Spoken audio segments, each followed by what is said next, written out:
Did I actually travel through time? And ended up in the world of Naruto. Upon awakening, Feng found himself in a state of bewilderment. Initially, he had merely taken a short nap, only to discover that he had inexplicably traversed into the realm of Naruto, becoming a student at the Konoha Ninja Academy. In astonishment, Feng surveyed his surroundings. At that moment, a group of students, around 7 or 8 years old, sat attentively at their desks. Feng began to observe his classmates. There were no familiar faces like Naruto or Sasuke. Yet, that girl with the sweet smile and purple markings on her face resembles Rin Noera, doesn't she? And next to her, the little girl with ruby-red eyes must be Kurenai Yuhi. Wait a moment. That boy wearing goggles, with an insufferable demeanor, that's Obito Uchiha, the future boss of the ninja world. Those others seem to be Asuma, Sarutobi, and Guy. My goodness, I've traveled into the world of Naruto, and am in the same class as Obito.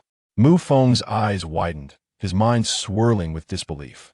Just then, a slight pain coursed through his head as fragmented memories surged forth.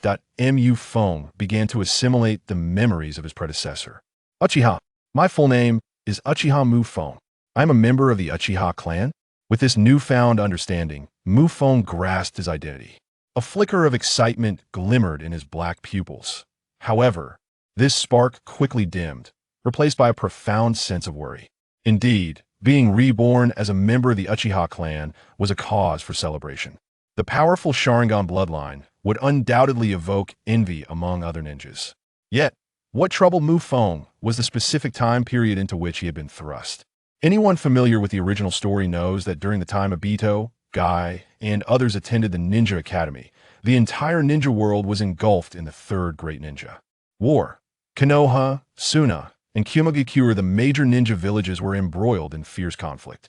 As the focal point of the war, Konoha had suffered unimaginable losses. In the original narrative, even Obito and Kakashi, under the protection of the fourth Hokage, faced grave dangers. One can only imagine the fate of others. Moreover, it is well known that the relationship between the Uchiha clan and Konoha's higher-ups was far from harmonious, culminating in the tragic Uchiha massacre. In his past life, Feng was a fervent fan of Naruto and had delved deeply into the Uchiha massacre incident. In his view, the primary catalyst for this event was likely the Third Great Ninja War. That old man, the third Hokage, appears righteous on the surface, but his heart must be shrouded in darkness. Feng murmured, his future suddenly feeling more precarious. Uchiha Feng. This character never existed in the original story, indicating that his predecessor's talent was quite mediocre. If he were to graduate from the Ninja Academy and head to the battlefield, wouldn't he be walking into a perilous situation? The more he pondered, the more he felt his circumstances were dire. This is truly unfortunate. Why did I have to arrive at this particular moment? Having the Uchiha bloodline is one thing, but at least grant me some time.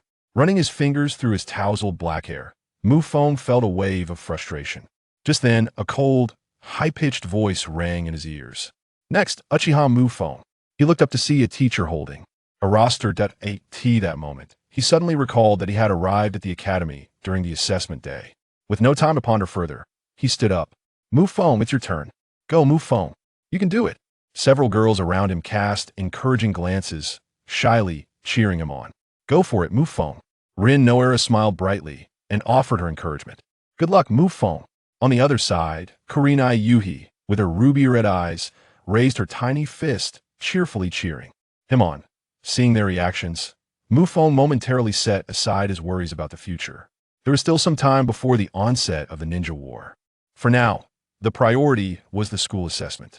He focused on the podium, feeling a surge of nervousness. The content of the Konoha Ninja Academy's assessment had always revolved around the 3 fundamental techniques, and today's evaluation centered on the basic clone technique. However, Feng had only just crossed over a few hours prior, and the memories of his predecessor were scattered and incomplete. In other words, he currently had no knowledge of the clone technique. Taking the stage would surely lead to embarrassment. To falter right after crossing over, especially in front of a group of children, would surely mark him as an oddity among time travelers. Feeling a wave of anxiety wash over him, he silently lamented. But the situation demanded action. Under the teacher's stern gaze, Mu Feng felt as though he had returned to his own elementary school days. Reluctantly, he clenched his fists and trudged toward the stage. Yet at that moment, ding! A sudden mechanical voice echoed within Mu Feng's mind. Detected intense emotions from the host, the super blackening system has autonomously bound itself. System. Mu Feng's eyes lit up with joy. Haha, a golden finger right after transmigration indeed. Novels do not deceive me. Before he could inquire about the system's functions, a clear voice resonated in his mind once more. Ding! System binding successful. Ding! Your clone technique has been blackened. Congratulations, your clone technique has successfully blackened, evolving into the multiple shadow clone technique at a perfect level. You have learned the multiple shadow clone technique. Your substitution technique deems you too weak, unworthy of your identity, and has blackened. Congratulations, your substitution technique has successfully blackened, evolving into body flicker technique at a perfect level. You have learned the body flicker technique. Your transformation technique deems you too weak, unworthy of your identity, and has blackened. Congratulations. Your transformation technique has blackened to a perfect level, evolving into seduction technique. You have learned the seduction technique. Ding! Your seduction technique and multiple shadow clone technique are mutually attracting. Congratulations, you have learned harem technique and reverse harem technique. Ding! Your eyes. Ding! Your eyes have been affected. The awakening of the darkened state has commenced. Congratulations, you have acquired the Sharingan, three-tomoe. Within the ninja classroom, a series of notifications echoed in Mu Feng's mind. Astonishing. Mu Feng's expression radiated excitement as a standard phrase from the blue star slipped from his lips. What a divine system this is. The ninjutsu has darkened and even leveled up. Moreover, it can evolve into advanced techniques. The Sharingan has awakened in its darkened form. This is astounding. A washed-out weakness of 7-fold, while the darkened state amplifies strength 100-fold. A darkening system. How splendid. The unexpected emergence of this system and the sudden enhancement of ninjutsu filled Mu Feng with surprise, instantly instilling a sense of confidence within him. Thus, it seems I too have the opportunity to become a formidable force in the ninja world. Clenching his fists, Mu Feng felt a swell of pride. He cast a glance at the teacher at the podium. An assessment? Embarrassment. That is no longer a concern. Although Mu Feng was still somewhat unclear about what the system meant by perfect level, its literal implications were undoubtedly impressive. Passing an assessment would be an effortless feat furthermore. In addition to the enhancement of the body flicker technique, Mu Feng had also learned the body flicker technique and the shadow clone technique. The shadow clone technique, a signature ninjutsu of Naruto, is undeniably an A-rank technique. While the body flicker technique may not hold a high rank, its potential is terrifying and can be used for self-preservation. Among the original users, Uchiha Shursui was renowned for his body flicker technique, earning the title of the body flicker Shursui during the Ninja World War. Additionally, the legendary flying thunder god technique of the fourth Hokage, although classified as a space-time ninjutsu, is essentially a profound development of the body flicker technique.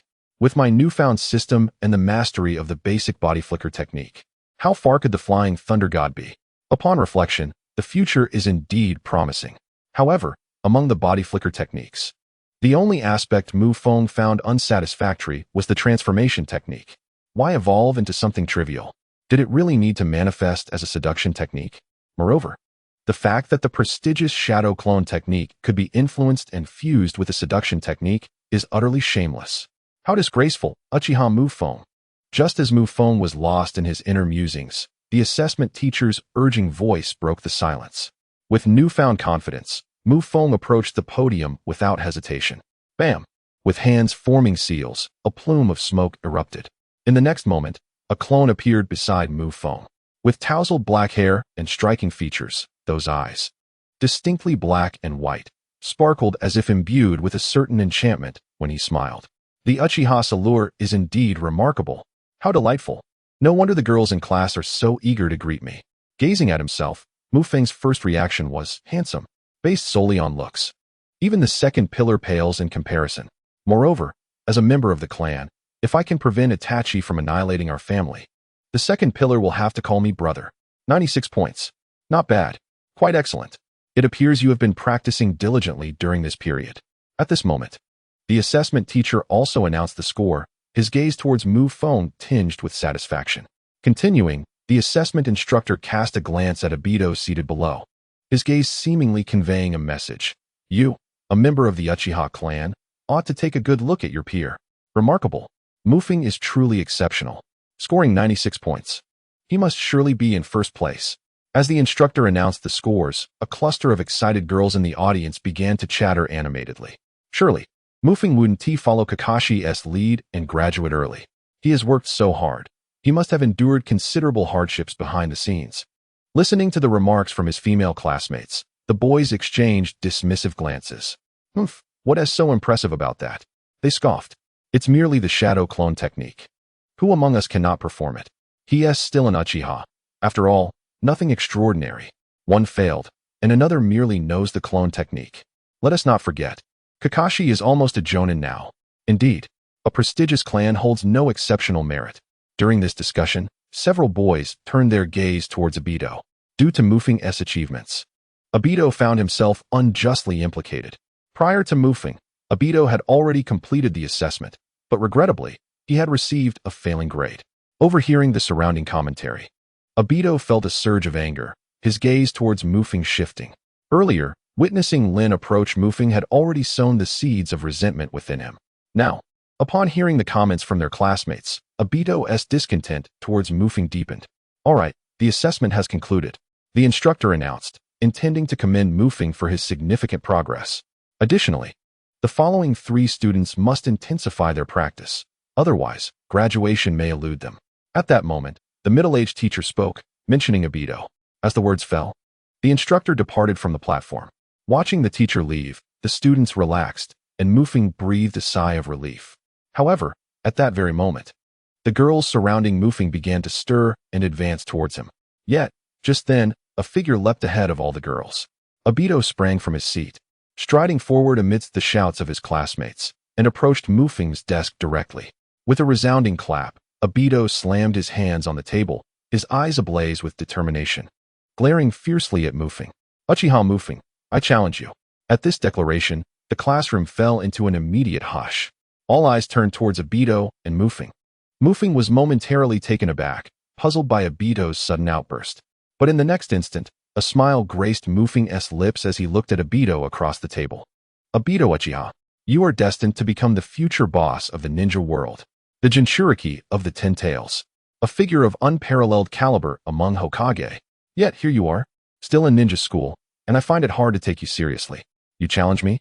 Feng retorted. Indeed. I, Uchiha Obito, hereby formally challenge you, Uchiha Feng.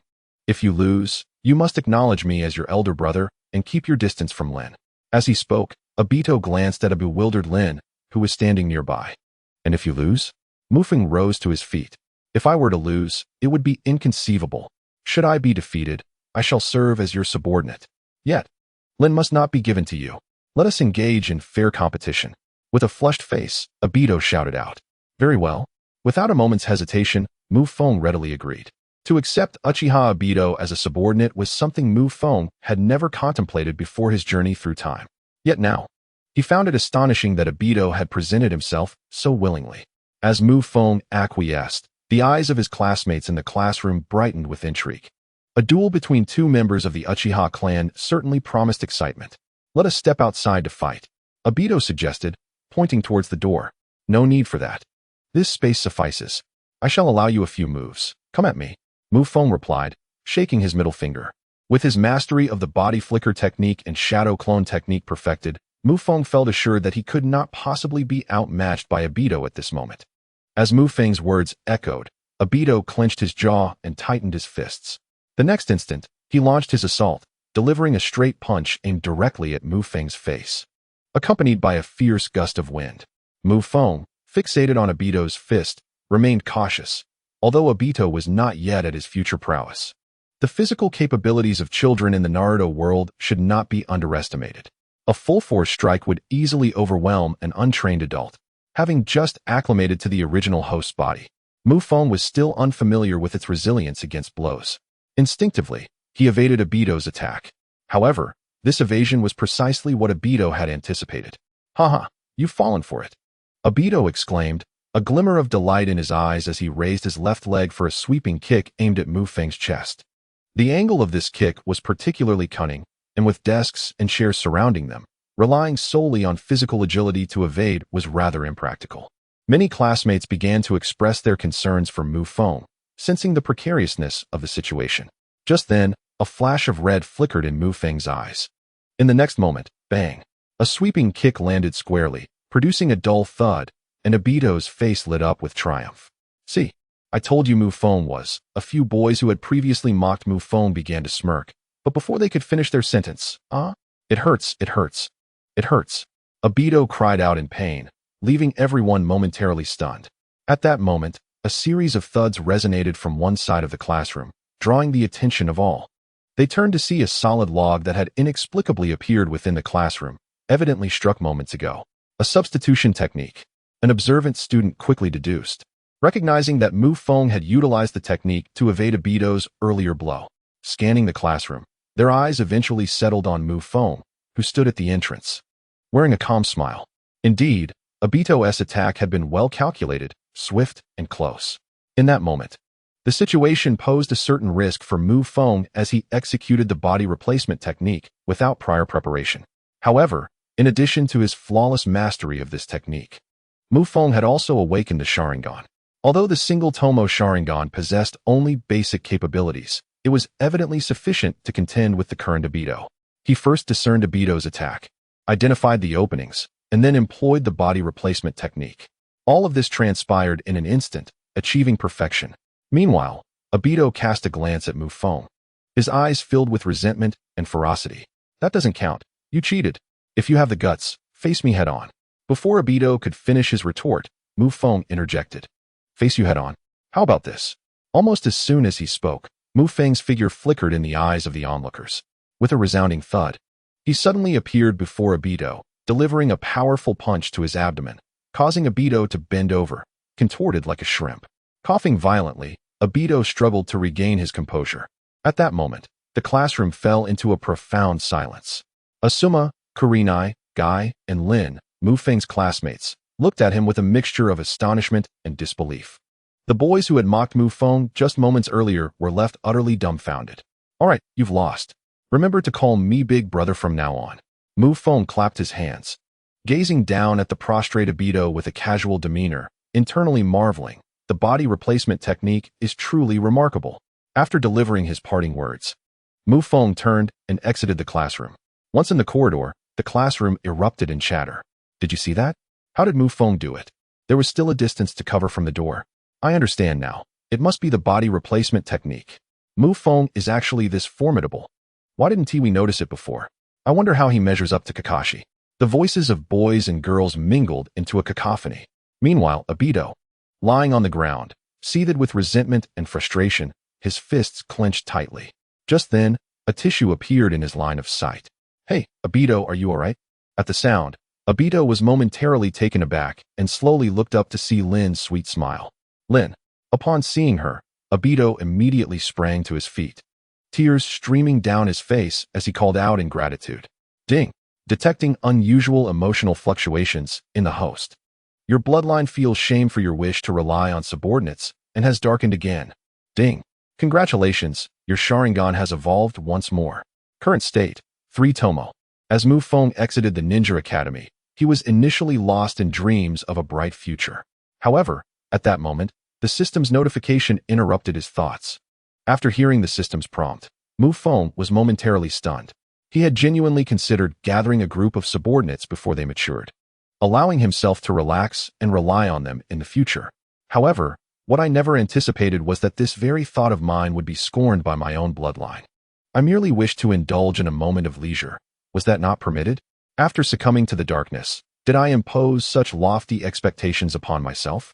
Quite impressive indeed. Though I jest, upon hearing the system's notification, Mu Feng's spirits soared once more. The awakening of his bloodline had also led to an upgrade of his Sharingan.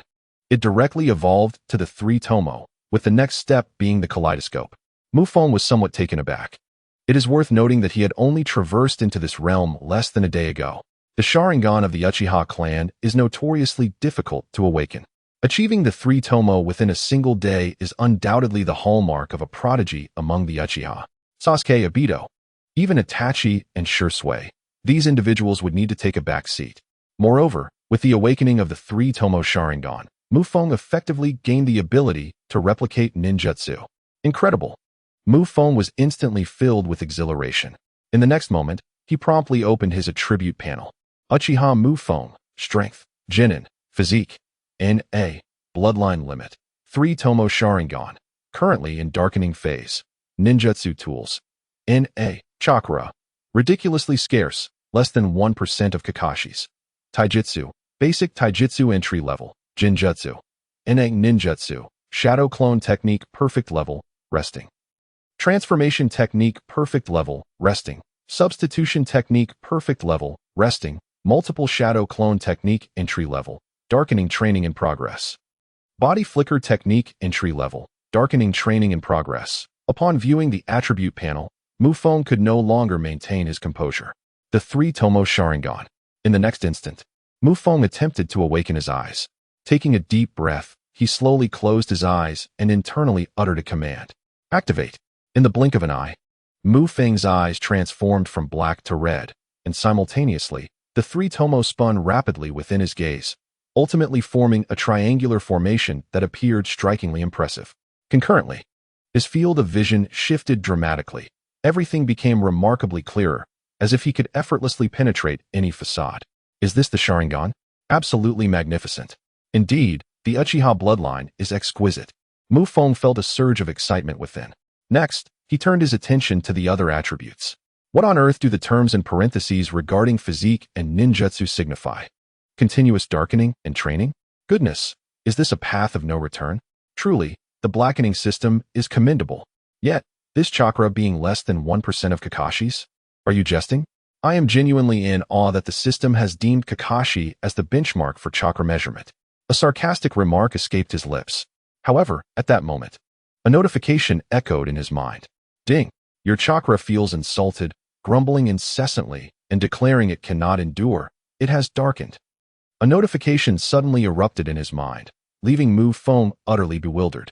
Upon glancing back at the panel, he noticed that the chakra section had undergone a transformation. As Feng gazed upon the altering content, he inhaled sharply, startled by the sudden transformation. Goodness!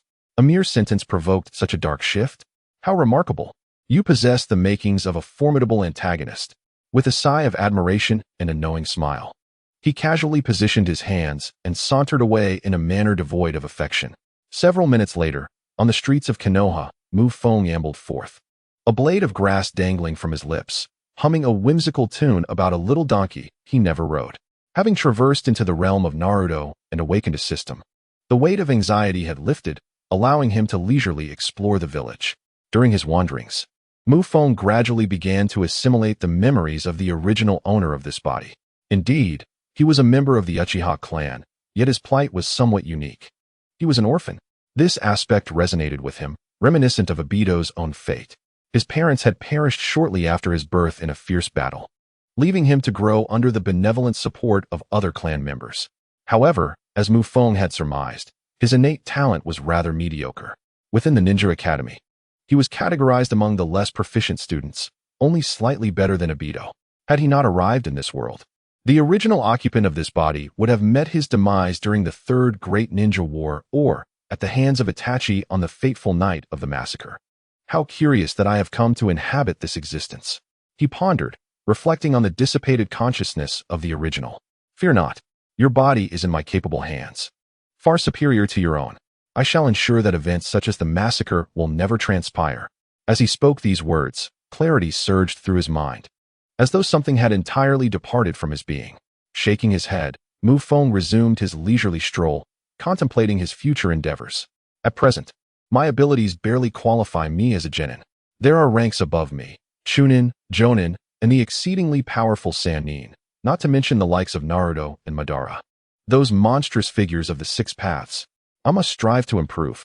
At the very least, before I find myself on the battlefield, I ought to elevate my prowess to that of a special Jonin or Jonin and acquire some life-preserving jutsu.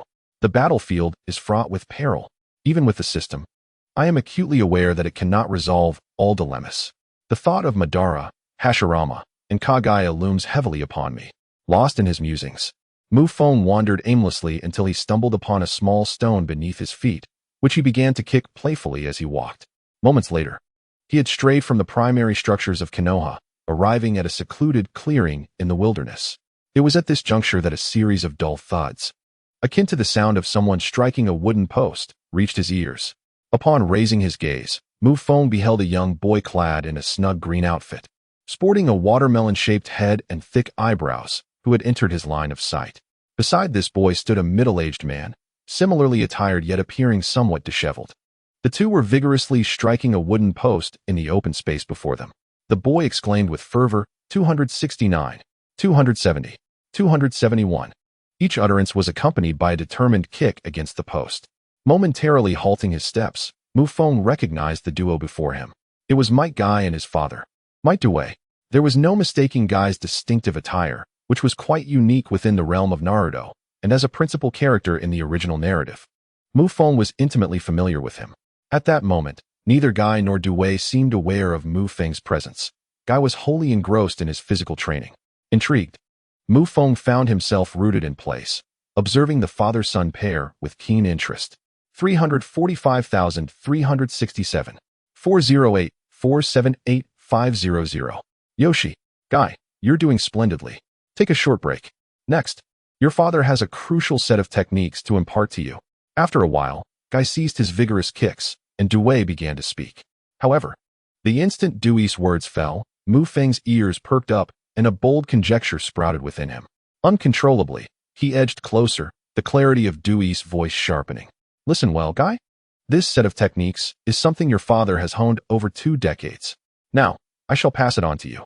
This technique is immensely powerful, but it also places a significant burden on a ninja's body. Use it sparingly unless absolutely necessary.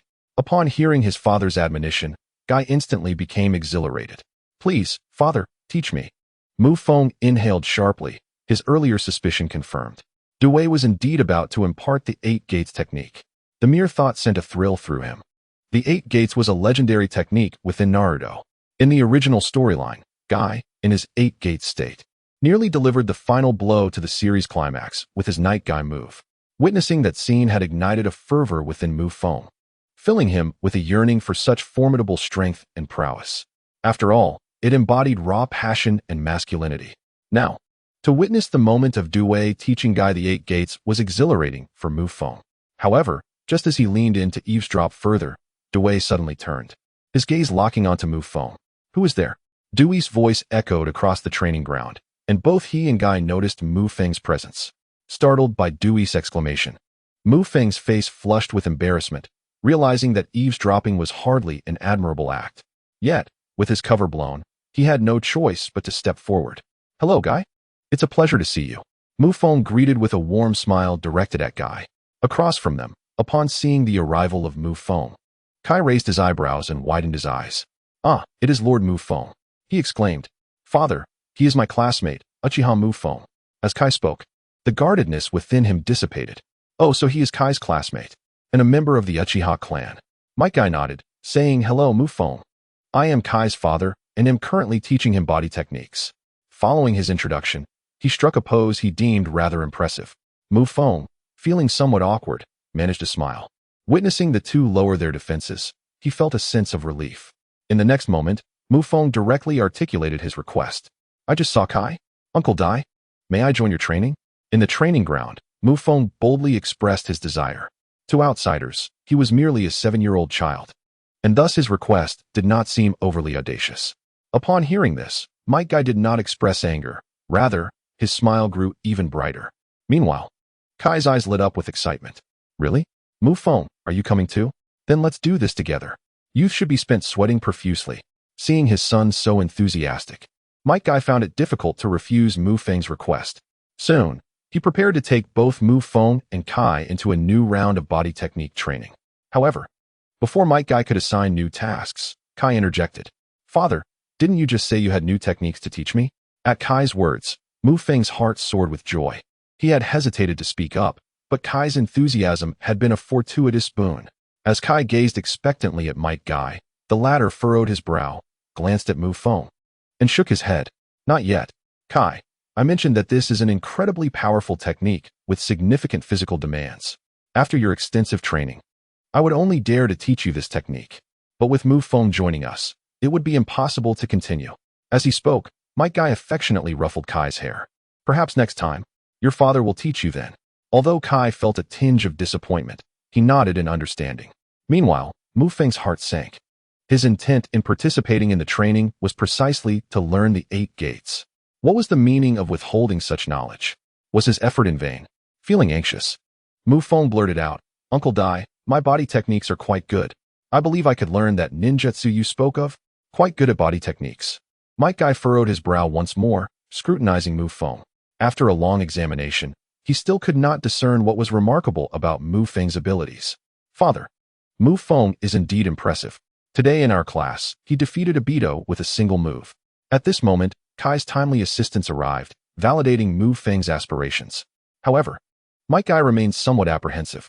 It was not that he was unwilling to impart the 8 gates of opening to Feng, but rather he feared that Feng might recklessly practice on his own and inadvertently cause harm to himself. Yet, upon witnessing the eager expressions exchanged between Kai and Feng, Might Guy hesitated for a moment before deciding to grant Feng an opportunity. Very well, Feng, you shall engage in a spar with Kai. No ninjutsu allowed, only taijutsu. If you can defeat Kai, I shall teach you. Upon concluding his statement, Might Guy struck a triumphant pose, reveling in his cleverness. Hearing that his father wished for him to spar with Feng, Kai's eyes lit up. His fighting spirit ignited as he turned to face Feng. In that instant, however, Feng appeared somewhat stunned. A taijutsu match against Kai? Was this for real?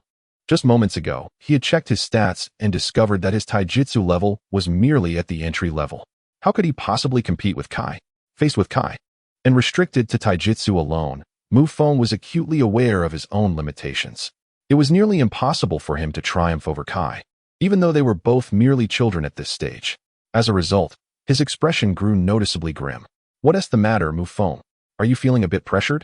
Might Guy seemed to sense Feng's discomfort and suggested, perhaps you should train with Kai for a while before learning?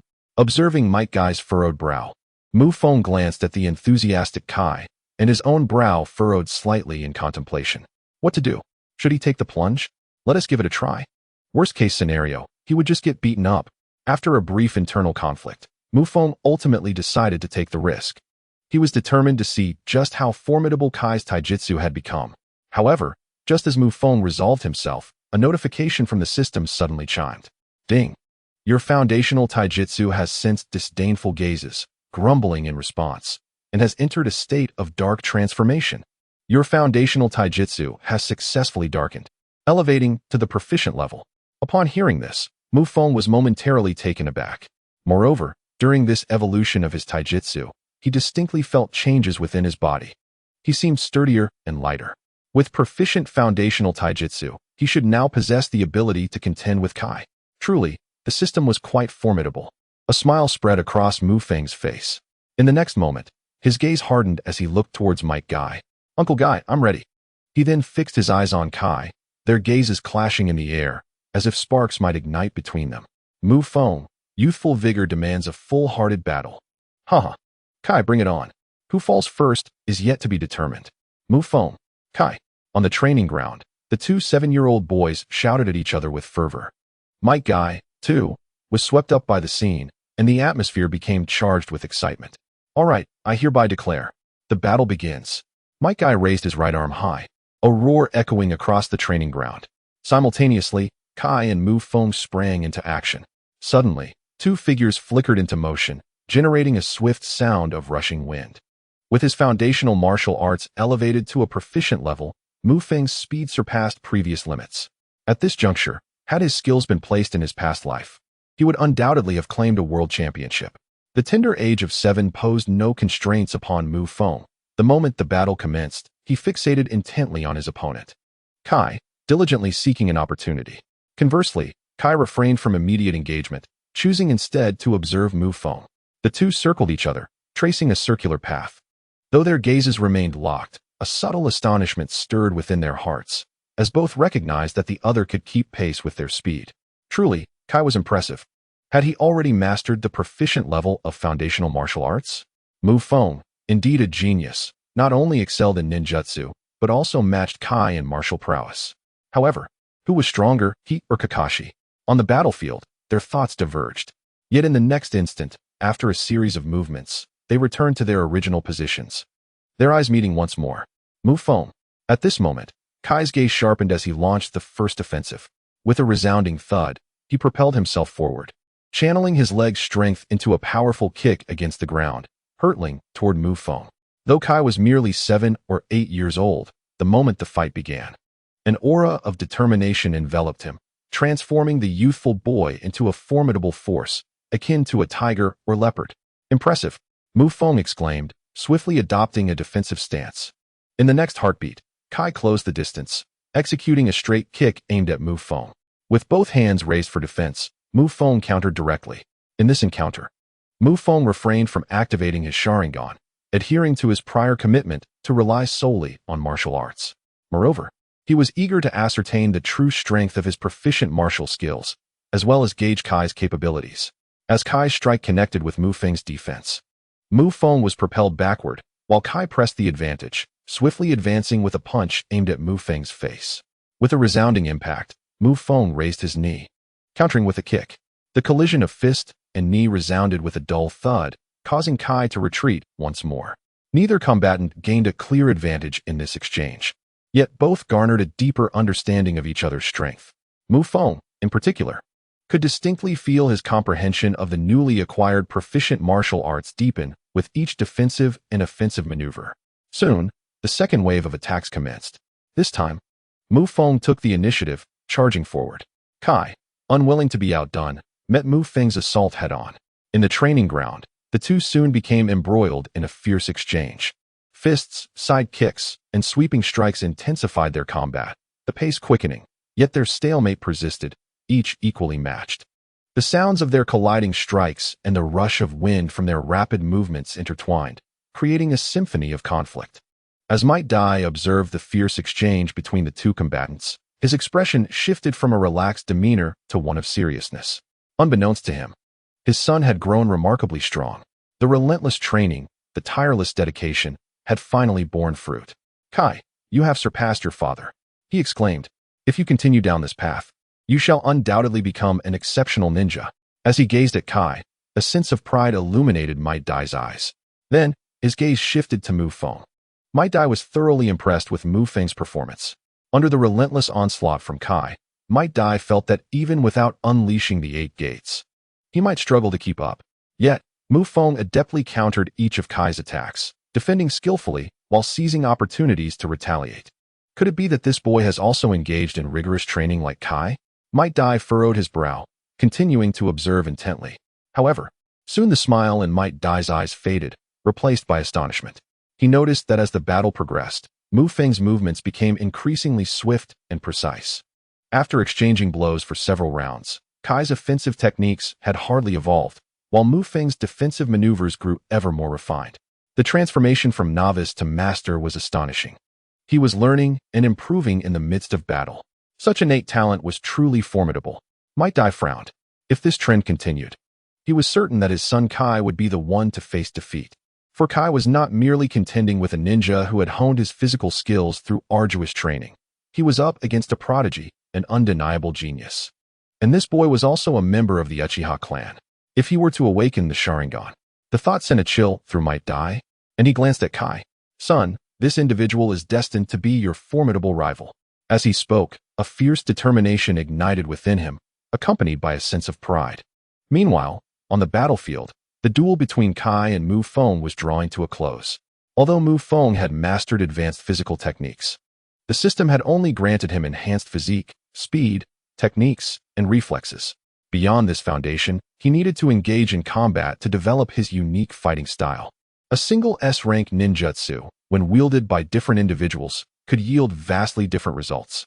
As Feng sparred with Kai, he gradually began to grasp this truth, and his movements began to evolve. With a sudden clash, Kai's initial attack was parried by Feng. He quickly repositioned himself, preparing to deliver a side kick aimed at Feng's right side. However, just as Kai launched his assault, Feng instinctively retreated slightly, Swish. The powerful sweep missed its target.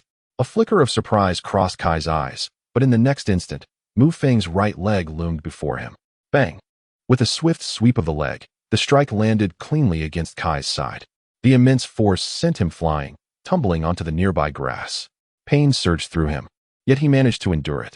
When he lifted his head to look again, Mu Feng had already approached, his right fist hovering mere centimeters from Kai's face, leaving Kai in a state of astonishment. In the next moment, the clenched fist suddenly opened, transforming into an invitation. "Are you all right?" Mu Feng's voice rang out. Kai extended his hand, and as Mu Feng pulled him up, he declared earnestly, "I have lost. Mu Feng, you are indeed a formidable opponent. All right, to celebrate my defeat to Mu Feng, let us add another set to today's training." Rising to his feet, Kai quickly regained his fervor, striking a pose and shouting with determination. Might Guy approached, utterly astonished by Mu Feng's exceptional martial prowess. "Well done, Mu Feng. Kai, you must strive diligently to defeat Mu Feng in the future. Rest assured, father, youth shall not concede easily." Kai responded, "Mu Feng, I shall challenge you once more." "I accept your challenge wholeheartedly," Mu Feng replied. Should Kai decide to challenge again, he might even be able to provoke his martial technique to darken once more. "Uncle Dai, you mentioned that if I passed the assessment, you would impart the secrets of my martial art." Although Mu Feng found the battle exhilarating, it also marked a significant achievement in his journey. Yet, he did not forget the purpose behind this encounter. The 8 Gates of Duinjia, the most powerful martial arts secret in the entire Naruto universe. Haha, since you have triumphed over Kai, I shall certainly teach you. However, before we proceed, I must warn you, Kai, you have done well. This martial art is known as the 8 Gates of Duinjia, and it took me 2 decades to master even a portion of it. The principle behind the 8 Gates is to unlock the channels that bind chakra within the human body, thereby temporarily acquiring immense power. The 8 Gates, opening, rest, life, injury, dismissal, view, shock, and death. Each gate opened grants power exponentially, with skilled ninjas able to rival the strength of the 5 Kage. However, using the 8 Gates inflicts severe damage upon the practitioner. Therefore, without adequate training, one must not forcibly use or prematurely open the gates.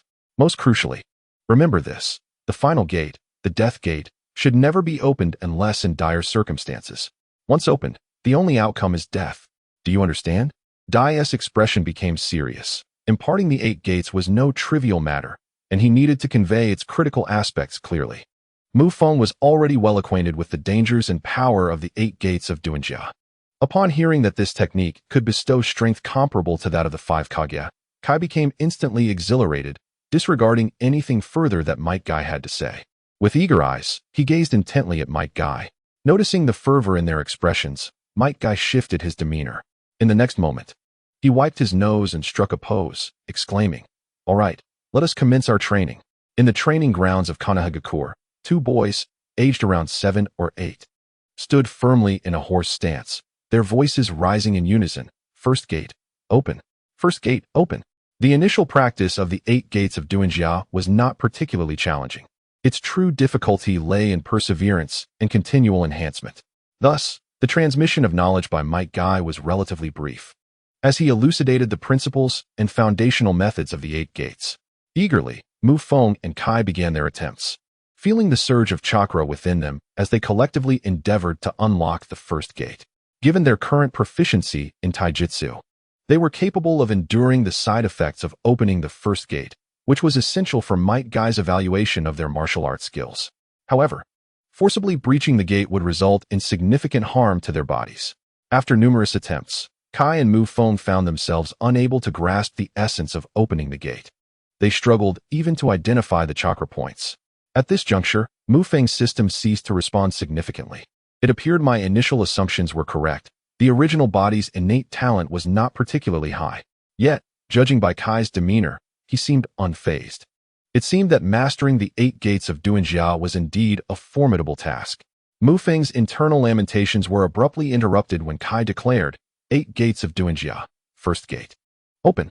Suddenly, a surge of energy emanated from Kai's body. Although this energy dissipated almost immediately, Mu Feng distinctly felt its presence. "Yes, I can sense the chakra points," he thought, filled with determination to push forward. 8 Gates of Duinjia, first gate, Open. Kai encouraged himself, clenching his fists. Meanwhile, Mu Feng's eyes widened in astonishment. Wow. Kai is truly remarkable. He has grasped the key to opening the gate so swiftly. In comparison, my own talent in taijutsu seems abysmally inadequate. He mused, fearing that without the system, he would have struggled. Suddenly, amidst Mu Feng's internal complaints, the system chimed in once more. Your lamentations have wounded your taijutsu talent. It is now despondent. Due to your emotional distress, your taijutsu talent has darkened. Your taijutsu talent has been elevated to S rank. Congratulations, you have successfully mastered the forbidden technique. 8 Gates of Duinjia. The system's notification startled Mu Feng, yet simultaneously filled him with joy. Incredible. Is this truly possible? His eyes sparkled with newfound hope. In the next moment, Mu Feng also assumed a horse stance. 8 Gates of Duinjia. First gate, open gate, commence. With a light exclamation. The chakra within Mu Feng was instantly unlocked, surging through his body, unleashing a wave of energy that resonated with a powerful whoosh. The first gate, open gate, had been successfully unsealed. Has Mu Feng succeeded? He has maintained it. He has succeeded. As they observed Mu Feng's rising momentum, Might Dai and Kai exchanged curious and astonished glances. At that moment, Mu Feng attentively sensed his own body. After the first gate was opened, he felt a surge of strength greater than double, and his entire being seemed rejuvenated, as if an inexhaustible well of energy resided within him. Simultaneously, he experienced no discernible discomfort, which piqued his curiosity. System, how many gates can I open at most now? Response to the host. Your mastery of the 8 Gates of Duinjia is currently at a novice level, and you can open up to the third gate, the life gate. The third gate can be opened? Upon hearing the system's words, Mu Feng was filled with joy. In the next moment, his heart raced with excitement, and he eagerly attempted it. 8 Gates of Duinjia, second gate, rest gate, open. With a fierce shout, the chakra surged within him, and the energy wave intensified. Blowing towards Kai, Kai quickly sidestepped, his gaze towards Mu Feng filled with astonishment and growing admiration. Mu Feng is incredibly powerful. He can already open the second gate. I must strive to keep pace with him. The second gate. Might Dai was also taken aback. This child possesses such remarkable talent in physical arts. However, before Dai could finish his thoughts, the third gate, life gate, was opened. Another resounding shout from Mu Feng echoed across the training ground. As the third gate unlocked, the energy waves he generated became even more ferocious, and simultaneously, his body began to redden. A layer of green energy radiated around Mu Feng, as if the wild chakra was overwhelming him. Witnessing this scene, Kai was left speechless, his eyes wide with disbelief.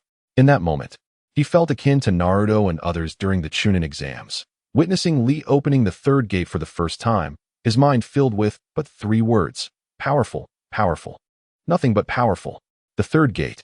Might Dai was also rendered speechless. This was the first time he had seen someone unlock 3 gates in less than half an hour of training in the 8 Gates of Duinjia. How immense must his talent be?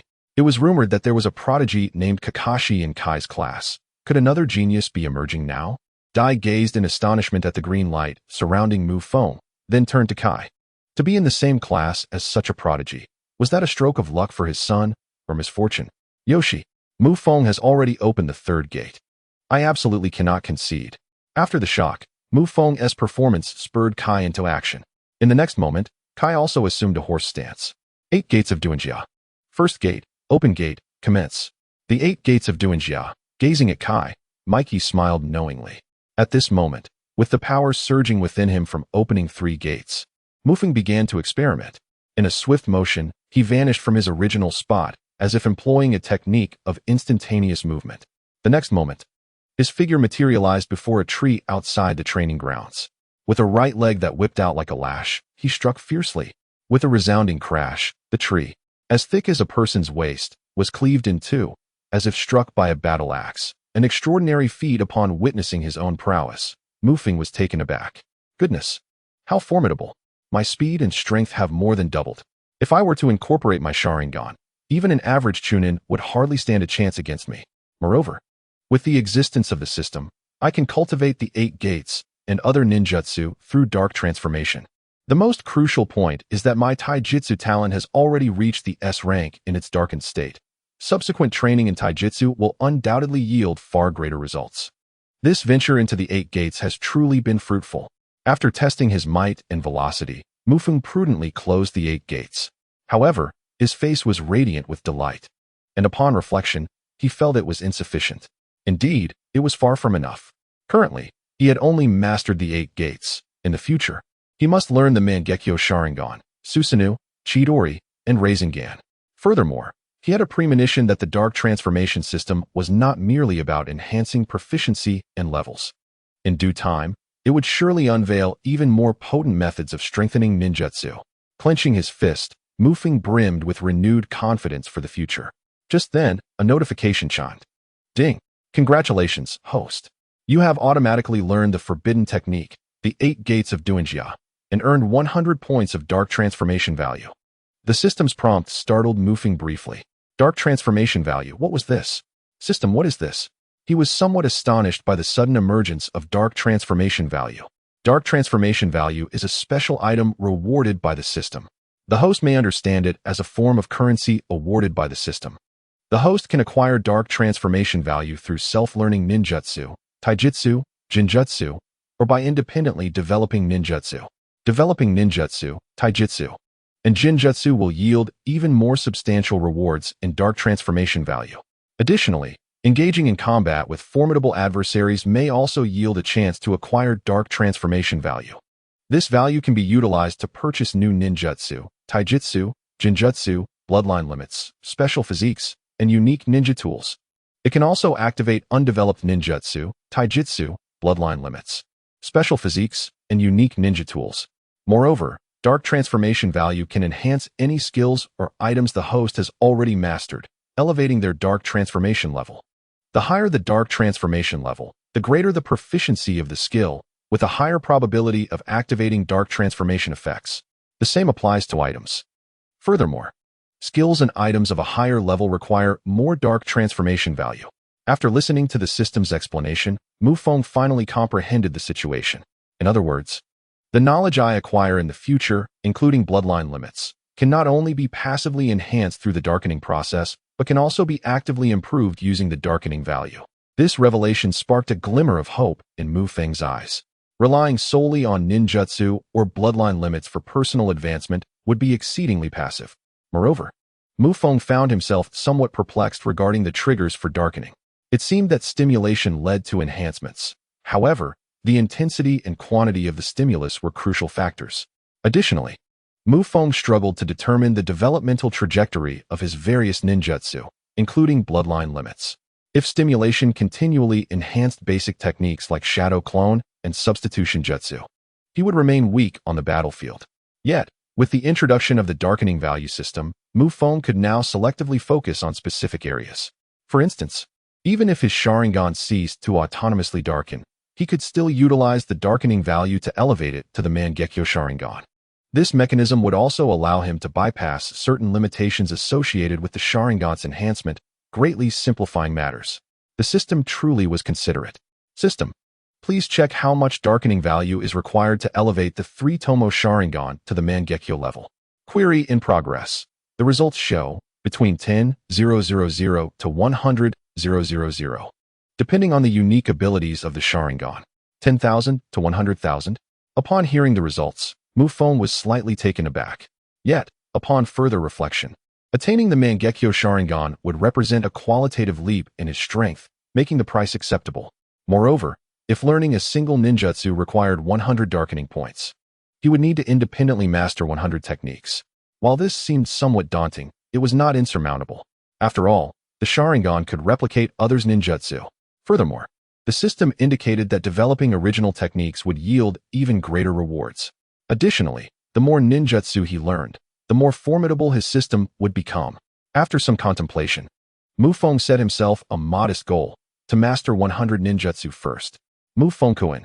While Feng was deep in thought, Kai approached him, his aura now stabilized, indicating that he had successfully unlocked a new ability.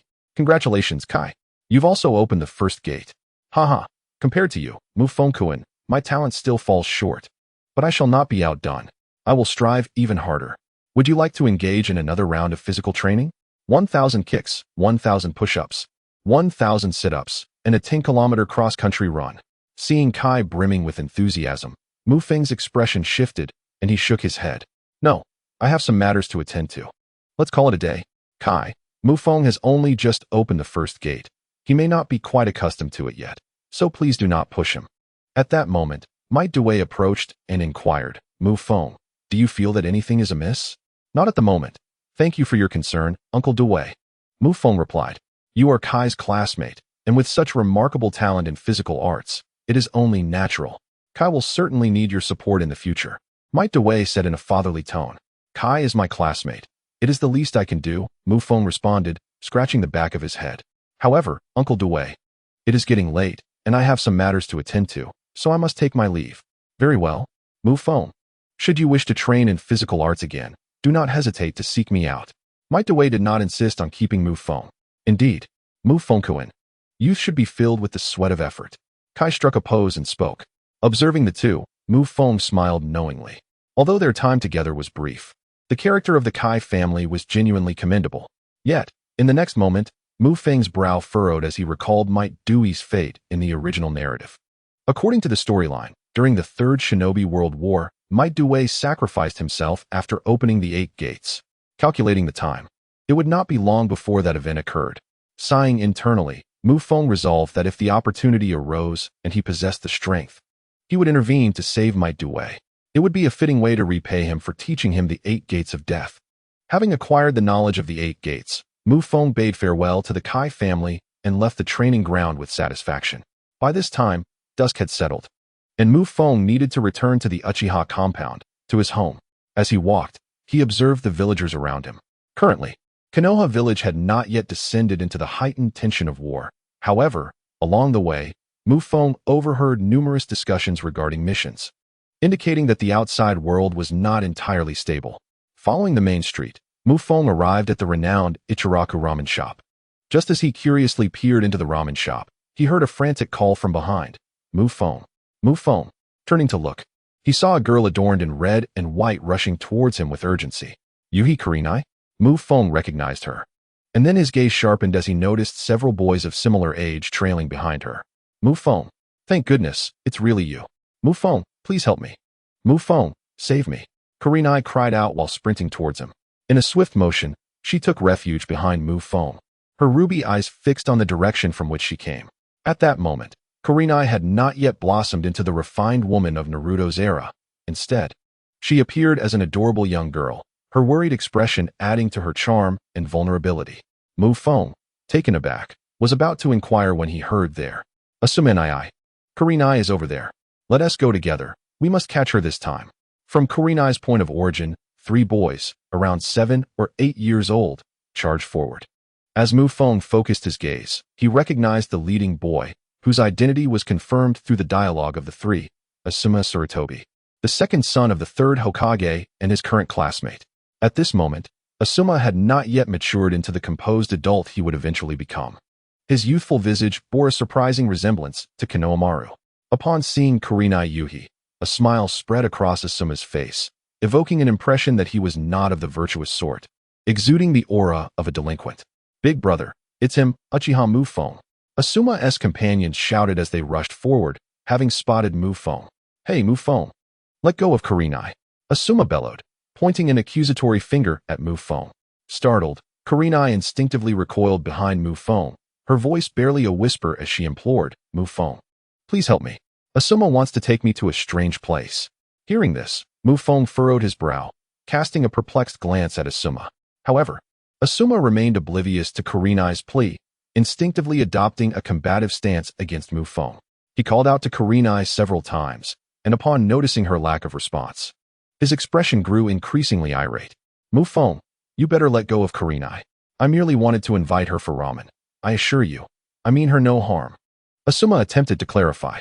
Yet, Kurenai clearly harbored doubts about Asuma's intentions, her small hands clutching Mufeng's clothing tightly. In just a few exchanges, Mufeng seemed to grasp the situation. Drawing connections to the subsequent plot of Naruto, he became convinced that Asuma harbored feelings for Kurenai. However, his current demeanor, akin to that of a delinquent, misled Kurenai into believing he intended her harm, which prompted her to seek Mufeng's assistance. While Mufeng was not particularly interested in uncovering the specifics of their misunderstanding, he recognized that since Kurenai had turned to him, he could not remain indifferent. Furthermore, Asuma's brazen attitude was irksome to Feng, prompting him to think it was time to teach this boy a lesson. Relying on his status as the Hokage's son was rather presumptuous. As Feng pondered, Asuma continued to taunt him, casting a cold gaze in Feng's direction. When Kurenai declined his invitation, Asuma perceived no issue. However, seeing her hide behind Feng ignited his anger. I am Asuma Sarutobi, the son of the Hokage. Do you think I cannot handle a mere orphan from the Uchiha clan? Feng, if you do not step aside, I will take action. Although you belong to the Uchiha clan and perform well academically, we are 3 against 1. Asuma shouted defiantly. In the face of Asuma's bravado, Feng felt no concern. Rather, he found it somewhat childish. 3 of you? Even if you had 10, it would make no difference. Asuma, I will not allow you to bully a fellow classmate, especially someone as lovely as Kurenai. Stepping forward with an air of righteousness, Feng declared. Behind him, Kurenai, upon hearing Feng's words, felt her cheeks flush and tugged gently at his clothing. Feng, perhaps it's all right. Just stay behind me. They are no match for me. As Feng turned around, a smile graced his lips, leaving Hong momentarily entranced, her heart racing with excitement. This was the feeling of being protected. With a playful pout, she revealed a charming, radiant smile. This scene left Feng momentarily stunned, but he quickly regained his composure. How could he possibly develop feelings for a 7- or 8-year-old girl? It felt utterly scandalous. While grappling with this internal conflict, he cast a glance at Asuma. Given this, Feng, it seems we have no choice but to settle this with a duel. Only the victor is worthy of the fair maiden, Asuma declared, his words dripping with youthful bravado. However, he was met with a confident demeanor from his opponent. I want to treat Hong as a wager in this battle. I simply find you insufferable and wish to teach you a lesson. Bring it on. You 3 against me. If you can defeat me, I shall call you father. Feng advanced a step, his stature belied by an imposing presence. Asuma hesitated, glancing at his 2 companions before summoning his courage. Let us attack together. He is but one. Even the body flicker technique is nothing to boast about. I am Sarutobi Asuma, of the Sarutobi clan. Attack. With that, Asuma charged directly at Feng, flanked by his 2 allies who surrounded him from both sides, launching a simultaneous assault. Feng's gaze sharpened, and in the next instant, he formed a series of hand seals. Bang! Bang! A cloud of smoke billowed forth, and suddenly, 2 clones of Feng materialized on the field. Clones? Asuma's eyes widened in astonishment. A typical clone technique merely creates an illusion, lacking any physical substance or ability to attack. In Asuma's perspective, being merely a student at the Ninja Academy, Feng could not possibly have mastered such advanced techniques as the Shadow Clone Jutsu. Thus, Asuma was taken aback. Utilizing clones to confront the 3 of them was essentially a 1 against 3 scenario. Moreover, revealing the technique in front of them essentially indicated which was the real Feng. Forget it. Let us all attack. Target the one in the middle, Asuma commanded, and the trio charged toward Feng's original form. Observing their advance, all 3 Fengs sprang into action. Bang! In the ensuing clash, Asuma struck first, hurling a punch toward Feng's face. However, Feng deftly dodged, finding Asuma's techniques clumsy in comparison to Kai's fluidity. After evading the blow, Feng made no grand gestures. He tightened his right fist and swiftly drove it upward, landing a direct hit to Asuma's abdomen. With a dull thud, Asuma's body curled up like a shrimp, a bitter taste surging in his throat as his complexion turned ashen. Immediately after, Feng delivered a kick that sent Asuma sprawling away. Boss! Asuma's 2 lackeys shouted in alarm at witnessing their leader's misfortune. Don't worry about me. Asuma gasped, struggling to regain his footing. Realizing the moment was ripe to strike at Feng's original form, his companions rallied. With a sharp gaze, the 2 assailants leapt high into the air, their legs poised to strike at Feng's shoulders. Should Feng fall victim to their attack, the consequences would be dire.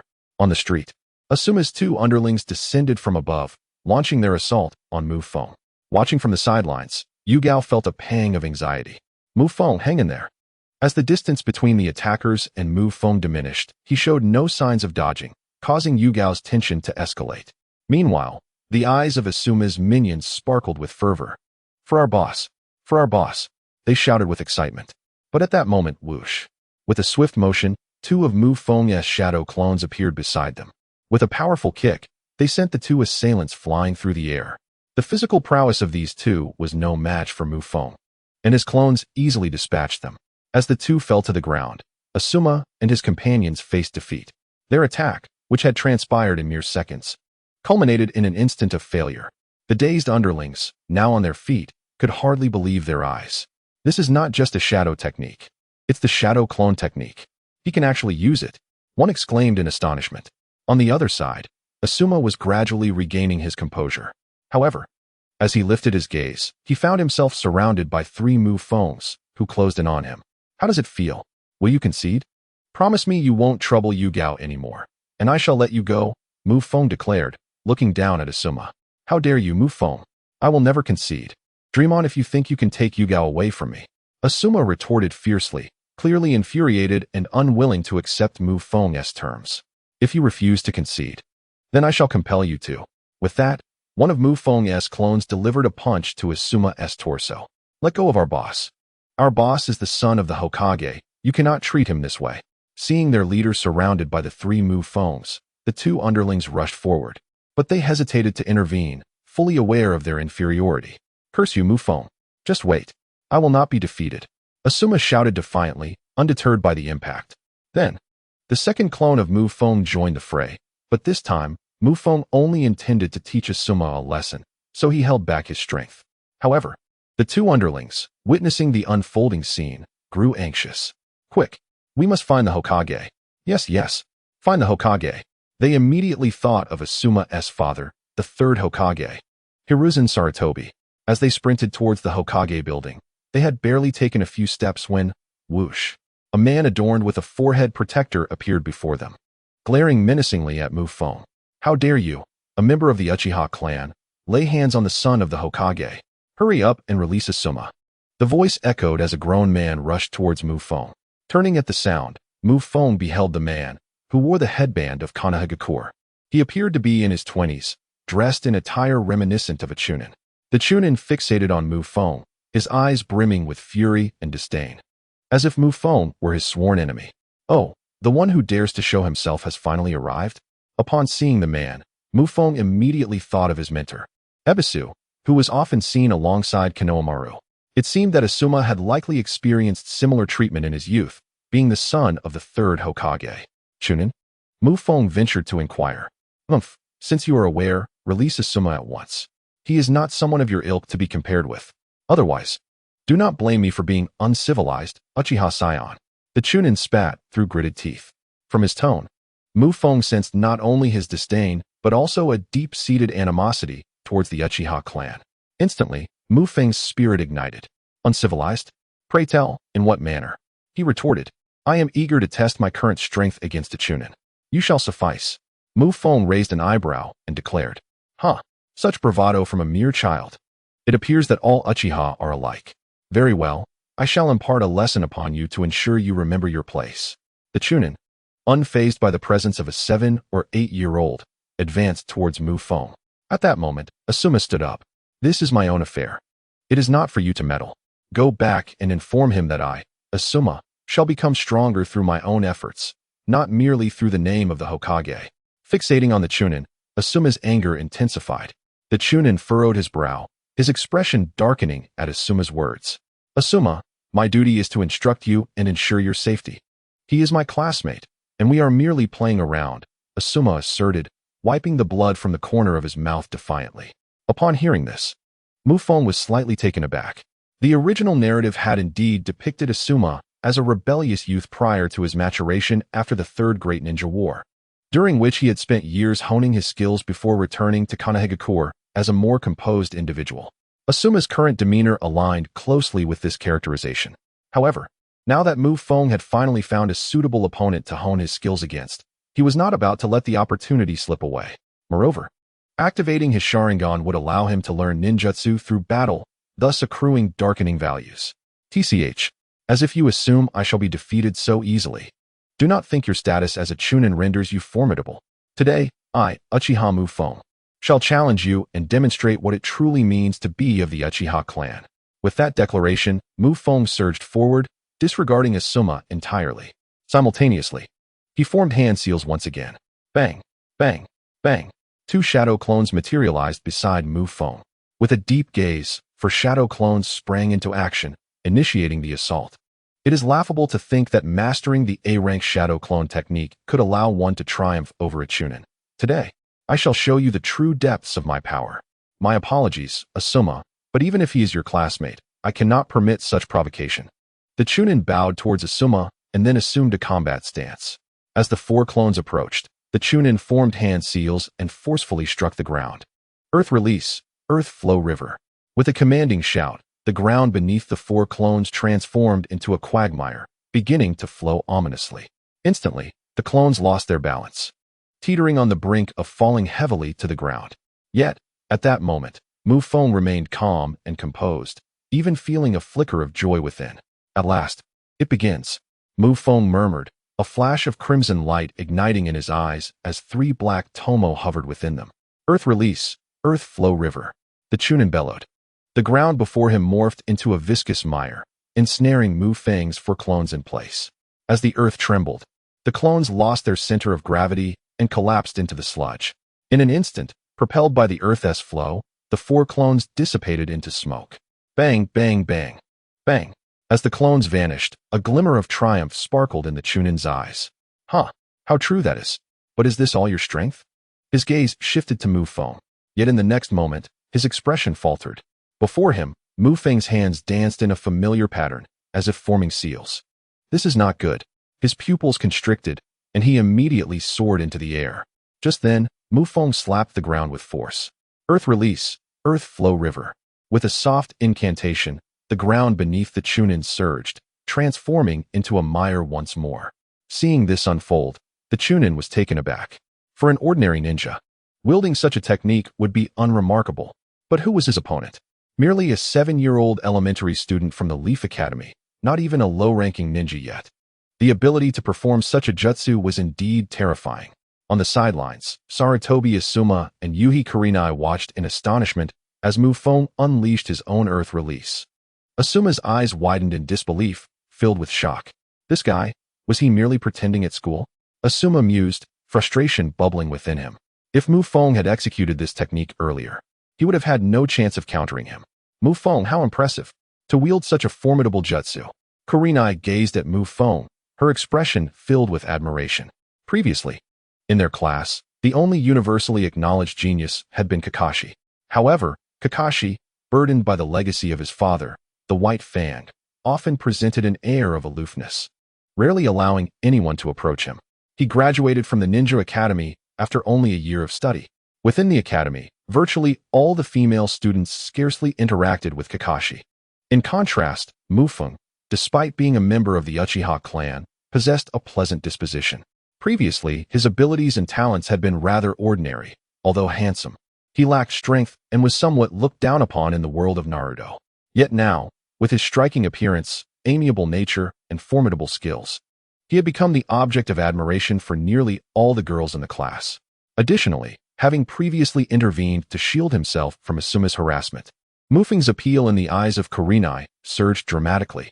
Meanwhile, Mu Feng remained indifferent to Asuma and Kurenai's sentiments.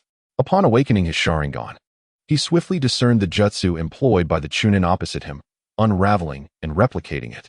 Unfortunately, Mu Feng felt a tinge of regret as the opponent had already anticipated his actions. At this moment, having just activated his eyes, he had not yet mastered the level of Kakashi's imitation of Zabuza, rendering him unable to hypnotize the Chunin. Nevertheless, for a child of merely 7 or 8 years, his prowess was already impressive. As the Chunin ascended into the air, Mu Feng casually launched several shuriken, utilizing his Sharingan to track the Chunin's trajectory and preemptively block his path. In midair, the Chunin, observing the sharply angled and aggressive shuriken, furrowed his brow. He suddenly felt as though he was facing an opponent of equal caliber. The next moment, his gaze fell upon Mu Feng, and he was struck by an overwhelming shock. He beheld the boy's crimson eyes, Sharingan, the bloodline limit of the Uchiha clan. A shiver coursed through the Chunin as he involuntarily recalled his previous defeat at the hands of an Uchiha. A moment that had left him humiliated and instilled a deep-seated animosity towards the clan. Swish, swish, swish, the shuriken sliced through the air, disrupting the Chunin's thoughts.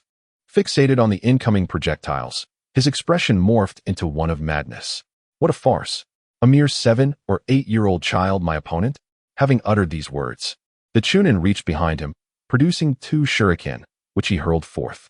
Simultaneously, he began forming hand seals. The shuriken from both sides raced through the air toward each other. Then, with a sharp command, the Chunin declared, ninjutsu, shadow shuriken technique. In an instant, the shuriken he had thrown multiplied, transforming from 2 to 4, and then to 8, surpassing Mufeng's count. Clang, clang, clang. The few shuriken thrown by Mufeng were struck down, clattering to the ground, while the newly created shuriken from the Chunin continued to surge toward Mufeng. Yet, witnessing this scene, Mufeng felt no anxiety. Rather, he was filled with exhilaration. 2 shurikens were swiftly drawn from his hands and hurled forth. In that fleeting moment, Mufeng's fingers danced rapidly, forming seals. The art of the multiple shuriken shadow clone technique. Though the same seals and jutsu were employed, this time, Mufeng cast 2 shurikens that multiplied into 16.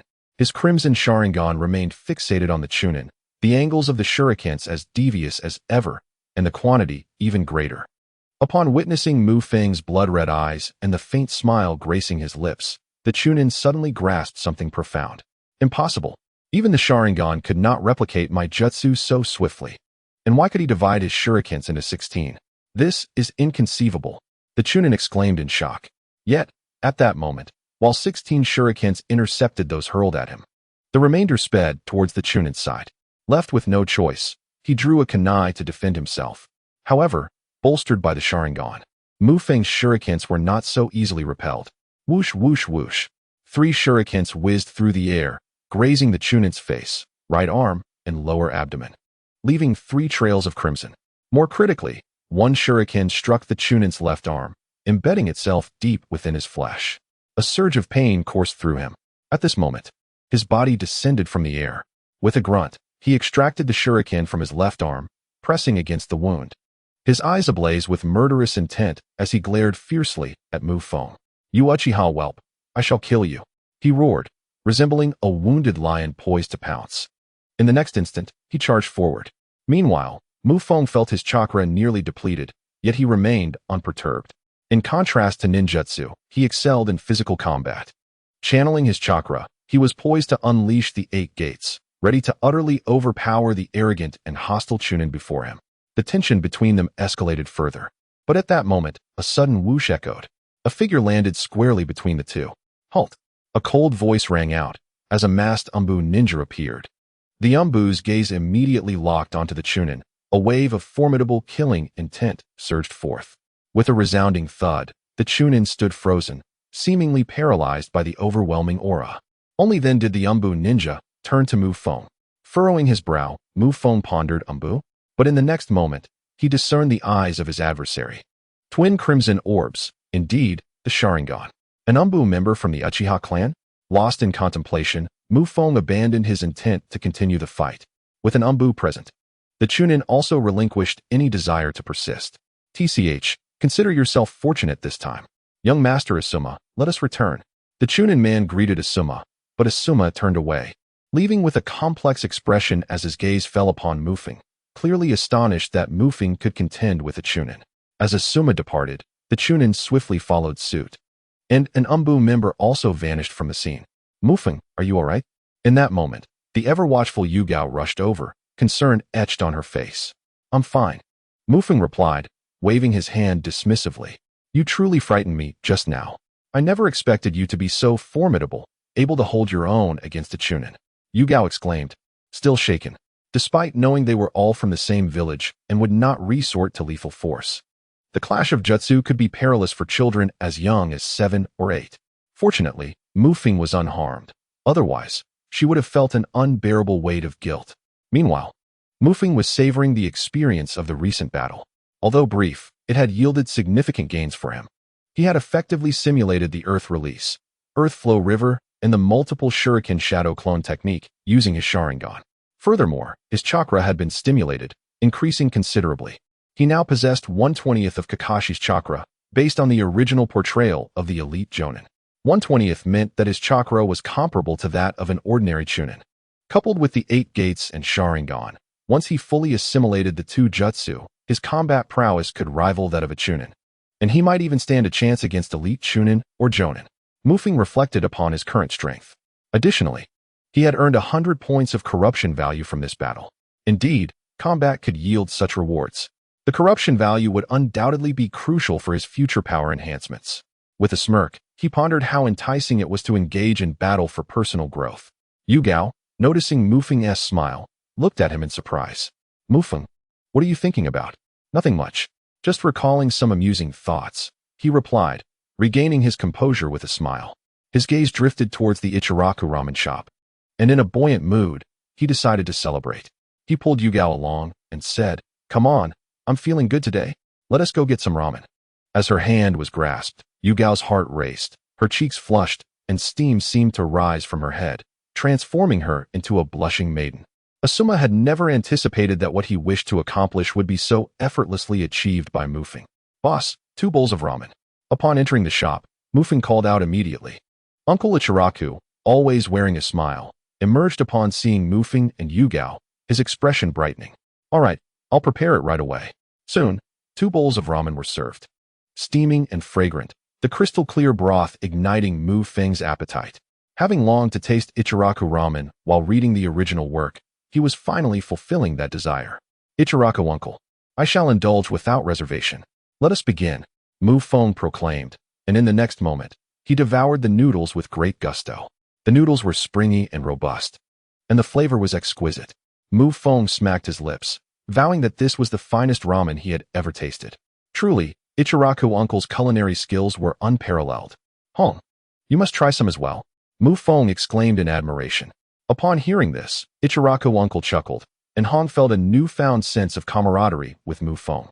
Compared to the Mufeng who had earlier contended with the Chunin, this version of him appeared to be more of a peer. "Mufeng, take it easy. You're splattering soup on your clothes." Hinata Hong laughed, and soon she too began to relish the delightful meal. Before long, Mufeng's bowl was empty. Patting his belly, he exchanged a smile with Hong, who then attended to her own meal. The two exited Ichiraku ramen in succession. Outside, the sky had darkened, and stars sparsely dotted the night sky. "Thank you so much, Mufeng-kun. I am truly delighted." Hinata Hong beamed, addressing Mufeng. He smiled faintly, internally chastising himself for charming a girl of 7 or 8. However, recalling that he was also merely 7 or 8, his guilt lessened considerably.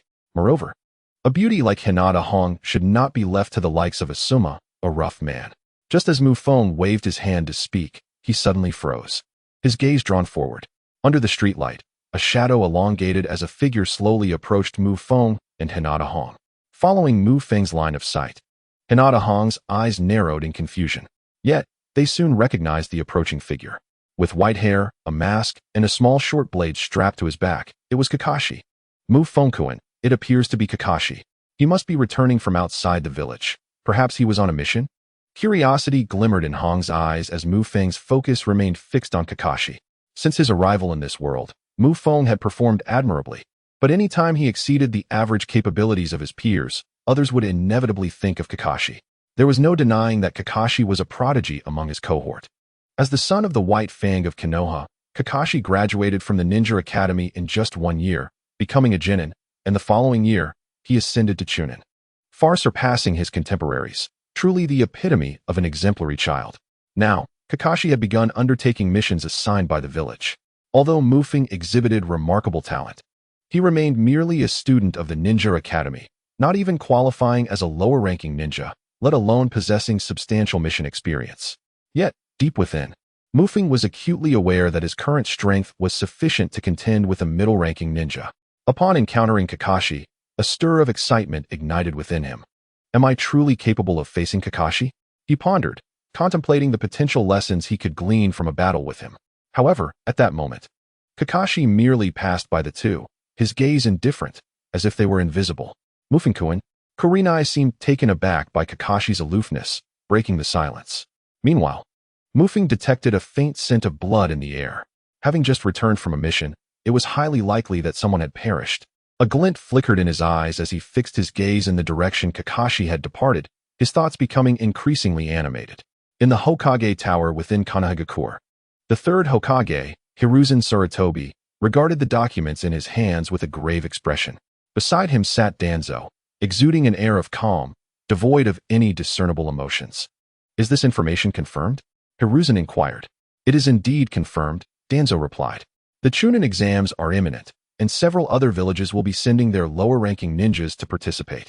The external situation is far from favorable. Both the Cloud and Mist villages will certainly seize this opportunity." After speaking, Danzo took a sip of water. Hiruzen mused for a moment.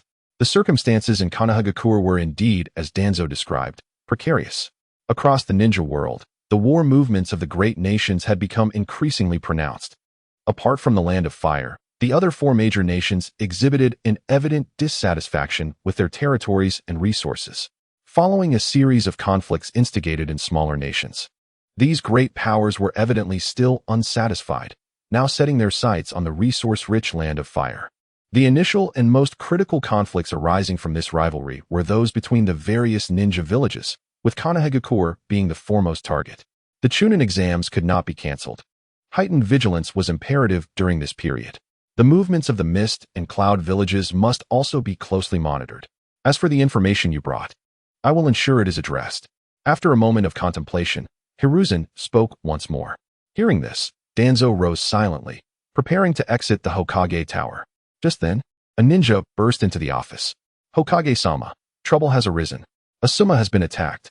The ninja was the same Chunin who had previously sparred with Mufeng. He called out as he entered, but upon noticing Danzo's presence, he promptly fell silent. "Hokage-sama." Upon hearing the news of Asuma's assault, Hiruzen furrowed his brow, taking a drag from his pipe. While it seemed trivial in the grand scheme, it was still his son. "Speak," he urged. As a classmate of Master Asuma, Uchiha Mufeng, the Chunin man glanced at Danzo and recounted the events in detail, including his intervention to stop the conflict. Although he altered some phrases, the essence of the account remained largely accurate. Upon hearing that Mufeng could engage with the Chunin and had awakened the Sharingan, capable of mimicking others' jutsu, both Sarutobi Hiruzen and Danzo were visibly intrigued. "Very well, I have been informed of this matter. Just ensure that Asuma does not cause any trouble." With a sharp inhale of smoke, Sarutobi Hiruzen continued. "Understood, Hokage-sama." With that, the Chunin departed from the Hokage's office. However, within the office, Sarutobi Hiruzen and Danzo fell into a contemplative silence. After a moment, Danzo broke the stillness. "A genius of the Uchiha clan. It seems he has already awakened the three-tomoe Sharingan. What are your intentions regarding him?" A glint of shrewdness flickered in Danzo's eyes as he continued. "Previously, you opposed Kakashi joining Root, but this Uchiha Mufeng is a different matter. The timing is crucial." Sarutobi Hiruzen interrupted him. "Danzo, it's time for you to set aside your ulterior motives. He is a member of the Uchiha clan, even if he is merely an orphan. The awakening of the three-tomoe Sharingan will undoubtedly draw their attention. Do you truly believe Fugaku and the Uchiha will consent to him joining your root? I shall contemplate his future." Hiruzen mused. Upon hearing this, disappointment briefly flickered in Danzo's eyes, though he concealed it and rose to depart the Hokage's office. After Danzo left, Sarutobi Hiruzen lightly tapped his desk. In the next moment, a masked Umbu ninja appeared before him. "Investigate this Uchiha Mufeng." "Yes, Hokage-sama." Meanwhile, as Danzo exited the Hokage's building, two of his subordinates, who had been waiting outside, followed him. "A genius of the Uchiha clan. Uchiha Mufeng," Danzo muttered to himself before quietly instructing his companions. Concurrently, within the Uchiha clan's territory, Uchiha Fugaku received word of Mufeng's awakening of the three-tomoe Sharingan. "Are you certain it is the three-tomoe Sharingan?" The messenger was an Umbu member who had intervened to prevent Mufeng's battle with the Chunin. "There is no mistake, clan leader. After returning, I examined the records. He should be our Uchiha Mufeng, a peer of Obito. A peer of Obito, which means he is only 7 or 8 years old." Uchiha Fugaku was taken aback. To awaken the three-tomoe Sharingan at such an age, what a concept. No one understands better than the Uchiha how extraordinary this truly is. It is noteworthy that in the original work, Uchiha Itachi awakened his Sharingan at the tender age of 8, earning the title of a prodigy. However, Itachi only attained a single tomoe Sharingan, while Sasuke did not awaken his three-tomoe Sharingan until he was 13. Astonishingly, there are individuals who can directly manifest a three-tomoe Sharingan at the mere age of 7 or 8. Such exceptional talents are highly likely to awaken the Mangekyo Sharingan. What is most critical, however, is that this kind of genius had previously gone unnoticed by others. For a moment, Uchiha Fugaku found himself deep in contemplation, but soon thereafter, a sense of elation washed over him. As the leader of the Konoha's police force, Fugaku was well informed about the dynamics within the ninja world. With war looming, the Uchiha clan had not produced any notable geniuses during this period. At this time, Shursui was only 4 or 5 years old, Itachi had not yet been born, and Obito was languishing at the bottom of his class. The once illustrious Uchiha clan had seemingly entered a drought of talent. Conversely, the name of Kakashi, the son of White Fang, was rising to prominence, which somewhat irked the proud members of the Uchiha clan. Yet now, Mufeng had emerged as the clan leader. Fugaku felt a glimmer of hope.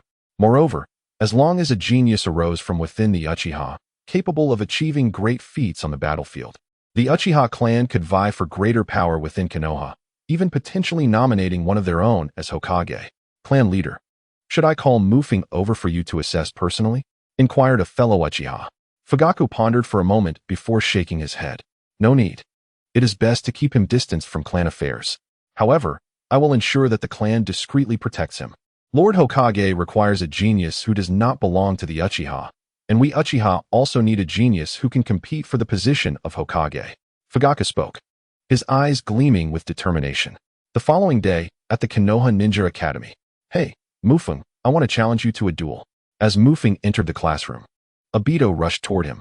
The previous day's defeat had left Obito humiliated, yet with his tenacious spirit, akin to Kakashi, he was unwilling to concede easily against Mufeng. Boring. You lost yesterday. Since that day, you have been my subordinate. Come back to challenge me once you attain the rank of Chunin. Mufeng replied nonchalantly, casting a glance around the classroom. At that moment, Mike Guy, Yugao, and other students had arrived. Spotting Mufeng, Guy eagerly approached him. Mufeng-kun, did Yugao just say that you fought with the Chunin yesterday, and that you won? Shall we train together in taijutsu today? Before Guy could finish his question, a group of girls from the class rushed over. Mufeng, did you really battle with the Chunin? Yugao said you already mastered advanced ninjutsu. Is that true? Mufeng-kun, how impressive. Can you teach me the shadow clone technique? Mufeng, here is a little gift I prepared for you. The swarm of girls encircled Mufeng, leaving Yugao feeling somewhat bewildered at the periphery. Mufeng found himself somewhat overwhelmed, yet he responded with a smile. However, once he began to engage in conversation, the girls became increasingly proactive, inquiring about his experiences battling Chunin. Mufeng is truly remarkable. One might say Kakashi is simply not in his league. Suddenly, one of the girls interjected, by the way, Mufeng, doesn't this mean you might graduate early? At that moment, the realization dawned on many students. Indeed, if Mufeng possessed the strength to contend with Chunin, would he remain at the Ninja Academy? Might he, like Kakashi, apply for early graduation? The girls reacted fervently.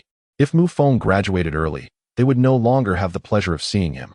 A wave of regret swept through the crowd, particularly among the outer circle where Yuhi Kurenai bit her lip in dismay. Just then, a disdainful scoff echoed from the back. Asuma Sarutobi approached, his gaze fixed coldly on Mufeng. Noticing Asuma's frosty demeanor and imposing presence, others quickly parted to make way. Mufeng, I concede that you are strong. Yet I, Asuma Sarutobi, shall not easily yield. I will continue to challenge you. After delivering this bold declaration, Asuma returned to his seat. Mufeng was taken aback.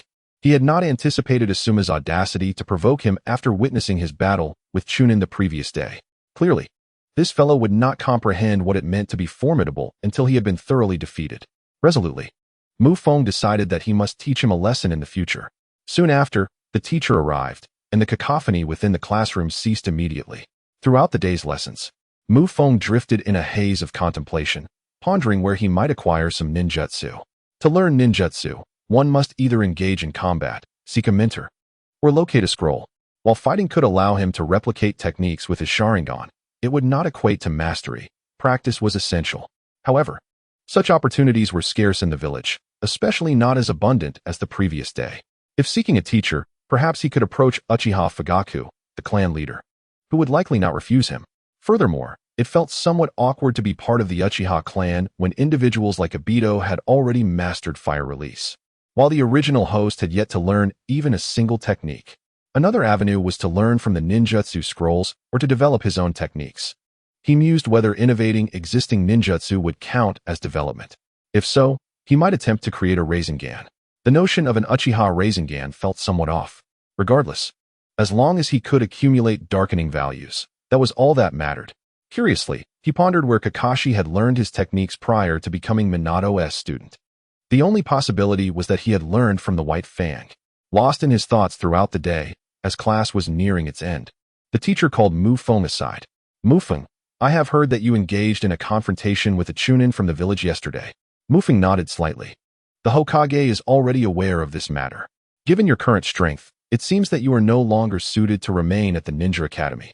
The Hokage and your teachers both agree that you may apply for early graduation.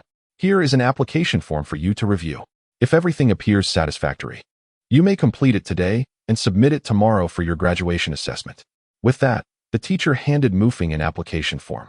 Upon seeing the form, Feng was somewhat taken aback. After his encounter with the chunin and his meeting with Kakashi, he had contemplated applying for early graduation. However, he had not anticipated that his situation would reach the third Hokage, who had personally inquired about it, and that this early graduation might even bear the third's influence. This development had come rather swiftly. Being a member of the Uchiha clan, drawing the attention of the third Hokage, and even Danzo, was not particularly reassuring for Feng. Yet, graduating early would grant him considerable autonomy, affording him ample time, which was not entirely a negative outcome. Furthermore, perhaps he could seize this opportunity. Teacher, may I inquire if, upon early graduation, I could apply to learn more advanced ninjutsu? For instance, techniques like the Fire Dragon Flame or Water Dragon Bullet. Feng took this chance to express his aspirations. Upon hearing Feng's inquiry, the teacher furrowed his brow. Feng, at your age, being able to combat a chunin is indeed a testament to your remarkable talent. However, the study of any ninjutsu is not achieved overnight. Additionally, every ninja has limited time. And for a ninja, the pursuit of ninjutsu is a serious endeavor. It is not a matter of quantity, but of quality. Nevertheless, if you can pass the graduation assessment and have the desire to learn ninjutsu, I shall support you. I can help you apply for some ninjutsu scrolls. Alternatively, you may seek out a squad within the village to join and continue your studies under a jonin. Upon hearing that he could acquire ninjutsu scrolls, Feng's eyes lit up. In that case, I shall apply for early graduation. Feng declared decisively. Very well. Prepare yourself today, and you can take the assessment tomorrow. Shadow Clone Technique, passed. Transformation Technique, passed. Substitution Technique, passed. Congratulations, Uchiha Feng. You have grown into a qualified ninja. Here is your forehead protector. In the presence of the proctoring teacher, Feng publicly submitted his application for early graduation. He flawlessly passed the graduation assessment and received his Jinin forehead protector. Feng, congratulations.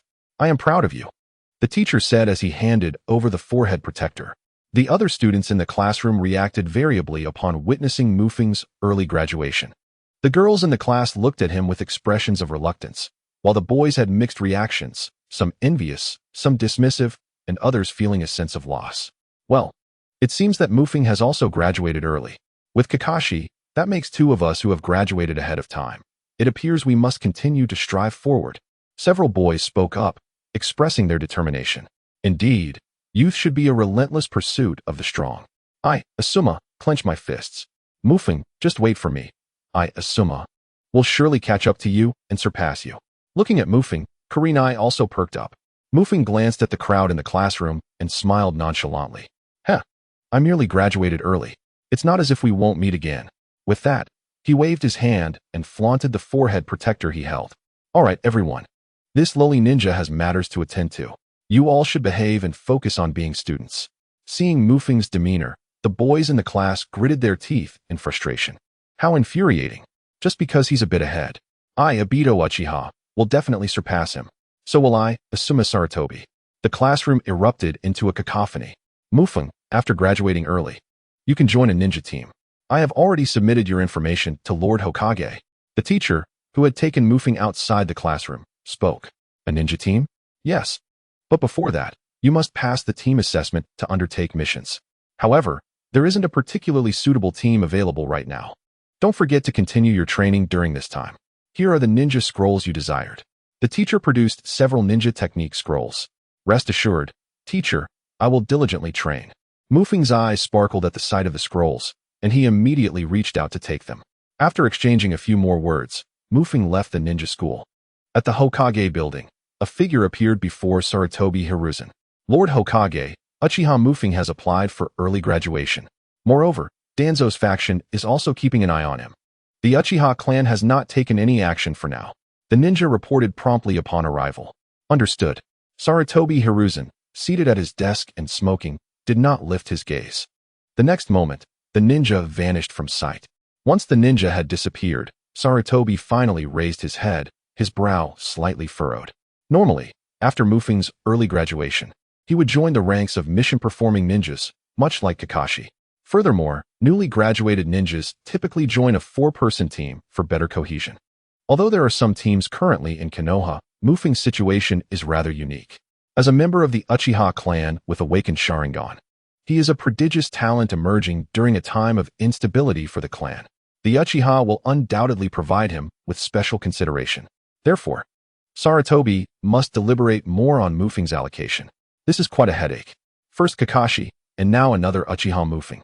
Nevertheless, he knew that under no circumstances could this child be handed over to Danzo. The Uchiha clan would never agree to that. However, as the next team deliberated over the roster, Sarutobi Hiruzen still found himself at an impasse. Ultimately, he decided to set the matter aside for the moment.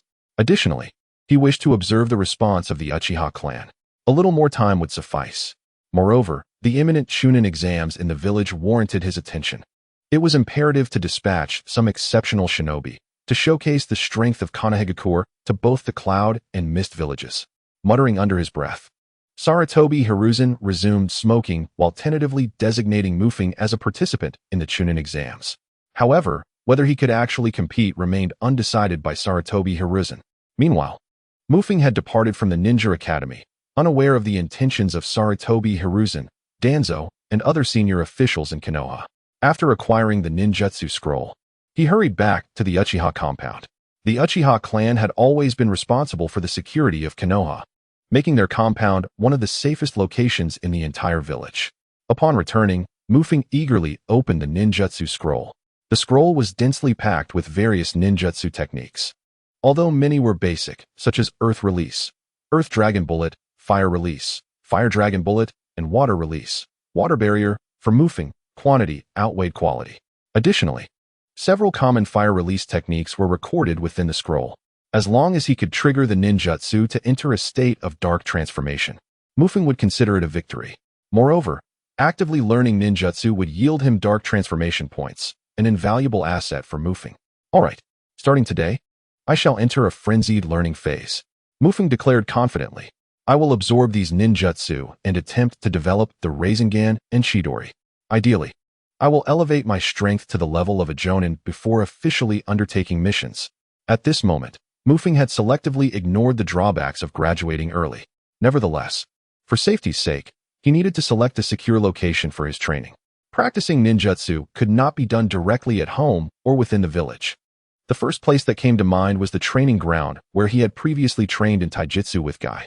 Although that training ground was somewhat small, there was a spacious area nearby, complete with a small lake, perfect for practicing ninjutsu. As the day was already late, he decided to commence his training the following day. From tomorrow onwards, I will officially enter training mode. Mufeng exclaimed excitedly, clenching his fist. The next moment, his gaze flickered with delight as he looked at the ninjutsu scroll in his hands, and he began to delve into the various techniques recorded within.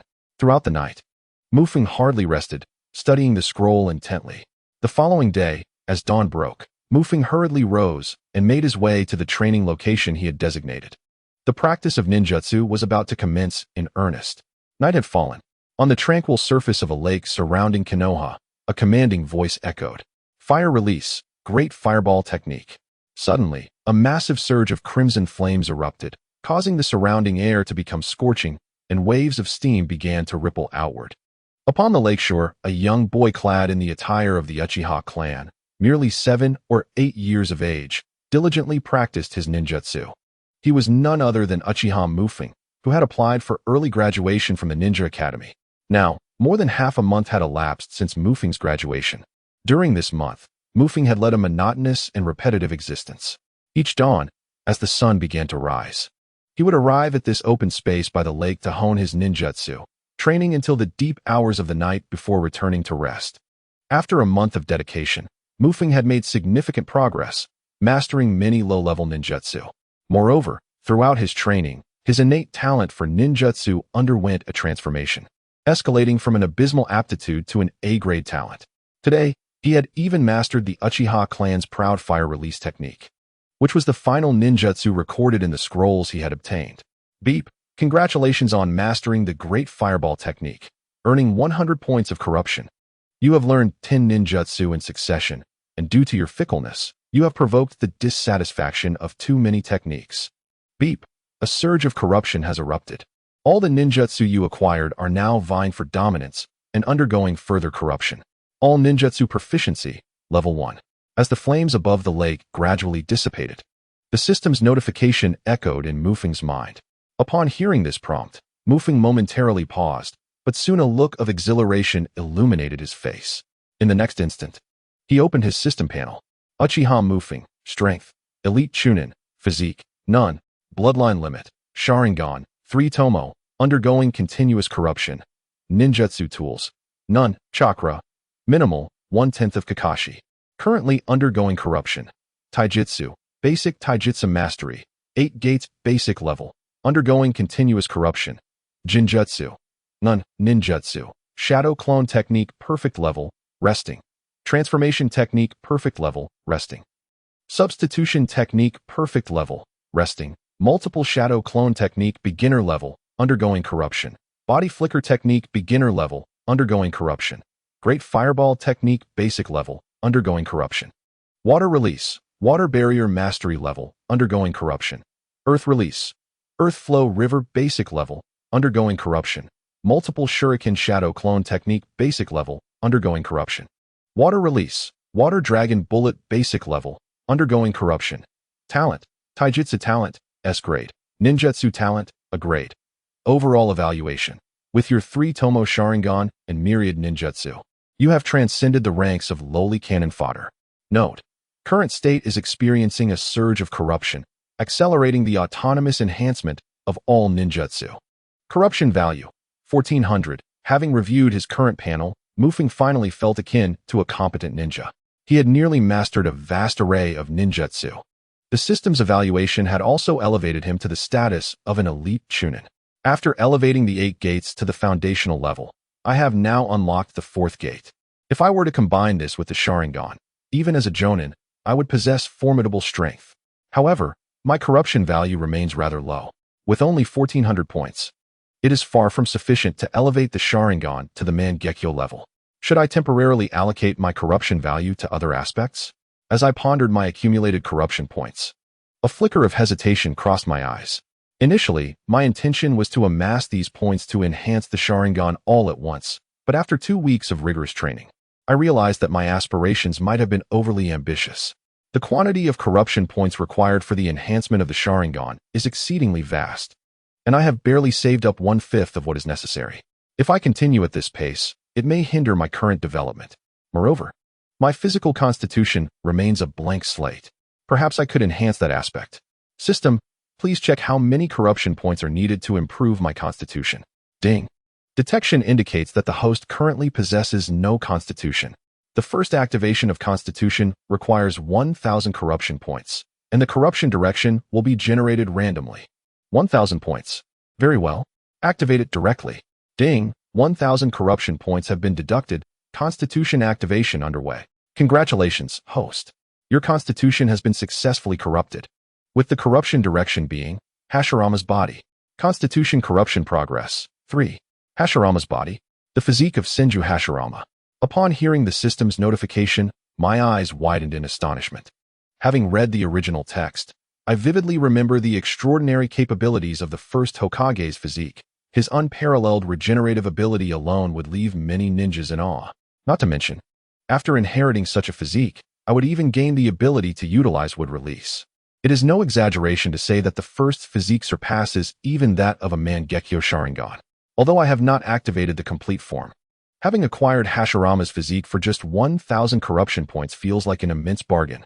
Furthermore, combining Hashirama's physique with the Uchiha bloodline, doesn't this align with Madara's evolutionary path? If that is the case, as long as I continue to develop, one day I could reach Madara's level. With this thought, excitement surged within me, and I eagerly began to experiment. Just then, ding, congratulations, host. You have awakened Hashirama's body. You can now learn wood release. Wood release. My eyes sparkled with anticipation. Yet I have yet to encounter the opportunity to practice it. Fortunately, within the system, I can also exchange for learning ninjutsu. However, these techniques not only do not increase corruption points, but they also require a deduction of some points, which is evidently not cost-effective. Nevertheless, in pursuit of experiencing the legendary wood release techniques, I resolved to indulge myself. After glancing at the learning interface for wood release ninjutsu within the system, I ultimately made my choice. Wood release. Wood spike technique requires 400 corruption points. This technique, known as the wood release cutting technique, left a profound impression on Mufeng. In the original narrative, after his transformation, Obito Uchiha, having transplanted the first Hokage's cells and restored his physique, unleashed this very technique against an adversary, swiftly eliminating a Chunin from the Mist Village. Congratulations, you have learned the wood release cutting technique, with a deduction of 400 dark points. Mufeng returned to a state of utter destitution. However, his strength had grown exponentially since then. Now, even against elite Jonin, he felt capable of holding his own. Additionally, with the wood release physique, his recovery abilities had enhanced, inadvertently bolstering the 8 gates technique. Let me try this cutting technique. As the words left his lips, Mufeng summoned his chakra, manifesting his ninjutsu. His hands moved with agility as he targeted a large tree before him. Wood release cutting technique. Bang, bang, bang. 3 muffled thuds echoed through the forest as 3 sturdy branches pierced through the trunk of a tree as thick as a barrel. Mufeng approached to inspect the outcome, feeling quite satisfied. If this technique were employed against a person, it would undoubtedly deliver a chilling blow. After witnessing the effectiveness of the cutting technique, Mufeng resolved to practice it more frequently, envisioning it as a surprise attack in future battles, something that ordinary ninjas would never anticipate. Unbeknownst to him, he had now acquired the ability to protect himself. Even if he were to step onto the battlefield, he would no longer be mere cannon fodder. Looking up at the moon over Konoha, Mufeng sighed. Yet, he knew he could not afford to relax too much. Against a formidable Jonin or a Kage-level opponent, he would still be outmatched. He needed to continue training and elevate his strength to that of a Kage before the impending Great War. Clenching his fists, Mufeng vowed resolutely. However, at that moment, a rustling sound emerged from the nearby thicket, capturing Mufeng's attention. Swish, swish. In the dense woods, 2 figures hurriedly darted past each other. Clang. The sound of clashing blades resonated, sparks flying amidst the trees. Suddenly, one individual plummeted from the air, landing with a thud on the ground. Kakashi, gripping his short blade, fixed his gaze intently on the unfamiliar ninja perched among the branches. The stranger wielded an oddly shaped, imposing sword, his cold gaze directed at Kakashi. The murderous intent emanating from him almost palpable, akin to a beast poised to strike. A Mist Village ninja. Kakashi's eyes narrowed as he caught sight of the headband worn by his foe, his voice laced with reluctance. In that instant, the opponent's figure flickered and vanished from the trees, only to reappear on the ground not far from Kakashi. I originally intended to test Konoha's strength during the Chunin exams. I never anticipated that a mere child would see through my ruse. With white hair and a blade in hand, you must be Tsukumo Hataki's descendant. No, you are certainly his offspring. Konoha truly produces exceptional talent. As the ninja with the peculiar sword approached Kakashi, he spoke, his tone laced with intrigue. Kakashi tightened his grip on his short blade, his eyes scanning the surroundings for anything that could be utilized to his advantage. The death of Kakashi's father, Tsukumo Hataki, rendered him taciturn. Whenever he felt melancholic during the night, he would stealthily venture outside the village for a stroll. However, today, Kakashi encountered an unexpected turn of events.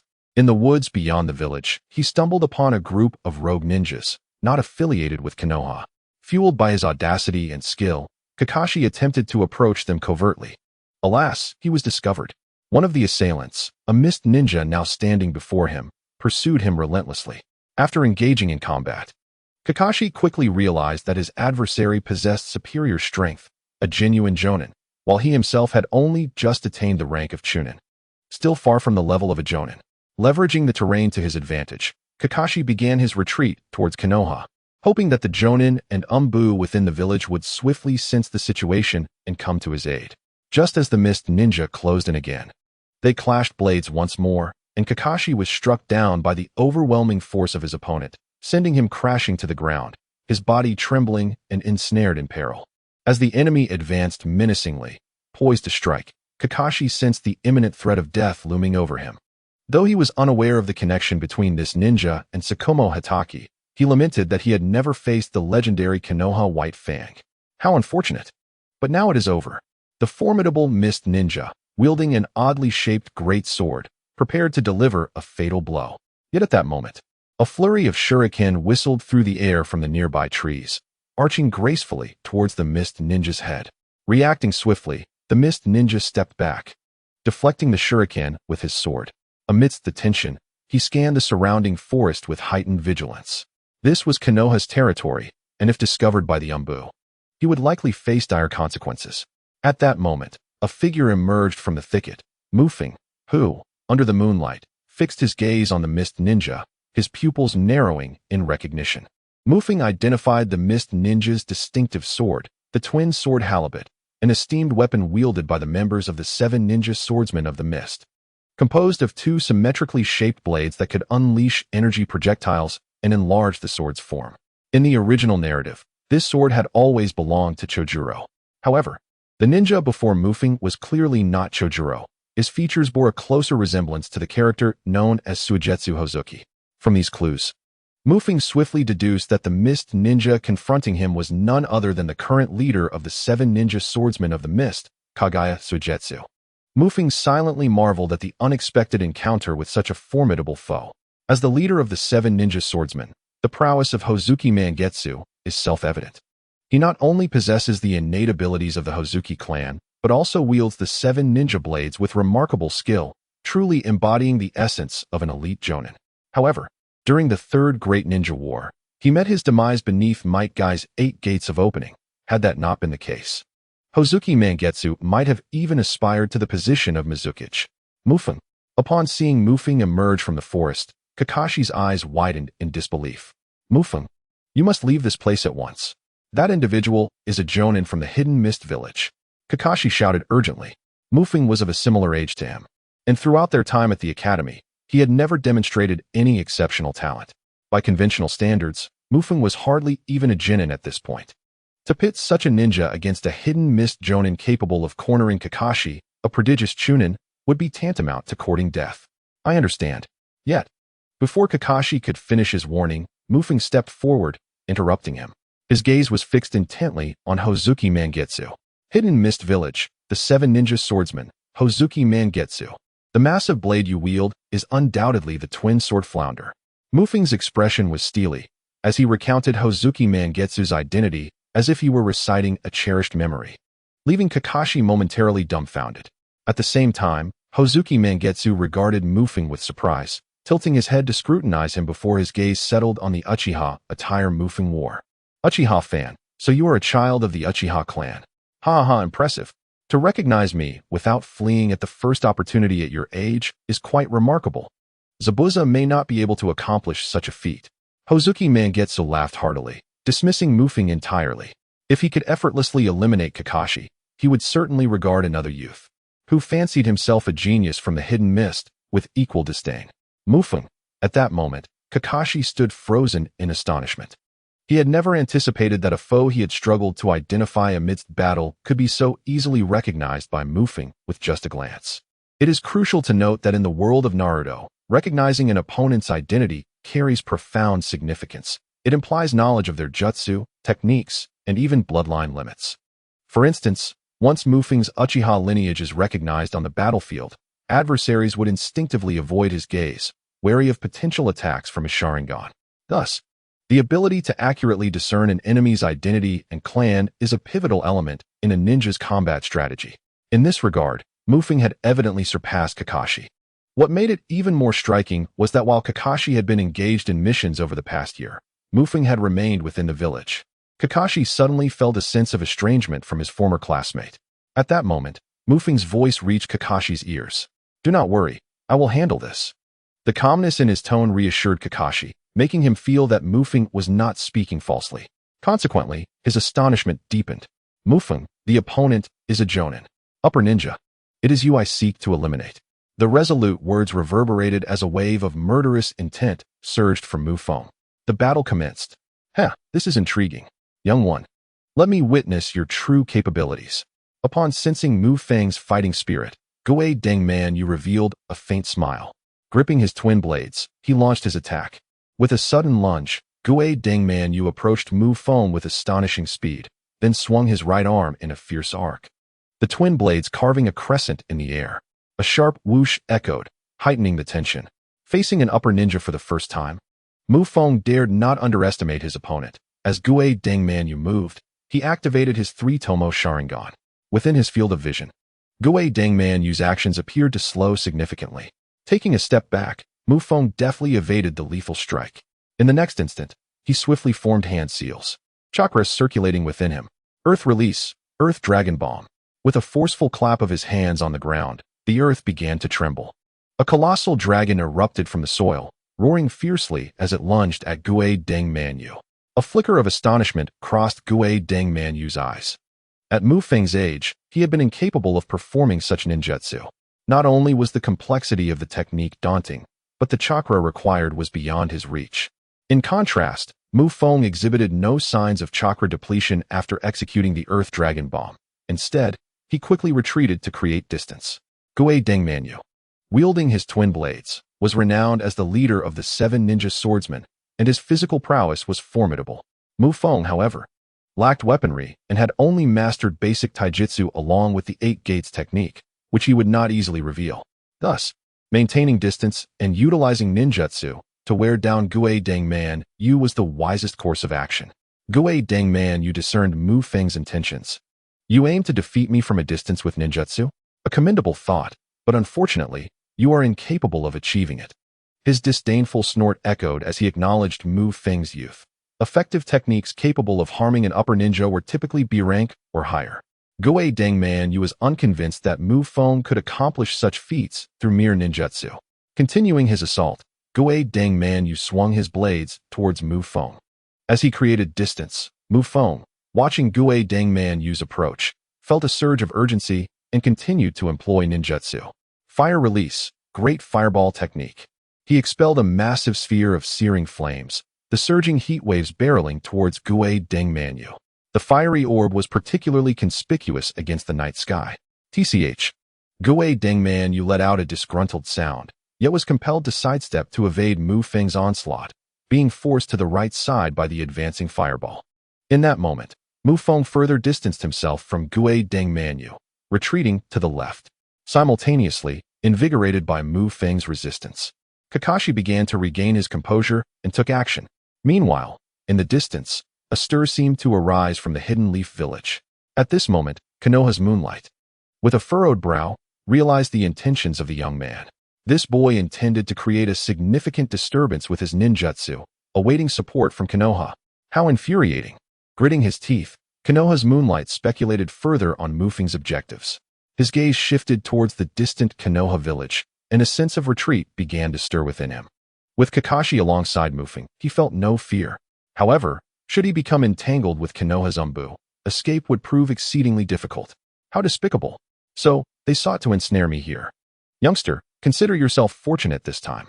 Locking his gaze on the turmoil within Konoha village, Konoha's Moonlight cast a fierce glare at Feng. With that, he turned and vanished into the depths of the forest. Panting, Kakashi sank to the ground, overwhelmed with relief at having survived. He then turned to Feng, preparing to express his gratitude. Feng, thank you. However, before Kakashi could finish his sentence, Feng strode directly to him and snatched the short blade from Kakashi's hand. Lend me this, he uttered cryptically, before pursuing Konoha's Moonlight. In a flurry of movement, Feng's figure, like Konoha's Moonlight, disappeared into the forest's depths, leaving Kakashi in stunned silence. Uncertain of what to do, within the woods, Feng moved swiftly, utilizing his Sharingan to clearly track the direction and traces of Konoha's Moonlight's departure. Pursuing Konoha's Moonlight was not an act of recklessness. Feng was acutely aware of the opportunity before him. having encountered a foreign jonin within Konoha village. He could not afford to relinquish this chance for confrontation lightly. Moreover, their earlier skirmish had already alerted Konoha village, and the Umbu would undoubtedly be en route. At this moment, as long as Mufeng wasn't swiftly eliminated by Konoha's moonlight, he was in a relatively safe position. Given Mufeng's current strength, equivalent to that of a jonin, coupled with the 8 gates, would release, and the cells of Hashirama, it was nearly impossible for Konoha's moonlight to eliminate him in an instant. However, if Mufeng could detain or even defeat Konoha's moonlight, he would not only enhance his combat experience, but also gain additional dark points. In summary, pursuing Konoha's moonlight was a venture with no downside. Before long, after a vigorous chase, Mufeng spotted Konoha's moonlight racing ahead. Konoha's moonlight, realizing Mufeng's audacity, was taken aback. Yet, the next moment, a surge of fury welled up within him. He could hardly believe that an ordinary child from Konoha dared to pursue him. This was undeniably a challenge and an affront to his pride. If he wished for death, then so be it. A murderous intent flickered in Konoha's moonlight's eyes. And the next instant, he swung his twin blades, the Kubikurobocho. With a thunderous boom, a mass of gaseous energy erupted from the blades, hurtling toward Mufeng. Instantly alert, Mufeng activated his Sharingan, evading the attack with a body flicker technique, and continued his pursuit of Konoha's moonlight. Determined to pursue him relentlessly, Mufeng noticed that Hozuki Mangetsu had sheathed his twin blades and quickened his pace. Gritting his teeth, Mufeng mirrored this acceleration, swiftly following Mangetsu's lead as they fled towards the outskirts of Konohagakure. After about 2 minutes of pursuit, they reached a pond where Mangetsu finally halted, spinning around to fix his gaze on Mufeng. "You've truly provoked me, little brat from Konoha," he declared, and with that, he formed a series of hand seals. Mist concealment technique. As the words settled, a thick fog enveloped the area. Alarm bells rang in Mufeng's mind, prompting him to heighten his vigilance. As the mist thickened, it completely shrouded Mufeng's position. Gripping the short blade he had seized from Kakashi, his Sharingan activated, scanning the surroundings with acute awareness. This time, Mufeng had no intention of engaging in a war of attrition with Hozuki Mangetsu. Compared to ninjutsu, the 8 gates combined with the Sharingan represented Mufeng's ultimate form. First gate, the open gate, released, he declared, keenly observing his surroundings. With the power of the Sharingan, Mufeng quickly locked onto Mangetsu's direction. Without hesitation, he unleashed the first gate. Yet, it was evidently insufficient. Second gate, the rest gate, open. Third gate, the life gate, open. Fourth gate, the wound gate, open. With 4 gates opened in rapid succession, a torrent of potent chakra surged around Mufeng, emanating a vibrant green energy. The forceful chakra expelled the mist that had enveloped him, startling Hozuki Mangetsu, who remained hidden within the fog. "What kind of ninjutsu is this?" he gasped, wide-eyed at the sight of Mufeng's burgeoning chakra, which was multiplying exponentially. Within mere moments, he felt an overwhelming pressure emanating from Mufeng. How is this possible? Such chakra, not even a typical jonin possesses, he thought, bewildered, as Mufeng was merely a child from Konohagakure. Recovering from his shock, Mangetsu's instincts kicked in, and he began to acknowledge that Mufeng was undoubtedly more gifted than Kakashi, with whom he had just battled. Having not yet infiltrated Konohagakure, he had already encountered 2 of its prodigies, igniting a sense of trepidation within him. How many more talented youths resided in Konoha? Could the hidden mist village truly contend with Konoha? Would this Chunin exam plan proceed smoothly? For Mufeng, Mangetsu foresaw an invincible Konohagakure. However, just as Mangetsu was lost in thought, Mufeng had locked onto his figure through the Sharingan. In the state of having opened 4 gates, Mufeng's movements became nearly imperceptible to the ordinary eye. As the ghostly lantern reached its full moon, a sudden dash saw Feng appear before it. Gripping his short blade tightly, with a swift motion, the sound of metal clashing echoed through the air as Ghost Lantern was startled into instinctively drawing his twin blades to defend himself. The clang of their weapons resonated sharply, and Ghost Lantern felt an overwhelming force emanating from the short blade, which seemed to suppress him entirely. Stumbling back in disbelief, he took 2 steps backward. However, Feng did not afford him a moment's respite. With a swift sidestep, he closed the distance once more, brandishing his short blade. The sounds of clashing steel filled the forest, sparks flying as the short blade met the twin swords in a flurry of strikes. Ghost Lantern's swordsmanship was formidable, and he felt confident facing a ninja of Feng's age. Indeed, as the confrontation progressed, Ghost Lantern's exquisite technique exerted considerable pressure on Mu Feng. Yet, this pressure began to diminish rapidly, while Ghost Lantern found himself increasingly unsettled. He realized that after Mu Feng had activated the 8 gates, his speed with the blade far surpassed his own. Although Mu Feng's technique could not match Ghost Lantern's, his frequency of strikes overwhelmed him, forcing Ghost Lantern into a defensive position. With the activation of his three-tomoe Sharingan, Mu Feng began to analyze Ghost Lantern's moves and even started to assimilate his swordsmanship. After a period of stalemate, Mu Feng seized an opportunity. His short blade transformed into a streak of white light, slicing through the gap between the twin swords and aiming for Ghost Lantern's waist. Just as the blade was about to make contact, Ghost Lantern suddenly became transparent, swiftly transforming into a mass of water. The water transformation technique, a bloodline limit of the Ghost Lantern clan. As he morphed into water, Ghost Lantern retreated, putting distance between himself and Mu Feng before reverting to his original form. The audacity of this young Leaf Village ninja to force him into such a predicament was infuriating. Yet, he resolved that this was where the confrontation would end.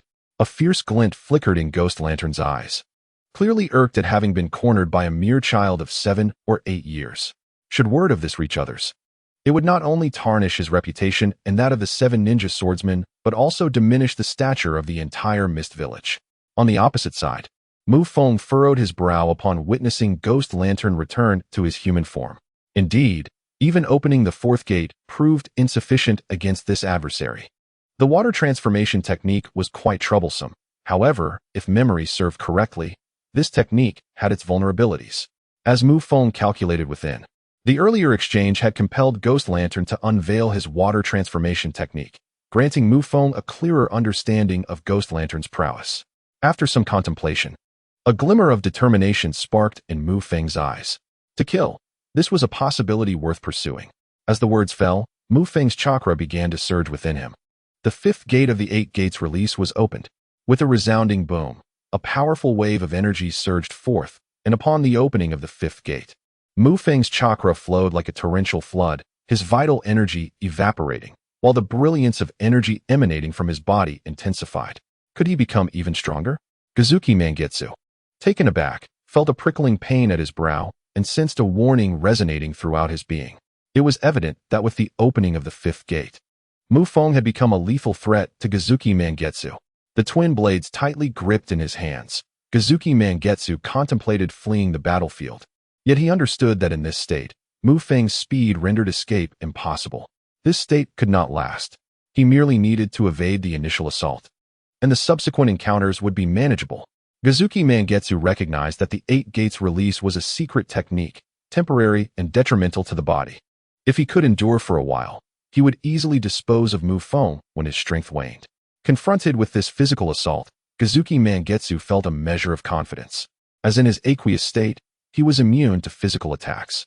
Now, he was prepared to meet Mu Feng's assault, ready to transition into his water form at any moment.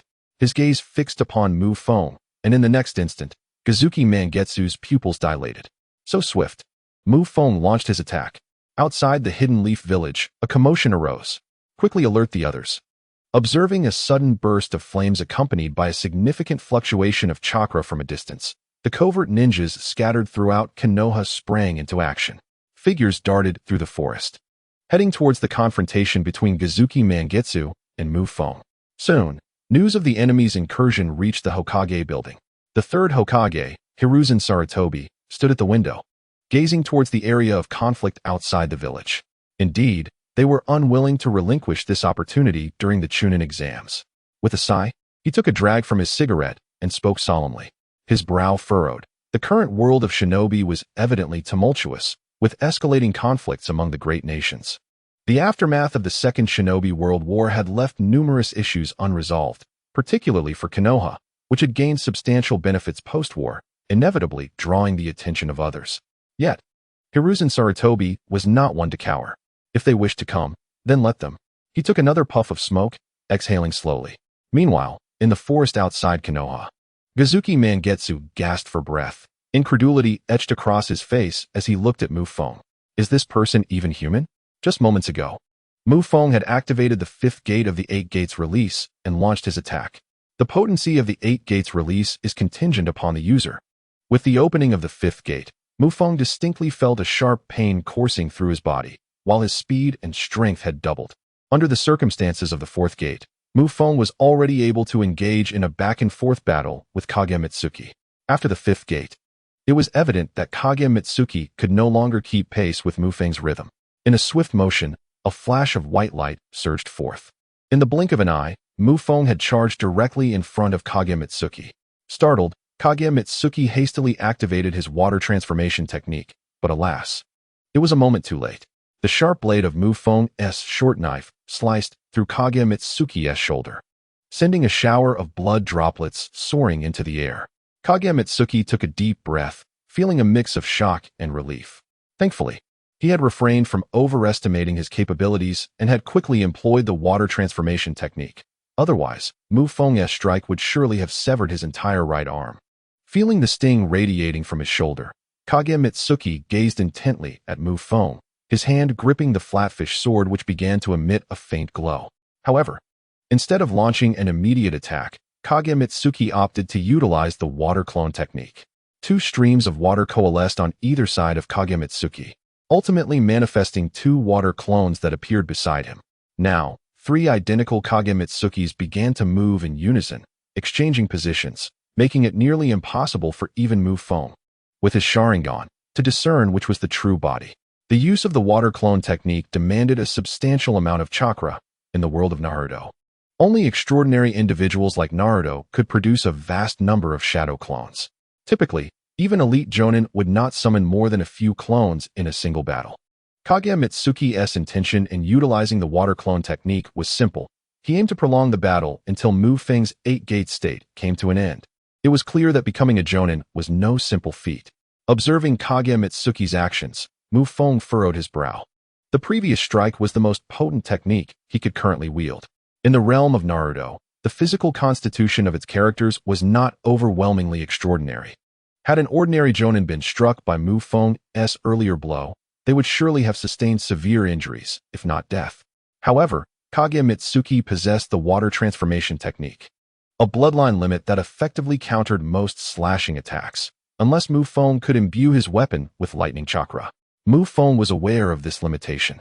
It was not that he lacked the desire to infuse his weapon with lightning chakra, but rather that he had yet to master the technique. Infusing weapons with chakra of varying attributes required practice, which Feng had not yet achieved. Moreover, even if he had mastered it, doing so while in the 8-gate state was implausible. In this state, chakra surged violently within him, akin to a raging torrent, making it impossible to exert even the slightest control over it, let alone employ ninjutsu. This presented a significant challenge. The duration of the 5th gate state was not particularly long, yet Kage Mitsuki was clearly not an opponent to be underestimated. It seemed that Feng had no choice but to take a gamble. Having already opened the 5th gate, he was unwilling to concede defeat. After concluding his internal calculations, Feng surged forward once more, his form becoming a blur. When he solidified again, he had already reappeared before Kage Mitsuki. With a swift slash, the blade gleamed as it cut through one of Kage Mitsuki's clones, which dissolved into flowing water. How infuriating! The speed of this individual remains elusive. Guai's ear tightly grasped the halibut in his hand, attempting to counter Feng with a clone, but the endeavor was evidently in vain. A radiant glow flickered atop the halibut, and in the next moment, Guai's demiurge swung with all his might. Boom! The halibut unleashed a tremendous surge of energy, erupting in all directions. Unable to capture Feng's silhouette, Guai's demiurge resorted to a wide-ranging assault. The colossal energy sphere detonated within the jungle, sending trees and soil soaring, leaving chaos in its wake. Feng's figure danced nimbly around, effortlessly evading Guai's onslaught. Yet, at that moment, a dull thud resonated within Feng, his heart constricting abruptly, leaving him momentarily stunned, as if struck by an immense force. Guai's demiurge had initially intended to exploit the turmoil to make his escape, utilizing the remaining water clones to diverge and create distance, buying himself time. However, in an instant, he sensed the chakra within Feng rapidly dissipating. Has the time come? A glimmer of insight flashed in Guai's eyes as he halted abruptly and turned back. There, On the ground where the attack had just erupted, Feng was half kneeling, his countenance etched with agony. Seeing this, Guizhir felt a surge of elation. Yet, given Feng's earlier display, he remained vigilant, casting a glance towards the water clone that had also come to a standstill. In the next heartbeat, the water clone charged towards Feng. 100 meters, 50 meters, 20 meters. When it was merely 10 meters away, Feng still showed little reaction. A smile crept onto Guizhir's face. However, just as the water clone closed in, a swift flash of white blades sliced through the air. Feng leaped, hurling the white-toothed dagger from his grasp, his Sharingan fixated intently on the water clone. With a splash, the water clone was struck with precision by the dagger, disintegrating into a puddle. Thud! The act of throwing the dagger left Feng seemingly drained, once more collapsing to the ground in a half-kneel. Observing Feng's desperate retaliation against the water clone, Guizhir felt no shock, but rather a swell of joy. That prior strike appeared to confirm his suspicion. Feng was devoid of any counterattack capability. He chuckled. "Ah, the young prodigy of Konoha. I must concede, to have pushed me to this extent at your age is indeed impressive. If Kirigakure possessed a talent like you, you could likely vanquish your peers. Alas, it would be a splendid affair to sever the head of a Konoha genius." With the certainty that Feng was unable to retaliate, Guizhir bared his sharp fangs and advanced slowly towards him. The halibut in his hand glimmered with a cold light, appearing exceptionally keen under the moonlight. On the ground, Feng coughed a few times, his eyes brimming with defiance, while his Sharingan gradually faded, resembling the aftermath of the 8 gates technique. 1 step, 2 steps, 10 steps, 100 meters, 50 meters, 20 meters, 10 meters. Guizhir cautiously approached, now less than a meter from Feng. This is where it ends. In his hand, the flatfish was held aloft as Guizhir spoke. Yet at that moment, an overwhelming sense of impending crisis enveloped him. Opposite him, the previously feeble Feng suddenly surged with chakra, and with a swift motion, he raised his head, the tadpole-like tomo spinning and solidifying within his pupils. This is bad. Wood release, wood claw technique. Feng unleashed his wood release, sharp trees materializing from thin air and piercing directly into Guizhir's body. Realizing the gravity of the situation, Guizhir hastily retreated while simultaneously employing the water transformation technique, rendering his form transparent. However, caught off guard, he was still startled by Feng's sudden wood release. As 3 razor-sharp branches pierced his lung and waist, a surge of blood spilling forth and staining the water he had transformed into. A flicker of rage ignited in Guizhir's gaze. He seemed astonished that Feng, on the brink of death, still possessed the strength to retaliate. He glared furiously at Feng. At that moment, a shrill cry pierced the air, akin to the simultaneous chirping of thousands of tiny birds. Looking up, he saw Feng charging forward, his right hand enveloped in a sphere of white lightning, the Sharingan gleaming a vivid red, brimming with murderous intent. Lightning release, 1,000 birds. With the white lightning crackling in his grasp, Feng executed one final thrust, his right hand lunging directly into Guizhir's chest. With a soft thud, Guizhir's water transformation technique was disrupted by the lightning, and a mouthful of blood erupted from his lips as Feng pierced his heart, leaving him instantly limp and powerless. How could this be possible? Guizhir stared at Feng, his pupils dilating as the life force within him gradually ebbed away, ultimately collapsing to the ground with a thud. Panting heavily, Feng gazed at the fallen Guizhir, the Sharingan slowly fading as his black pupils filled with the triumph of victory. I did it. Ding. You have slain Guizhir of the 7 ninja swordsmen of the mist. You have gained 2,000 points of corruption value. Detected that the 7 ninja swordsmen of the mist are special figures. You have gained a chance to extract a power. The extraction opportunity only arises when the host defeats a special figure more powerful than themselves. By using this ability, the host can extract one power from the slain figure, which includes ninjutsu, taijutsu, or forbidden techniques. Ding. You have used the extraction opportunity. You have acquired Guizhir's swordsmanship. Ding. You participated in a life and death battle, realizing your own weakness, and feel a deep sense of frustration. All your ninjutsu and taijutsu have entered a corrupted state. The proficiency of all your ninjutsu and taijutsu is now at level 1. Your chakra has entered a corrupted state and is rapidly escalating. You have mastered the 5 chakra natures, enabling you to perfectly perform fire release, wind release, earth release, lightning release, and water release. Your chakra control proficiency is increasing. Your chakra capacity has increased. A cacophony of notifications exploded in Mu Feng's ears. Yet at this moment, he had succumbed to the weakened state of the 8 gates, gasping for breath. At this moment, the formidable power of the Hashirama body was manifested, aiding Mu Feng in mending the internal injuries inflicted by the 8 gates of Bodai.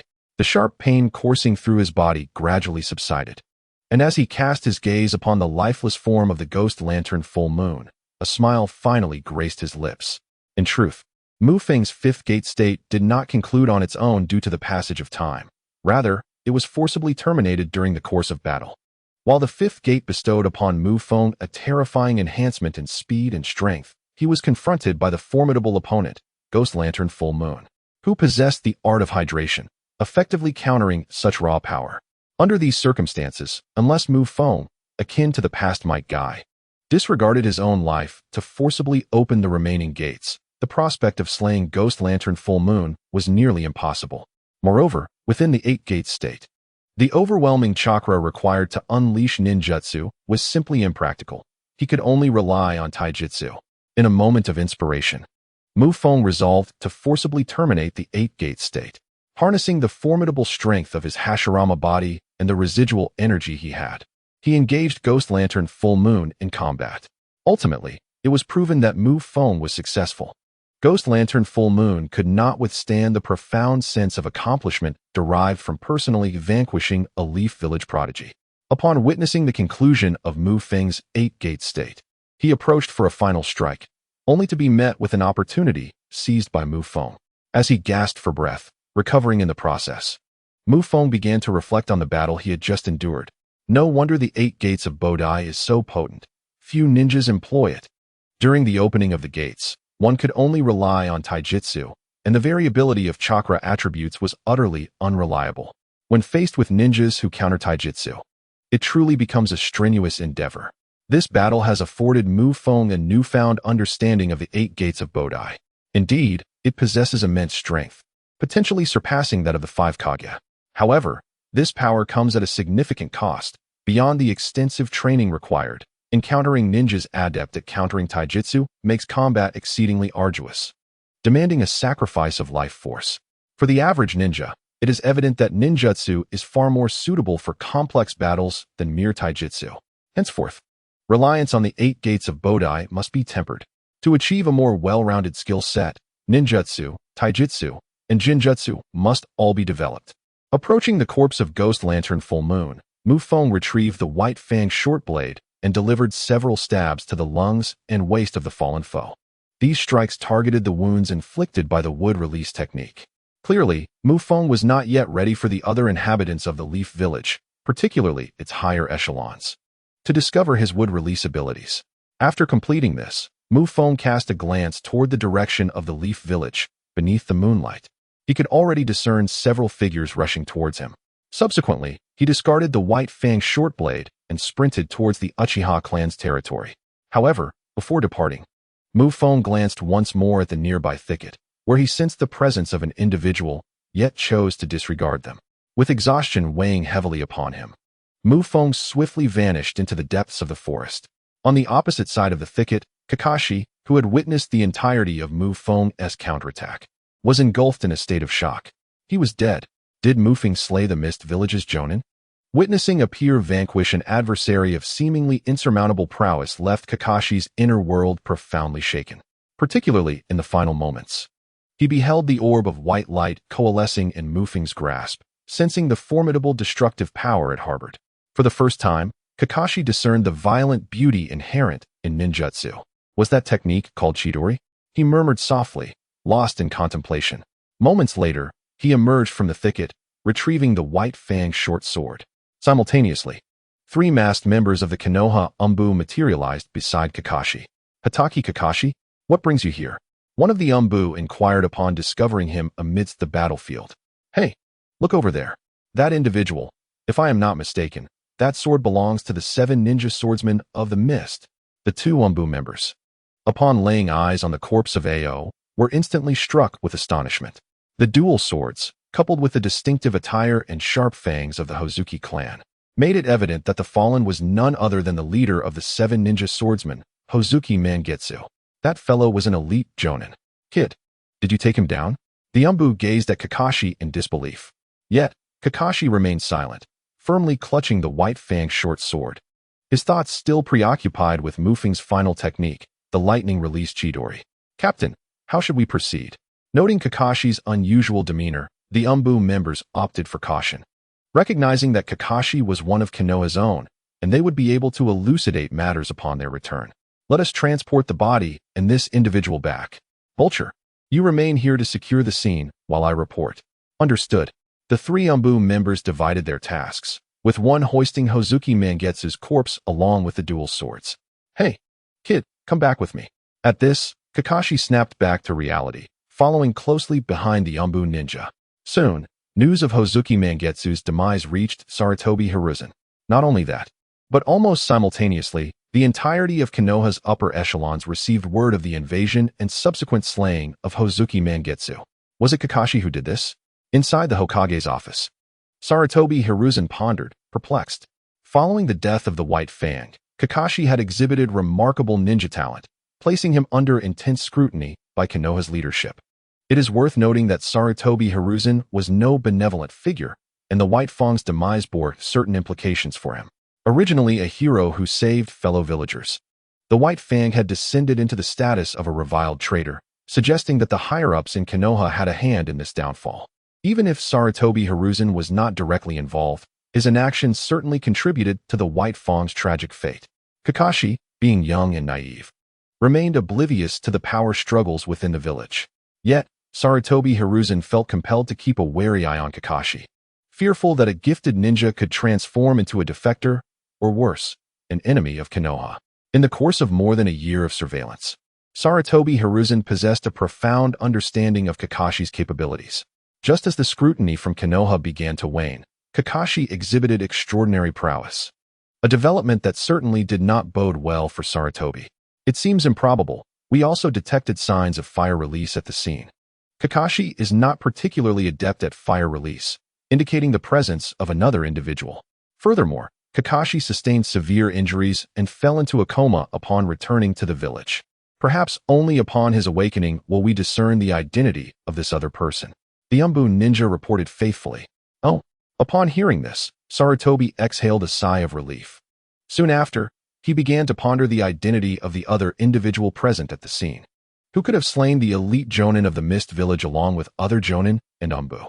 The remaining individuals have alibis, and moreover, the root has confirmed that their members were not involved in this incident. Given this, we shall await Kakashi's recovery. It is imperative to conduct a thorough investigation within the village to guard against any remnants of other ninja villages. The Chunin exams are imminent. We cannot afford any missteps. Yes, Hokage-sama. Very well, you may leave. With the conversation concluded, the Umbu member vanished from the Hokage's office. At this moment, within the Uchiha clan's domain, the architect behind the demise of Hozuki Mangetsu had returned home to assess the spoils of battle. A remarkable 2,000 points of corruption value. Both ninjutsu and taijutsu have seen enhancements. Yet, most significantly, my finesse and chakra manipulation has deepened, and I have acquired the ability to manipulate all 5 elemental transformations. Furthermore, I have obtained the swordsmanship of Hozuki Mangetsu. Indeed, slaying ninja proves to be the swiftest means of augmenting one's strength. In the chamber, bolstered by the formidable physique of the Sage of the Six Paths, Mufeng had recuperated from the debilitating effects of the 8 gates. After reviewing his post-battle gains, Mufeng felt immense satisfaction with his acquisitions. Subsequently, he opened his attribute panel. Uchiha Mufeng, Strength, Elite Jonin. Physique, Hashirama's Body, 4, Bloodline Limit. Sharingan with three-tomoe, currently undergoing corruption. Ninjutsu Tools, none. Chakra, limited, mastery over fire, wind, water, earth, and lightning elements, progressing towards chakra corruption. Taijutsu, mastery in basic taijutsu, fundamental level in 8 gates. Entry level in swordsmanship, Hozuki Mangetsu. Jinjutsu, none. Ninjutsu, perfect level in body replacement technique. Basic level in shadow clone technique. Basic level in body flicker technique. Basic level in fire release. Great Fireball Technique. Mastery level in Water Release. Water Barrier. Basic level in Earth Release. Earth Flow River. Basic level in Multiple Shuriken Shadow Clone Technique. Basic level in Water Release. Water Dragon Bullet. Basic level in Chidori. Basic level in Wood Release. Wood Spike Technique. Talent. Taijutsu Talent, S rank. Ninjutsu Talent, A rank. Comprehensive Evaluation. With your three-tomoe Sharingan and diverse ninjutsu, you have transcended the ranks of mere cannon fodder. Remarks. Currently in a state of explosive corruption, all ninjutsu self-enhancements are accelerating.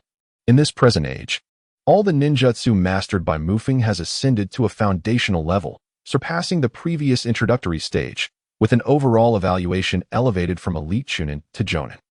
Feng now possesses a newfound confidence. Even without the 8 gates of Duanjia, he is capable of contending with ordinary Elite Jonin. Moreover, Feng finds joy in the transformation of his chakra attributes, which he now manipulates with greater finesse. It is crucial to note that at Feng's tender age, the most challenging endeavor is not the acquisition of various ninjutsu, but rather the enhancement of chakra. After all, he is merely a child and not a Jinchuriki. Thus, he cannot harbor a significant amount of sealed chakra within him. The darkening of his chakra has led to a substantial increase, enabling Feng to perform a greater array of ninjutsu, while the meticulous control over his chakra allows him to wield his techniques effectively, ensuring he eliminates foes without squandering a single drop of chakra.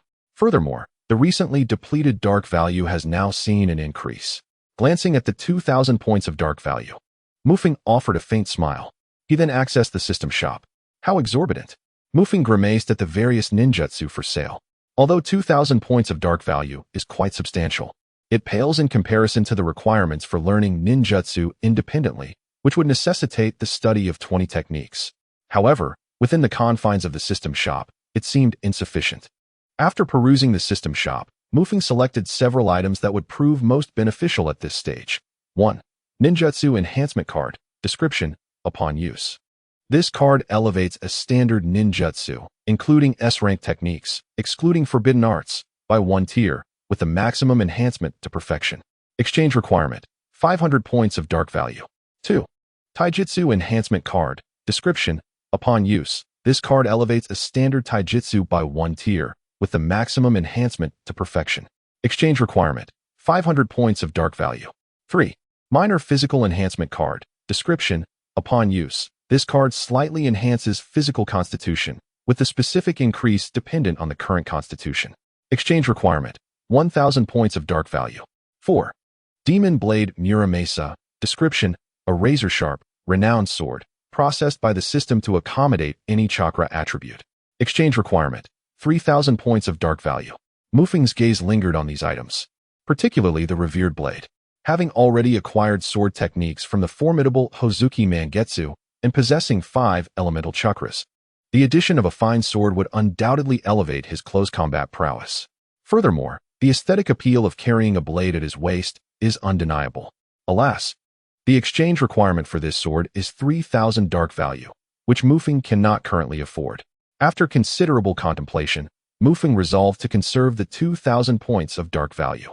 As he resides in Kanahagakure, as long as he refrains from reckless behavior, he remains relatively safe for the time being. Additionally, he can enhance his strength through the passive benefits of the darkening system, albeit at a slower pace. In a whirlwind of fanciful thoughts, Feng drifted into slumber.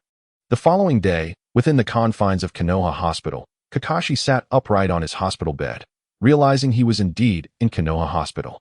Startled and disoriented, he relaxed as a medical ninja tending to him quickly noticed his awakening. "You're awake, Captain?" With a gasp, the medical ninja dashed out to seek their superior. Meanwhile, as Kakashi surveyed his surroundings in the hospital room, just as he prepared to rise from his bed, a member of the Umbu appeared in a flash. "You are awake. The Hokage wishes to summon you." Minutes later, bandaged and weary, Kakashi stood before Sarutobi Hiruzen and Danzo in the Hokage Tower. Observing Kakashi's appearance, Hiruzen furrowed his brow. "If your father could see you now, he would surely be proud. Now, tell me what transpired during yesterday's battle." Hiruzen directly inquired. "It was Uchiha Feng." Kakashi pondered briefly before responding. "Feng?" The mention of this name sparked a flicker of surprise in the eyes of both Hiruzen and Danzo. The battle last night was fought alongside him. Kakashi recounted the events of the previous evening, explaining how he found himself outside the village.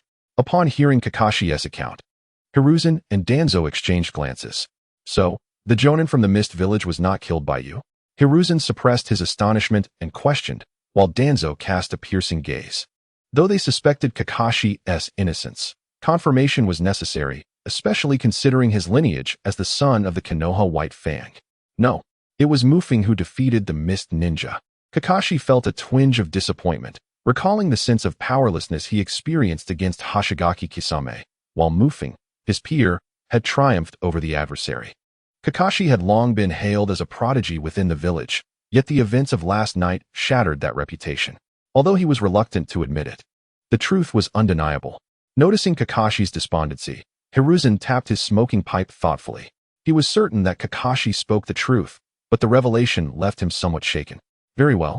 I will investigate this matter thoroughly. Kakashi, you should return and recuperate. Ultimately, Hiruzen permitted Kakashi to leave the Hokage Tower. Once everyone had departed, Danzo and Hiruzen's gazes met, revealing a complex array of emotions. Uchiha Mufeng, this name, which had only recently surfaced in their discussions, now bore a staggering record of achievements. For Sarutobi, Hiruzen, and Danzo, it was utterly inconceivable that Mufeng had achieved such remarkable growth in such a short span of time. The only plausible explanation lay in Mufeng's previous self-effacement. During his time at the Ninja Academy, he possessed talents and abilities that surpassed even Kakashi, yet he had consistently compelled himself to present a facade of mediocrity. The question remained, why had he chosen to do so? And why at this moment? Was he revealing his true prowess? The only rational explanation for both of them was Mufeng's surname, Uchiha. What intentions did the Uchiha clan harbor? Sarutobi Hiruzen lit his pipe once more and commanded his subordinates to investigate whether Uchiha Mufeng was currently within the village, instructing them to summon him to meet with him. The following morning, Mufeng was summoned to the Hokage building by a ninja. He had anticipated this moment. As long as Kakashi was alive, he would undoubtedly clarify the circumstances. Upon entering the Hokage's office, Mufeng encountered Sarutobi Hiruzen for the first time, and to his surprise, Danzo was also present in the office. Mufeng harbored no fondness for Danzo, who had always lurked in the shadows, and in the original narrative, he had forcibly transplanted an entire arm of the Uchiha clan Sharingan. As a member of the Uchiha, Mufeng couldn't shake the feeling that Danzo was fixated on him, perhaps coveting his eyes. Are you adjusting well since graduating from the Ninja Academy? Sarutobi Hiruzen inquired, a friendly smile gracing his face upon seeing Mufeng. Fairly well. By the way, Hokage-sama, you summoned me for a reason, Mufeng replied. Kakashi was here earlier. You haven't forgotten about last night's incident, have you? Sarutobi Hiruzen continued, half-jokingly. I never imagined that besides Kakashi, another genius could emerge from Konoha. Mufeng, you were the one who eliminated that Jonin from the Mist Village last night, correct? Sarutobi Hiruzen asked directly. Yes, Mufeng acknowledged without hesitation. Can you tell me approximately what level your strength has reached? Sarutobi Hiruzen pressed, a frown etching across his brow. At this juncture, Mufeng hesitated slightly. Chunin, the individual underestimated me, and I seized the opportunity. He deliberately downplayed his true capabilities, in reality, his average combat strength, as assessed by the system during his encounter with Kaido Mangetsu, was that of an elite Chunin. Just a Chunin? Sarutobi Hiruzen appeared somewhat dissatisfied with Mufeng's response. In his eyes, a mere Chunin would have no chance of defeating a Jonin, especially one as formidable as a member of the 7 ninja swordsmen of the Mist. A genius from the Kagaya clan. Nevertheless, this information would suffice. With that, Sarutobi Hiruzen turned his attention to Danzo before addressing Mufeng again. Mufeng, I have a mission to assign to you. Upon hearing this, Mufeng's expression shifted, and he became serious. Sarutobi Hiruzen quickly produced a document from his desk and handed it to Mufeng. Take a look at this. Gazing at the document, a flicker of brilliance sparkled in Mufeng's eyes a minute later. The Chunin exams? Mufeng exclaimed in surprise. Indeed. Sarutobi Hiruzen nodded affirmatively and continued. This year's Chunin exams will differ significantly from those of the past. The current geopolitical climate among the major ninja villages is quite tense, and it is likely that ninjas from other villages may attempt to disrupt the proceedings. Originally, our village intended to dispatch several Chunin to masquerade as participants to prevent any unforeseen incidents. You are still a Genin, aren't you? Upon hearing this, Feng instinctively nodded, yet unease began to creep into his heart. The appearance of Kahaku Mangetsu in Kanehagakure was surely no mere coincidence. Coupled with the task Sarutobi had assigned him, it seemed that this Chunin exam was fraught with peculiarities. However, the original text made no mention of this particular Chunin exam, and Feng had limited knowledge regarding it. Psychologically, he was reluctant to partake in this exam. Since your abilities have sufficiently matured, I have decided to allow you to participate in this assessment ahead of schedule. During the evaluation, you must keep a close watch on the ninjas from other villages to ensure the smooth conduct of the exam. Concurrently, our village will also dispatch Umbu to oversee the examination venue. Given your current prowess, you should encounter little danger, Sarutobi Hiruzen remarked while puffing on his cigarette. Feng began to ponder deeply. After his last battle, he had tasted the immense rewards that combat could yield, and he found himself increasingly yearning to step onto the battlefield. Yet, for him at this moment, the battlefield still harbored a degree of peril. The Chunin exams, however, were somewhat different. Although there would inevitably be casualties, and it resembled a battlefield in many respects, the oversight from Kanehagakure provided a semblance of safety. After all, in a real battlefield, the risks were far more pronounced, and he need not worry about encountering formidable characters from the original narrative. In essence, the Chunin exams served as a prelude to the battlefield. For Feng, this was precisely the kind of preparation he required. Having perused the original work, he understood that a ninja world war would inevitably arrive, and he would eventually confront ninjas from other villages. The quicker he adapted to combat, the more he could enhance his chances of survival. The previous night's confrontation with Kahaku Mangetsu had involved an element of gamble, perhaps with more combat experience. Feng could have devised a more effective solution. As Feng continued his contemplation, a notification chimed. Ding. Detected host triggering special plot. System task initiated. Task name, Chunin exam. Task description, participate in the Chunin exams as a genin of Kanehagakure and achieve Chunin status. Task reward, 1,000 points of corruption value. Task penalty, deduct 2,000 points of corruption value and reduce all ninjutsu proficiency to level 5. The system's prompt echoed suddenly, and Feng no longer hesitated. Very well, Hokage-sama. I shall not disappoint you. He replied. All right, then prepare yourself. The Chunin exams are merely 7 days away. When the time comes, I shall arrange for you to participate in the Chunin exams as an individual, said Sarutobi Hiruzen, as Mikaz nodded in agreement. With his words lingering in the air, Mikaz departed from the Hokage's office. Throughout this encounter, Danzo remained silent, which left Mikaz with an unsettling feeling. Surely, these two old geezers are not plotting something against me. Are they? What? Mikaz is set to partake in the Chunin exams? Ah, the Chunin exams. Unbelievable. Before long, the news of Mikaz's participation spread throughout the village. At the Ninja Academy, his classmates were equally astonished upon hearing this revelation. It has only been about a month since Mikaz graduated. Kakashi had only begun participating in the Chunin exams in his second year. Truly, Mikaz is remarkable. Such youthful fervor is indeed unforgettable. Foolish guy, what do you know? This is the Chunin exams. One misstep could be fatal. I firmly believe in Mikaz, Guy declared with unwavering confidence, only to be met with a chorus of eye rolls. Mikaz, that guy, has yet to finish our duel. At that moment, Obito chimed in. Hearing this, Asuma scoffed but soon clenched his fist. Humph, for me, Asuma, to acknowledge him. Mikaz must possess considerable skill. The Chunin exams will not daunt him. However, one day, I shall catch up to him and surpass him. Asuma's words drew astonished glances from his classmates, who did not expect such eagerness from him towards Mikaz. Yet, despite Asuma's bravado, some students remained genuinely anxious, particularly Yuhi Kurenai, who was filled with concern. This won't do. I must inquire about Mikaz. With that thought, Kurenai waited for the school day to conclude. In the afternoon, Mikaz chose not to train outside but instead stayed at home, reviewing information regarding the Chunin exams.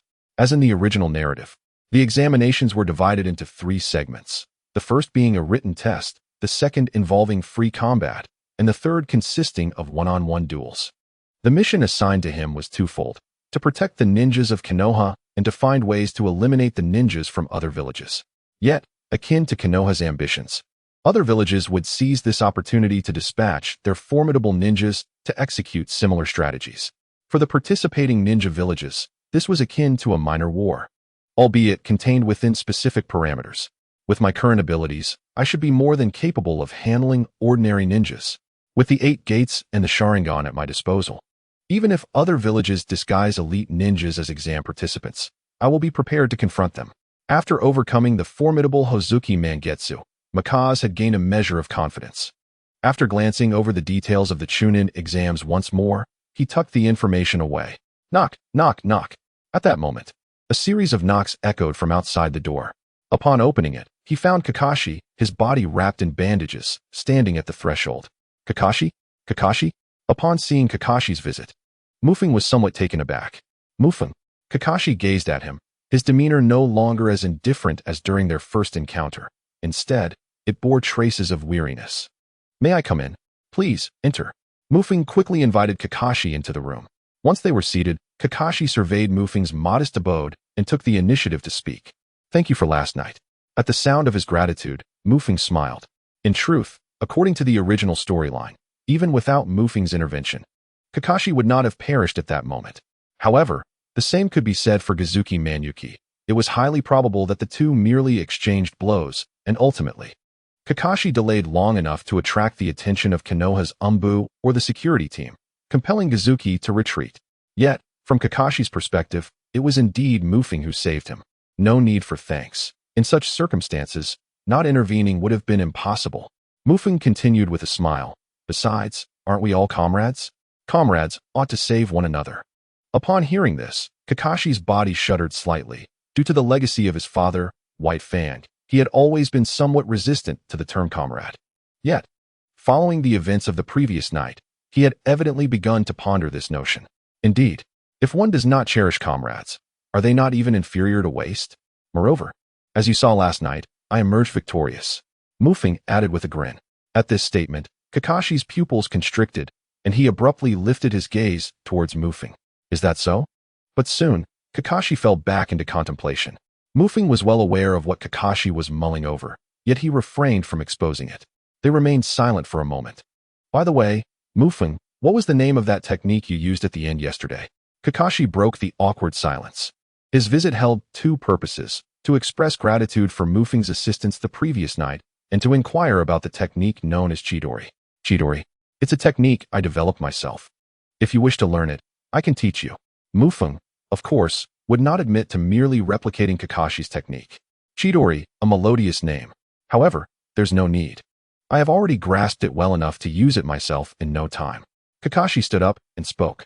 Upon hearing this, Mufeng was inwardly astonished. Could he truly develop it after just one viewing? Truly a genius. It seemed that Kakashi's future reputation as the copy ninja would not merely hinge on his Sharingan. After rising, Kakashi appeared to regain his confidence. The weariness in his gaze dissipating, and he now regarded Mufeng with a hint of rivalry. Mufeng, you are formidable, but next time, I shall surpass you. With that proclamation, Kakashi exited Mufeng's home. This remark left Mufeng somewhat speechless. In his recollection, Kakashi was not typically of such a disposition. Moreover, having traversed into this realm not long ago, it seems that the number of individuals in the village viewing oneself as a rival has been increasingly on the rise. First it was Obito, then Guy, followed by Asuma. And now even Kakashi has joined this illustrious assembly. However, within, Mufeng harbors no trepidation regarding being surpassed by these individuals, for after all, he possesses an extraordinary advantage. With such a boon, how could one falter? As Kakashi departed from Mufeng's abode, on another front, Kurenai, Rin, Obito, and Guy rushed over after school, eager to inquire about Mufeng's participation in the Chunin exams. Upon reaching Mufeng's doorstep, they beheld Kakashi. That person, could it be Kakashi? What has transpired? Why is he wrapped in bandages? How did he emerge from Mufeng's home? The group halted, their curiosity piqued. Hey Kakashi, long time no see. Guy exclaimed with unrestrained enthusiasm as he approached. Kakashi turned around, his gaze sweeping over the group, and his brow furrowed slightly. In truth, due to the incident surrounding White Feng's demise, Kakashi's demeanor had not been particularly amiable during his youth. Coupled with his reputation as a prodigy, while his peers recognized him, they were not intimately acquainted. Even into adulthood, his only true friend remained Guy. Oh, we've been spotted. They realized their cover was blown. We should just go over. Kurenai suggested as they moved toward Kakashi to greet him. Yo, Kakashi, what brings you back to Mufeng-kun's house? Guy asked bluntly. And you? Kakashi countered directly. We heard that Mufeng-kun is participating in the Chunin exams, and we were a bit worried, so we came to check on him, Kurenai murmured. The Chunin exams? Upon hearing this, Kakashi's brow furrowed further. Having just come from the hospital, he was unaware of Mufeng's intentions to partake in the exams. However, upon reflection, given Mufeng's current prowess, it was evident he had surpassed the rank of Genin and was indeed ready for the Chunin exams. If that is the case, you need not worry. As he spoke, Kakashi gazed toward Mufeng's door. That guy, he is stronger than I am. With that, Kakashi turned and limped back toward the hospital. Stronger than him? What does that mean? Upon hearing Kakashi's words, Obito and the others were left in a state of bewilderment. Hey, Kakashi, what do you mean by that? Obito called out, stepping forward. Yet, in the next moment, observing the bandages on Kakashi and his limping gait, Obito suddenly covered his face in shock. Could it be that Mufeng had a duel with Kakashi? He exclaimed. As his words fell, Kurenai and the others' eyes widened in astonishment, drawing in a sharp breath. Obito, are you suggesting that Kakashi's injuries were inflicted by Mufeng? Asuma gasped in surprise, and soon, everyone turned their gaze toward Kakashi's retreating figure, their expressions involuntarily becoming a tad more complex. Just then, the door of the Mufeng household creaked open, revealing Mufeng, who was greeted by the sight of Yuhi, Kurenai, and the others. Mufeng? The group turned to look at him, and Kurenai felt a flicker of joy, quickly masking her emotions. What brings you here? Mufeng asked, having decided to step outside due to the commotion. Did Kakashi come by earlier? Obito inquired eagerly. Indeed. You encountered him. Mufeng replied, and at his words, Obito and the others exchanged peculiar glances. What's wrong? Mufeng asked, noticing their expressions. It's nothing. Nothing at all. Asuma interjected, not daring to question whether Mufeng had surpassed Kakashi, as that would merely provide Mufeng an opportunity to boast. Mufeng, we heard you were participating in the Chunin exam, so we came to check on you. At that moment, Kurenai stepped forward from the crowd, her tone laced with concern. Yes, Mufeng, I've heard that the Chunin exam is quite perilous. It typically occurs after a period of missions post-graduation. Mufeng, you graduated only a month ago and lack a mentor. If you force yourself to participate. Yohara Rin also spoke up. Worry etched across her features as she looked at him. The conversation had shifted back, and the group's mood was restored. When Kakashi participated in the Chunin exam, Obito and the others had not been as astonished as they were now. Firstly, Kakashi had always been the top student in class, a prodigy. Secondly, he had also waited a while before entering the Chunin exam. Few, like Mufeng, who had just graduated and immediately entered the examination, existed. It seems I've caused everyone undue concern. Seeing the worried expressions on their faces, Mufeng smiled warmly. All right, everyone, please come inside. He then beckoned them into his room. Wow, is this your room, Mufeng? It looks so tidy, but there's hardly any furniture. As the group stepped into Mufeng's room, the girls began to explore, their curiosity piqued. Mufeng gestured for everyone to take a seat and fetch some stools. Once seated, the conversation returned to the Chunin exam. Mufeng, the Chunin exam is quite dangerous. You must consider it carefully. You could wait until after graduation, and we can all participate together. Rin suggested kindly. Mufeng smiled lightly. I fear that won't be possible. This time, I was personally invited by the Hokage. Personally invited by the Hokage? Upon hearing this, the room was instantly filled with brightened expressions. They understood what this meant. The fact that the Hokage had called upon Mufeng for the Chunin exam signified recognition of his strength. In that moment, admiration and envy filled their gazes toward Mufeng, and they felt a sense of reassurance within themselves. In their eyes, the Hokage embodied the authority of the Hidden Leaf Village. Moreover, the third Hokage held great prestige in Konoha and even acknowledged Mufeng's prowess. What could these mere 7- or 8-year-old ninjas, who had not yet attained the rank of Genin, possibly fear? However, upon hearing Mufeng's words, one individual in the crowd exhibited a peculiar demeanor, devoid of envy, instead letting out a derisive snort. This person was Asuma, the son of the third Hokage. Humph, that old man delights in such matters. Hey, Mufeng, since you've garnered his approval, the Chunin exam should pose no challenge for you, but I shall not concede. I will reclaim what is rightfully mine eventually, Asuma declared. His words sparked the enthusiasm of both Kakashi and Guy, who promptly rose to proclaim their own declarations. Observing this, Mufeng could not help but chuckle wryly. All right then, you all better put in some serious effort, he remarked casually, Yet the trio before him took his words with utmost sincerity. As the third Hokage was carried away, Hinata and the others felt a sense of relief, and the group soon engaged in a myriad of discussions. The girls began to inquire about Mufeng's hobbies, while the boys fantasized about their experiences in the upcoming Chunin exam. After a delightful exchange, time slipped away swiftly. Sensing that the hour was growing late, Mufeng began to bid farewell to everyone. Outside, he said his goodbyes to Kakashi and the others, but Hinata lingered at the back of the crowd, purposefully waiting until the last moment. Mufeng-kun, this is a charm I made myself. I hope you can take it with you to the Chunin exam. As the sun dipped below the horizon, Hinata's cheeks flushed as she extended a yellow charm, her eyes brimming with shyness. Mufeng was momentarily taken aback. In the next instant, he reached out to accept it. Certainly, I shall carry it with me. After the Chunin exam, I will treat you to ramen. All right, Hinata replied without hesitation, her crimson eyes sparkling with a radiant smile that left Mufeng momentarily entranced, gazing at her for a brief moment. However, it seemed that Hinata was taken aback by Mufeng's intense gaze, her eyes darting away before she hurried off in the direction of her home. How amusing. I've been charmed by a 7- or 8-year-old girl. Mufeng mused, watching Hinata's lively figure disappear. He then glanced down at the charm in his hand, tucking it away securely. For Mufeng, his feelings for Hinata were merely fondness at this stage. Yet, despite any affection, they were still just children, incapable of pursuing anything further. Moreover, the third great ninja war loomed on the horizon, and Mufeng's immediate priority remained a rapid enhancement of his own abilities. Nevertheless, he soon pondered the post-graduation grouping of Hinata and her peers. Perhaps I can seek an opportunity to approach the third Hokage. It would be splendid to be placed in the same team as Hinata. Mufeng understood the principle of proximity leading to advantage quite well. After a moment of idle contemplation, Mufeng returned to his room to prepare for the upcoming Chunin exams. A few days later, the village of Konoha welcomed this iteration of the Chunin exam. As per tradition, Mufeng rose early in the morning and made his way to the first examination site. The initial phase of the Chunin exam was a written test, and by the time Mufeng arrived at the classroom designated for the examination, a considerable number of candidates had already gathered. A quick glance around revealed that there were over 50 participants, predominantly ninjas from Konoha. However, a group of about 10 unfamiliar ninjas huddled together in a corner, their headbands indicating they hailed from other ninja villages. The moment Mufeng entered, attention swiftly shifted toward him.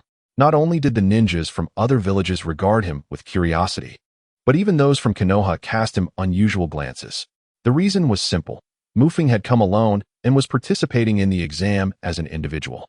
This meant that in the second phase of the exam, he would have no teammates, while most others were grouped in teams of 3. Such individual participants were typically either older ninjas aspiring to advance from Genin to Chunin or exceptionally talented prodigies. Given Mufeng's age, it was evident he belonged to the latter category. The Uchiha clan emblem. He must be from the Uchiha clan, murmured a few observers. How curious. When did the Uchiha clan gain a member like him? I've never heard of this before. Be cautious. According to the data, he is competing solo, which likely indicates formidable strength. As Mufeng gracefully entered the examination room, a hushed murmur arose among the attendees, clearly intrigued by him. Once seated, he began to scrutinize his surroundings. Among the ninjas from Konoha, he did not recognize any familiar faces, though he noticed several older-looking individuals scattered about, their gazes frequently drifting toward the ninjas from other villages, showing little interest in Mufeng. These individuals must be the ninjas assigned by the village, he mused inwardly. Continuing his observation, this time, his focus shifted to the ninjas from other villages. There were 6 from the Cloud Village, none of whom appeared particularly familiar. Nearby, the ninjas from the Mist Village exhibited a somewhat unsettling demeanor. Wait, that one. As Mufeng's gaze landed on a specific ninja from the Mist Village, his pupils constricted in surprise, and he quickly locked his eyes on a notably tall boy. The moment Mufeng's gaze fixed upon him, the boy turned to look back. Upon seeing the boy's face, Mufeng's suspicions were confirmed. Kisame Hashigaki. It's actually him. Mufeng's heart raced. As a member of the Akatsuki organization in the original narrative, and the partner of Itachi Uchiha, Mufeng recognized him instantly, even if Kisame was only around 10 years old at present. It seemed Kisame had sensed Mufeng's gaze and immediately turned to face him. What is going on? As the two individuals exchanged glances, Gunpei Kisame furrowed his brow and inquired about the older ninja from the hidden Mist Village. "It's nothing. I just spotted an intriguing fellow," Gunpei Kisame replied, following his gaze. The hidden mist ninja also turned his attention, and at first glance, he noticed the Uchiha emblem emblazoned on Mu Feng's attire. He belongs to the Uchiha clan. Perhaps he has some skill if he is participating alone in the examination, the mist ninja remarked with a frown. However, there's no need to be alarmed. At worst, we can avoid a direct confrontation with him, at least until the third round of the exam. Indeed, Gunpei Kisame nodded, although his gaze towards Mu Feng gleamed with heightened interest. Yet, Gunpei Kisame was acutely aware that causing trouble in Konoha was ill-advised at this juncture. Their intention as participants was to eliminate ninjas from other villages, which was precisely why the Hidden Mist had dispatched Gunpei Kisame and selected two companions whose abilities far surpassed that of a mere genin. Nevertheless, no one could have anticipated that merely a week prior, they had received instructions to maintain a low profile. What they could not fathom was that the directive for discretion stemmed from Mu Feng's recent slaying of a high-ranking ninja from the Hidden Mist, one of the 7 ninja swordsmen, known as Hozuki Mangetsu. Silence. As Gunpei Kisame, Mu Feng, and others pondered their own agendas, a commanding voice abruptly echoed from the entrance of the classroom. Accompanying this voice was the chief examiner for the first round, Yamashiro Kaichi, who entered the classroom flanked by 2 assistant examiners. Upon reaching the front of the classroom, Yamashiro Kaichi's stern gaze swept across the room, emanating an aura befitting a jonin, which quickly instilled a profound silence throughout the space. Ahem. I am Yamashiro Kaichi, the chief examiner for the first round. We shall now commence the Chunin exam's initial assessment. I will call your names in order. Those whose names are called should step forward to collect their information sheets and identification tags. After completing the information sheet, please take your assigned seats according to the numbers on your tags. The examination papers for the first round will be distributed shortly. His authoritative and robust voice resonated through the classroom, capturing the attention of all present. Mu Feng immediately began to search for information regarding Yamashiro Kaichi. Yamashiro, he must be Ino's father. I never imagined such a father could father someone as remarkable as Ino. Mu Feng mused internally, lamenting the fact that Ino's birth was still several years away. Meanwhile, the 2 assistant examiners beside Yamashiro Kaichi had commenced calling out names. The process of collecting tags and information sheets was rather uneventful. Mu Feng soon obtained his identification tag and took his designated seat. With an understanding of the original narrative, Mu Feng was acutely aware that this examination was not merely a test of the ninja's knowledge, but rather an assessment of their ability to gather information. The examiners would discreetly place 2 or 3 individuals within the testing area who already possessed the answers, while the other candidates would need to devise a strategy to surreptitiously acquire the answers without alerting the examiners. Once seated, Mu Feng immediately began to search for the personnel assigned to oversee the examination.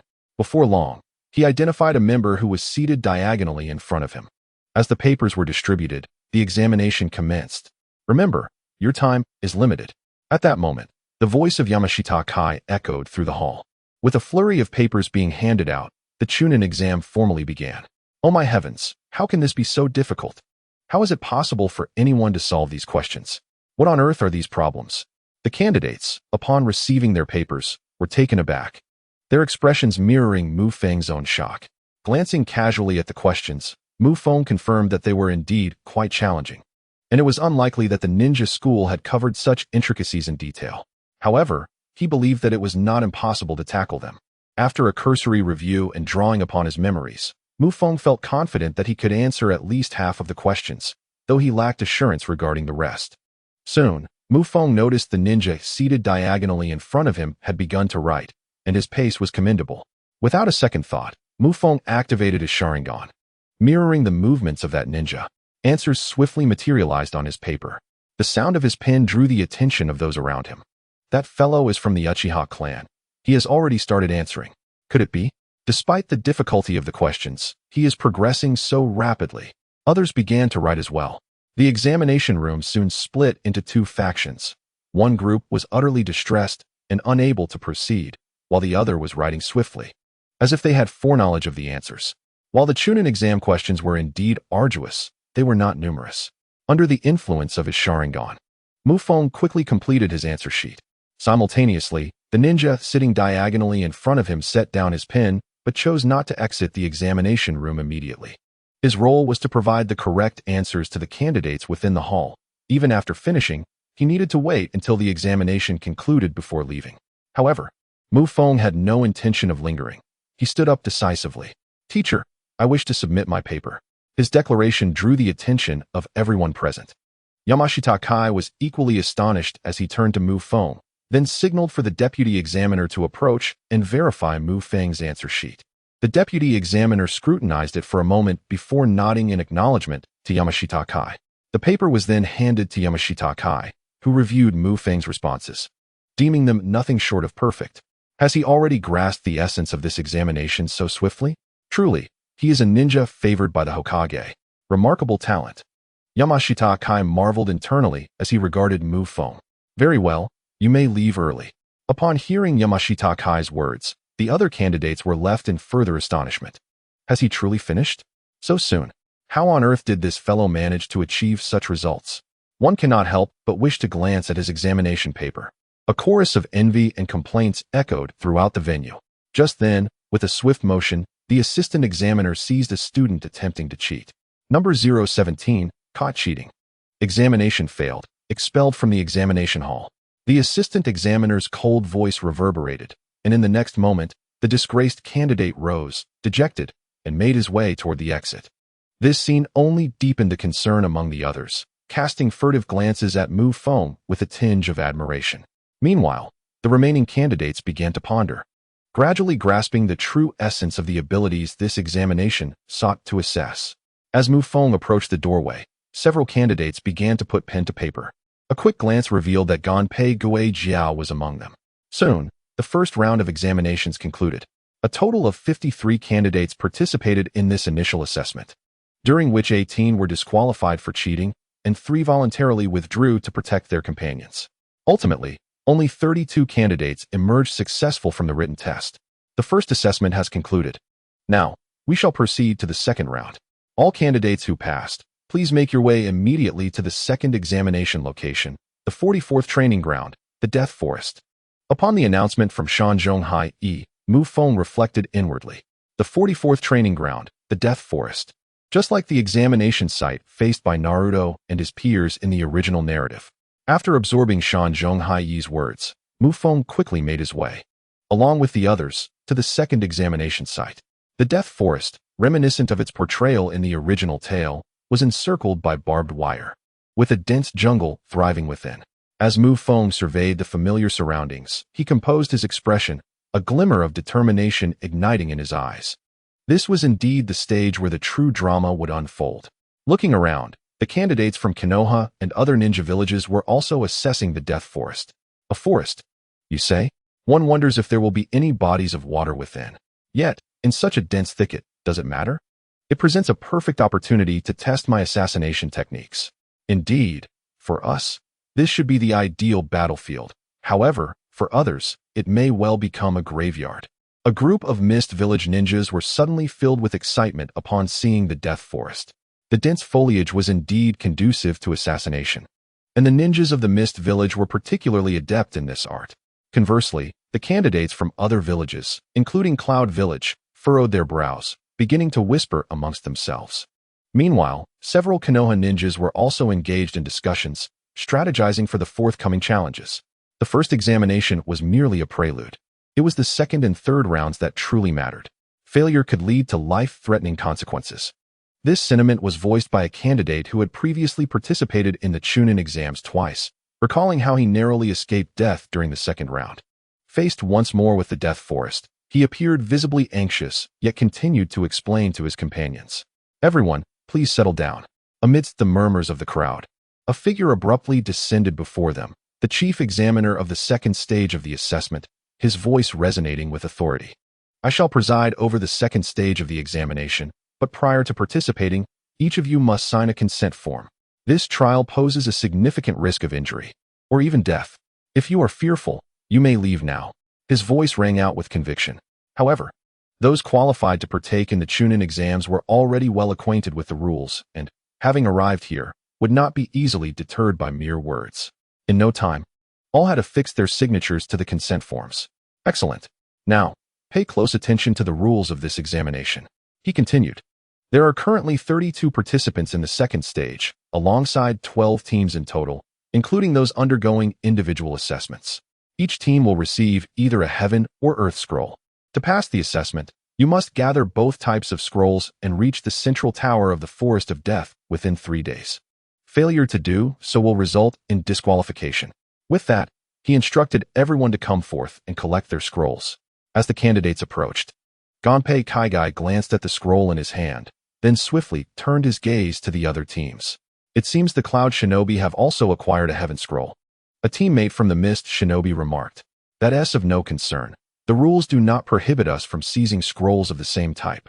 Gunpei Kaigai replied with a smirk, "What a pity. Those fellows have also obtained Heaven Scrolls, which are not our target." Meanwhile, the Cloud Shinobi team had noticed Gunpei Kaigai and his companions. "Once we enter, let us prioritize finding the Earth Scroll, then deal with the others. Captain, look over there. That guy is all alone." During their conversation, Mufeng stepped forward to collect his scroll.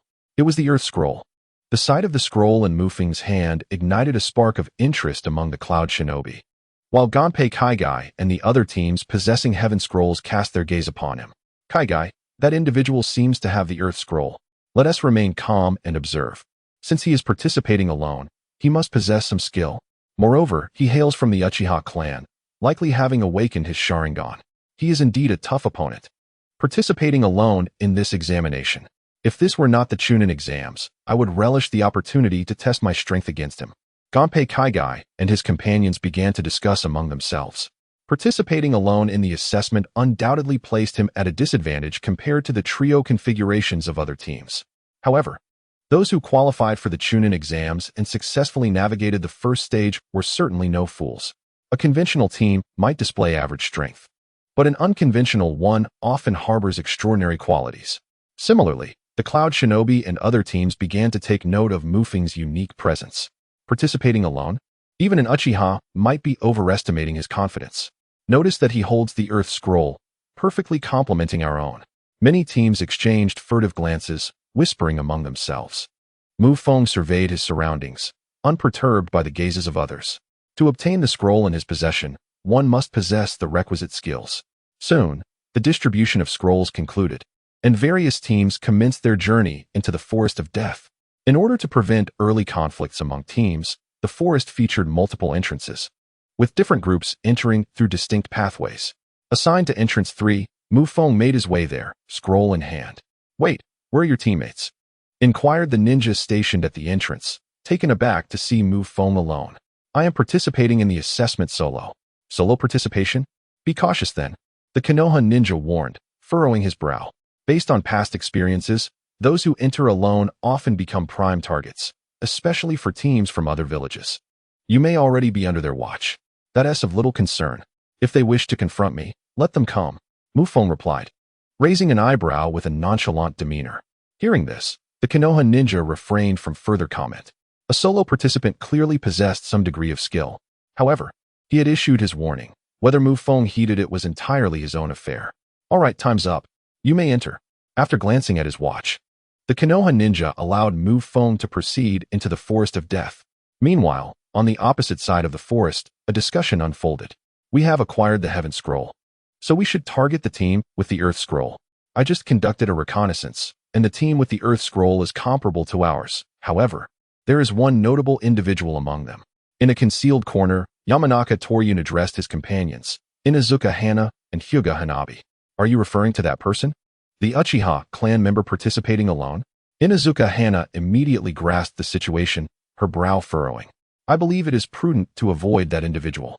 Gray has detected an unusual aura from him." "An unusual aura?" Hyuga Hanabi's gaze sharpened. "In any case, that individual is unlikely to be weaker than the other teams. And as a member of the Uchiha clan, he may have already awakened the Sharingan." Inuzuka Hana continued. "Very well, let us focus on other teams for now." Yamanaka Toryun sighed, resuming the deliberation of their target objectives. At that moment, a voice suddenly echoed from behind them. Isn't this a Konoha team?" Startled, the trio turned to face the source of the voice, with Gray, Inuzuka Hana's companion, already poised for battle. "And you are from the Cloud Village?" Hyuga Hanabi inquired, eyeing the newcomers. "If memory serves, you also possess a Heaven Scroll." There is no need for conflict at this moment. Indeed, a tall, robust man from the Cloud Village stepped forward. We do indeed have the Heaven Scroll. However, coincidentally, we have already dealt with a Konoha team on our way here. Now, hand over the scroll in your possession, or we shall take it by force. Upon finishing his words, the ninja from the Cloud Village revealed a devious smile. The trio from the Hyuga clan furrowed their brows, immediately preparing for battle. Just then, a series of explosive sounds echoed from one flank of the two teams. Are there other squads? Upon hearing the commotion, the three Cloud ninjas leapt into the air, scanning their surroundings, and indeed, a cloud of smoke billowed up to their right. The Hyuga trio also ascended to the heights. What should we do? One Cloud ninja inquired. Just now, when I activated the scroll, I noticed that the trio opposite possesses the Heavenly Scroll, and the leader appears to be from the Hyuga clan. Another Cloud ninja added. All right, let us abandon them and head towards the sound of battle. The Cloud ninjas reached a consensus and charged in the direction of the conflict. They're leaving? Upon seeing the Cloud ninjas depart, Inuzuka Hana immediately inquired. Hold on, let me take a look.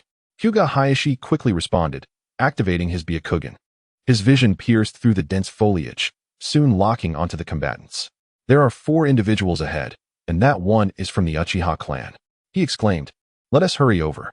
Even if we cannot secure the Earth Scroll, we must not let those Cloud ninjas have it. With that, the trio from the Hyuga clan sprinted toward the battlefield. That person? The lone wolf of the Uchiha clan. He is engaged in battle with those from the Mist Village. The ninjas from Cloud Village arrived at the scene, witnessing 3 Mist ninjas surrounding Mufeng, who was already embroiled in combat. Hey, Leaf ninjas over there, hand over the scroll in your possession, and we might let you go. These 3 Mist ninjas had been targeting Mufeng even before entering the Forest of Death. As the second tier from the Mist Village, they were acutely aware that their strength was not formidable compared to the other participants. Engaging in a 3-on-3 confrontation against other squads posed considerable risk. To ensure their advancement, they conspired to focus their efforts on the lone fighter, Mufeng. They understood that Mufeng's ability to operate solo signified exceptional skill. However, in terms of sheer numbers, 3 against 1 surely held the advantage. Moreover, if they discovered their opponent was too powerful, retreating would be easier. After all, even a slight edge in strength could make it challenging for one individual to hold off 3 assailants. Once in the Forest of Death, the trio began to roam in search of Mufeng. Whether by fortune or misfortune, it wasn't long before they stumbled upon him. They initially intended to ambush Mufeng, but regrettably, their plan was effortlessly thwarted, igniting their frustration, and they simultaneously launched an attack. However, after a skirmish, they found themselves at a disadvantage. The captain of the trio, sensing the tide of battle turning, was reluctant to concede defeat and resorted to threatening Mufeng instead. Indeed, hand over the scroll, and I shall spare your life. We are 3, while you stand alone. The other 2 joined in agreement. Mufeng cast a glance at the trio before him, recognizing them as ninjas from the Hidden Mist Village by their headbands. In this Chunin exam, a total of 6 participants from the Hidden Mist had arrived, divided into 2 teams. The squad led by Kisame Hashigaki was the first team, while the 3 before him comprised the second team. In terms of strength, these 3 were significantly weaker than Kisame's group. Not having spotted Kisame, Mufeng felt a tinge of disappointment. He had hoped to gauge the prowess of the legendary tailless beast at this age, ideally comparing chakra levels to ascertain who possessed greater power at present. As a relatively significant character from the original narrative, defeating him would likely yield additional rewards. In contrast, Mufeng found little interest in the 3 ordinary ninjas from the Hidden Mist.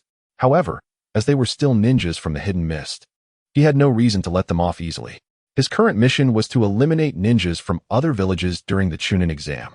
The Forest of Death was the perfect setting for such an encounter. Enough with the idle chatter, let us get on with it. After dealing with you, I still have other ninjas to pursue. With a dismissive gesture towards the 3 ninjas, Mufeng wore a contemptuous expression, seemingly unimpressed by their presence. Quite arrogant, aren't you? Kid, let us see how long you can maintain that bravado. Yuqian, Chongyue engage. First, bring this brat down. As the words fell, the leader of the Hidden Mist ninjas swiftly formed hand seals, while the other 2 charged at Mufeng. 1 ranged, 2 melee, a commendable strategy. Alas, with a surge of chakra, Mufeng activated his Sharingan. With a resounding thud, he stomped on the ground, propelling himself towards the 2 attackers at an incredible speed. his mastery of taijutsu allowing him to outpace the other participants effortlessly. With a swish of wind, Feng vanished from sight, reappearing before one of the hidden mist ninjas. The swiftness of his movement left the trio in stunned disbelief. The ninja targeted by Feng felt a sudden gust of wind rush towards him. In the next instant, a fist loomed larger before him. His heart constricted in fear, a chill running down his spine, as he sensed an overwhelming pressure and impending doom emanating from that fist. Bam! Feng's punch connected forcefully with the hidden mist ninja's face, unleashing a torrent of strength that sent him flying over 10 meters, tumbling through the air before crashing heavily to the ground, unconscious. Witnessing his comrade fall in an instant, Utian cried out in alarm. "Chongyue, this guy is a master of taijutsu. Do not engage him directly." 1. After defeating Utian, Feng retracted his fist and spoke softly. In the next moment, his gaze shifted to the remaining hidden mist ninja, Chongyue. The crimson intensity of his eyes locked onto Chongyue's, and in an instant, the latter felt a surge of dread, as if he were being targeted by a ferocious beast. Whoosh!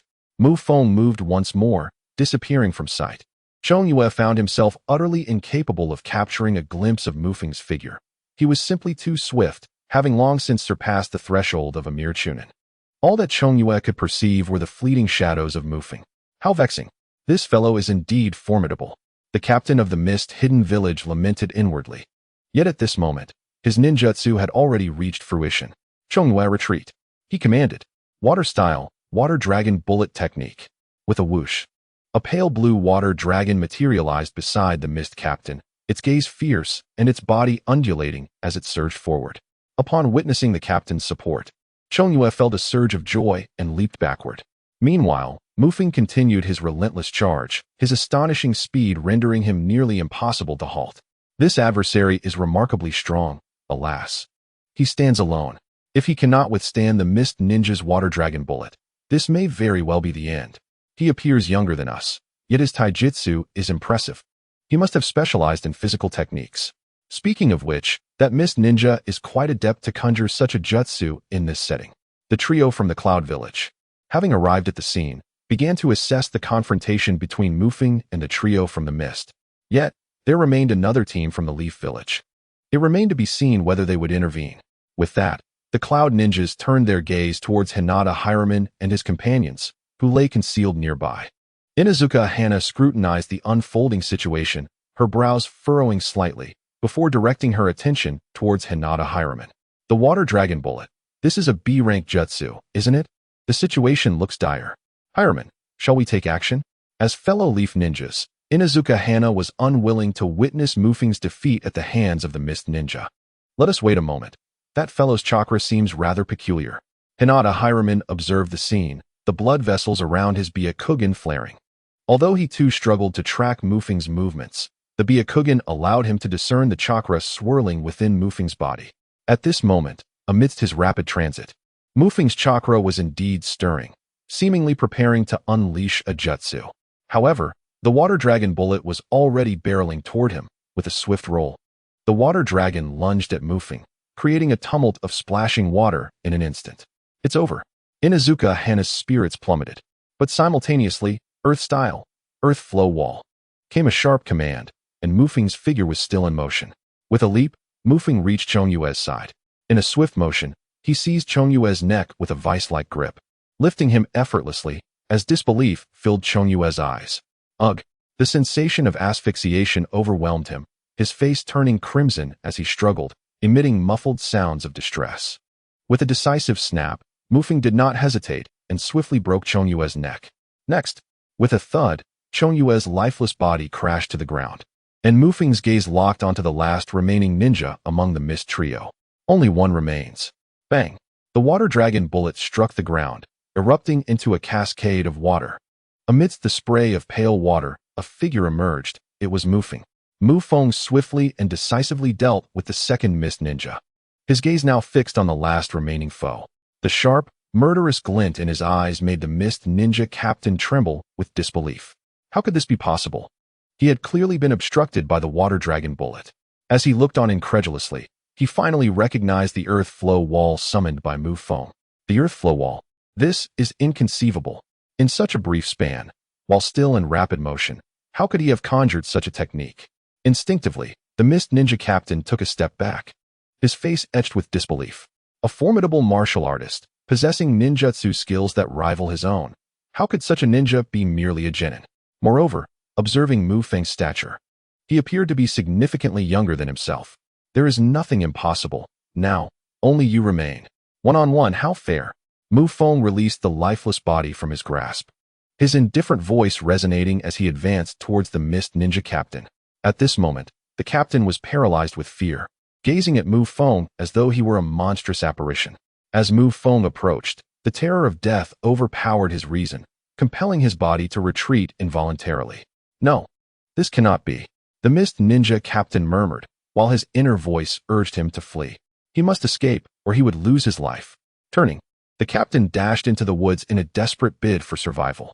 Observing this, Mu Feng furrowed his brow and casually retrieved several shurikens, hurling them with precision.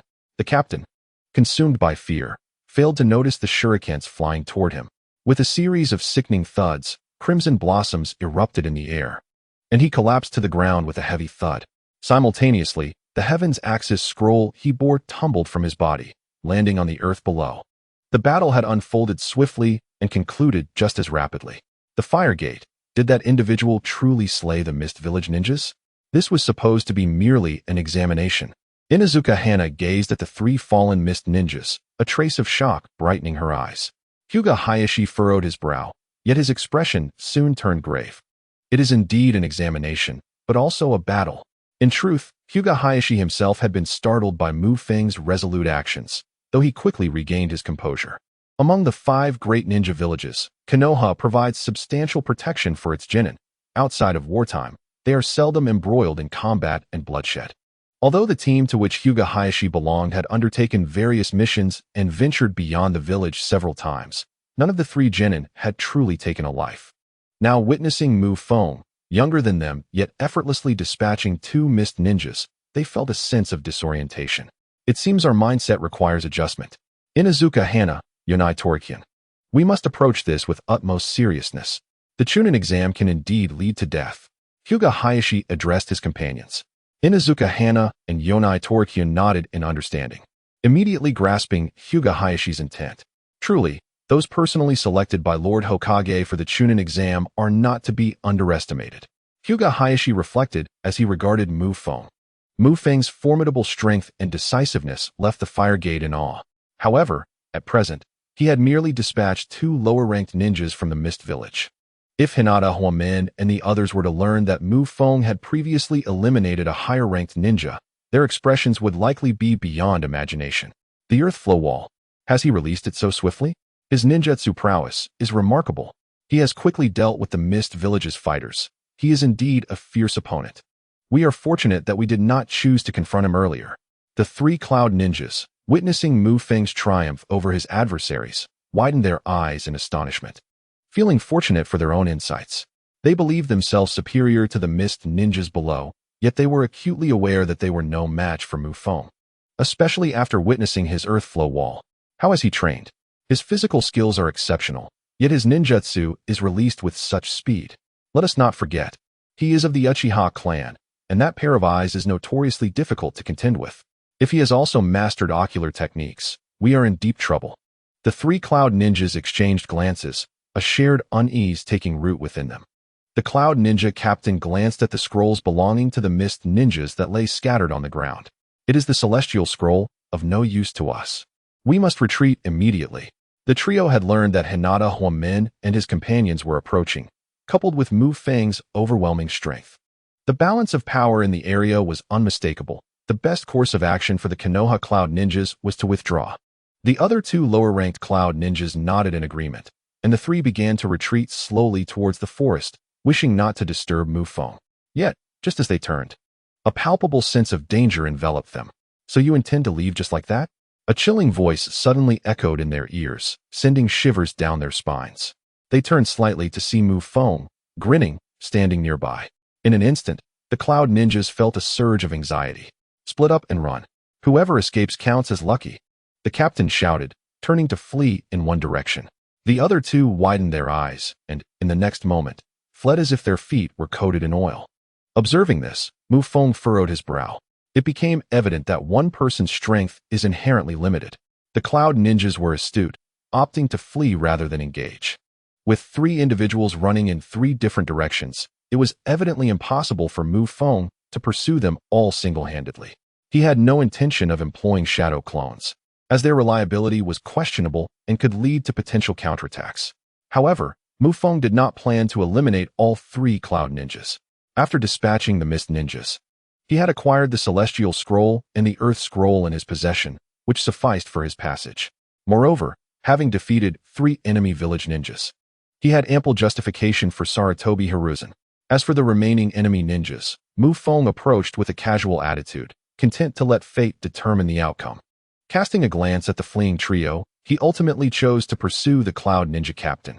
With a swift rush, the 3 Cloud Ninjas and Feng soon distanced themselves from the original location. At that moment, Hinata Huamen and his companions emerged from their concealment in the forest. Huamen, has that fellow discovered our presence? Inuzuka Hana gazed intently in the direction where Feng had departed, posing a question. Hyuga Hayashi remained silent. Yet he recalled the significant glance Feng had cast towards the trio while retrieving the scroll. Enough of overthinking. We are likely no match for him. And he is also from Konoha. It would be prudent to seek out other teams possessing the Earth Scroll and complete our mission. Indeed, Inuzuka Hana nodded, though her thoughts were still occupied by Feng's figure. First Kakashi, and now this formidable individual. Living in Konoha is undeniably stressful. Inuzuka Hana sighed internally. Bang! In the Death Forest, accompanied by a chilling scream, a figure plummeted from the towering trees above. It was a ninja from the hidden hot water village, who, upon striking the ground, looked up in terror.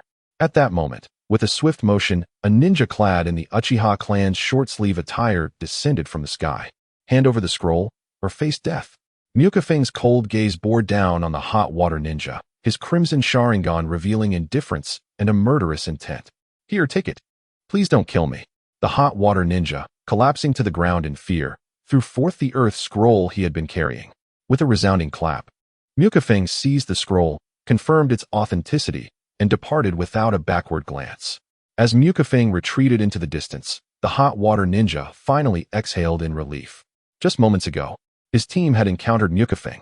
Realizing that the examination time was drawing near, the hot water ninja had attempted to attract Feng's attention, but after engaging in combat, they discovered that this seemingly younger lone ninja wielded tremendous power.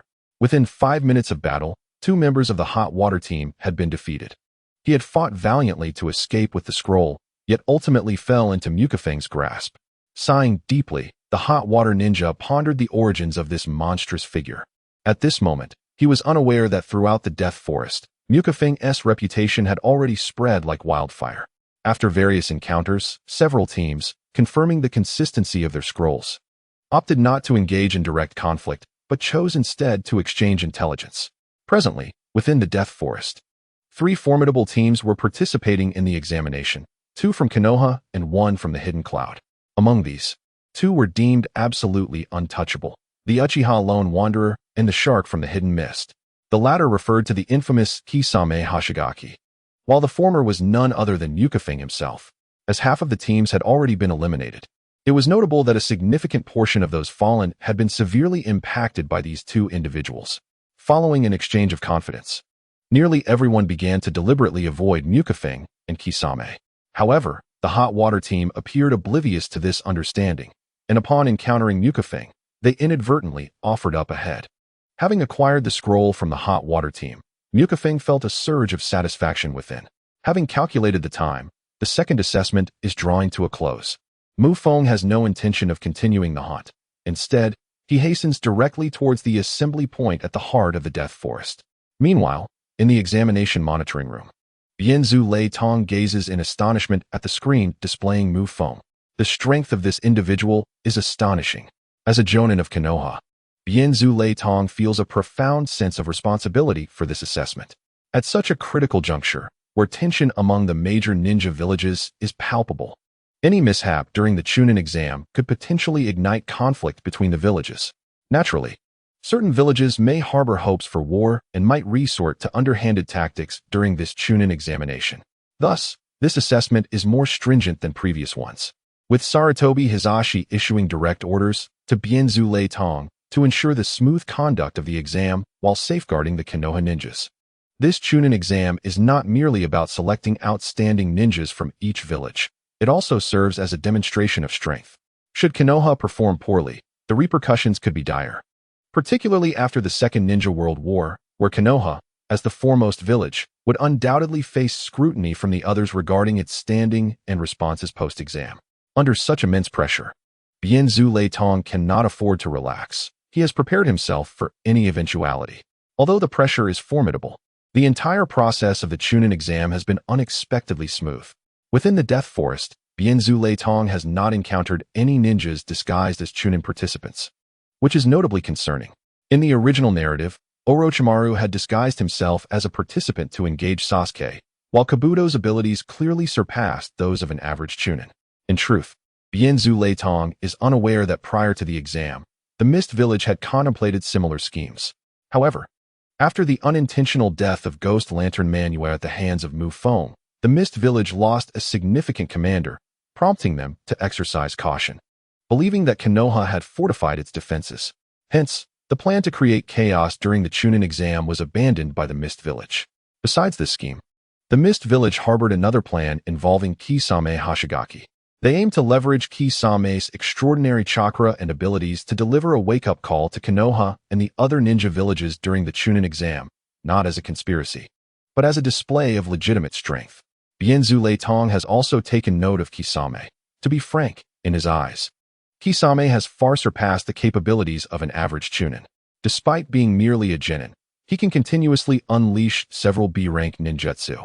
And Bienzu Lei Tong even suspects that Kisame is capable of performing the water release, Great Waterfall technique, a true A-rank jutsu.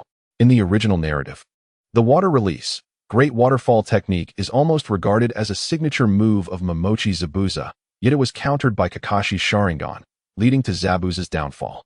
To understand, one must recognize that the formidable Kakashi of the Mist Village is indeed a true elite jonin. The signature techniques of such an elite are undoubtedly beyond the capacity of mere genin participating in the Chunin exams. Should Kisame Hashigaki truly wield this technique, coupled with his commendable taijutsu skills, he could very well contend with 10 opponents single-handedly. After witnessing Kisame's confrontation with the squad, Naruto initially held limited expectations for the Konoha team, hoping merely to minimize their eliminations. However, the subsequent appearance of Mukase was nothing short of astonishing. The name of the Uchiha clan resonates far more prominently within Konoha than in other villages, and upon revealing his Crimson Sharingan, Naruto realized Mukase's prowess surpassed that of the average examinee. The subsequent display of Mukase's taijutsu and ninjutsu left Naruto in deep contemplation. Could this truly be merely a genin? Naruto even felt that Mukase was on par with the jonin he had previously faced against the examinees. Mukase was an existence capable of instant annihilation. It was precisely due to Mukase's presence that the atmosphere within the Forest of Death felt less like a one-man show and more like a duet of brilliance. Consequently, other squads grew increasingly cautious, especially when encountering the Konoha team, as they contemplated whether an attack on Konoha would provoke Mukase's retribution. Under such circumstances, while the Konoha team did face some eliminations, the outcome was not far from Naruto's expectations. Glancing up at the clock on the wall and noting the time, Naruto rose to his feet and made his way to the rendezvous point. He pondered what the third match would entail. The clash between Uchiha Mukase and Kisame Hashigaki was destined to be the highlight of this Chunin examination. As he exited the room, Naruto murmured to himself, "At last. We've arrived. This is truly precarious." In the heart of the Forest of Death, before a towering structure, Inuzuka Hana stretched her weary body and spoke. She, along with Hinata Hayashi and Aburame Shino, formed a team. These three had witnessed Mukase eliminate the first target, the second team of Cloud Shinobi. Following that encounter, they were fortunate to confront a small ninja village's team, and after a fierce battle, they successfully acquired their scroll, which fortuitously matched their own. However, while en route to the rendezvous point, they encountered another Konoha team, Inoshikacho, from whom they gleaned valuable information, including the renowned titles of Uchiha and the Mist Village's Shark. Ultimately, after some dialogue, the trio decided to delay their journey to the central rendezvous point. As the time drew near, they hastened towards the meeting spot. Although the experiences along the way were far from pleasant, they ultimately arrived. As they stood before the rendezvous point, Hinata Hayashi felt the tension in his nerves finally ease. "Ah, judging by your appearances, it seems you have gathered your scrolls." Nara Shio smiled at Hinata Hayashi and his companions before the assembly tower. Hinata Hiraman was taken aback for a moment, his brows furrowing slightly as a sense of caution washed over him. "There is no need for concern. We have gathered as well, and this is indeed the rendezvous point. We cannot engage in conflict here," Nara Shiozi said with a gentle smile, as two of his teammates emerged from behind him. Upon witnessing this, Hinata Hiraman finally relaxed his guard and approached them. "What is the situation?" he inquired. Once they established that there was no animosity between them, it was clear they were allies from Konohagakure. Moreover, Hinata Hiraman sought to glean some information from Nara Shiozui to prepare for the impending third assessment. "Thanks to a certain individual, our team from Konoha has not suffered significant losses. Only half of us remain. However, the other villages fared far worse. 2 squads from the Cloud Village have been eliminated. One was taken down by a young Uchiha, while the other fell to a Mist Village ninja." Nara Shiozui lamented, a sigh escaping his lips. Hinata Hiraman understood the temperament of the Nara clan and glanced towards the tower. Though there were individuals inside, an eerie silence enveloped the space, suggesting a rather grim atmosphere. "All right, you all have arrived. It seems the time is drawing near." Nara Shiozui straightened his posture and spoke as he made his way into the tower, with Hinata Hiraman following closely behind. As they entered, a wave of scrutinizing gazes swept over them, most eyes reflecting a hint of hostility. Hinata Hiraman and his companions found a spot to settle, observing the others around them.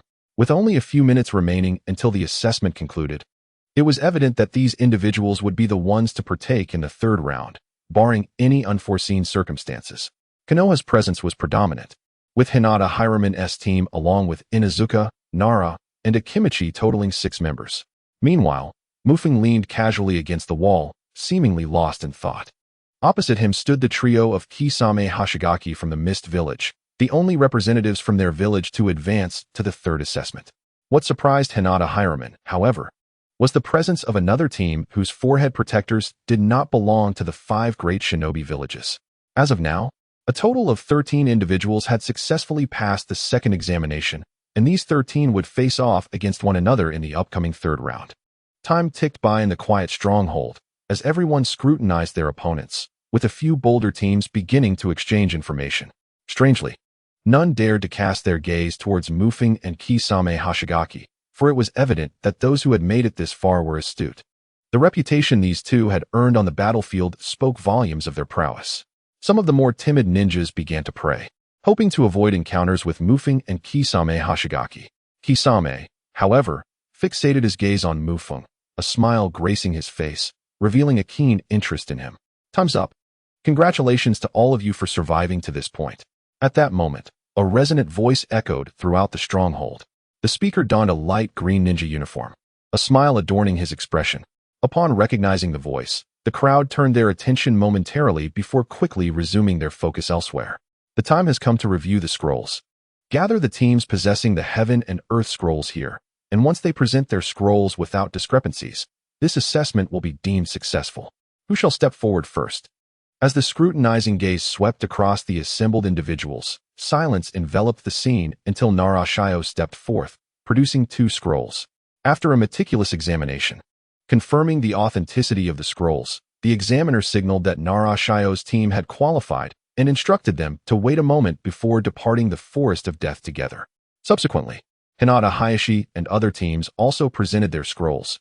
It was evident that all who had reached the base had assembled the Heaven and Earth scrolls. Mufeng likewise revealed his scroll. "Ah, it appears there are no issues with the scrolls. You have all successfully passed this evaluation. Shortly, under the guidance of your leaders, you shall exit the Forest of Death, and the third phase of the assessment will commence in 1 day. Furthermore, during this day, injured ninjas may seek treatment at the medical unit, and those who wish to withdraw may do so. However, one critical point must be emphasized. Throughout this day, no one is permitted to engage in conflict with other examinees. Violators will forfeit their eligibility for the Chunin exam and be expelled from Konoha. Finally, The examiner reiterated the importance of discipline. Following the brutal encounters within the Forest of Death, even relationships among villagers might not remain amicable. The desire to seize scrolls could even demand a life. This is a matter of life and death, and while many understand that this is merely an assessment, such animosity is not easily resolved. The likelihood of unforeseen incidents between different villages is even greater, particularly in the interim between the second and third phases, where the assassination of examinees might not be unprecedented. Observing the unchanged emotions of the crowd, the examiner nodded in satisfaction. Before long, several more ninjas arrived at the base. After a brief arrangement, the group was escorted by a team of jonin away from the base, heading towards the outskirts of the Forest of Death. Feng also set forth, bringing up the rear of the procession. At that moment, an individual deliberately lagged behind and approached Feng. Be cautious, that mist ninja. His strength is formidable, far beyond that of a chunin. The speaker was none other than Naruto. Upon hearing this, Feng merely smiled faintly. What a coincidence. I am not one either. Naruto was momentarily taken aback by Feng's demeanor, but soon regained his nonchalant expression. Is that so? I look forward to your performance. If my predictions are correct, your opponent will be him. In that case, I eagerly anticipate it. With those words, Feng's gaze shifted towards the figure of Kakashi, who just then turned his head to look at Feng, a knowing smile gracing his lips. The second phase of the Chunin exam had drawn to a close. Within the Hokage Tower, the examiner, having reported to Sarutobi Hiruzen, recounted every detail of what transpired in the Forest of Death. This report particularly focused on Feng and Kakashi. Lord Hokage, this is the gist of the assessment. Uchiha Muke's and the Mist Village's Kisame Hashigaki, in my opinion, both possess strength surpassing that of a chunin, particularly Muke's, whose true prowess I have discerned. At this point, Sarutobi Hiruzen furrowed his brow, settling into his office chair. He tapped the pipe in his hand. Oh, is that so? It appears that Fugaku has indeed nurtured a remarkable talent. Regarding Muke's, you need not worry. Your task is to ensure the smooth conduct of this chunin exam. The ninja from the Mist Village may pose a challenge, but with Muke's present, there is no need for excessive concern. Upon hearing Hiruzen's words, Danzo Shimura felt a wave of relief wash over him. The upcoming Chunin exam would feature combat scenarios, supervised by the Leaf Village ninjas, and the most arduous aspect for him had already passed. As for the final results of the Chunin exam, that was beyond Danzo's control. Very well, you may depart. Yes, Lord Hokage. Danzo exited the Hokage building, while Hiruzen began to ponder deeply. The third assessment of the Chunin exam may seem easier to manage than the second, yet the reality is far more complex, particularly when it comes to the final matches. At that juncture, the observers would not only comprise individuals from the Leaf Village, but also high-ranking officials from other ninja villages. In a certain sense, the Chunin exam transcends mere selection of ninjas. It resembles a confrontation among the major ninja villages, a display of military might. Without exaggeration, one might liken the Chunin exam to military drills among modern nations within the world of Hokage. Furthermore, the exam reflects not only martial prowess, but also the caliber of ninja training within each village. As the foremost among the 5 great ninja villages, if Konoha were to experience a significant decline, it would undoubtedly be splendid news for the other villages, signaling a waning of Konoha's hegemonic status. From this perspective, Danzo's interpretation of the third assessment diverged significantly from Hiruzen's. The most favorable news for Hiruzen was not Muke's exceptional talent, but rather the immediate disqualification of the Cloud Village.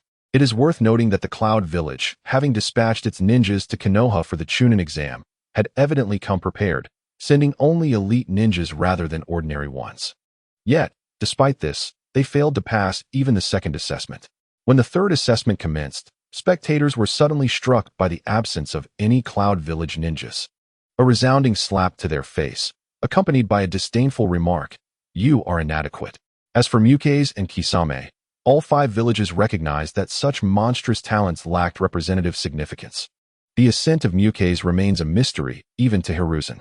As for Kisame, Hiruzen could glean that their focus lay more on the overall strength of a ninja village. Individuals of Muke's and Kisame's caliber serve as trump cards, their deterrent effect outweighing their actual utility. Certainly, if an individual were to ascend to the formidable levels exemplified by the likes of the Sage of 6 Paths Madara and Obito, the significance would be entirely different. However, Given the current circumstances, Hiruzen Sarutobi lacks such foresight. The strength of a Kage was already regarded as the pinnacle during the Third Great Ninja War. The Jonin serve as the backbone of the battlefield, an undeniable force to be reckoned with. With the Cloud Ninja eliminated, Konoha has safeguarded its foundational integrity. The next consideration for Hiruzen is strategizing how to enhance Konoha's reputation during the third phase of the Chunin exams. To achieve this, the fundamental aspect lies in the allocation of combatants. Among the 13 participants, one must sit out in the first round. However, this may also serve to elevate the reputation of the Uchiha clan once more. Muttering softly, Hiruzen continued to smoke his cigarette. How goes it? Has the examination concluded? It is said that the second phase takes place in the Forest of Death, where the casualty rate has exceeded 30% each year. Oh, could it be that Mufeng is in peril? The Chunin exams are indeed fraught with danger. I've heard from past genin that one might even lose their life. Some ninjas, after participating once, are too frightened to attempt it again. Such perilous stakes? As the exams neared their conclusion, like many in Konoha, Obito, Kurenai, and others awaited news anxiously. Curiously, when Kakashi participated the previous year, Obito and the others were not nearly as concerned. Now that it was Mufeng's turn, everyone in his class felt a palpable tension, clenching their fists, their anxiety surpassing even that of participating in the Chunin exams themselves. Those closest to Mufeng, including Kurenai Guy and Obito, gathered at the periphery of the Forest of Death, eager to ascertain Mufeng's safety at the earliest opportunity. Soon, under the guidance of Konoha's Jonin, the successful ninjas emerged from the exam. In the distance, Mufeng spotted Obito and the others waving at him. Casting a glance back at the Jonin leading the way, who offered no indication, Mufeng broke away from the group and dashed towards his friends. Mufeng, how was it? Was the Chunin exam terrifying? I've already mentioned. How could a mere Chunin exam pose a challenge for Mufeng? He is a member of the Uchiha clan, after all, and a rival Obito, respect. As Mufeng approached, the reactions of the group varied, yet all were imbued with hopeful gazes, eager to learn of the examination's particulars. Mufeng, observing the still immature faces before him, found himself momentarily at a loss for words. Should he recount to Kurenai and Guy that he had eliminated several genin in the Forest of Death? It was manageable, nonetheless. However, the environment was indeed perilous, with some fatalities and several sustaining grave injuries. Mufeng succinctly recounted his experience, omitting the details of those he had personally dispatched or incapacitated. People truly die? Kurenai exclaimed, covering her mouth in astonishment. It's not that dire. With caution, one can certainly prevail. Moreover, there remains at least a year before your assessment, a time during which you can diligently hone your skills. When the time comes for you to partake in the Chunin exams once again, clarity will dawn upon you. Mukase continued, subsequently addressing the inquiries from others in a succinct manner. Amidst the discussions, the group made their way towards the Ichiraku ramen shop. This gathering was proposed by Asuma Sarutobi to celebrate Mukase's successful passage through the second round of evaluations. On this occasion, Kurenai Yuhi also expressed her willingness to join, which delighted Asuma. However, he did not anticipate that his first outing with Kurenai for ramen would be accompanied by so many distractions, with the most significant aspect being that he himself was not the center of attention. Within the ramen shop, as he observed the lively banter surrounding Mukase, Asuma buried his head in his meal, silently vowing, Uchiha Mukase, one day I shall surpass you. The following day, at the crack of dawn, Mukase received a notification summoning him to the venue for the third round of evaluations. This round is divided into two phases, the preliminary and the final rounds. Both stages consist of 1v1 duels, serving as a true measure of a ninja's absolute prowess. If the first round of the Chunin exams assessed a ninja's perceptual awareness, and the second evaluated survival skills, then the third round focuses on combat ability. To succinctly summarize, these three assessments evaluate intellect, physical strength, and combat capability. A ninja must embody all three attributes to genuinely qualify as a Chunin. The location for the third round was designated as the examination hall in Konohagakure. By the time Mukase arrived, a considerable number of personnel from Konoha had already gathered, including the instructors of the Hyuga and Nara teams. The third round was once again overseen by the ever-enthusiastic Reito Namishi, who quickly assembled the participating candidates and called out their names. Hyuga Hanabi, present. Nara Shikamaru, here. Uchiha Mukase, present. Kisame Hashigaki from the Mist Village. As each name was read aloud, Mukes responded from within the ranks. Seeing that everyone had arrived, Rado nodded with satisfaction. Excellent. All participants are present and appear to be in good spirits. It seems that no one deliberately breached the rules yesterday. Wonderful. Now, I shall announce the regulations for the third round of the Chunin exams. The format for the third round will be combat, divided into preliminary and final phases. Both stages will utilize a draw for matchups, and the ultimate decision on who passes the Chunin examination will be based on everyone's performance in these battles. Thus, merely reaching the end does not guarantee one a position as a Chunin.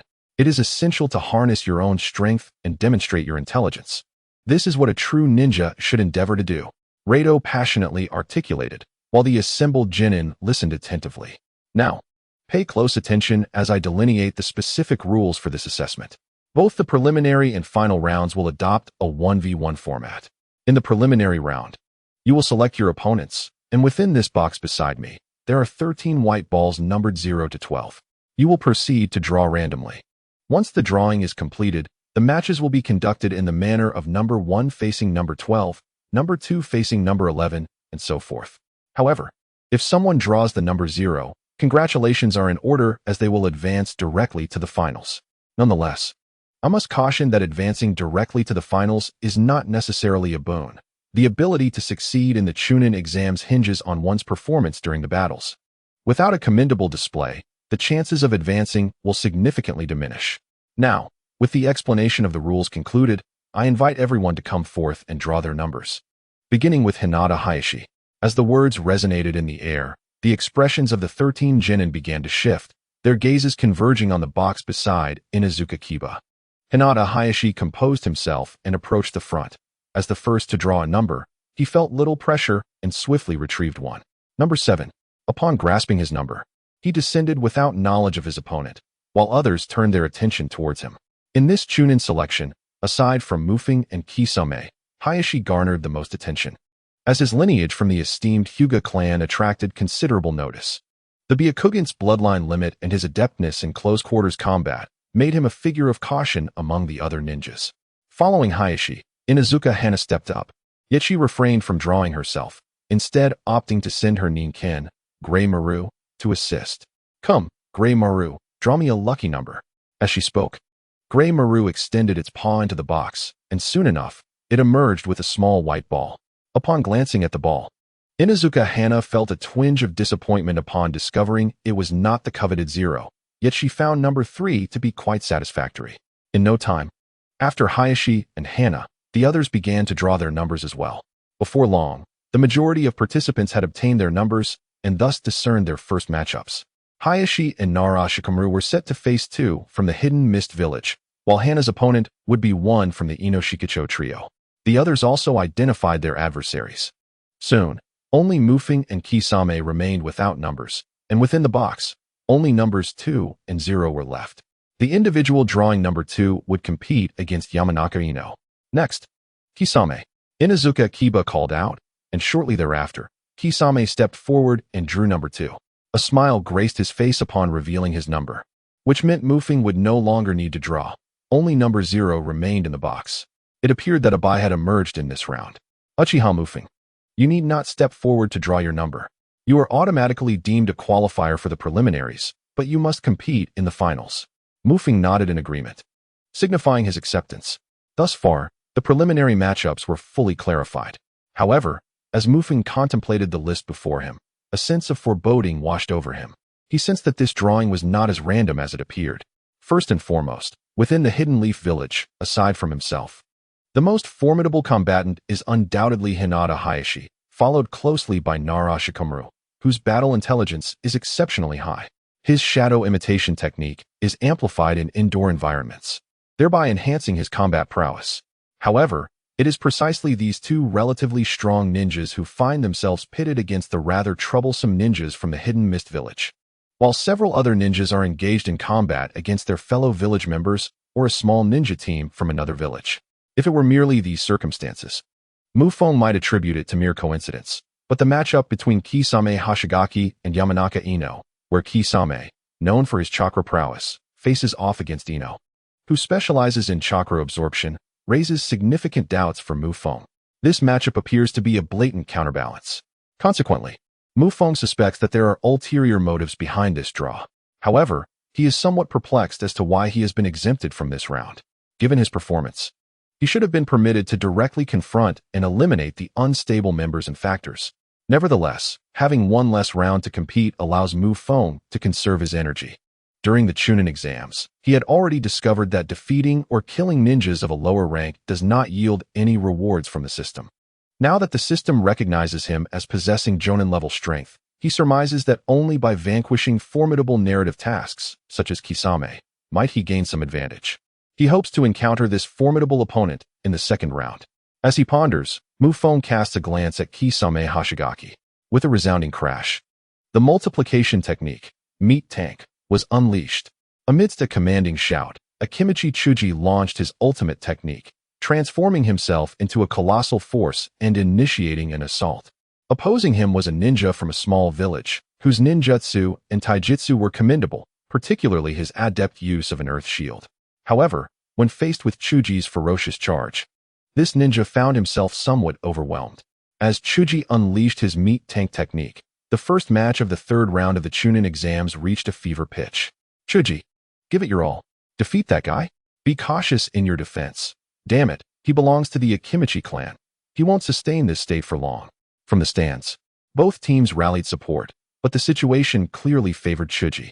Mu Feng, participating alone without teammates, yawned and appeared nonchalant while others fervently discussed the intricacies of both contenders' strengths and strategies, acutely aware that they might soon face one of them. With a thunderous roar, the Meat Tank maneuvered across the duel arena, enveloping the space in a cloud of smoke. After a brief yet intense struggle, the ninja from the small village finally raised his hand in surrender. Although his earth release could withstand Chuji's Meat Tank for a time, his chakra reserves were insufficient to sustain multiple techniques. In contrast, Chuji maintained his stamina longer, ultimately securing victory in this bout. Oh yeah, on the battlefield, witnessing Akimichi Tudu's victory brought immense joy to Dai. In truth, among the trio of Inuzuka, Nara, and Akimichi, the latter was the least adept at combat. Hence they seldom held high expectations for direct confrontations. It is precisely due to the existence of such clans and ninjutsu that the final round of the Chunin exams was judged solely on victory or defeat. The judgment and performance during battle were of paramount importance. Damn it, that guy Gangs fell here. Hey, you over there from Konoha, don't get too arrogant. Gangs was merely the weakest among us. I will definitely show you what we are capable of next. Meanwhile, upon witnessing their teammates' defeat, the other two from the Hidden Sound village felt a sense of dissatisfaction, yet they were powerless to change the outcome. Akimichi Tudu had also decisively triumphed over his opponent. I hereby announce that the first match has concluded, with the victor being Akimichi Tudu. With this unanimous declaration, the first match came to a close amidst Tudu's heavy breaths. For the second match, the combatants are Kisame Hashigaki from the Mist Village and Tsurugi Kurenai from the Leaf Village. Soon, the second match commenced as the announcement echoed across the arena. Tsurugi Kurenai and Kisame Hashigaki stepped onto the stage. At this point, Kisame had yet to acquire the Samahata and wielded an ordinary great sword. This sword was quite extravagant, longer than Kisame himself, creating a strong sense of incongruity as it rested on his back. As Kisame made his entrance, the numerous spectators in the observation platform fell silent, his chilling aura radiating an oppressive discomfort. This guy truly deserves the reputation of being someone to avoid in the forest of death. He is undoubtedly a monster. Kurenai, can you handle this? The more I look at him, the less I see him as a normal human. Trust in Kurenai. He is dependable when it matters. Hinata Hanabi and Inuzuka Hana exchanged thoughts. On the field, Tsurugi Kurenai, wearing sunglasses and with the collar of his trench coat turned up high, enveloped himself in its shadow. In comparison to Kisame, his physique appeared quite slender. The two were on entirely different tiers in terms of stature. I initially anticipated battling someone from the Uchiha clan. Yet, I did not expect that guy to have such luck. Now, it seems I can only use you to practice. On the field, Kisame fixed an icy smile upon Tsurugi Kurenai. Come at me. Tsurugi Kurenai remained remarkably composed. The innate talent of the Ninja clan allowed them to keenly sense the aura and strength of their opponent. At that moment, in Kurenai's eyes, Kisame stood before him as a mass of highly concentrated chakra ready to explode with the slightest provocation. However, due to the nature of his innate secret technique, even upon perceiving Kisame's formidable power, Tsurugi Kurenai maintained absolute calm. Moreover, in Kurenai's perspective, the more chakra Kisame possessed, the happier his insects would become. The battle begins. The referee announced the start. Thud, thud, thud. In the next moment, Kisame swung the great sword in his hand, charging directly towards Tsurugi Kurenai. The oil-wielding woman, Yunui, stood poised on one side, her expression unreadable, yet she was thoroughly prepared for battle. With a subtle rustle, chakra surged within her, nurturing a swarm of tiny insects nestled within her being. The speed of Kisame was remarkable. In the blink of an eye, he had closed the distance to Yunui. Sensing the formidable presence of Kisame, she refrained from underestimating him. A low hum resonated as a billowing cloud of dark mist emanated from her sleeves. This was not mere vapor, but a secret technique of the Yunui clan. The insects instinctively dispersed, commencing their search for chakra to consume. To their eyes, Kisame appeared as a sumptuous five-star delicacy, irresistible in its allure. Even without Yunui's command, the insects surged eagerly towards him. Kisame, however, quickly sensed something amiss. His gaze sharpened with caution as he scrutinized the dark mist. In a swift motion, he retreated, distancing himself from the encroaching swarm. Unexpectedly, as he withdrew, the mist surrounding Yunui did not pursue him directly, but instead began to writhe forward in an incessant attempt to advance. From the spectator's stand, Feng observed this spectacle with keen interest. The sight of the black mist surrounding Yunui sparked contemplation in his mind. Insects capable of absorbing chakra. If they could sustain themselves longer, they could become a terrifying presence on the battlefield. Feng stroked his chin, delving into thought. In his view, the prowess of the Yunui clan had been significantly diminished in the original narrative. Imagine creatures that could devour energy. Even if one were to be parasitized by such an insect, it could proliferate indefinitely by absorbing chakra, potentially snuffing out a ninja's life in a mere instant. If harnessed correctly, these could be classified as bioweapons of a formidable caliber. Ordinary ninjas would find it impossible to survive under such jutsu, reducing the dynamic to that of hunter and prey.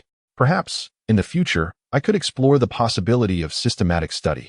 Surely, such techniques could be learned? Meanwhile, the sound of rustling continued. The battle raged on. Kisame, eyeing the large blade in Yunui's hands, exhibited a rare moment of uncertainty and vigilance. What was that? Many of the lower-ranking ninjas in the stands were unfamiliar with the Yunui clan's secret arts and began to murmur in confusion regarding Yunui's combat style. It was the insects. Yunui employed a technique of her clan, utilizing her chakra to cultivate insects that thrived by consuming chakra. Once parasitized by such creatures, they would ravenously drain the host's chakra, potentially depleting even a jonin's reserves in a brief span. At that moment, Naruto explained to his companion beside him, and as his words settled, many gazes turned towards Yunui with newfound complexity. That individual possessed an astonishing amount of chakra, far surpassing the level of a mere lower ninja. Yet, he had fortuitously encountered Yunui, whose secret arts were particularly effective against such foes. However, a significant issue remains. The secret technique of the Oil Woman clan possesses grave shortcomings. The insects they cultivate swiftly perish if separated from their host or deprived of chakra sustenance. Should one fail to devise a clever approach to engage the enemy, they will find themselves at a distinct disadvantage in battle. Naruto was meticulously analyzing the situation. From the perspective of ninjutsu, Oil Woman Toryun held a certain advantage. Yet the overall control of the battlefield lay firmly in the hands of Kisame Hoshigaki. Currently, Kisame faced two choices: engage in close combat or employ ninjutsu. Historically, he favored close quarters, as his mastery of water release was less advantageous in confined spaces. However, the ominous black mist emanating from Oil Woman Toryun sent a shiver through Kisame, instinctively warning him to keep his distance from that shroud of darkness. With a decisive motion, Kisame plunged his large blade into the ground and began forming hand seals, intending to settle the contest through ninjutsu. Observing this, Toryun was not one to relent easily. He charged forward. Kisame, adept at evasion, swiftly maneuvered his way around while avoiding Toryun's advance. The oil woman was not proficient in taijutsu and found herself unable to match Kisame's speed. Moreover, Having discerned the secret technique of the oil woman, Kisame was unwilling to grant him any opportunity. If this continued, the encounter would likely conclude swiftly. Mufeng watched the unfolding battle intently, seemingly foreseeing the outcome. Hinata Hayashi and Inuzuka Hana grew increasingly tense. Water release, water shark bomb technique. In an instant, Kisame joined his hands in a prayer-like pose, bellowing as a pale blue wave of water formed around him, resembling a shark. The moment that followed was a torrent. The water shark bomb surged towards Toryun with astonishing velocity. Toryun's pupils constricted in disbelief as he never anticipated Kisame could unleash such a formidable water release in the absence of any water source. As the ninjutsu surged forth, Toryun realized he could no longer pursue and was forced to dodge. Seizing the opportunity, Kisame executed the mist concealment technique. With a resounding hum, a veil of dispersing mist enveloped the area, obscuring all vision. What is happening? I can't see anything. Byakugan, activate. In the spectators area, upon witnessing the execution of the mist concealment technique, the crowd erupted in chatter. Hinata Hayashi activated his Byakugan, successfully tracking the movements of both Kisame and Toryun. But he could discern that Toryun was in a precarious state. Under the shroud of visual obstruction, Kisame had increased the distance between them, seemingly preparing for another jutsu. Conversely, Toryun's chakra was in turmoil. The cultivated insects appeared ill-suited for such an environment, moving erratically. At this juncture, Hinata Hayashi furrowed his brow, sensing the impending outcome. After a fierce exchange, Toryun ultimately succumbed. Kisame's water dragon bomb struck him with such force that he lost consciousness. The victor of the second match was Kisame Hoshigaki. After achieving victory, Kisame Hoshigaki appeared far from elated. His gaze was immediately directed toward Mufeng in the audience, accompanied by a gesture of hostility. Mufeng glanced at Kisame. Feeling little turmoil within, this battle had illuminated Kisame's true capabilities. Although his taijutsu and swordsmanship had not been fully exhibited, it was evident that he fell short when compared to the prowess of Mangetsu. Even at his peak, Kisame's sword techniques were inferior to those of Mangetsu, who is renowned for mastering the techniques of 7 different ninja swords. The only impression Kisame left on Mufeng was one of sheer brutality, as he resorted to using B-rank ninjutsu with a mere flick of his hand, an uncommon sight in battles among lower-ranked ninjas. However, for Mufeng, who had witnessed the overwhelming might of late-stage characters in the original story, techniques like the Suiton Samahata were hardly impressive. They seemed almost trivial, akin to mere hair washing. Mufeng's curiosity now lay in whether he would witness Kisame's iconic moments in the forthcoming matches. He wondered if Kisame had mastered the jutsu for dam construction. With a calm smile, Mufeng resumed watching the competition. After a while, Mufeng heard a call and turned to see Kakashi approaching. After a day of treatment, Kakashi's injuries had nearly healed and his bandages had been removed. Mufeng couldn't help but marvel at the medical prowess in the world of shinobi. The ability to switch eyes and even resurrect the deceased would likely lead to immense wealth in his previous life. Kakashi, you've arrived too? Mufeng greeted. I came to check in and perhaps to find you. There might be a temporary mission from Lord Hokage, Kakashi replied in a lowered voice. Temporary mission? Mufeng paused slightly. It concerns the Chunin exams, Kakashi said, furrowing his brow as he glanced at Kisame and several members of the Mist Village. This isn't the place for discussion. Follow me. By the way, you didn't participate in the preliminary matches, did you? I had a feeling the draw was suspicious. Mufeng chuckled wryly at Kakashi's words, recalling that Kakashi was absent when he drew his lot and had not inquired about it until now. However, it was clear that Kakashi had acted on the orders of Hiruzen Sarutobi, who was orchestrating events from behind the scenes. Given the stakes involved in the Chunin exams, Mufeng dared not take them lightly. While gaining recognition from Konoha was of little consequence to him, securing the acknowledgement of the system was crucial. For the repercussions of a failed mission were daunting. Very well, lead the way, Mufeng said, raising his hands in a gesture of acquiescence. After their conversation concluded, the two exited through the back door of the spectator area. Can we speak now? Mufeng inquired as they left the exam grounds. Not yet. We need to wait for one more person, Kakashi replied, glancing into the distance. Just then, with a swift motion, a figure landed atop the wall beside them.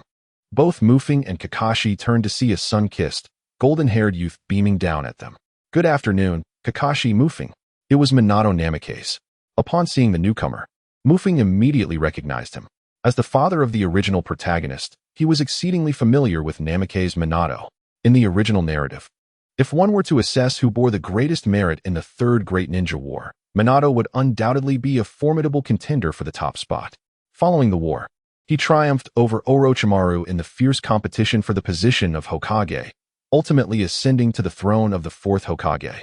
It is worth noting that in the world of Naruto, the phenomenon of nepotism is quite pronounced. Nearly every Hokage from Konoha and other ninja villages has had some form of familial or political connection. However, Minato stands as a remarkable exception in Konoha. He rose to the esteemed rank of Hokage solely based on his merit as a commoner, with his only connection being that he was a student of Jiraiya. Yet, Jiraiya had hardly imparted extensive teachings to Minato, and after the Second War, he began wandering the ninja world, showing little interest in the power struggles within Konoha. Given these circumstances, Minato's ability to defeat Orochimaru and secure the position of fourth Hokage speaks volumes of his personal charisma and strength. What perplexed Mufeng, however, was that Kakashi had not yet become Minato's apprentice. Yet Minato appeared at this moment. In a certain sense, this was not only Mufeng's first encounter with Minato after his transmigration, it should also be Kakashi's first. Allow me to introduce myself. I am Konoha's Jonin, Namake's Minato. I have taken on a mission from Lord Hokage to assist you in completing your task. Chunin, Hatake Kakashi. Jinin, Uchiha Mufeng. The three introduced themselves. But Mufeng felt somewhat disheartened, as his title made him seem the weakest of the trio. Indeed, I have heard of you, Kakashi, and I have also heard of your prowess, Mufeng, from Lord Third. You single-handedly eliminated an elite Jonin from the Mist Village?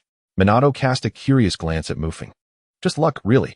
Mufeng waved his hand dismissively. How modest. Minato was quite pleased with Mufeng's character. Possessing such strength at this age, yet remaining humble, was indeed a rare quality. Now, please take a look at the task at hand. If you have any questions, feel free to ask me. Minato leaped down from the wall and produced 2 mission scrolls from behind, handing them to Kakashi and Mufeng. The two received the scrolls and began to read attentively. However, upon finishing, both their eyes glimmered with astonishment. Is this true? Kakashi exclaimed, his eyes widening in disbelief. It has yet to be confirmed, but it is likely accurate. Minato replied. Kakashi, since you were the first to engage with the Mist Village, you will need to scout the situation outside the village. As for you, Mufeng, the details of your responsibilities are clearly outlined in the scroll. It should pose no issue for you. Observing the two, Minato revealed his signature smile. Mufeng contemplated the contents of the scroll, reflecting on the past. After a moment, he nodded. Very well, that poses no problem. However, I have one request. Wolfeng Shuemin cast a doubtful glance at Mufeng. After this mission, I wish to learn the Flying Thunder God technique. Mufeng declared with utmost seriousness. His gaze fixed on Wolfeng Shuemin. At the sound of his words, Wolfeng Shuemin paused momentarily, then, feeling somewhat bashful, scratched his head. Mufeng, your talent is indeed remarkable. But mastering space-time ninjutsu requires innate ability. I happen to possess some aptitude in this area. However, if you are eager to learn, I can certainly teach you. Ultimately, whether you can master it depends on your own efforts. The Flying Thunder God technique was not originally developed by Wolfeng Shuemin, but was created by the second Hokage, Senju Tobirama. Tobirama, renowned as a master of forbidden techniques, developed numerous jutsu throughout his lifetime, including the Edo Tensei and Flying Thunder God. Many of the forbidden techniques he created were subsequently sealed away by the first Hokage, Senju Hashirama, who was also his brother. This peculiar dynamic has evolved into a humorous anecdote in Mufeng's original world. Senju Tobirama, brother, I have developed a new ninjutsu. Senju Hashirama, is it water release? Senju Tobirama, no? Senju Hashirama, then seal it. Though this jest is lighthearted, it reflects Tobirama's exceptional ability to develop ninjutsu. As forbidden techniques, they inherently possess a level of difficulty and risk. The Flying Thunder God, being one of the most challenging space-time ninjutsu, exemplifies this difficulty. Thus, despite its overwhelming power, only 2 individuals in Konoha can utilize it. Yet Mufeng remains undeterred by these challenges. His unique physique grants him a distinct advantage. As long as he perseveres in his studies until the system acknowledges his preliminary mastery of the Flying Thunder God, the subsequent steps involve continuously enhancing the technique into a more potent form. The prospect of a nimble space-time ninjutsu exhilarates Mufeng. He is determined to master it. Furthermore, He has begun contemplating combination techniques post-Flying Thunder God mastery, envisioning himself traversing the battlefield with Susanoo while executing the technique. This scenario is akin to piloting a Gundam and teleporting, undoubtedly a nightmare for adversaries. I am unafraid of challenges. It is worth a try, wouldn't you agree, Kakashi? Observing Feng Shuiman's willingness to teach the Flying Thunder God, Feng felt a surge of hope. With time still remaining before the third Great Ninja War ignites, mastering the technique in this interim could very well elevate his status, particularly regarding safety on the battlefield. Upon hearing Feng's words, Kakashi's gaze reflected a flicker of intrigue. Yet he remained silent, still engrossed in his studies of Chidori. Well then, do you have any thoughts regarding the mission? Feng Shuiman inquired. Kakashi and Feng shook their heads, prompting Shuiman to nod. He then produced two specially crafted kunai from behind him. These are my specially made kunai, marked with the Flying Thunder God seal. Carry them with you. Should any danger arise during the mission, I will support you at any moment. Feng and Kakashi accepted the kunai. Very well. I shall see you then. With these parting words, Shuiman waved goodbye to the two. What shall we do now? As he watched Feng Shuiman depart, Kakashi turned his head to gaze at Feng. In truth, the relationship between Feng and Kakashi had not been amicable before. However, following the incident with the ghost lantern, an unspoken understanding seemed to have blossomed between them. Moreover, Kakashi was no longer as aloof as he once was, at least in Feng's presence. What else could they do but adhere to their mission? Feng cast a glance at Kakashi, resting his hands behind his head. That works. Kakashi nodded, but then furrowed his brow. I have a question I would like to ask you, Kakashi inquired once more. Feng was taken aback, a hint of confusion in his eyes. Go ahead, he replied. It's about Chidori, Kakashi continued. I have been studying the variations of chakra properties. But lightning chakra tends to be volatile. Attempting to harness it in my hand can lead to self-injury if not executed properly. How did you manage to do it? Kakashi's earnest gaze met Feng's, who was somewhat astonished by the question. How did I manage it? Given the timeline, Kakashi had indeed not yet developed Chidori, and technically, Feng had self-developed it. However, he had not given much thought to the query Kakashi posed. He had merely followed his memory of the original material, allowing it to guide him, without delving deeper into the intricacies. This question lingered in Feng's mind as he rested his chin on his hand, pondering. He couldn't very well disclose to Kakashi that he had traversed dimensions, and that Chidori was, in fact, a derivative of his work. Yet, after Kakashi's prompt, Feng found merit in his words. In the original narrative, Kakashi had spent considerable time developing Raikiri, and although Feng had read the source material, he was not entirely clear on its underlying principles. He had developed his ninjutsu based on his own concepts, and astonishingly, it had succeeded. Could it be said that I am a genius in ninjutsu?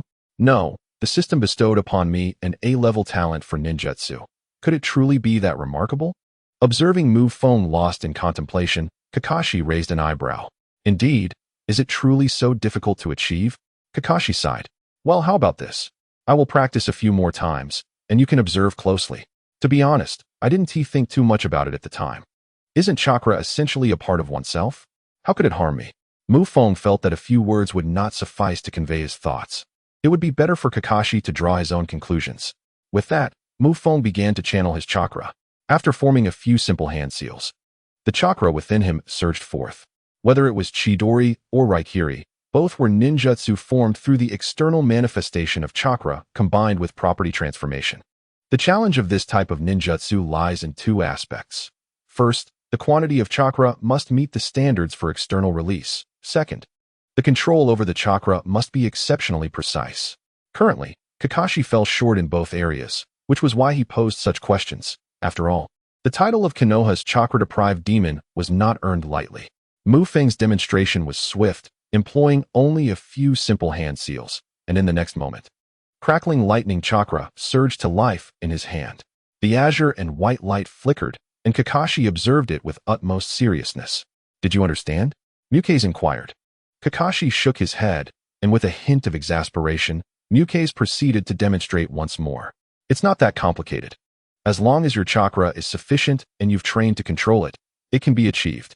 Lately, I've been contemplating whether I could compress my chakra and release it directly, transforming it into something akin to a flying sword. Mukase elaborated. He had actually witnessed this particular ninjutsu before, as it had been employed by a character in the original story. However, upon hearing Mukei's words, Kakashi appeared contemplative, his brow furrowing, and Mukei sensed that he had gained some insight. All right, if you have any further questions, feel free to come to me. Although I can't precisely explain how it's done, Mukei said, turning to leave.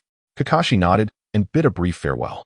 After parting ways with Kakashi, Mukei did not immediately return to the competition venue to observe the preliminary matches. Instead, he sought a secluded spot and opened the system panel. Just moments ago, when the fourth Hokage, Minato Namikaze, had handed Mukei a mission scroll, he had heard the system's notification sound, but due to Kakashi and Minato's presence, he had refrained from checking it at that time.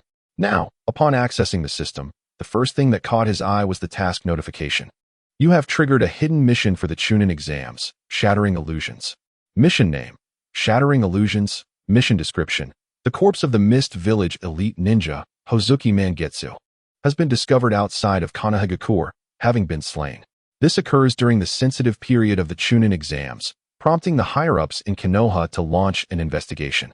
They unexpectedly uncover a conspiracy involving the Mist Village and the Cloud Village, aiming to eliminate all participating Konoha students before the exam.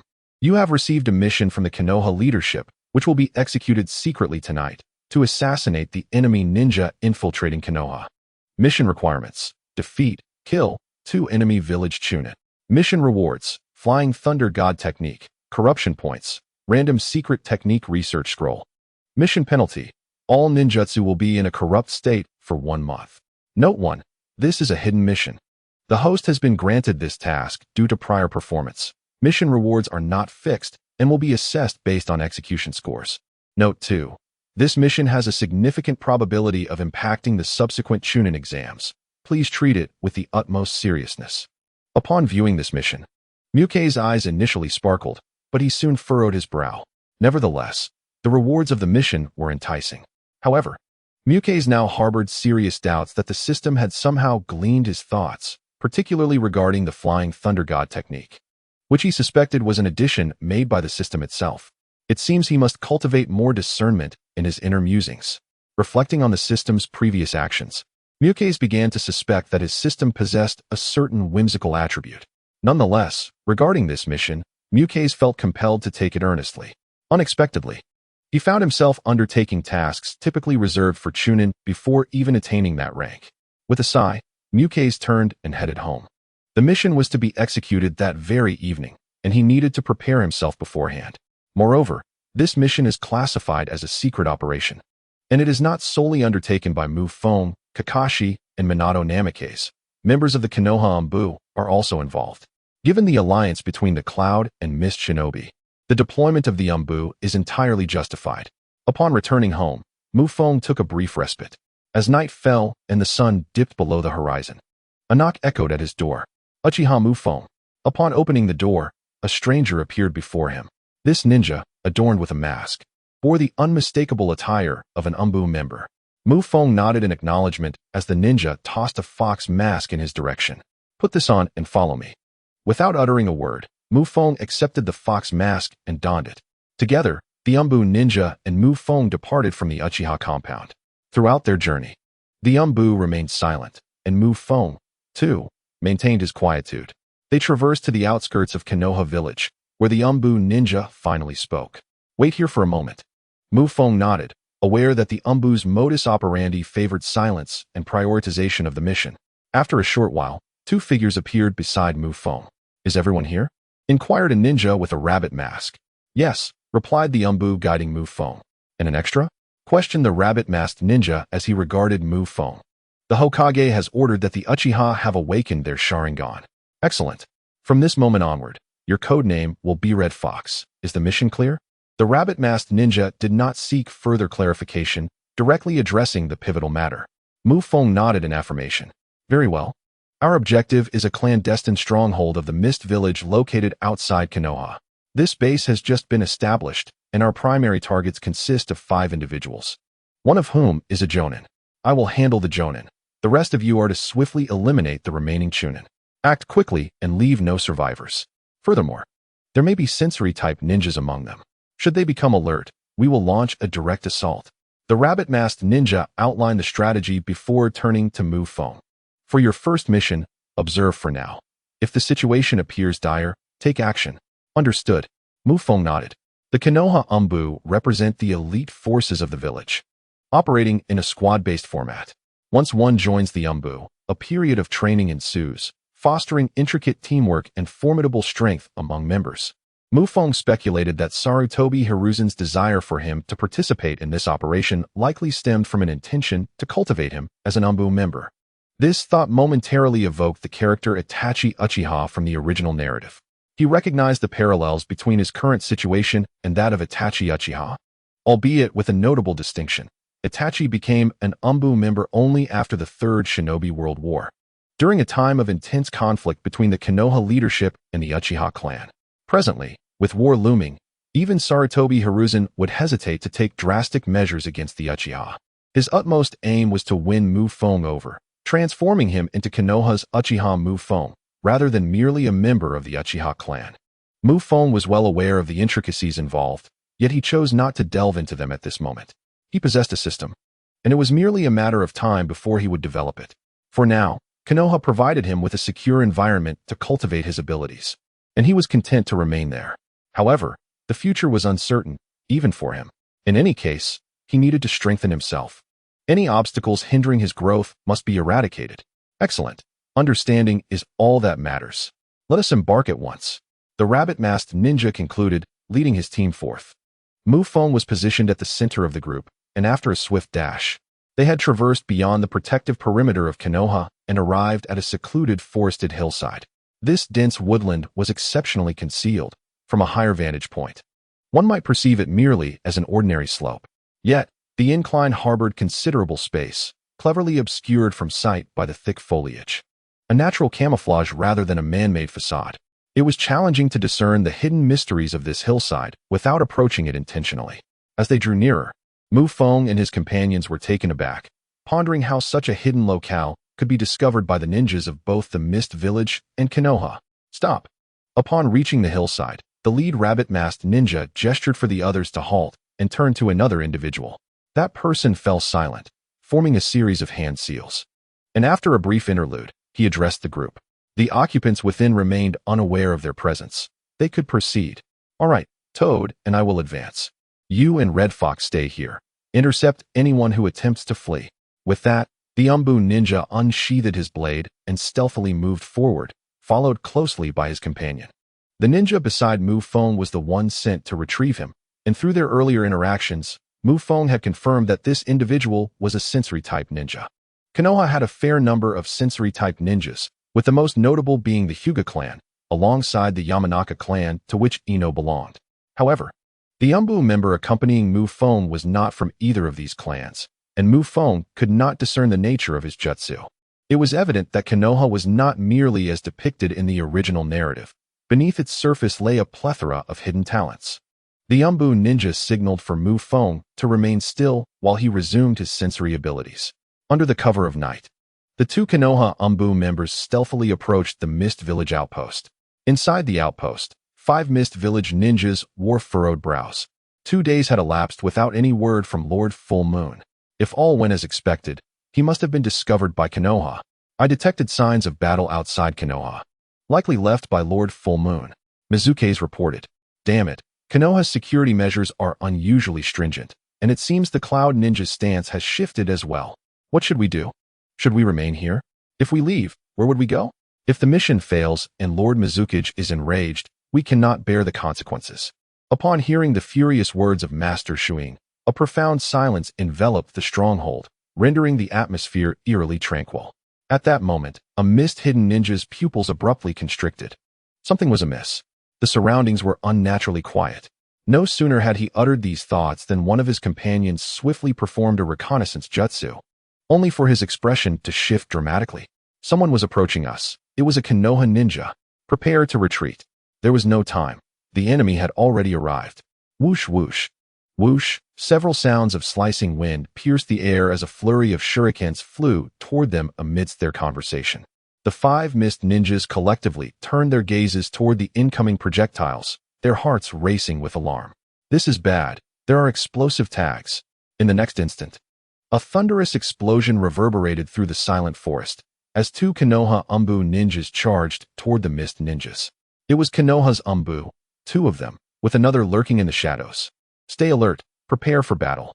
The mist ninjas evaded the explosive tags using body flicker techniques, while their leading jonin barreled toward the rabbit-masked Umbu member.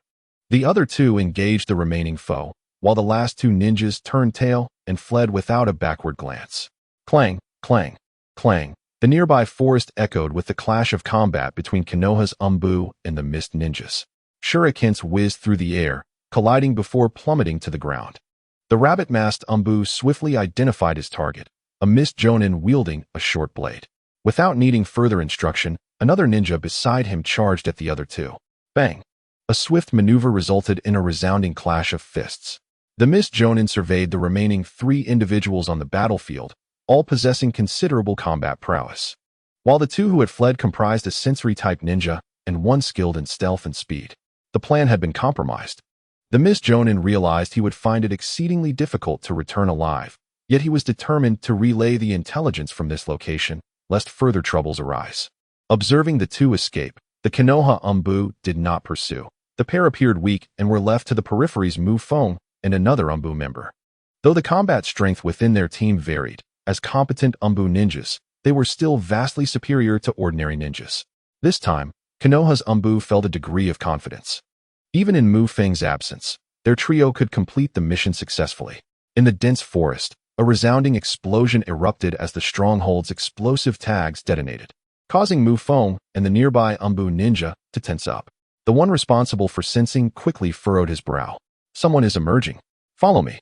With that, he darted toward the direction of the fleeing mist ninjas. Feng followed closely, his eyes unknowingly shifting to crimson, three-tomoe swirling into formation. Three-tomoe. The sensory Umbu ninja gasped upon seeing Feng's eyes. Feng nodded, remaining silent. Can you handle one of them? No problem. Two figures darted swiftly. One on the left and the other on the right. I would confront the one on the right. As they engaged in combat, a strategic plan was established, and the ensuing clash began. Soon, following the sensory-type Umbu ninja, Feng beheld two mist ninjas emerging, who likewise recognized Feng and his companion. Indeed, there are others? What is happening? Two of them. The mist ninja expressed surprise upon seeing the approaching pair. Typically, Umbu teams consist of 3 members, with the occasional lone wolf. Yet encounters with 4 individuals are quite rare. No time to ponder this further. We must charge ahead. Clearly, the deployment of Umbu members indicates that Konoha seeks to resolve matters discreetly.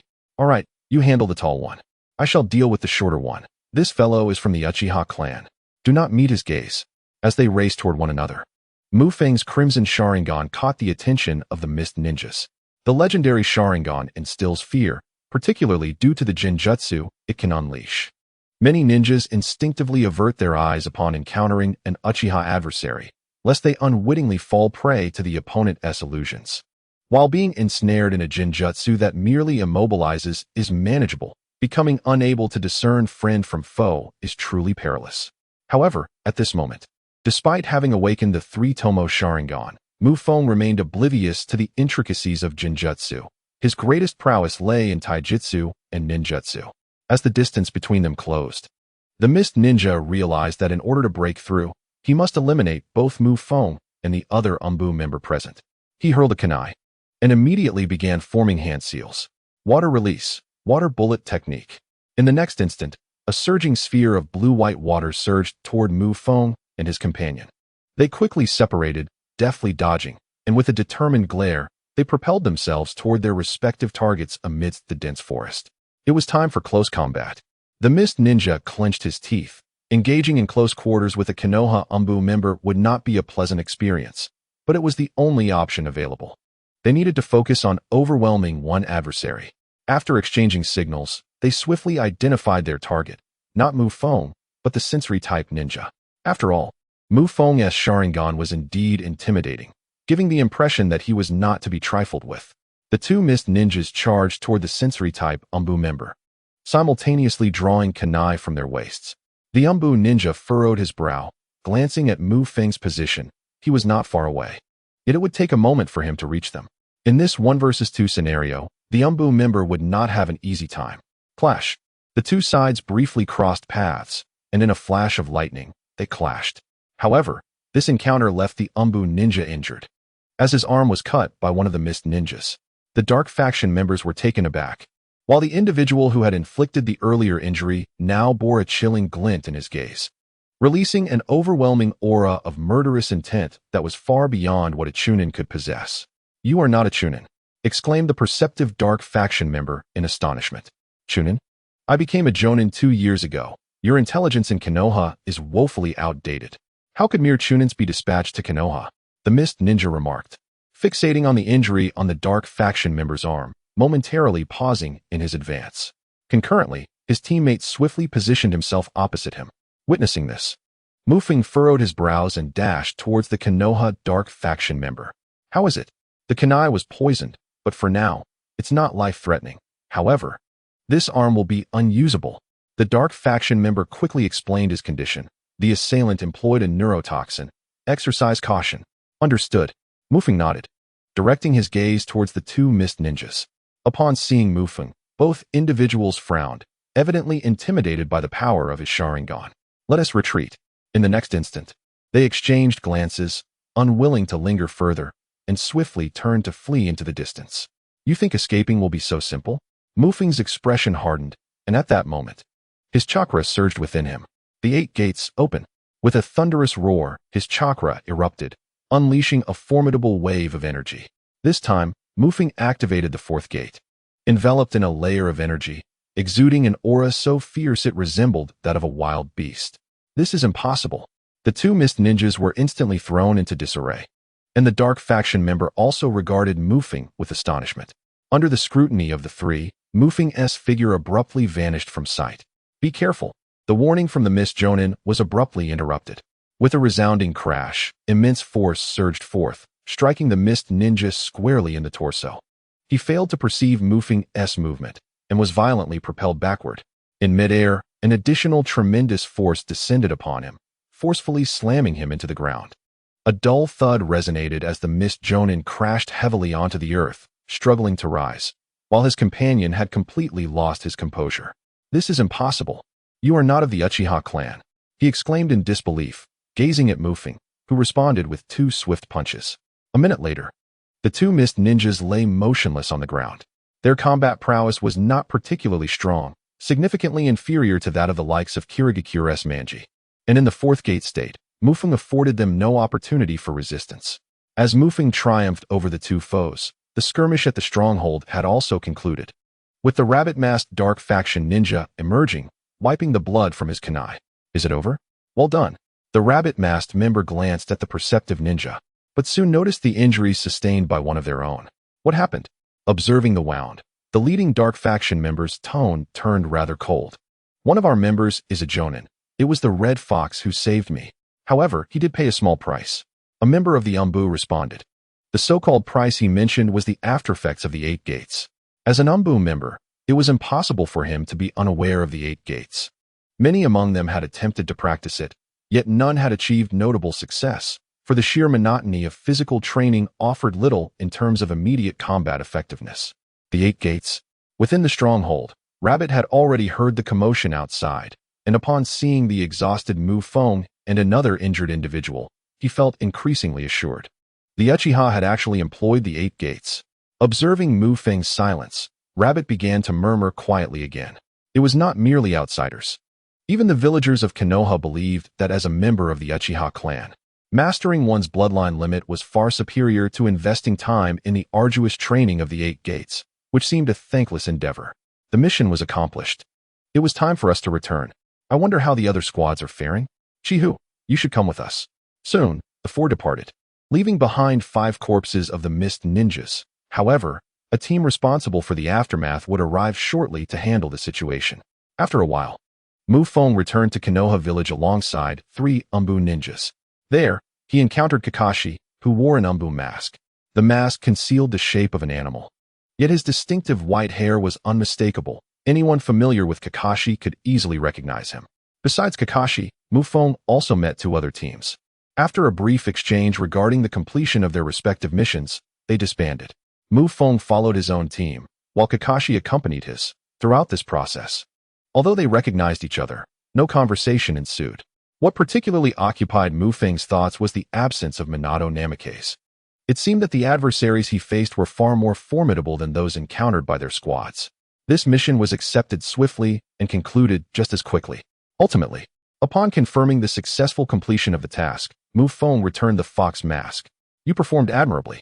If you managed to pass the Chunin exam smoothly, you may join the Umbu. The leading Umbu ninja addressed Mu Feng as they departed. From the outset, Mu Feng was aware that this mission was likely a precursor to paving the way for his future in the Umbu. Yet, deep down, he felt a certain curiosity about the Umbu of Konoha, coupled with a hint of resistance. The primary source of his reluctance stemmed from his identity as an Uchiha. He did not wish to become a traitor like Itachi, who, under the guise of serving the village, wielded the blade against his own kin. Nevertheless, aside from this concern, the identity of an Umbu bore certain advantages. Firstly, it would afford Mu Feng greater exposure to diverse individuals, providing more opportunities for combat, and even the chance to engage with powerful figures. Just as in the recent battle, Mu Feng had defeated a missed Jonin and consequently earned an additional 100 points of corruption value. Upon returning home, Mu Feng took a brief respite before receiving the system's notification. Ding! The hidden task of shattering illusions in the Chunin exam has been completed. Commencing settlement. Your final evaluation score is A grade. You have acquired the Flying Thunder God technique, to be learned from Minato Namikaze. You have gained 1,300 points of dark value. You have received a random secret technique scroll. With the system's settlement complete, it was evident that Konoha had triumphed in the knight's endeavors. However, given Mu Feng's current qualifications and performance, the subsequent matters would likely not pertain to him, for he was still but a child. As I suspected, the Flying Thunder God technique will indeed require my own study. Staring at the system notification, Mu Feng felt somewhat speechless. He then redirected his attention to the dark value and the random secret technique scroll. Earning 1,300 points of dark value from a single task filled Mu Feng with a sense of prosperity, and more crucially, with this addition, he now possessed a total of 3,400 points of dark value, sufficient to exchange for the coveted demon blade Muramasa. Ever since pilfering the sword technique from the enigmatic Hozuki Mangetsu, Mu Feng had yearned for a ninja sword. Yet the cost of 3,000 points of dark value was rather daunting. After a moment of contemplation, he resolutely decided to redeem the demon blade Muramasa. Wealth may be fleeting, but style is everlasting. You have exchanged for the ninja sword, demon blade Muramasa, consuming 3,000 points of dark value. Following the system's notification, a swirling black vortex materialized before Mu Feng, and a sword hilt entwined with a purple cloth bag began to emerge from the darkness. Without hesitation, he grasped the hilt and drew it forth. Observing the blade in his hand, he noted that it was enveloped in a black sheath, with a purple grip that exhibited a graceful curve, clearly surpassing many crafted blades in appearance alone. Upon grasping it, Mu Feng felt its weight, albeit heavy. It was perfectly balanced and comfortable to wield. With a swift motion, he unsheathed the blade, producing a crisp sound as a black and purple ninja sword, interspersed with white, materialized before him. This single-edged sword, with a predominantly black-purple blade and a white edge gleaming with a cold light, appeared exceptionally sharp. The junction of the blade and edge exhibited rhythmic waves, enhancing the sword's overall fluidity. Gazing at the weapon, Mu Feng's heart brimmed with joy, and he swung it vigorously a few times. However, he soon realized a minor dissatisfaction. In relation to his current stature, the sword felt somewhat long. Yet, for an adult, its length would likely be just right. Nevertheless, having mastered Hozuki Mangetsu's sword techniques, this slight hindrance posed no significant challenge to Mu Feng. Soon, after a period of diligent practice, Mu Feng adeptly mastered the usage of the cursed blade, Muramasa, finding it considerably more comfortable to wield.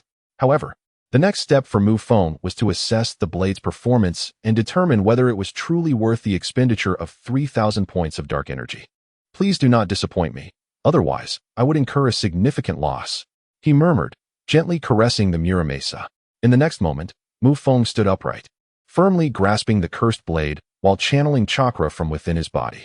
As he held the blade, he infused it with chakra. A resonant hum echoed. With the infusion of chakra, the black blade emanated a crimson glow, shimmering brilliantly and exuding an aura of magnificence. Mu Feng swung the blade effortlessly, producing a sound as it sliced through the air, leaving behind a faint trace of red light. The sharp edge radiated an icy chill, as if capable of cleaving through the very fabric of space itself. This blade appears remarkably sharp. Recognizing the unique attributes of the Muramasa, Feng procured a wooden plank and swung the blade downwards. The white edge met the wood with no resistance whatsoever, slicing through as effortlessly as parting water. And it made not a sound. With the ease of gliding along water's surface, Feng effortlessly severed the plank. With a crack, the wood splintered into two halves, tumbling to the ground.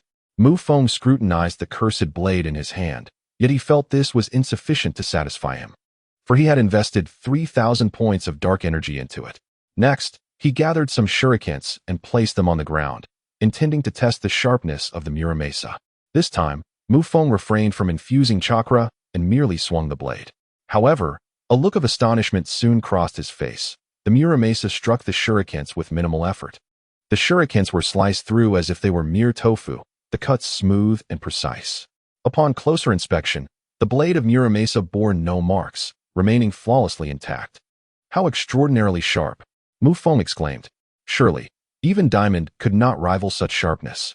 Having conducted this test, Feng was quite satisfied with the fundamental attributes of the blade. Yet, he soon began to explore other possibilities. According to the system's description, this blade had been processed to exhibit excellent compatibility with chakra. At this moment, Feng had just mastered the transformation and manipulation of the 5 elemental chakras. Thus, he began to experiment with infusing the Muramasa with various elemental chakras. With each alteration of chakra attributes, the Muramasa exhibited notable transformations. Under the influence of fire, the blade glowed a deep crimson, radiating an extraordinary heat capable of incinerating all in its path. When infused with earth, the blade was enveloped in a golden sheen, appearing exceptionally resilient, able to withstand lethal strikes. With lightning, the blade shimmered with a brilliant white light, capable of delivering a paralysis effect. Finally, under the wind attribute, the blade gained an additional cutting effect, enhancing its sharpness to the point it could even slice through energy itself.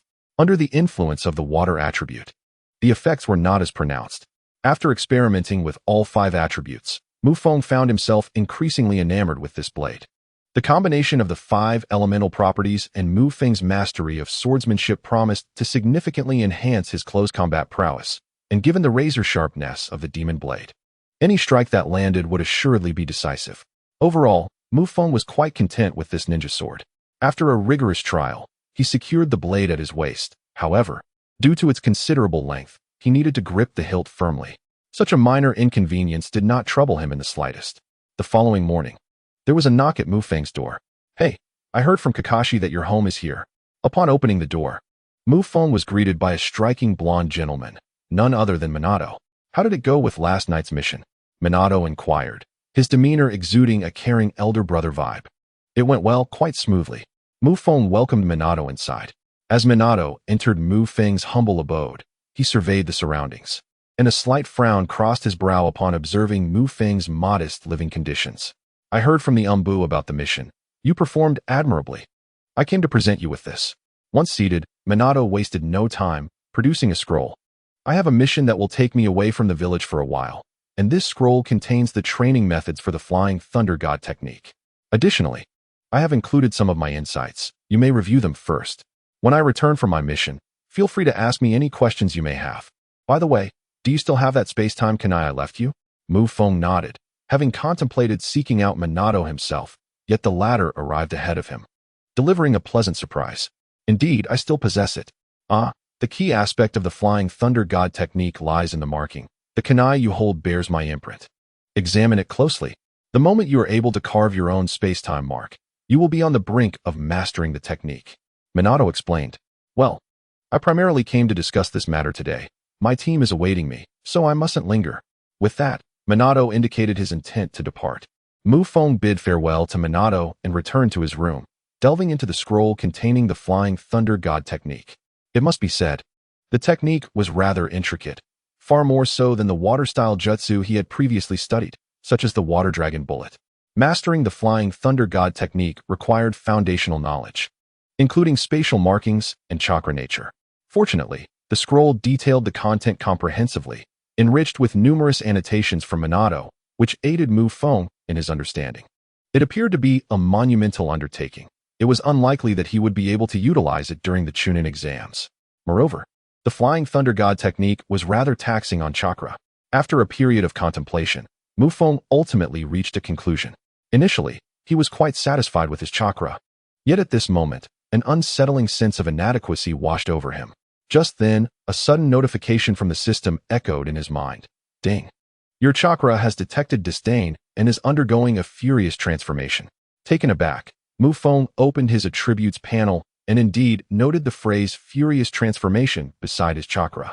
How splendid it is to possess a system that requires no effort on his part.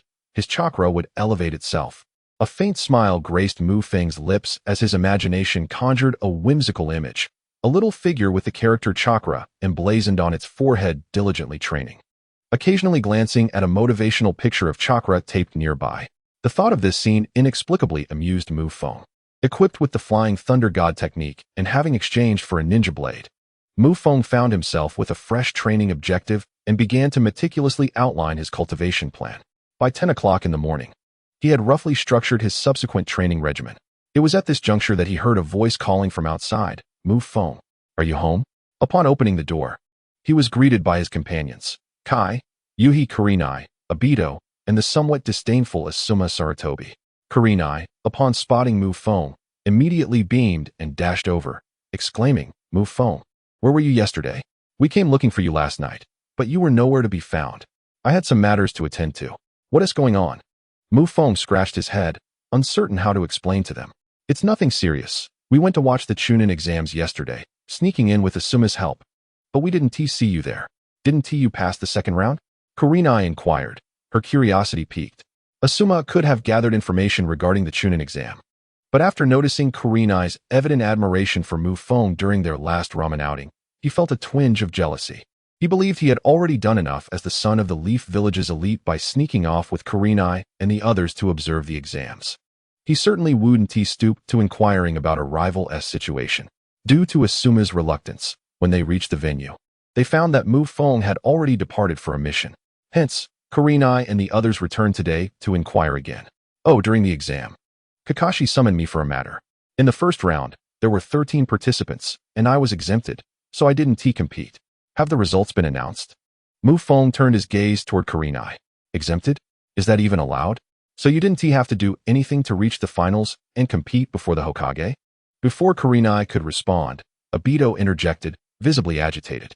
After all, becoming Hokage was Obito's dream, and the Hokage was the person he admired the most. The finals of the Chunin exams were open to the public, with the third Hokage personally attending. Such opportunities to shine are dreams that Obito has envisioned countless times in his slumber. Fortune is indeed a component of strength. Mukei's remarked, his conviction in this statement unwavering, for he had discerned the shadow of Sarutobi Hiruzen lurking behind the draw of this match. Why was he given a bye? Ultimately, it was due to his formidable prowess. How can this be? It is simply unjust. Obito scratched his head, still grappling with disbelief. Mukei's, indifferent to Obito's lamentations, was echoed by Yugao's silence. Well, the results of the preliminary round are out. However, during the preliminaries, 2 ninjas sustained severe injuries and shall be unable to compete. Oh, Mukei's raised an eyebrow. Initially, he had contemplated that with 7 participants, one would inevitably be left alone after the preliminaries, but it seemed that scenario was now void. Which 2 were injured? Mukei's inquired.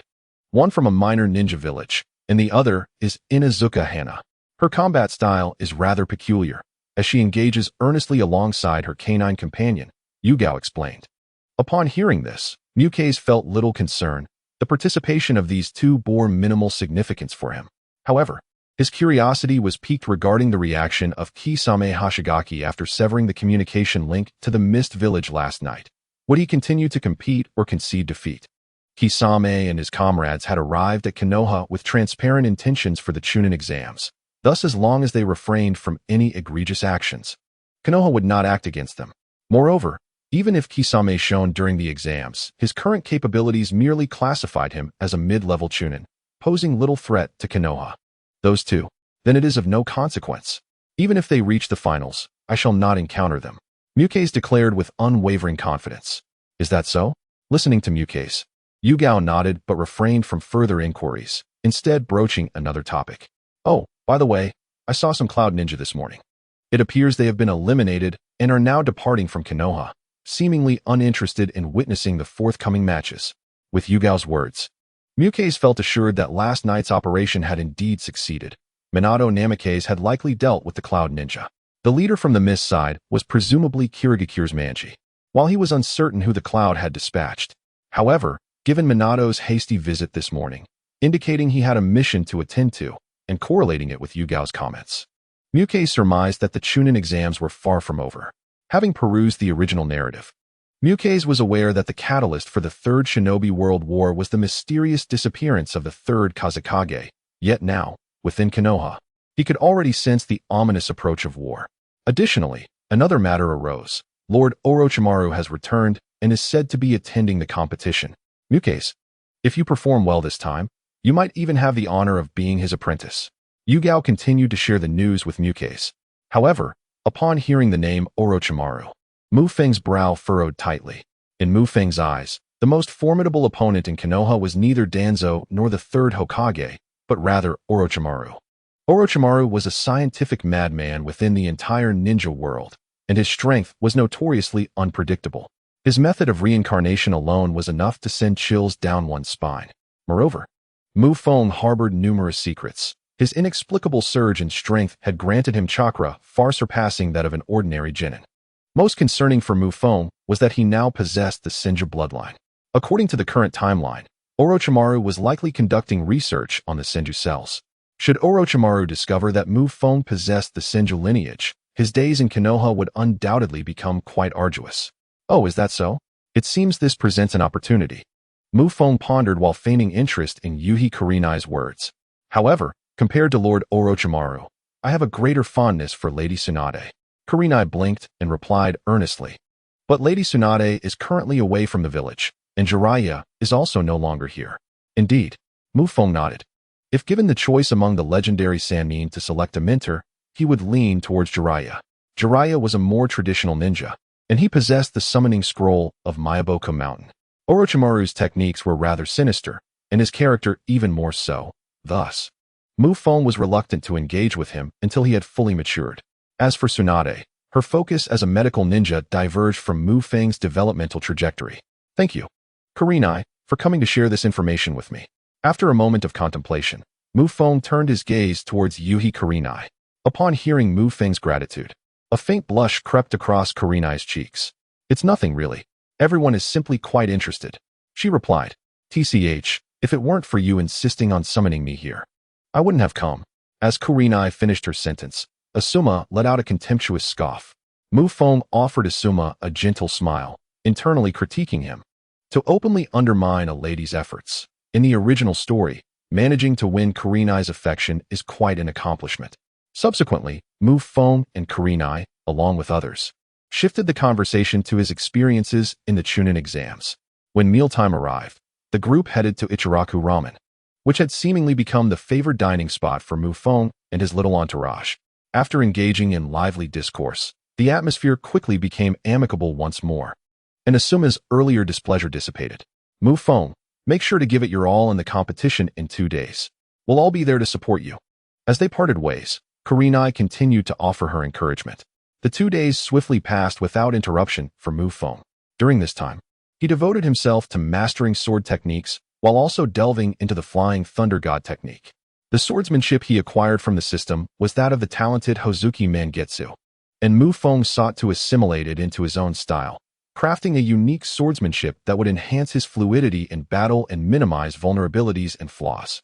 Finally, the day arrived for the concluding phase of the Chunin exams. On this day, the atmosphere in Konoha was notably more vibrant than usual. As a ninja village, Konoha had limited entertainment options, and the Chunin exams were akin to the Olympics for many, particularly for the common folk. Early in the morning, Mu Feng received a notification to check in at the competition venue for identity verification. It was here that he encountered other participants vying for the final assessment. Overseen once again by the ever-competent Rado, there were a total of 6 individuals participating in the final evaluation. As Yuhi Kurenai had mentioned, Inuzuka Hana and another ninja from a small village had not reached a conclusion in their match and had sustained severe injuries, rendering them unable to compete. The 6 contenders included Uchiha Mufeng, Hyuga Hayashi, Nara Shio, Akimichi Dodo, Kisame Hashigaki, and another mist ninja. With 4 slots filled by Konoha, the village had demonstrated considerable prowess. After the roll call, Rado briefed the 6 participants. The rules for the finals mirrored those of the preliminaries, employing a 1v1 format. However, unlike before, there would be no random drawing. Konoha had directly arranged the matchups. Once he conveyed this information, Rado gathered the 4 Konoha ninjas together. Here is the match list. You may prepare yourselves. This competition is of great significance. Both the Hokage and the village's high-ranking officials are closely observing. Those who excel may receive enhanced training resources and opportunities. Furthermore, your standing within the village will elevate, potentially benefiting your clans as well. Notably, Lord Orochimaru, one of the legendary Sannin, will also be in attendance. Mufeng, this is a tremendous opportunity for you. At this point, Rado cast a glance at Mufeng, the only participant among the 4 without a team. Since graduating from the Ninja Academy, Mufeng had yet to form a squad or have a mentor. Rado's words were unmistakably clear: perform well, and there was a chance to serve under Orochimaru. Mufeng furrowed his brow but nodded in agreement. At that moment, Orochimaru still held considerable influence in Konoha. All right, the competition is about to commence, and you are now aware of your opponents. Prepare yourselves swiftly. With that, Rado turned and departed. The 4 Konoha genin exchanged glances, each reflecting their thoughts.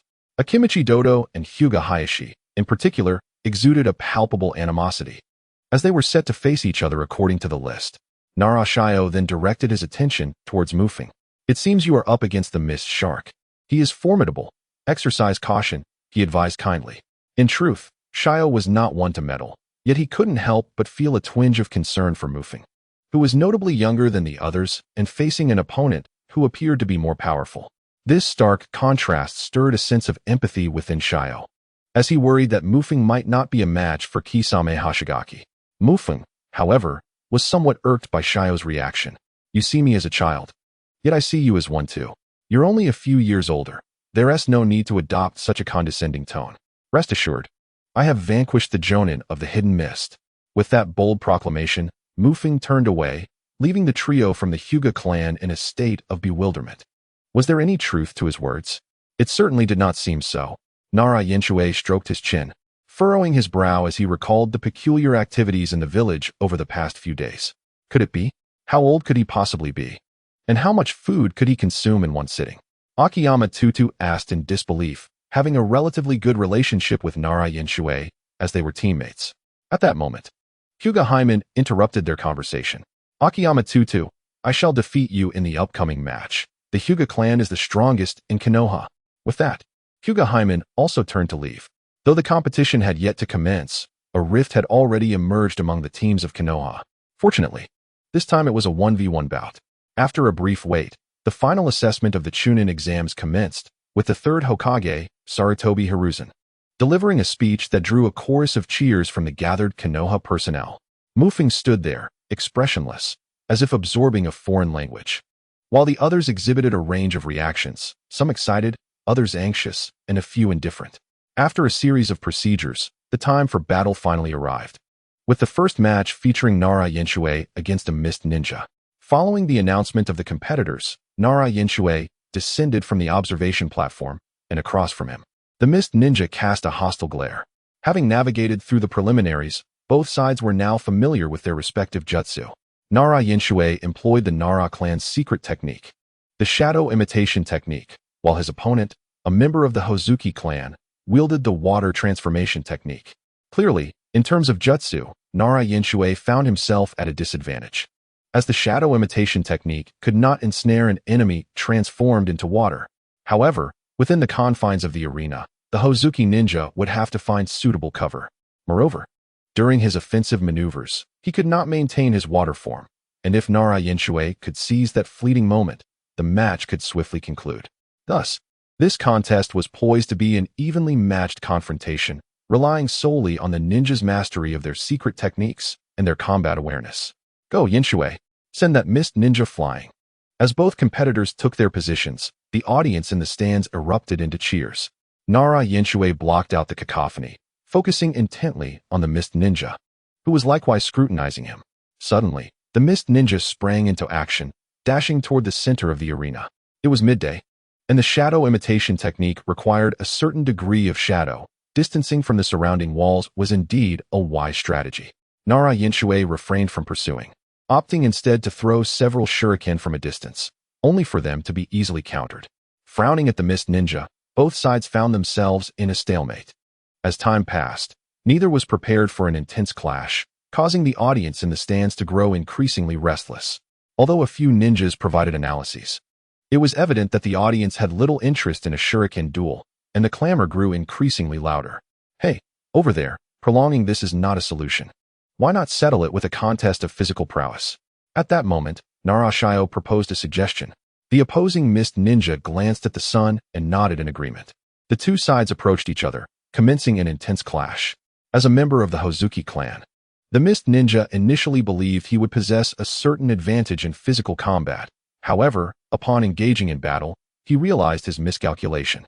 Narashio's physical skills were commendable, and without the use of secret techniques, the Hozuki ninja felt as though his hands and feet were bound. After a fierce struggle, he found himself at a disadvantage. Seizing the opportunity, Narashio launched a powerful punch directly towards the mist ninja's face, but at that moment, with a loud thud, the ninja executed the water transformation technique.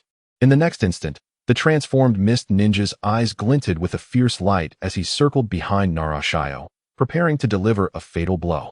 Yet, at that very moment, his body suddenly froze. I knew you wouldn't play fair. Thus, I have always been on guard, Narashio declared, now with his hands pressed together, standing upon the shadow of the mist ninja. With his body immobilized, Narashio swiftly compelled the mist ninja to surrender. In this initial contest, Narashio emerged victorious. As the chief examiner announced the result, the audience erupted with excitement. The subsequent match was an internal conflict within Konoha, Hyuga Hayashi versus Akimichi Tota. The fervor of the crowd was somewhat subdued, as they were all from Konoha, and Hayashi was a member of the Hyuga clan. Ultimately, Hyuga Hayashi triumphed in this bout, showcasing a technique he had never previously revealed, the heavenly spin, leaving the entire Konoha audience in astonishment. Following the conclusion of the match, Akimichi Tota was promptly taken to the medical room, though he remained unconvinced of his defeat. Narashio, as Tota's teammate, followed him closely. Soon after, the third match was about to commence. This contest was the grand finale and the one the audience had eagerly anticipated. A new genius from the Uchiha clan versus a formidable monster from the Mist Village. The third match began. The competitors were from Konoha Village, Uchiha Mufeng, and from the Mist Village, Kisame Hashigaki. On stage, the chief examiner announced the combatants. Mufeng and Kisame emerged from their respective entrances, with Kisame still bearing a ninja sword on his back, while Mufeng brandished the demon sword Muramasa. This match would mark the first appearance of the demon sword in the world of Hokage. In the stands, the audience observed Mufeng and Kisame, their expressions shifting. Both wielded ninja swords that seemed disproportionate to their physiques, exuding an aura of formidable presence. Judging solely by appearance, Kisame's robust physique appeared more aggressive, resembling that of a warrior. Mufeng stood firmly in place. Though his stature was modest, he exuded an agile grace reminiscent of a nimble assassin. Were it not for the presence of ninjutsu in this realm, one might easily mistake the scene for a duel of swordsmanship. Alas, this was the world of Naruto. In a certain sense, while both combatants wielded blades, their skills in swordplay were rather unremarkable. Mufeng had yet to fully assimilate the sword techniques of the enigmatic Kirigakure's Mangetsu, and the original swordsmanship of the formidable Kisame Hashigaki left much to be desired.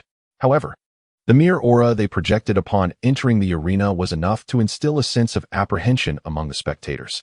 The clamor from the stands diminished significantly.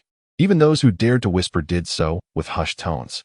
Is that the recently famed genius of the Uchiha clan? One wondered aloud. He appears so youthful. I heard he just graduated from the Ninja Academy, and that even Kakashi is no match for him. What? Kakashi is no match for him? The Uchiha clan is indeed formidable. It seems he has awakened his Sharingan. It appears so, but who can say for certain? We shall find out shortly. The murmurs of the common folk filled the air. At that moment, a youthful voice rang out, Mufeng, look over here. Suddenly, Yuhi Kurenai stood up and waved energetically in his direction. Upon hearing her call, Mufeng turned his gaze towards her. Kurenai, what are you doing? Be quiet. At that instant, a woman resembling Kurenai swiftly pulled her back down to her seat. After settling down, Kurenai raised her small fist, cheering for Mu Feng with enthusiasm. Soon after, Mu Feng spotted the familiar figures of Guy and others in the stands. Nearly all of his classmates had come to witness his Chunin exam. However, within the examination arena, the fact that Mu Feng was nonchalantly surveying his surroundings did not sit well with Kisame Hoshigaki. After catching sight of Guy and his companions, Mu Feng's gaze continued to wander across the stands, searching for the whereabouts of Orochimaru. Before long, Mu Feng's eyes fixed upon Orochimaru, who was seated centrally, not far from Sarutobi Hiruzen, watching the proceedings with keen interest. Upon confirming Orochimaru's presence, Mu Feng's brow furrowed in concern. Just then, a commanding voice interrupted his thoughts. The exam begins. With the words of the proctor echoing through the air, Mu Feng redirected his focus, gripping the cursed blade tightly and turning his attention to Kisame. Is this the best the Leaf Village could send to confront me? Kisame, fixated on Mu Feng, refrained from making the first move and instead smiled. Weren't you eager for a confrontation before? What has changed now? Mu Feng's gaze hardened, growing icy. Huh, little leaf brat. Do you think your comrades would be astonished if I were to cleave you in two? As Kisame spoke, he drew his sword from his back. You may attempt it, Mu Feng declared. With a flick of his thumb, the cursed blade emitted a resonant sound, though it remained sheathed. Engaging in pre-battle banter was evidently not Mu Feng's forte, so he opted for direct action. Observing Mu Feng's movements, Kisame's pupils constricted. In the next instant, he swiftly dashed forward, drawing his blade as he charged at Mu Feng. The sound of footsteps echoed as the swift figure of the ghost shark advanced, each stride powerful and resonant upon the ground. In his grasp, the colossal ninja sword towered over Mu Feng, its imposing presence creating a striking visual impact that caused the audience to collectively flinch, their hearts tightening in trepidation. However, at that very moment, Mu Feng sprang into action. Though the ghost shark moved with remarkable speed, Mu Feng surpassed him, gripping the hilt of his blade and drawing the enchanted sword with a velocity beyond the perception of ordinary eyes. A fleeting black shadow darted through the air. In the next heartbeat, a metallic clang reverberated as Mu Feng intercepted the ghost shark's assault head-on with a single slash. The ghost shark was taken aback by the force transmitted through the blade, astonished to discover that Mu Feng's seemingly diminutive frame possessed the strength to stand against his own might. Despite the ghost shark's age and his enhanced physical condition, it was expected that most lower-ranking ninjas would evade such an attack. Failing to do so would surely result in a numbing sensation in their arms, even if they managed to block it. Yet, Mu Feng faced the ghost shark's strike directly, indicating that he too possessed a remarkably robust physique. In a sudden realization, the ghost shark hastily retreated, increasing the distance between them. His gaze then fell upon his own ninja sword, which bore a noticeable dent from the earlier clash. While Mu Feng's enchanted blade remained pristine, as if newly forged, there was something amiss with that sword. A tremor coursed through the ghost shark's heart as he resolved to abandon the contest of swordsmanship. Just then, a peculiar humming sound emanated from Mu Feng's direction. The chakra within him surged, transforming into wind-based chakra that enveloped the enchanted sword. Instantly, a bluish-white aura enveloped the blade, pulsating with a resonant vibration caused by the wind chakra's high-frequency oscillation. This was chakra infused into a weapon, undergoing a transformation in its nature. Wind-based chakra could enhance the sharpness of the ninja sword. How could this be possible? Before the ghost shark could fully process the shock, the elite ninjas in the stands were left in a state of astonishment, their expressions reflecting utter disbelief. It is well known that manipulating chakra's elemental properties is no simple feat, let alone affixing it to a ninja sword. In the original narrative, Sasuke only mastered this skill 3 years later, while Naruto sought Asuma's guidance when developing the Rasengan. At that time, they were older and possessed considerable strength. Yet, how old was Mu Feng now? For someone of his age to grasp the transformation of chakra's elemental properties was beyond mere genius. What an intriguing young lad. On the stands, Orochimaru observed Mu Feng's enchanted sword with a sly smile, while Sarutobi Hiruzen silently smoked his pipe, exuding an air of profound contemplation. Returning to the arena, Mu Feng once again imbued the cursed blade with wind-natured chakra and, in a flash, surged directly towards Kisame Hoshigaki. The cursed blade clearly surpassed the ordinary ninja sword wielded by Kisame in terms of rank. Capitalizing on this advantage, Feng intended to seize the moment and decisively defeat Kisame with his swordsmanship. Upon witnessing this, Kisame's pupils constricted sharply. However, in the blink of an eye, Feng had already appeared before him. So swift, a figure materialized before Kisame, prompting an instinctive reaction driven by his reflexes. Without hesitation, he swung his ninja sword, regretting his decision to engage Feng in close combat.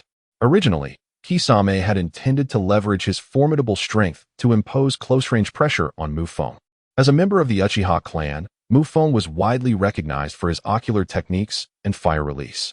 Although the Uchiha's physical techniques are typically commendable thanks to the Sharingan, mastery of taijutsu generally requires prolonged and rigorous training, making it improbable for someone of Feng's youth to attain the status of a taijutsu expert. Thus, Kisame opted to strike first, aiming to suppress Feng's movements and preclude him from employing his ocular techniques. As for fire release, Kisame felt no trepidation, for his own water release was particularly effective against it. Yet, Kisame was utterly unprepared for the revelation that Feng's prowess in taijutsu was formidable, and to his astonishment, Feng matched his strength evenly. Prior to the battle, Kisame had contemplated various strategies to counter illusions and ocular techniques. Yet once the conflict commenced, he found himself ensnared in a quagmire of physical combat. The most immediate reason for this predicament was Kisame's ignorance of Feng. In the Forest of Death, they had not crossed paths, and Feng had not participated in the subsequent preliminary rounds. Consequently, Kisame was only aware that Feng was a member of the illustrious Uchiha clan from Konoha, renowned for his formidable abilities as a prodigy. Beyond this, he possessed virtually no intelligence regarding Feng. The scant information acquired from the hidden mist village was insufficient, leaving even Feng's age shrouded in ambiguity. Conversely, Feng was well acquainted with the original narrative and had observed Kisame's battle against Yagura. Thus, he harbored a clear understanding of Kisame's capabilities. In terms of taijutsu, Feng benefited from systematic enhancements and boasted the legendary Senju physique. Now equipped with a cursed blade, it would indeed be a source of embarrassment for him to be defeated by Kisame. Clang! The cursed blade, enveloped in wind-natured chakra, vibrated and illuminated the air with a dazzling display of blades, relentlessly striking against Kisame's ninja sword with lethal precision. Feng's assault unfolded with astonishing rapidity. When he struck, it was akin to a tempest of relentless blows. With each strike, Kisame found himself overwhelmed by Feng's onslaught, retreating step by step. In the stands, the audience was equally bewildered, their eyes wide as they fixated on the center of the arena, with some spectators even rising halfway from their seats, mouths agape in disbelief. The disparity between Feng's appearance and his aggressive style was strikingly pronounced. Feng has truly risen to remarkable heights. The setting sun, Shi Rihong, was momentarily taken aback, initially concerned for Feng when Gui Jiao made his move. However, witnessing Feng's ferocious assault, she found herself struggling to reconcile this brutal and cold demeanor with the amiable and endearing persona she was accustomed to. Yet, inexplicably, the wildness of Feng's attacks stirred something within her heart, making her perceive him as even more handsome. So, this Feng, how extraordinarily powerful he is. Meanwhile, Kai, his eyes wide with astonishment, a master of physical techniques who had previously sparred with Feng, recognized that his prowess had significantly advanced during this period. All right, it's settled. After witnessing Feng's match today, I shall practice 5 more sets. I am determined to catch up to his level. On the other side, Asuma Sarutobi displayed a demeanor of disdain, yet his eyes betrayed a hint of envy towards Feng's strength. The sounds of blades clashing echoed as Feng relentlessly attacked for over 10 seconds. Suddenly, with a swift stroke, his cursed blade cleaved through Gui Jiao's weapon, prompting Gui Jiao to retreat hastily. This interruption in the flow of battle allowed Gui Jiao to create some distance, revealing that he had been suppressed in physical prowess. Gui Jiao's teammates exchanged incredulous glances, yet one of them quickly focused on Feng, remarking, "Do you not find his swordsmanship reminiscent of ours in the Mist Village? I can almost discern the shadow of Lord Mangetsu's technique in his style." The speaker was a ninja of the Kirigakure's Hozuki clan. Having witnessed Mangetsu's battles and admired the renown of the 7 ninja swordsmen, Lord Mangetsu's techniques? Unthinkable. Our 7 swords are incomparable to this. Another ninja retorted, though he soon shifted his tone. Yet it is regrettable that Lord Mangetsu was defeated here in Konoha. I can hardly contain my desire to eliminate every last one of them. His words were laced with a fierce intent for vengeance. Calm down. The Hozuki clan ninja placed a hand on his companion's shoulder, urging him to regain composure. Their mission had failed, and with their current numbers against the strength of Konoha's forces, they could not stir any significant turmoil. As long as Gue Jiao can defeat this individual, it shall not be without merit. Furthermore, the monster Gue Jiao possessed a formidable jutsu. In such circumstances, even an elite chunin would find it challenging to prevail against him. As they spoke, the gazes of the 2 mist ninjas were firmly fixed upon Gue Jiao. On the battlefield, Kisame discarded his broken blade and fixed his gaze upon Mu Feng, beginning to form hand seals. Mu Feng furrowed his brow and gripped his ninja sword tightly, charging forward in the next moment. However, just as Mu Feng had moved halfway, a fierce glint surged within Kisame's eyes. It was time to end this. Taijutsu may not be my forte, but Suiton is where my true prowess lies. With a menacing grin, revealing his sharp fangs, Kisame focused intently on Mu Feng. In the next instant, he slammed his hands onto the ground, invoking the name of his jutsu. Water release, great water prison technique. As the words left his lips, a massive surge of water erupted from beneath Kisame, crashing forth like a tidal wave toward Mu Feng. Mu Feng's pupils constricted as he instinctively retreated. Yet the oncoming waves were evidently swifter. Soon, he found himself ensnared within a colossal sphere of water, while Kisame's gaze remained fixed on him. Water release, great water prison technique. On the battleground, Kisame pressed his palms together and struck the ground once more. Raging torrents of water surged forth, centered around him, forming an immense spherical wave. With narrowed eyes, Mu Feng sensed the danger and began to retreat, his speed commendable, yet still insufficient to evade Kisame's formidable technique. Before long, a vast water prison, nearly 100 meters in diameter, materialized on the arena, trapping both Kisame and Mu Feng within its depths. The spectators in the stands erupted in astonishment. What kind of ninjutsu is this? Can Suiton be this powerful? Will that Uchiha brat be in danger?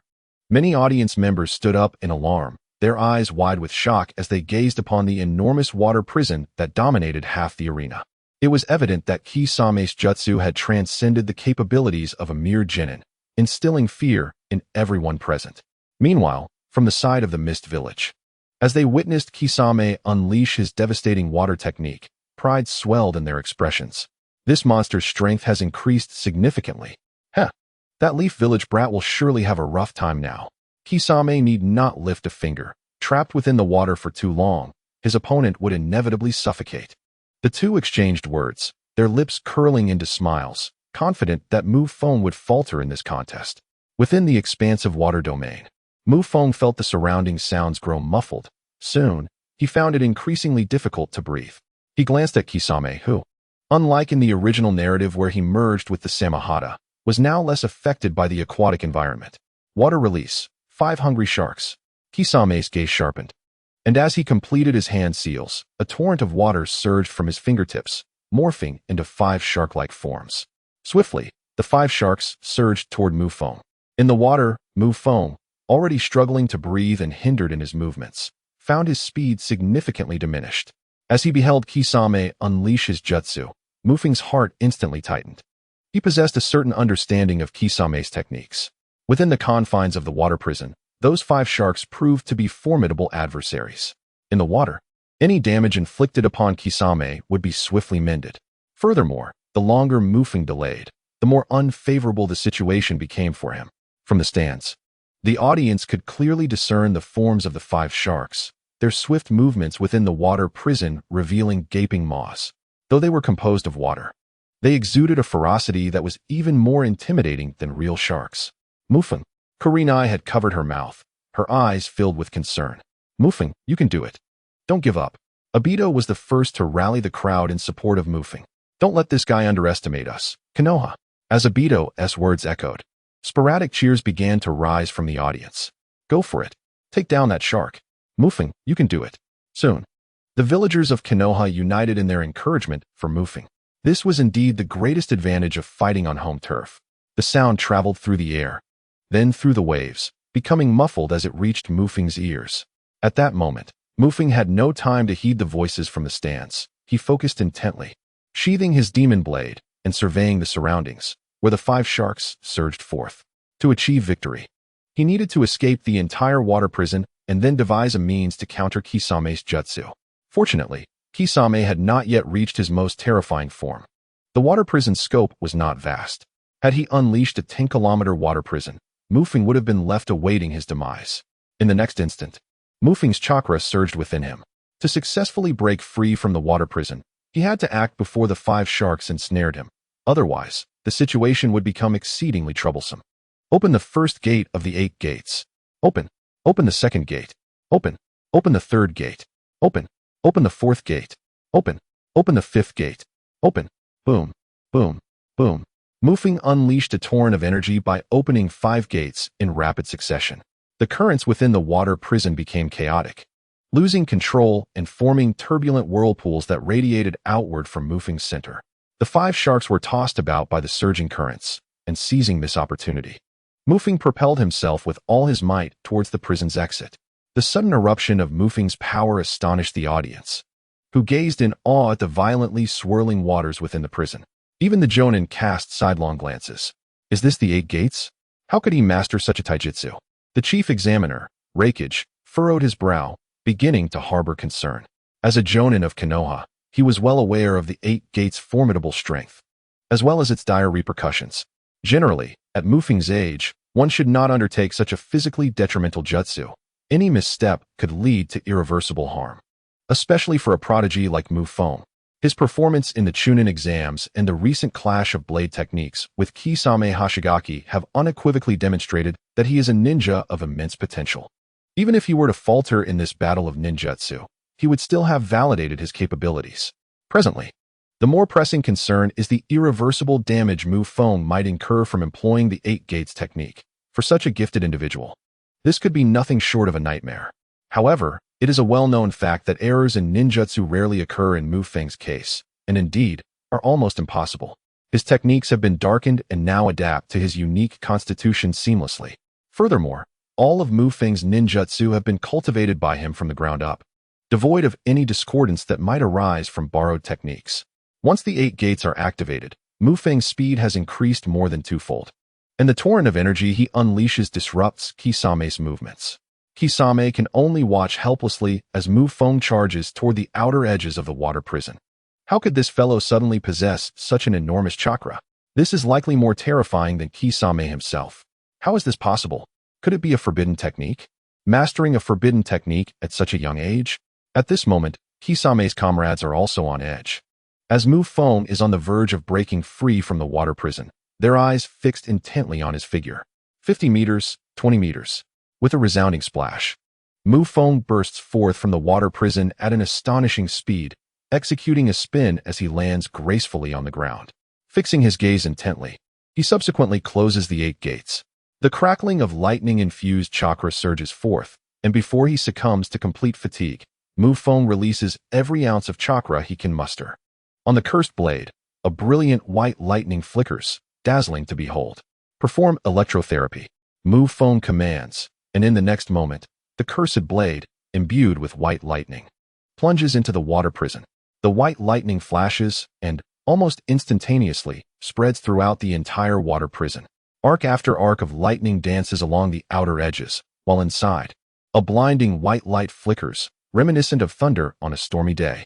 Just as Kisame stabilizes himself from the chaotic currents, the power of thunder surges into his body, first causing a tingling sensation upon his skin, followed by a wave of piercing pain coursing through him. He opens his mouth to shout, but trapped within the water prison, he finds himself unable to utter a sound, his body immobilized by the electric shock. Mu Feng watches intently from the periphery. 1 second, 2 seconds, 3 seconds. For Kisame, this brief span of time feels like an eternity of torment. The very ninjutsu he once took pride in now ensnares him, providing Mu Feng with a swift means to overcome him. Finally, after 5 seconds, the effects of the 8 gates begin to ebb, and Mu Feng feels a wave of weakness wash over him, making it difficult to maintain his output. He withdraws the cursed blade and takes a step back. At that very moment, Kisame seems to fall into unconsciousness, plummeting downward into the depths of the water prison. Meanwhile, with a resounding crash, the enormous water prison shattered as it lost the support of Kisame's chakra, rapidly expanding outward across the arena. The waves surged toward Mufeng. Yet this torrent bore no chakra enhancement and was merely a flow of ordinary water. Mufeng steadied himself, gripping his demon blade tightly. The water enveloped him up to his chest, but he stood tall and resolute, becoming the focal point of the entire venue. Chunin exam, round 3 winner, Uchiha Mufeng. At that moment, the chief examiner's booming voice echoed throughout the arena. A wave of astonishment washed over the crowd as all the villagers from Konohagakure rose to their feet. Thunderous applause reverberating in the air. Well done. Haha, truly deserving of the Uchiha clan.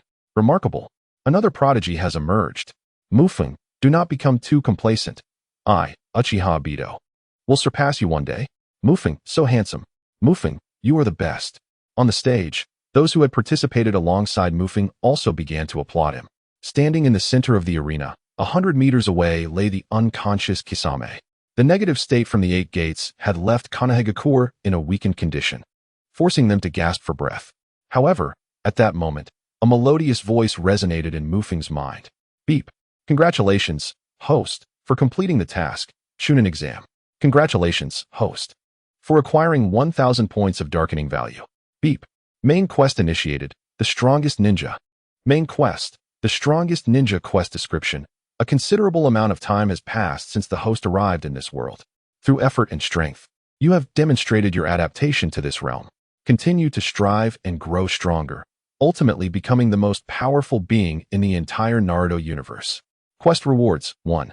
Lifespan extension of 1,000 years. 2. Unknown. Quest penalty: none. Note: this quest has no time limit. Upon completion, new system functions will be unlocked. As the system's notification faded, Mufeng's pupils constricted slightly. It was only now that he understood the Chunin exam was merely a preliminary test by the system. Completing this task signified the system's acknowledgement of him. Should he fail, though there would be no unbinding or obliteration among the system's penalties, the repercussions would undoubtedly linger. Now, he had proven through his strength that he was the most qualified ninja among all participants in the Chunin assessment, and barring any unforeseen circumstances, Mufeng would officially become a Chunin of Konohagakure after the exam concluded. After all, Kakashi had already attained the rank of Chunin and was advancing toward Jonin.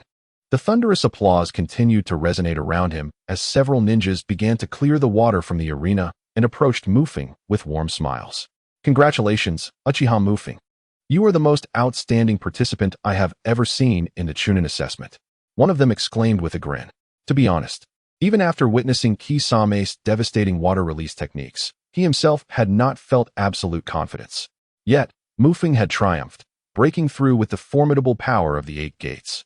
What astonished Banju Lei was that Feng, after forcefully interrupting the 8 gates of Duanjia, still possessed the strength to execute chakra control, ultimately achieving victory through his chakra attributes. In this clash between a monster and a genius, as a member of the Uchiha clan, he did not even resort to activating his Sharingan, which left Banju Lei somewhat taken aback. However, at this moment, he did not believe that Feng had not opened his eyes. Rather, if someone were to claim that Feng had not activated his Sharingan, he would be utterly astonished. You can rest now. The medical room is ready. Noticing Feng's fatigue, Banju Lei continued, how about I accompany you there? Upon hearing Banju Lei's words, Feng nodded. He could see that Banju Lei was keen on leaving a good impression, especially since his performance had been so outstanding that ascending to the rank of Jonin was undoubtedly within reach, and he might even become part of Konoha's upper echelons. Establishing a good rapport now could potentially alleviate future troubles, and in critical moments, someone like Feng might even save his life during missions. Before long, Banju Lei approached Feng once again to inquire about his condition, checking to see if he required a stretcher.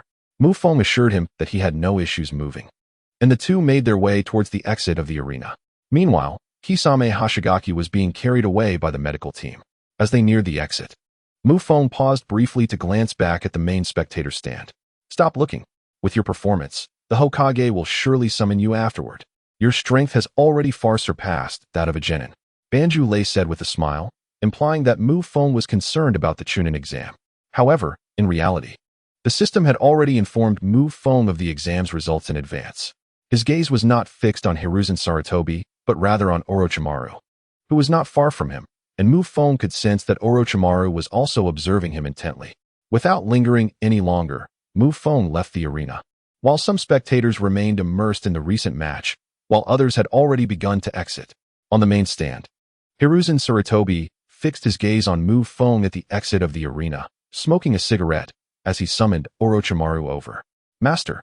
Orochimaru's voice retained its characteristic allure.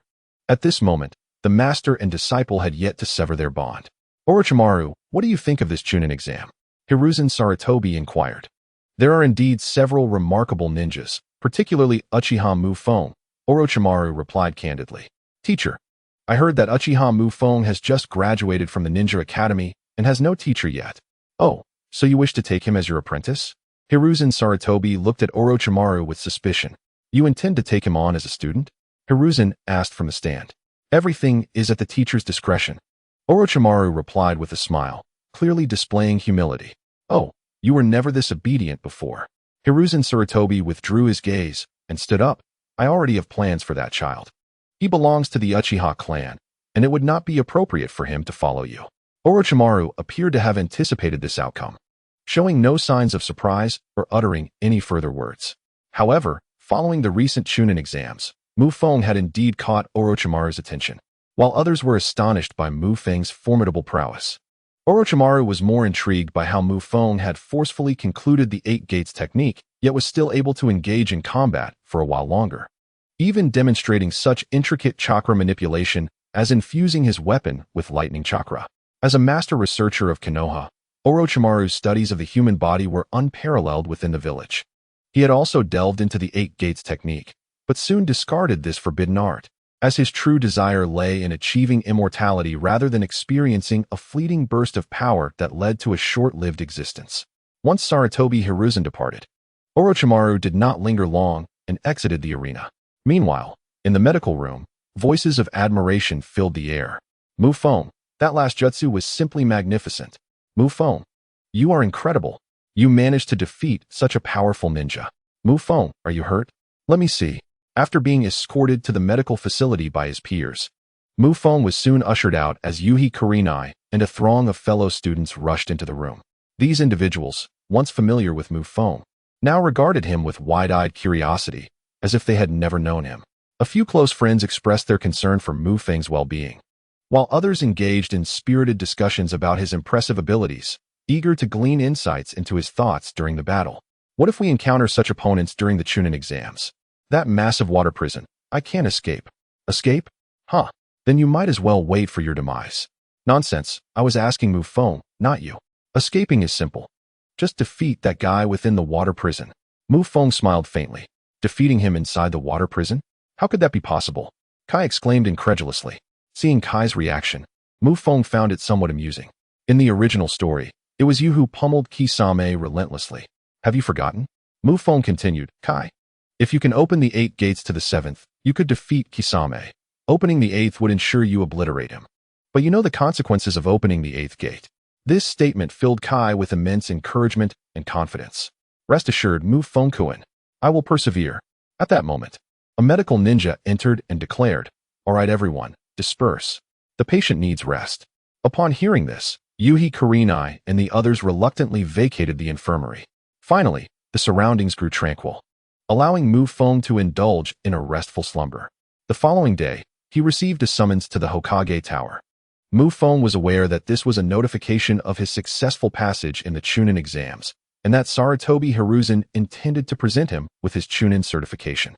The Chunin certification remains a secondary concern for Feng. What captivates his attention is how Sarutobi Hiruzen will arrange his future. Will he be placed in a conventional task force, join the Umbu, or perhaps apprentice under Orochimaru for training? Among these three possibilities, Feng is most inclined towards joining the Umbu.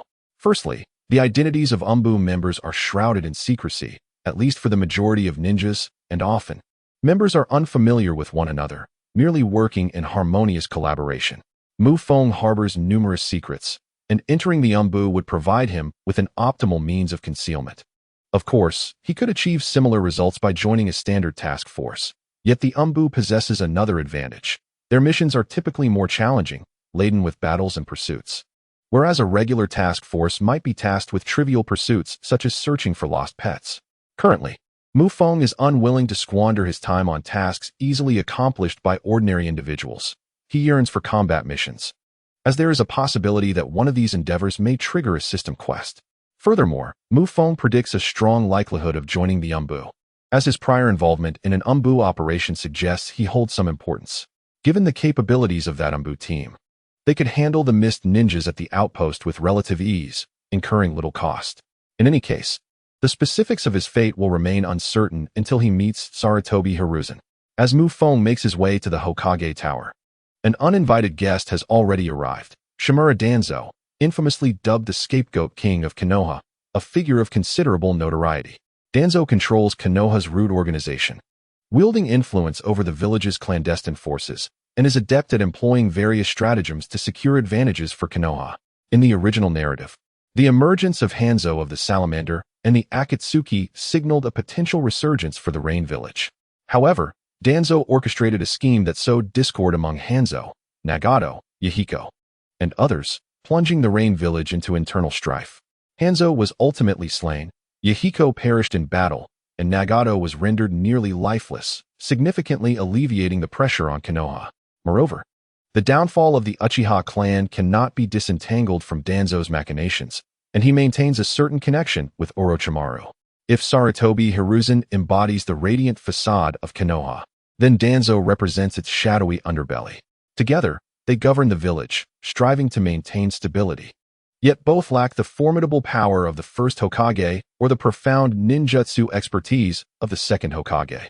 Under their administration, Konoha's strength and deterrence have been in steady decline, unable to even reign in the Uchiha clan. Presently, Danzo's objective in visiting the Hokage Tower is glaringly evident. He seeks to acquire personnel. Following the conclusion of the Chunin exams, only 3 individuals have been promoted to Chunin: Uchiha Feng, Hyuga Hayashi, and Nara Shikaku. Hyuga Hayashi and Nara Shikaku have already secured their teams. Thus their promotion will not affect their assignments. Consequently, Feng becomes the pivotal figure in their rivalry. Lord Hokage, you are undoubtedly aware of the standing of the Uchiha clan within the village, and currently, all other teams are at full capacity. We cannot allow him to be reassigned to the Root Division. The Root requires a pair of Sharingan as well. Danzo narrowed his eyes, his voice devoid of discernible emotion. My decision regarding Mukai has long been made. He has already collaborated with the Umbu on a mission. Sarutobi Hiruzen displayed a rather indifferent demeanor towards his old friend, as their frequent disagreements over the administration of Konoha often strained their relationship. However, when matters concerning the village's interests arose, they could unite. The complexity of their relationship cannot be succinctly encapsulated.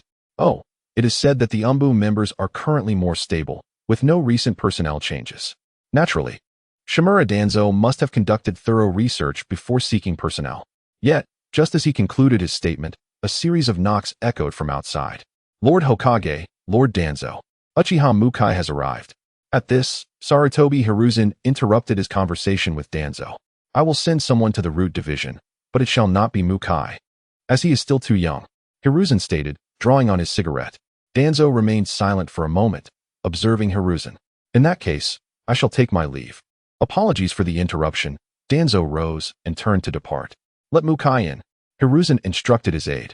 Understood, Lord Hokage. In the corridor outside, Mukai awaited his turn.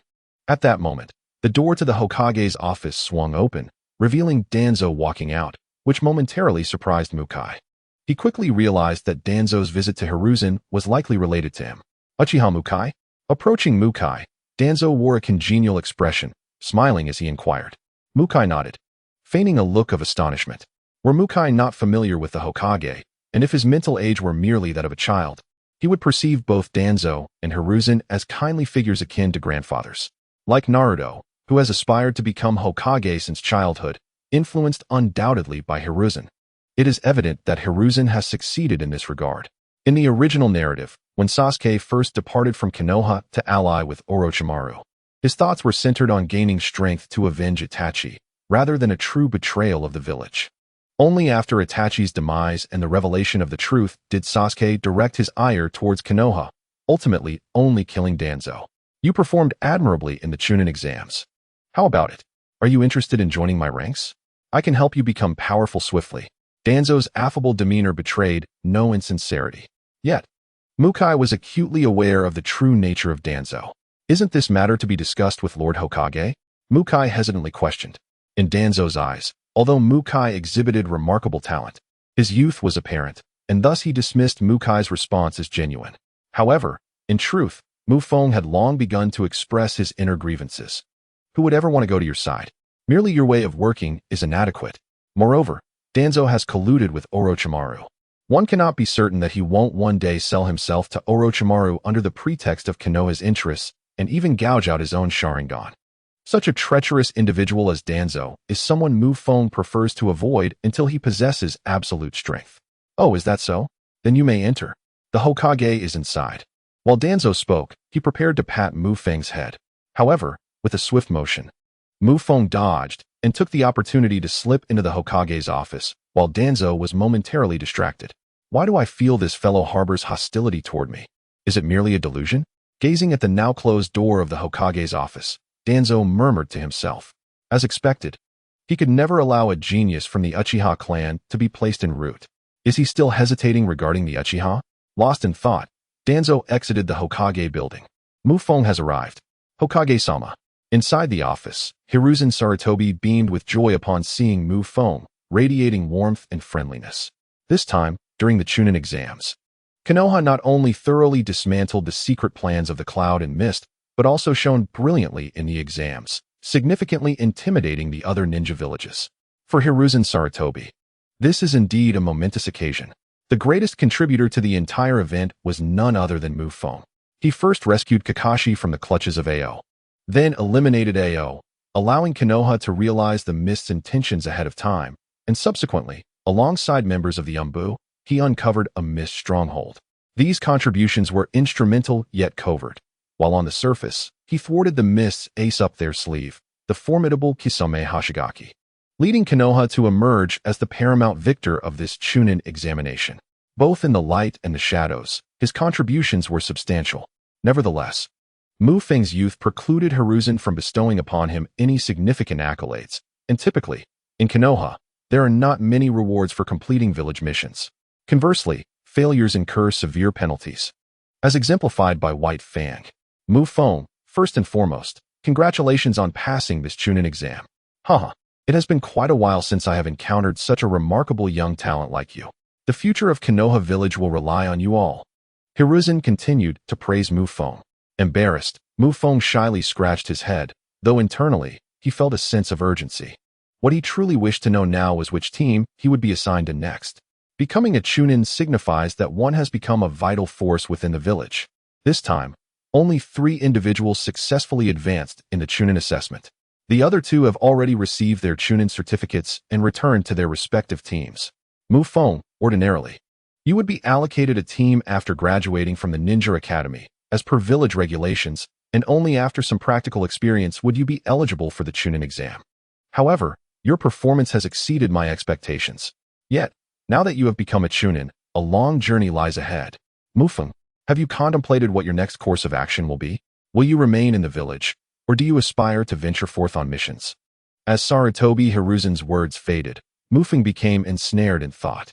His contemplation was not merely of the 2 options presented by Sarutobi, but rather the profound implications that lay beneath those choices. Well, Lord Hokage, I am uncertain about that. However, as long as I can contribute to the village, I shall find joy in it. Mu Feng ultimately deflected the question with his words. For a child, the decision to stay at home or to embark on adventures is indeed a formidable dilemma, and it is entirely normal to be at a loss for an answer. Haha, you are a good child. Upon hearing Mu Feng's response, Sarutobi beamed with delight. Let us consider this. Since your graduation from the Ninja Academy, you have not joined any teams, save for that singular occasion with the Umbu members during a mission. That Umbu captain spoke very highly of you. Have you considered joining the Umbu? Sarutobi continued to inquire. If you prefer not to join the Umbu, I could introduce you to Orochimaru, who could serve as your mentor. However, be advised that Orochimaru does not frequently reside in the village, and there may be limited guidance he can provide. Sarutobi continued to present Mu Feng with options. This seemingly granted Mufeng the freedom to choose, but the suggestive nature of his words was unmistakable. I think I would prefer to remain in the village and undertake some tasks. Mufeng pondered for a moment before delivering his reply. Very well. Sarutobi nodded in agreement, then cleared his throat. Come in. With that, a ninja clad in umbu attire and adorned with a rabbit mask appeared within the Hokage's office. From this day forward, Mufeng shall be a member of your team. He is quite young, so please take good care of him. Of course. The rabbit-masked umbu ninja glanced at Mufeng and readily acquiesced. Then I leave the subsequent matters to you. Please help Mufeng acclimate to the umbu. In a week, you shall embark on a new mission. Mufeng, you will accompany him. Sarutobi added. By the way, your Chunin certificate will be delivered to your home shortly. Afterward, Sarutobi continued to regard Mufeng kindly, as if to encourage him. Understood, Lord Hokage. Before long, Mufeng followed the rabbit-masked umbu ninja out of the office. The crux of this conversation was not only his induction into the umbu, but also the anticipation of a new mission in a week. Moreover, Mufeng had a premonition that this mission would likely take him beyond the borders of the Hidden Leaf Village. From this day forth, you are a member of the umbu. On a spacious training ground, the rabbit-masked umbu ninja addressed Mufeng. Upon entering the umbu, you must adhere to the following stipulations. First, the mission takes precedence. The interests of the village must remain inviolate. Under any circumstances, the mission must proceed, even if you are the last one standing. Second, the details of the mission must not be disclosed to anyone, not even your parents. Third, you must not reveal your identity as an umbu member. Fourth, you are forbidden from prying into the information of other members. The aforementioned 4 stipulations are essential to adhere to upon joining the umbu. As for the specific details, I shall elaborate further when I undertake a mission. Should you harbor no objections to these requirements, I am delighted to officially welcome you to the umbu's 3rd squad. However, if you are hesitant, I can request the Hokage to reassign you to another team. The rabbit-masked ninja wasted no words, promptly outlining the regulations that one must abide by when entering the umbu. Mufeng was already somewhat familiar with the workings of the Leaf umbu. Ordinary individuals, or ninjas yearning for fame, might take issue with the umbu's demands. Characters like Naruto or Obito would never be able to join the umbu. Yet, Mufeng was different. While others sought recognition, he was not inclined to do so, at least not at this moment. He had witnessed the formidable strength of Madara during his prime and had experienced the unparalleled jutsu of Kaguya, possessing Jonin-level combat prowess at his age. Others might feel a sense of pride, but Mufeng was unlike them. A fish that has glimpsed the vast ocean would never take pride in being in a mere pond. Likewise, a man who has encountered a breathtaking beauty would remain unmoved by an ordinary girl, even if she were somewhat attractive. Currently, Mufeng stood as a ninja who had witnessed the power of the Sage of 6 Paths within the entire Hokage world. To put it in contemporary terms, Mufeng's perspective had expanded. To the average person, a Jonin is already quite formidable, yet to Mufeng, they were merely slightly more advanced fodder. The system's task demanded that he become the strongest in the ninja world, which necessitated elevating his strength to at least the level of the Sage of 6 Paths. While he could not even unleash Susanoo at present, until he reached his peak strength, Mufeng believed it prudent to remain low-key.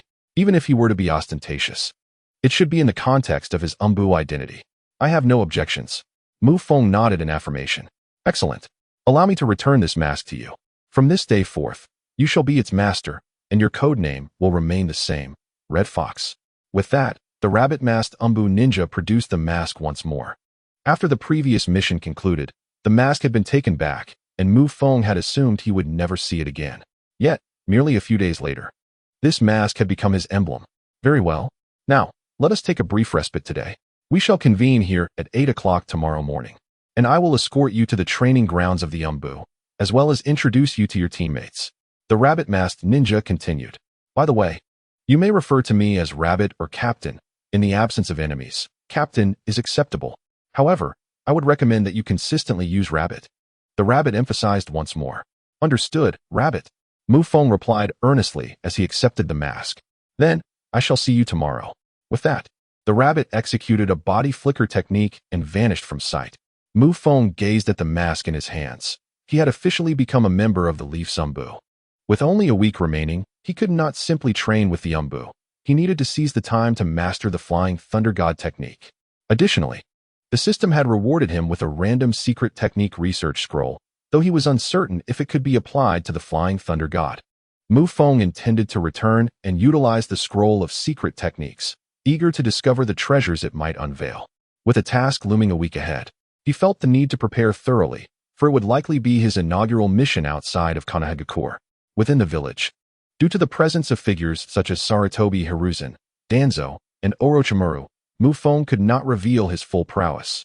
However, beyond the village's borders, he would be free as a bird soaring across the vast sky, truly in his element. Meanwhile, in a clandestine research facility within Konohagakure, Orochimaru was engrossed in his experiments at the lab desk. At that moment, footsteps approached from behind, but Orochimaru did not turn around, instead inquiring directly, "So, has my teacher given his consent?" The figure behind him, Danzo, shook his head in silence. Initially, Orochimaru had wished to delve into the Uchiha clan's secrets, but it appeared that the time was not yet ripe.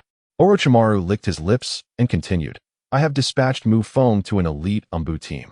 They are likely to undertake a mission next week.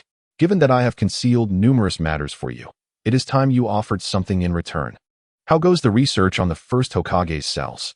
Danzo pressed, recalling their initial collaboration founded on Orochimaru's intellect and ambition.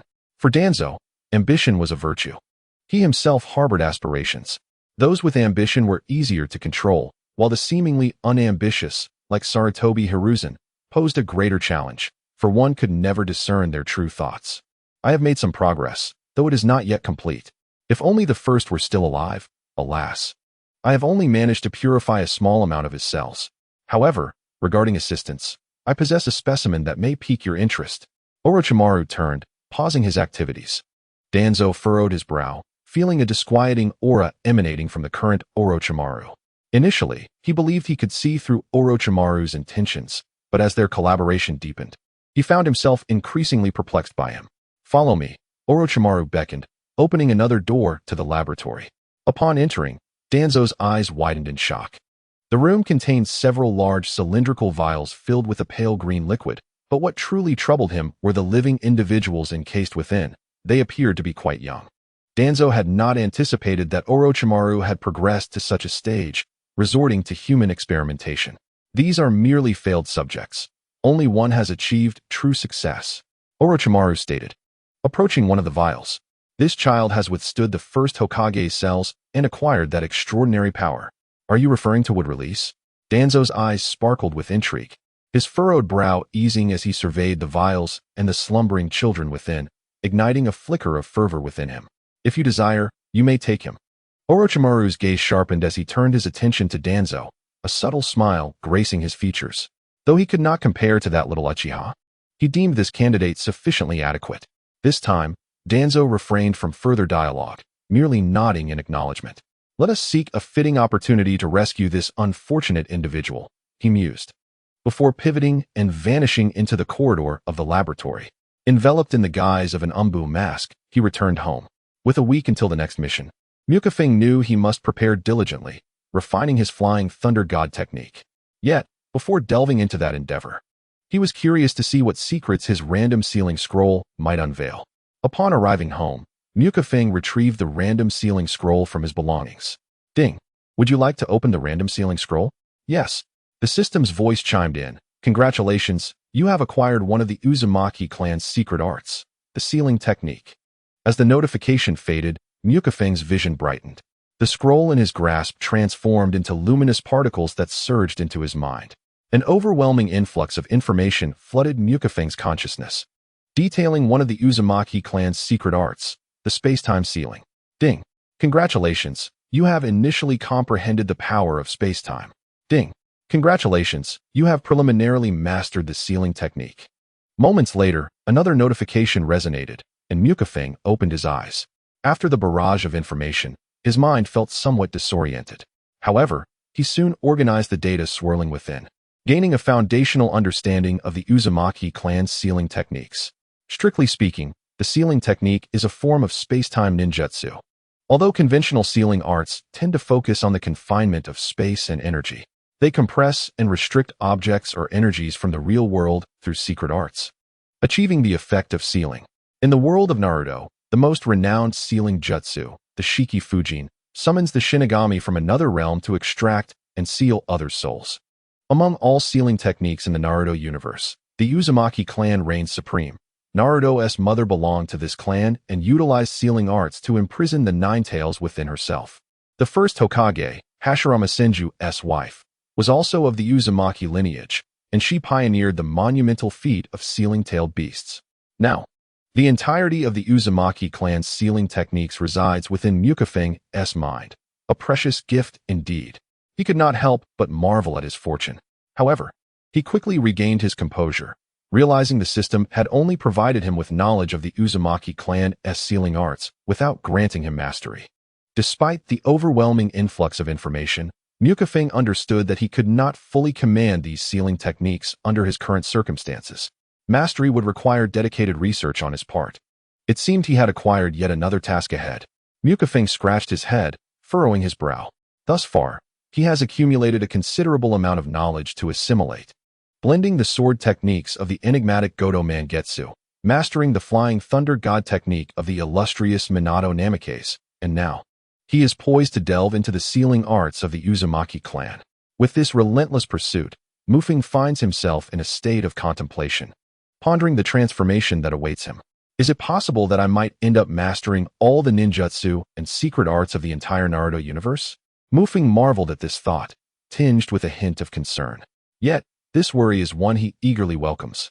Fortunately, what excites Feng is the connection between the sealing arts and the flying thunder god technique, as both share an intrinsic relationship with space-time ninjutsu. Studying one can greatly enhance the understanding of the other, and because they belong to different categories, alternating between the two will not be tedious. This week holds much work ahead. Oh, and I must not neglect my physical training.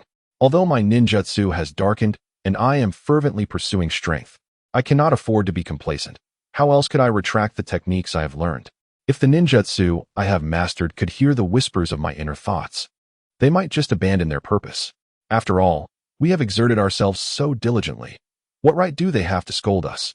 In the following week, Feng gathered his companions and ventured to Ichiraku Ramen to celebrate his promotion to Chunin. Thereafter, he devoted himself to rigorous training.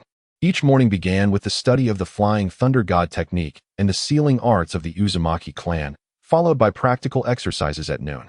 In the afternoons, he would take his demonic blade to an open field outside the village for practice in swordsmanship and physical arts. As evening fell, he would not forget to hone his ninjutsu, all the while lamenting the sluggish growth of their power. How could the great fireball technique fail to ignite a mere lake? And the water dragon bullet technique barely stretches 100 meters. What kind of dragon is that? And how long do you intend to linger in this three-tomoe state? Such laziness. Look at your master. Do you not feel ashamed? It seemed that under the influence of Feng's fervor and provocation, the ninjutsu, physical arts, physique, and chakra he possessed underwent a tremendous surge, vowing to surpass his master of yore. Feng welcomed this turn of events with open arms. This rigorous training continued until the morning of the 7th day, when, logically, it should have been time for mission assignments. However, that morning brought no notification for Feng, and he did not dwell on it, for the missions of Konoha are rarely punctual. Delays and advancements are both commonplace. Moreover, on this day, his research into the flying thunder god technique had reached a pivotal moment, and he was reluctant to interrupt his studies. After thoroughly examining the related techniques, Feng proceeded to the training ground, which had nearly become his personal domain over the past week. Today, after a week of exploring the flying thunder god and the sealing arts of the Uzumaki clan, he felt he had garnered a substantial understanding of space-time ninjutsu. Now, he believed it was time to attempt inscribing a unique space-time mark of his own. Upon arriving at the open space, the first sight that graced Feng's eyes were a few trees nearby, their trunks marred and wounded, a testament to his practice with shurikens and the mastery of the flying thunder god technique. However, Feng did not continue his training. Instead, he settled into a tranquil state, immersing himself in his own perceptions. Concurrently, he began to manipulate his chakra, endeavoring to merge with the external spatial environment. The greatest challenge of space-time ninjutsu lies in the relationship between oneself and the environment. Although the flying thunder god technique is classified as space-time ninjutsu, it is more concerned with spatial manipulation rather than temporal aspects. Thus, If he could resolve the connection between himself and the surrounding space, he would be able to successfully execute the technique. The key to this resolution lay within Mu Feng's chakra. By utilizing chakra as a conduit, he could leave his mark within the space, and through this mark, alter his position within that realm. This is the essence of the Flying Thunder God technique. After a week of comprehension and training, Mu Feng sensed that he had begun to grasp this method. This morning, that sensation had become even more pronounced. Sitting in a meditative posture, as he mobilized his chakra, Mu Feng swiftly entered a wondrous state where, centered upon himself, the surrounding world appeared to become transparent for an instant. In that moment, he felt as though he had transcended this space with a mere desire. He could re-enter it at will. However, to arrive at a specific location within that space, he lacked a definitive signal. He required a guiding source. Upon contemplating this, Mu Feng opened his eyes. Indeed, he had reached the final step. By utilizing chakra to imprint a spatial marker, he could, through this marker, instantly teleport from that state, thereby completing the Flying Thunder God technique. However, the imprints of the Flying Thunder God technique are typically unique. I must create one that belongs solely to me. What design would be most suitable? Mu Feng fell into contemplation, but soon, inspiration struck. Eureka! He exclaimed with delight. Buzzing with chakra, Mu Feng approached a tree, ready to attempt to engrave his own space-time mark upon it. This way, the next time he entered that enigmatic state, he could lock onto his position through his unique mark and achieve instantaneous movement. With a resounding thud, Mu Feng struck the tree with his palm, and his chakra began to transform, radiating forth from his hand. Gradually, a design emerged upon the tree. It was circular, divided into black and white halves, each shaped like a comma, yet together they formed a distinctive emblem of Chinese culture, the Tai Chi symbol. This was the space-time mark that Mu Feng had determined after deep reflection. In his past life, he had been of Chinese descent, and the Tai Chi design symbolizes the essence of Taoist culture. The Tai Chi symbol, divided into two, creates the black and white commas, which also represent the unique insignia of the Uchiha clan's Sharingan. It can be said that this particular pattern embodies Mu Feng's dual identities, his past life and his present self, imbued with a unique significance. Mu Feng harbors a sense of satisfaction regarding this emblematic design. However, its practical applicability remains to be validated. Observing the temporal markings upon the trees, Mu Feng nodded in approval before striding toward the clearing opposite the grand tree. Once in place, he began to reminisce about the profound sensations experienced upon entering the realm of time and space. The chakra within him flowed gently as he concentrated all his focus, yearning to immerse himself in that enigmatic world. Suddenly, with a resonant hum, clarity enveloped his mind, and his consciousness re-entered the ethereal gray-white realm, where everything seemed laid bare to his perception. On this occasion, rather than lingering in the mystique of the moment, Mu Feng directed his attention to the temporal mark he had inscribed. 1 second, 2 seconds, 3 seconds. His consciousness transformed into strands of light, meandering through the translucent world. The white lines multiplied, densely encircling him. As these wandering strands became increasingly intricate and chaotic, a frown creased Mu Feng's brow. Through these threads of awareness, he sensed no trace of the mark. Had he failed? A thought flickered through his mind. At that moment, amidst the myriad white threads, one line suddenly tightened, transforming into a brilliant red hue. The emergence of this vivid red amidst the gray-white realm was strikingly conspicuous. Instantly, Mu Feng's attention was drawn to this vibrant color. Following the red thread to its terminus, he beheld the temporal mark he had engraved upon the tree. There it was. With a glimmer of determination in his eyes, Mu Feng reached out and grasped the red thread from the transparent world. In the next instant, the surroundings twisted, and when he reopened his eyes, he found himself standing before the tree etched with the taiji symbol. Astonishment washed over him as he glanced back at his original position, which was at least several hundred meters away from this tree. The moment he seized the red thread, he had transcended that distance, flying directly to the tree's side. Success! I have mastered the Flying Thunder God technique. His first attempt had borne fruit, and excitement radiated from his expression. Although the time taken to transition from inscription to meditation was considerable, enough for him to sprint from afar to the tree, this marked a significant breakthrough for Mu Feng. For he had executed the Flying Thunder God technique, and with diligent practice, he would surely one day achieve the same swift and far-reaching teleportation as the legendary Minato Namikaze. Ding! Congratulations to the host for mastering the Flying Thunder God technique. Detection indicates that the difficulty of the Flying Thunder God technique is exceedingly high. Current darkening value reward is doubled. You have acquired 200 points of corruption value. The system alert sounded once more as it detected the Flying Thunder God technique as a reward ninjutsu for the task, granting you an additional 300 points of corruption value. While Feng was lost in thought, the system chimed again. Your Flying Thunder God technique remains in its nascent stage. It perceives itself as rather obsolete, resulting in a distortion as it undergoes intensified corruption. Well, another corrupted ninjutsu has been added. Feng smiled faintly and spoke. Having just mastered the Flying Thunder God technique, he felt akin to a child who had just received a new toy, eager to use it once more. At that moment, with a swish, a figure suddenly appeared atop a tree beside Feng. Akihiko, there's a new mission. Assemble at the usual spot in half an hour. As the words fell, when Feng turned to look, he only caught a fleeting glimpse of a swift-moving Umbu ninja. However, from the voice, he discerned that it was his captain, the one wearing the rabbit mask. Half an hour later, Feng had donned a new outfit, a set issued by the Umbu, complemented by his own Akihiko mask. The usual spot mentioned by his captain was the vacant training ground he had previously visited. Upon arriving at the training ground, Feng spotted two individuals. One was the captain in the rabbit mask, and the other was a perception-type ninja wearing a mask resembling a frog. They had collaborated with Feng once before, and he was somewhat familiar with them, yet he noted the absence of the other member. Haha, the rabbit mentioned a newcomer. And I guess correctly. It's you, Akihiko, exclaimed the perception-type ninja with a cheerful tone upon seeing Feng. Now I can introduce myself. My name is Heiken, proficient in perception and illusion ninjutsu. Rabbit excels in close combat and earth techniques, while Akihiko specializes in close combat and fire techniques. Feng briefly introduced himself. Although they had collaborated previously, that had been a temporary arrangement. It seemed that he would now be undertaking a series of missions alongside these two Umbu members. Excellent. The rabbit cast a warm glance at Feng, beginning to elaborate on the current mission. This task was personally issued by the Hokage, so we must treat it with utmost seriousness. The mission's location lies within the Land of Lightning, and the specifics will only be disclosed upon our arrival. Akihiko, this will be your first mission outside the village. You must exercise caution. The world beyond the village is far from the tranquility you know.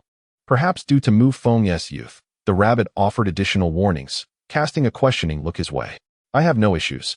Feng replied straightforwardly. Good. Then I shall prepare for departure. You will have 1 hour to equip yourselves. We will rendezvous at the village gate in 1 hour. 1 hour later, Feng arrived punctually at the entrance of Konoha village, embarking on his inaugural mission outside the village with merely provisions of food and water. As a ninja, his survival skills in the wilderness were undoubtedly formidable, allowing him to proceed without undue concern. Ready. The rabbit mask turned to Feng and another individual.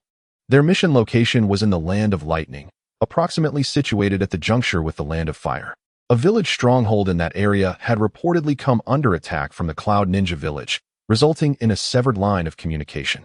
Upon arrival, they needed to locate other personnel and ascertain the true cause of the assault on the stronghold. It was highly probable that they would encounter a substantial force from the Cloud Ninja village, hence upon reaching the border, maintaining a low profile and concealing their movements was imperative. The rabbit emphasized this to the two, particularly to remind Feng. Feng nodded in acknowledgement, indicating that he understood. Then let us set off. With those words, the rabbit dashed into the jungle, followed closely by Feng and Heiken, and soon, the trio vanished into the dense foliage. However, shortly after their disappearance, Danzo appeared on the road at the village entrance, accompanied by several ninjas. Among them was a particularly striking ninja, petite in stature with a youthful visage, yet his gaze was filled with a sense of rigidity, occasionally flashing a hint of murderous intent. This ninja was none other than Yamato, whom Danzo had recently acquired from Orochimaru, and he had now become a member of Root. You are tasked with following them closely and monitoring the movements of Uchiha Feng. However, do not interfere. I wish to ascertain the true strength of Uchiha Feng. Gazing in the direction Feng had departed, a trace of concern flickered in Danzo's eyes. The three ninjas beside him knelt in unison, with the rigid Yamato following suit. Understood. Lord Danzo, we shall accomplish the task. Indeed, this mission is rather special. You are to bring him along. Should you encounter any ninjas from the Cloud Village, you may evaluate his combat capabilities. With that, Danzo's attention shifted to Yamato. The members of Root had largely been indoctrinated by Danzo, executing his orders with unwavering thoroughness and rarely questioning.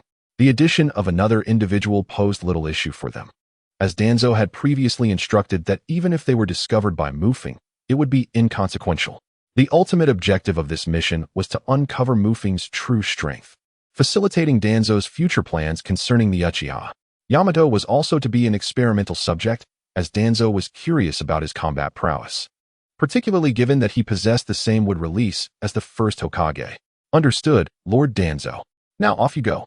With that command, the group around Danzo swiftly departed, vanishing from sight.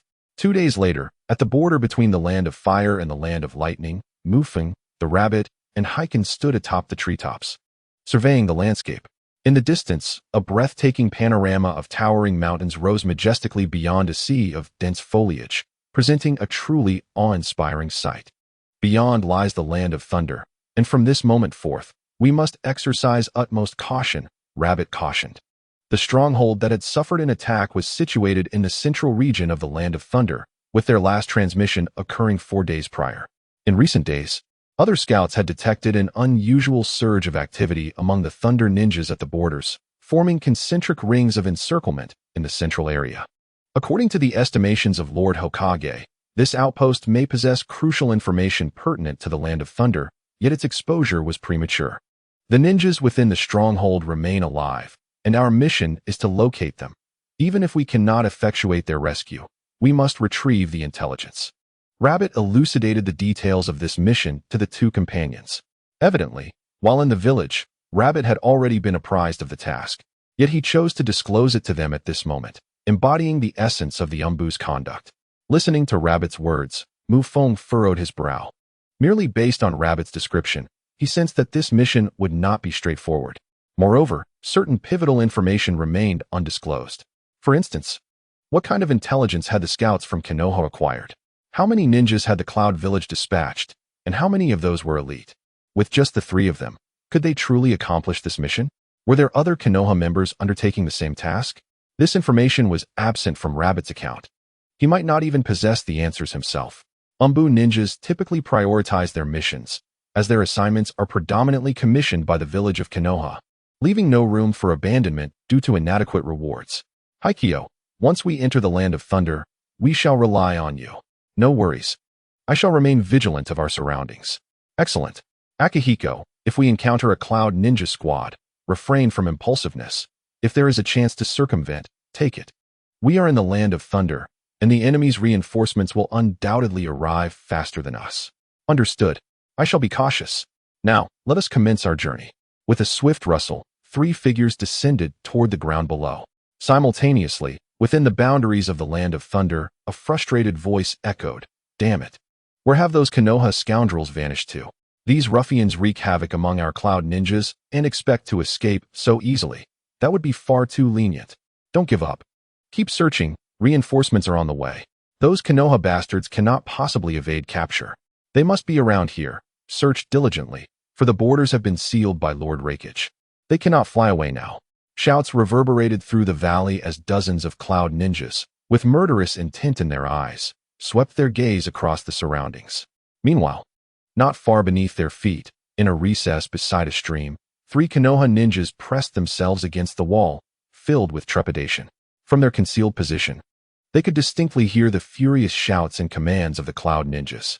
Moments later, the hurried footsteps of the Cloud Ninjas echoed, gradually receding, accompanied by distant shouts that ebbed and flowed. After a while, the surroundings finally settled down, and one of the ninjas let out a sigh of relief. The other 2 displayed a glimmer of gratitude in their eyes.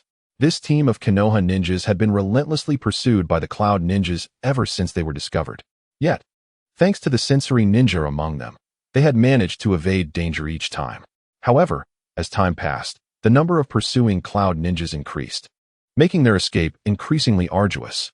Just moments ago, they had faced their most perilous moment, surrounded by Cloud Ninjas on all sides, and reluctantly chose to confront the weakest faction. Yet, they nearly got caught. The Cloud Ninjas were pressing too hard, with a considerable distance still to the Land of Fire. It seemed they might meet their end here. A middle-aged ninja sighed in resignation. The village will not abandon us. They will undoubtedly come for us. Beside him, another Konoha ninja was preparing to comfort his companion and bolster morale. But at that moment, someone approached, and the speed was alarming. It was a jonin from the Cloud Village. The sensory ninja in their group suddenly gasped. In an instant, the pupils of the three narrowed simultaneously. This is bad. Someone is coming. It's likely a jonin from the Cloud Village. The concealed Konoha sensory ninja spoke abruptly, and as his words fell, the trio immediately fell into a state of tension. Over there, I sensed the presence of Konoha ninjas. At the same time, not far from them, several figures were rushing towards them. It wouldn't be long before they would confront the Konoha ninjas directly. What should we do? We must find a direction to break through. Once the Cloud Jonin arrives, we will undoubtedly find ourselves in a predicament. This is the land of lightning. If we get entangled with the Cloud Ninjas, we are finished. The three Konoha ninjas were filled with anxiety, and the sensory ninja was exerting his utmost effort to locate a possible escape route. However, the more he searched, the tighter his brow furrowed, and his expression grew increasingly grim. The area was swarming with Cloud Ninjas. If we wish to break through, we have no choice but to fight. Then let us fight. Rather than waiting for the Cloud Jonin to arrive, we might as well give it our all. Determination flickered in the eyes of the three. This way. In the next moment, the sensory ninja pointed in a direction and charged forward, with the other two ninjas following closely behind. Meanwhile, the Cloud Ninja squad sensed the movements of the Konoha team. Sir, they are on the move. Pursue them. Do not worry about anything else. Our Cloud Ninjas occupy this vicinity. They won't escape far. Soon, a chase ensued within the borders of the Land of Lightning. At the same time, near the border of the Land of Lightning, Mufeng, Heiken, and Tuzi watched the wandering Cloud Ninja squad ahead with growing concern. This was already the fifth potential breakthrough point they had searched for, and it was still occupied by Cloud Ninjas. It seemed they had established a defensive line at the border. To penetrate the heart of the Land of Thunder, one cannot bypass these individuals. Hashira spoke gravely. Infiltrating the Land of Thunder at this juncture is far from a simple endeavor. Firstly, the tensions between the 5 great nations and the 5 great shinobi villages have escalated considerably. Furthermore, during the Chunin exams, the Cloud Village has recently suffered losses at the hands of the Leaf Village, and they will undoubtedly seek to regain their honor. Should Mufeng and his companions be discovered while entering the Land of Thunder, the Cloud Shinobi will surely devise a means to deal with them, especially considering they bear a mission. Of course, if they can enter the Land of Thunder covertly, the Cloud Village might not notice immediately.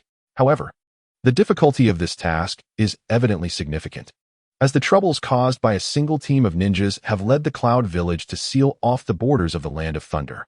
Now, for Mufeng and the others to breach this barrier is exceedingly challenging and fraught with the risk of detection.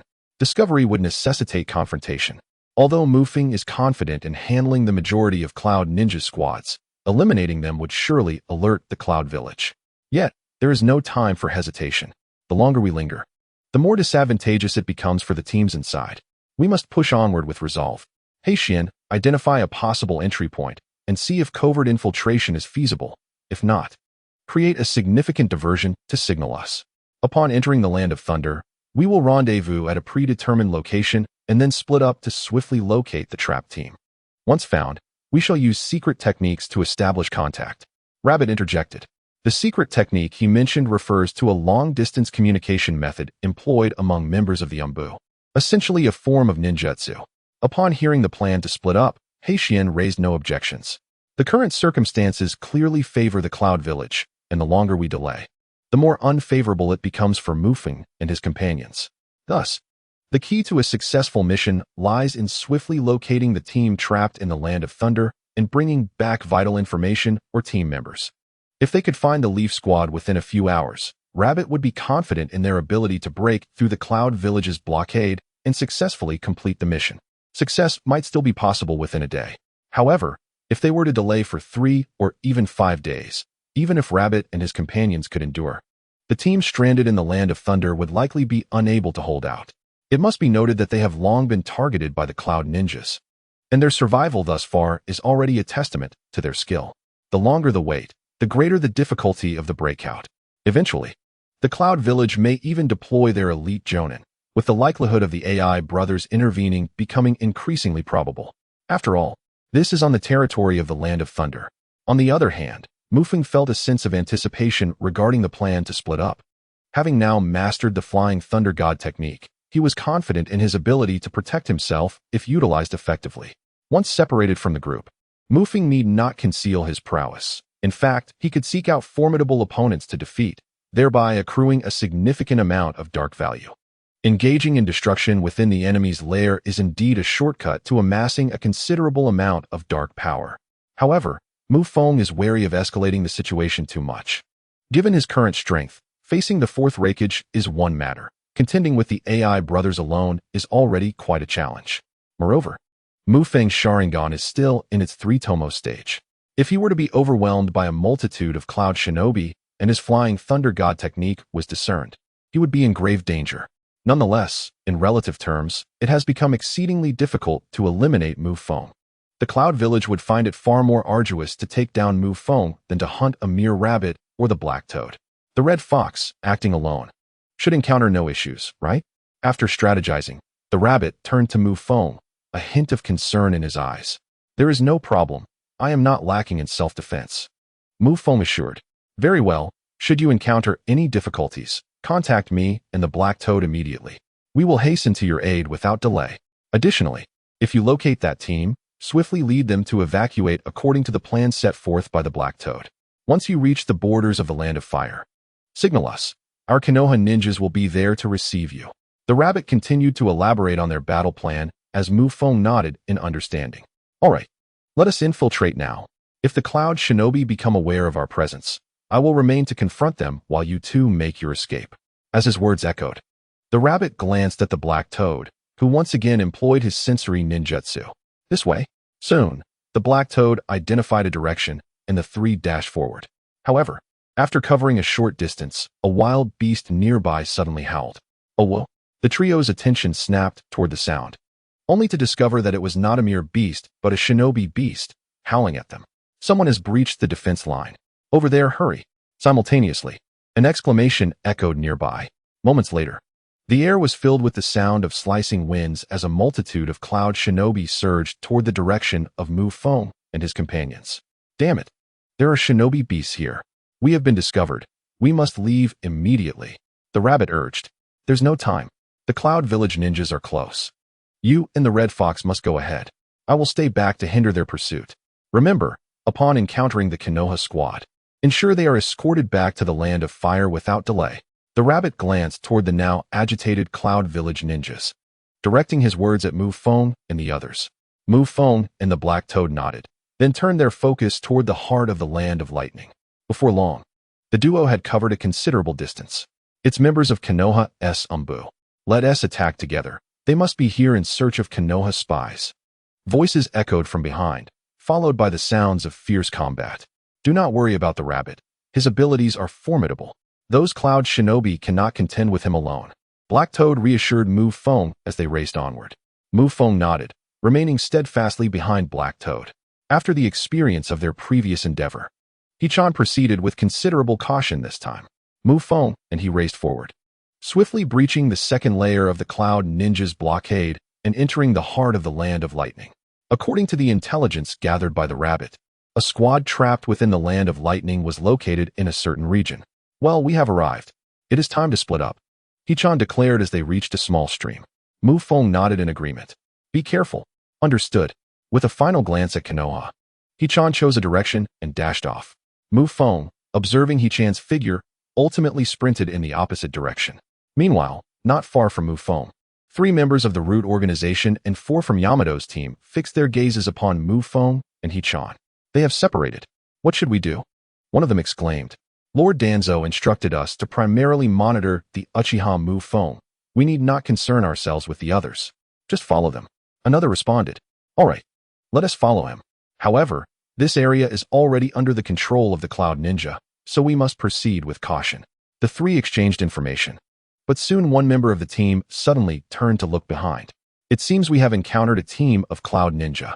There are 3 of them. They shouldn't be too strong. Jia, this one is for you. The leader commanded, directing his attention to Yamato. Upon receiving the order, a glimmer of intensity emerged in Yamato's otherwise dull gaze, and in the next moment, he surged toward the rear. 1 minute later, anguished cries echoed through the valley. Damn it, this guy is using wood release. Hurry, report to Lord Raikage. Another ordinary Cloud Ninja team was swiftly obliterated, leaving behind a few corpses as the Root Organization's team continued onward in the direction Feng had taken. In the Land of Lightning, within the Raikage's office, the third Raikage settled into his seat. Opposite him sat a muscular ninja with bare arms, dark skin, and golden hair. If Feng were present, he would easily recognize that the ninja before the third Raikage was none other than the fourth Raikage. A is not merely a name, but a title inherited by each successive Raikage of the Cloud Village. However, the fourth Raikage was somewhat unique. He had been recognized as the successor to the Raikage from birth, and thus his name remained A. He did not disappoint this title, as he demonstrated extraordinary prowess within the original narrative, standing as a paragon among the 5 Kages. With a formidable physique and unparalleled speed, the fourth Raikage was a veritable war machine on the battlefield, capable of crushing any adversary. Now, as the heir to the next generation of Raikage, I had matured into the right-hand man of the third Raikage, serving as one of his most capable aides, and he was also the third Raikage's son. This mission to pursue the Konoha Ninja Squad had been entrusted to A by the third Raikage. From the current perspective, capturing the Leaf Village team that infiltrated the Cloud Ninja Village to steal intelligence is merely a matter of time. Nevertheless, the third Raikage remained somewhat unsettled, his brow twitching as if foreboding an impending calamity. He promptly summoned AI. AI, how is the mission progressing? Father, I have deployed ninjas within the Land of Lightning and sealed off the borders between the Land of Lightning and the Land of Fire. If all goes according to plan, that Leaf team will find it impossible to escape. Excellent work. However, we encountered some issues with our prior plan involving the Mist Village, resulting in the loss of 2 elite Jonin and the clearance of several of our strongholds within the Land of Fire by the Leaf. The losses have been considerable. This time, Leaf spies have audaciously infiltrated the Cloud Ninja Village, stealing our secret unit roster. Should Leaf obtain this intelligence, it would deal a significant blow to our village. Thus, we must take this matter seriously. Moreover, we must be vigilant against any supporting forces dispatched by Leaf. We cannot allow intelligence to escape the Land of Lightning. Rest assured, Father, we have already pinpointed the location of the Leaf team, and I have dispatched Mabu and an elite squad to intercept them. We should receive updates by this afternoon. Upon hearing AI's response, the third Raikage furrowed his brow, but soon relaxed. Just then, a loud knocking resounded. Lord Raikage, urgent intelligence. A substantial number of Leaf ninjas have been spotted moving at the border of the Land of Fire. Simultaneously, the defensive troops along the perimeter reported that a Leaf Umbu squad had breached the blockade and entered our territory, likely to support the Leaf team or to retrieve intelligence. The blocking forces engaged the enemy, but were unable to prevent their escape. Furthermore, we have detected the presence of 2 additional Leaf teams deep within the Land of Lightning. A ninja rushed in, speaking hurriedly. What?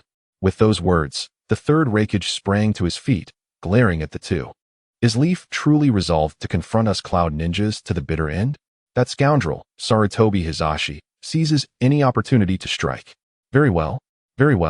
Fuming, the third Raikage's gaze fell upon AI.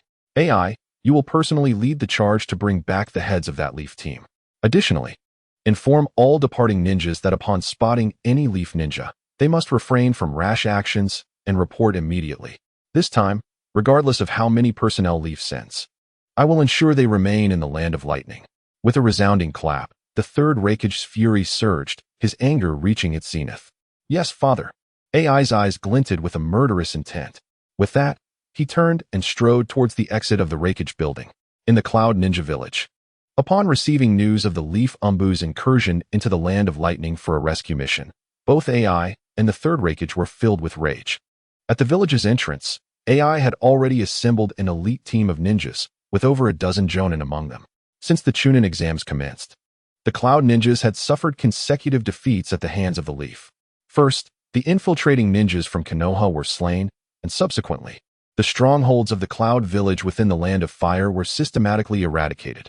This, in itself, was not particularly alarming, as it was the Cloud Village that had audaciously intruded upon the territory of Konoha and faced the consequences of their own incompetence. However, just as the Cloud Village shifted its focus onto the forces within the Land of Fire, Konoha executed a masterstroke, dispatching an elite team into the heart of the Cloud Village to procure critical intelligence. Not only did this operation succeed, but the distinguished ninjas of Konoha also managed to escape from the Cloud Village. This left the Cloud Village in a state of indignation. Konoha's maneuver bore the essence of retribution, a reflection of their own tactics. Should Konoha's mission prove entirely successful, the ramifications of the intelligence loss would necessitate a substantial recalibration for the Cloud Village. Their pride would also sustain a grievous blow. This was akin to Konoha delivering a resounding slap to the face of the Cloud Village, taunting them with, "See, you are inadequate." The third Reikage could scarcely endure such humiliation. Even AI, known for his fiery temper, was compelled to act. Consequently, the Cloud Village mobilized a formidable contingent of ninjas and sealed the borders of the Land of Lightning, intent on intercepting Konoha's elite team and thwarting their plans. According to the Cloud Village's original strategy, Konoha's team was ensnared. However, the arrival of reinforcements from Konoha introduced unforeseen complications.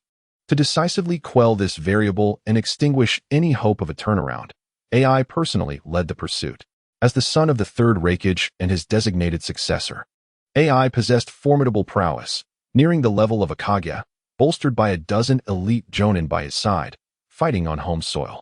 With absolute confidence, AI set forth to eliminate the Konoha ninjas. No more words, everyone, let us depart. Together, we shall vanquish the Konoha ninjas. With a rallying cry, AI led the elite forces of the Cloud Village directly into battle. Meanwhile, in the heart of the Land of Lightning, 3 hours had elapsed since parting ways with the Black Toad, and Mufeng continued to wander through the terrain. Although Mufeng's sensory abilities were not particularly strong, the activation of his Sharingan significantly enhanced his reconnaissance skills.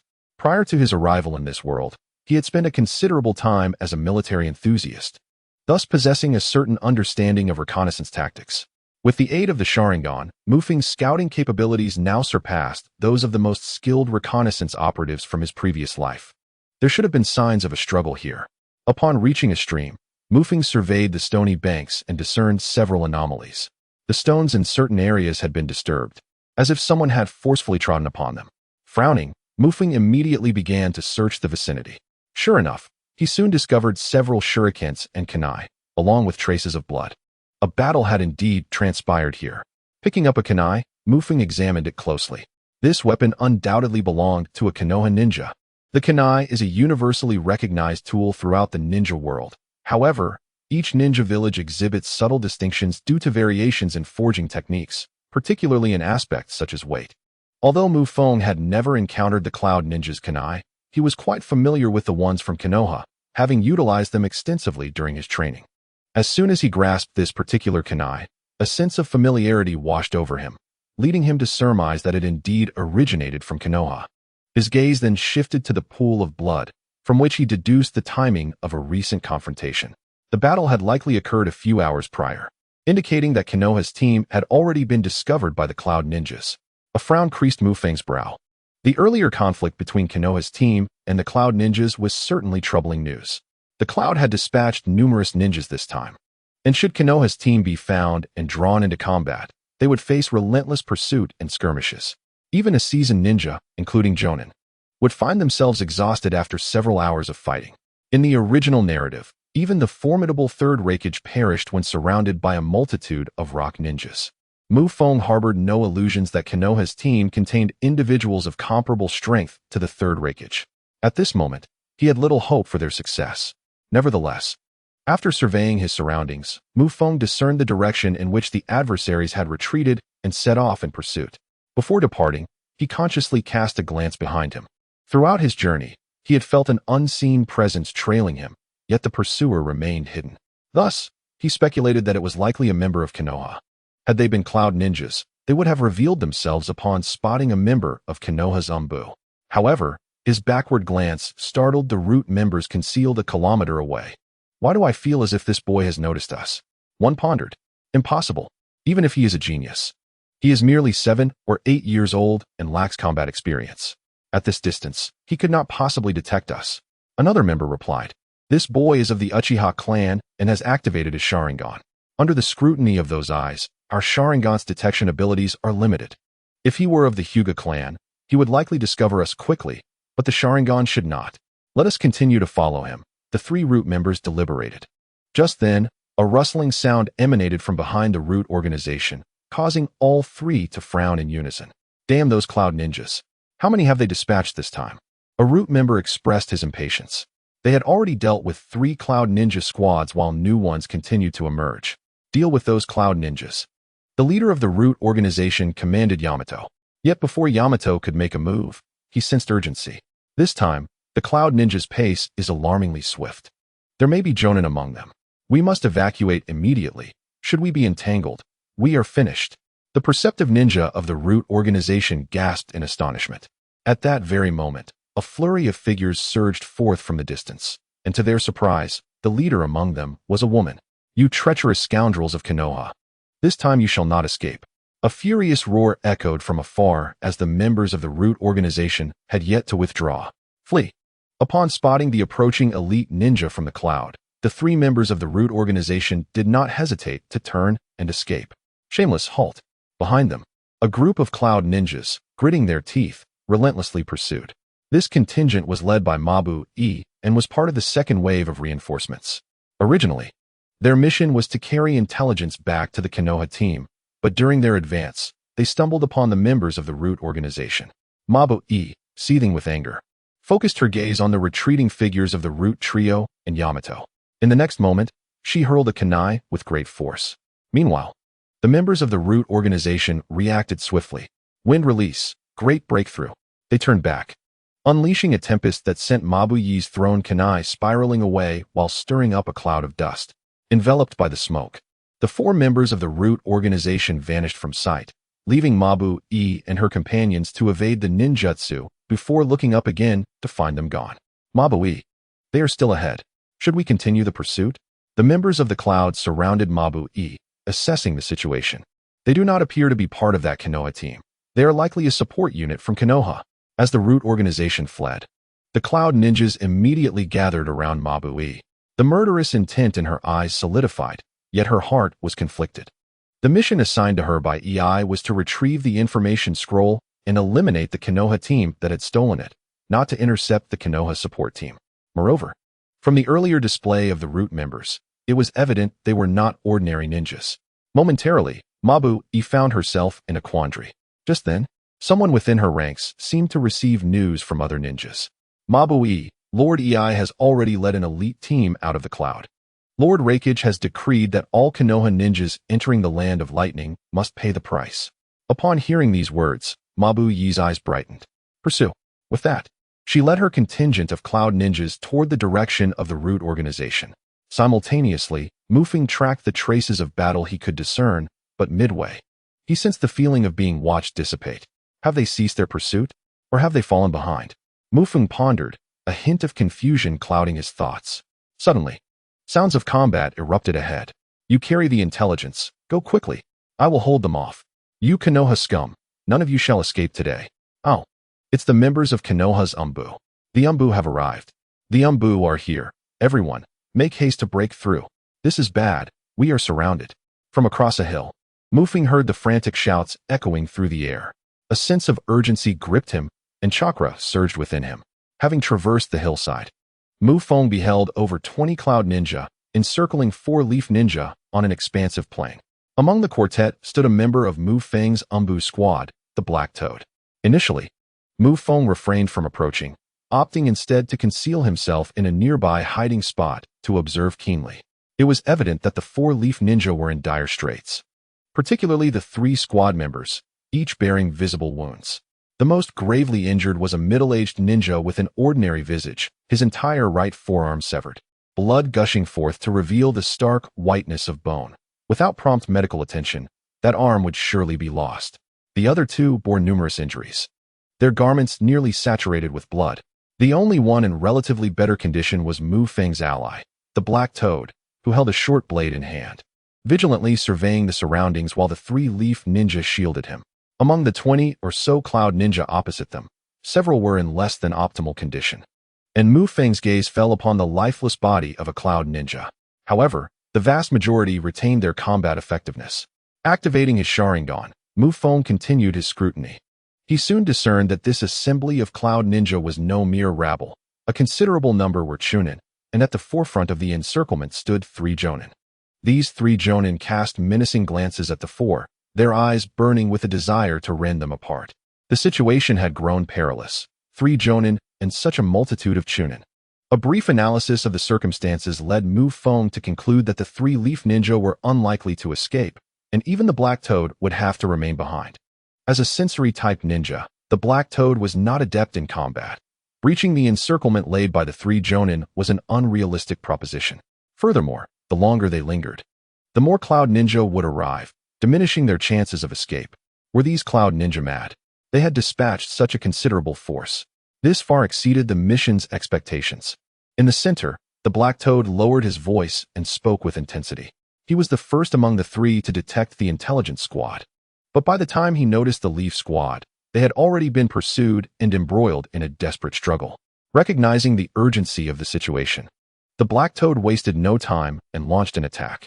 Yet, who could have anticipated that among the 20 or so Cloud Ninja, 3 would be jonin?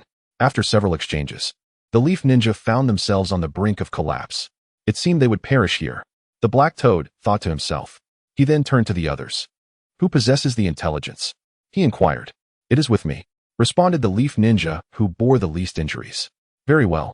When the battle commences, I will do my utmost to hold them off. You must seek an opportunity to break free.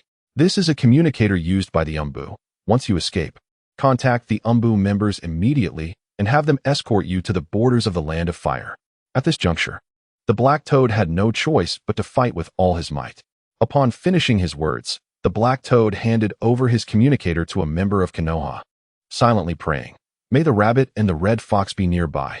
Konoha's people, surrender your intelligence and accompany us back to the village of Cloud. I shall grant you your lives." At that moment, one of the Cloud's jonin stepped forward and declared, "I will count to 3. Prepare for action." The Black Toad cast a glance at the jonin, a glimmer of murderous intent flickering in his eyes. With the prospect of escape dimmed, it seemed prudent to take someone down with him. The 2 Konoha ninjas recognized the Black Toad's intention and moved closer to him. 3, 2, 1, he intoned, his chakra coalescing as he prepared to act. Suddenly, from another direction came the shouts, "Wind release, vacuum sphere, and fire release, great fireball technique." For figures surged onto the battlefield, closely followed by a throng of ninjas. Were those Konoha's forces? A spark of hope ignited in the Black Toad's eyes as the other 3 ninjas felt a swell of optimism. Who were these 4? Wait, that one is Yamato. Hidden nearby, Mu Feng also directed his gaze toward the 4 members of the Root organization rushing forward. The 3 members of Root, led by Yamato, sprinted ahead, pursued relentlessly by a dozen Cloud ninjas under the command of Mabu. The 2 groups had already clashed indirectly several times during the chase, with Mabu's team failing to gain any advantage yet maintaining their pursuit without losing sight of their target. The Root trio, feeling the pressure, had lost the chance to monitor Mu Feng. In a twist of fate, the 2 groups unexpectedly encountered the Konoha team. The Black Toad recognized the Root members from a distance as being subordinates of Danzo, feeling both puzzled and somewhat relieved. Although the Root organization's members were typically detached from village tasks, in such circumstances, they could not remain uninvolved as fellow Konoha ninjas. However, upon noticing the Cloud ninjas closing in behind the Root members, the Black Toad's pupils constricted as he cursed inwardly. "Fools, you've led the enemy right to us." Now, the situation on the battlefield was decidedly in favor of the Cloud ninjas. While the 4 from Root had some advantage during the chase, that would not hold if a proper confrontation ensued, as the Cloud ninjas were more likely to prevail. With the merging of forces, Konoha's ranks swelled to 8, while the Cloud's numbers surged past 30, including 5 jonin. In the ensuing moments, additional Cloud jonin were bound to arrive. Nevertheless, the increase in Konoha's numbers was not without merit. At the very least, greater numbers would facilitate a smoother escape, and scattering could enhance the likelihood of delivering crucial intelligence. It seemed that there were indeed Konoha ninjas ahead. Having endured so much oversight, it is imperative to rush forth, ideally allowing a handful of individuals to draw the enemy's fire. Our current mission entails surveilling Uchiha Mu Feng, yet that individual has seemingly vanished. Upon our return, delivering a report to Danzo-sama may prove challenging.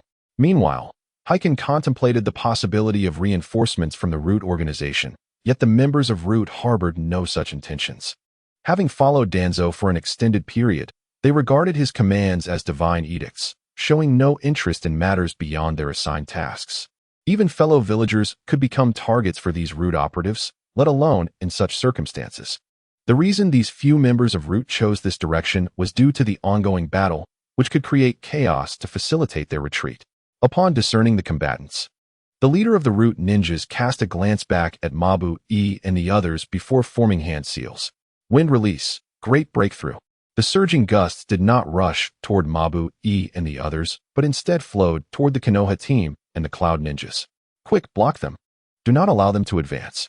The Cloud Ninjas, encircling the Konoha team, sprang into action as the Root members initiated their assault. Unfortunately, most of the Cloud Ninjas excelled in lightning release and were not well versed in defensive techniques such as earth or water release, leaving them vulnerable to the unexpected attack from the Root members. With no other options, the Cloud Ninjas could only rely on body flicker technique to evade the onslaught from the Root. As they dodged, a gap immediately appeared in their encirclement. Now is the moment. In an instant, both Heiken and Mufeng's gazes sharpened. It was time to break through. Heiken leaped directly toward the nearest Cloud Ninja. On the other side, Mufeng, concealed on the hillside, unsheathed his demonic blade, engulfed in blazing fire chakra, transforming into a streak of crimson light as he charged forward. Block them quickly. The Cloud Ninja's Jonin exclaimed in alarm upon witnessing Heiken and his companions breaking through. But the next moment, a chilling scream echoed from the flank of the team, drawing everyone's attention. There, a ninja clad in a crimson mask wielded a flaming blade, piercing through the chest of a Cloud Ninja. Bathed in a crimson glow, the ninja's eyes revealed a sinister shade of red, appearing exceptionally eerie. It's the Red Fox. Seeing Mufeng, Heiken felt a surge of excitement within. He promptly gestured towards the ninja carrying the intelligence within their ranks. Red Fox, take him away. Having witnessed Mufeng's speed during their previous mission, Heiken knew that once the 8 gates were opened, Mufeng's velocity would undoubtedly surpass that of many on the battlefield. Moreover, in terms of combat ability, Mufeng clearly possessed a greater prowess. The primary objective of this mission was to safeguard the intelligence stolen from the Cloud Ninjas by the Konoha shinobi. As long as the information was delivered, the mission would be deemed a success. Mufeng comprehended the intent of the Black Toad and, with a swift kick, sent the corpse of the Cloud Ninja flying. In a flash, he appeared beside the ninja carrying intelligence, yet he had no intention of taking the individual with him. Presently, there were over 30 Cloud Ninjas on the battlefield, while Mufeng harbored profound distrust towards the members of the Root organization from Konoha. He was increasingly convinced that the Root members were targeting him this time. Indeed, Danzo had set his sights on the Uchiha clan. A fleeting thought crossed his mind, and Mufeng's crimson Sharingan fixed its gaze upon the Konoha ninja bearing the intelligence.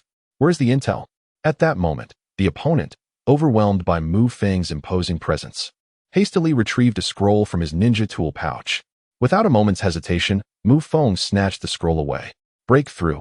With that command, Mufeng launched himself toward a gap in the encirclement. His demon blade swept through the air, igniting a blaze that forced many Cloud Ninjas to retreat.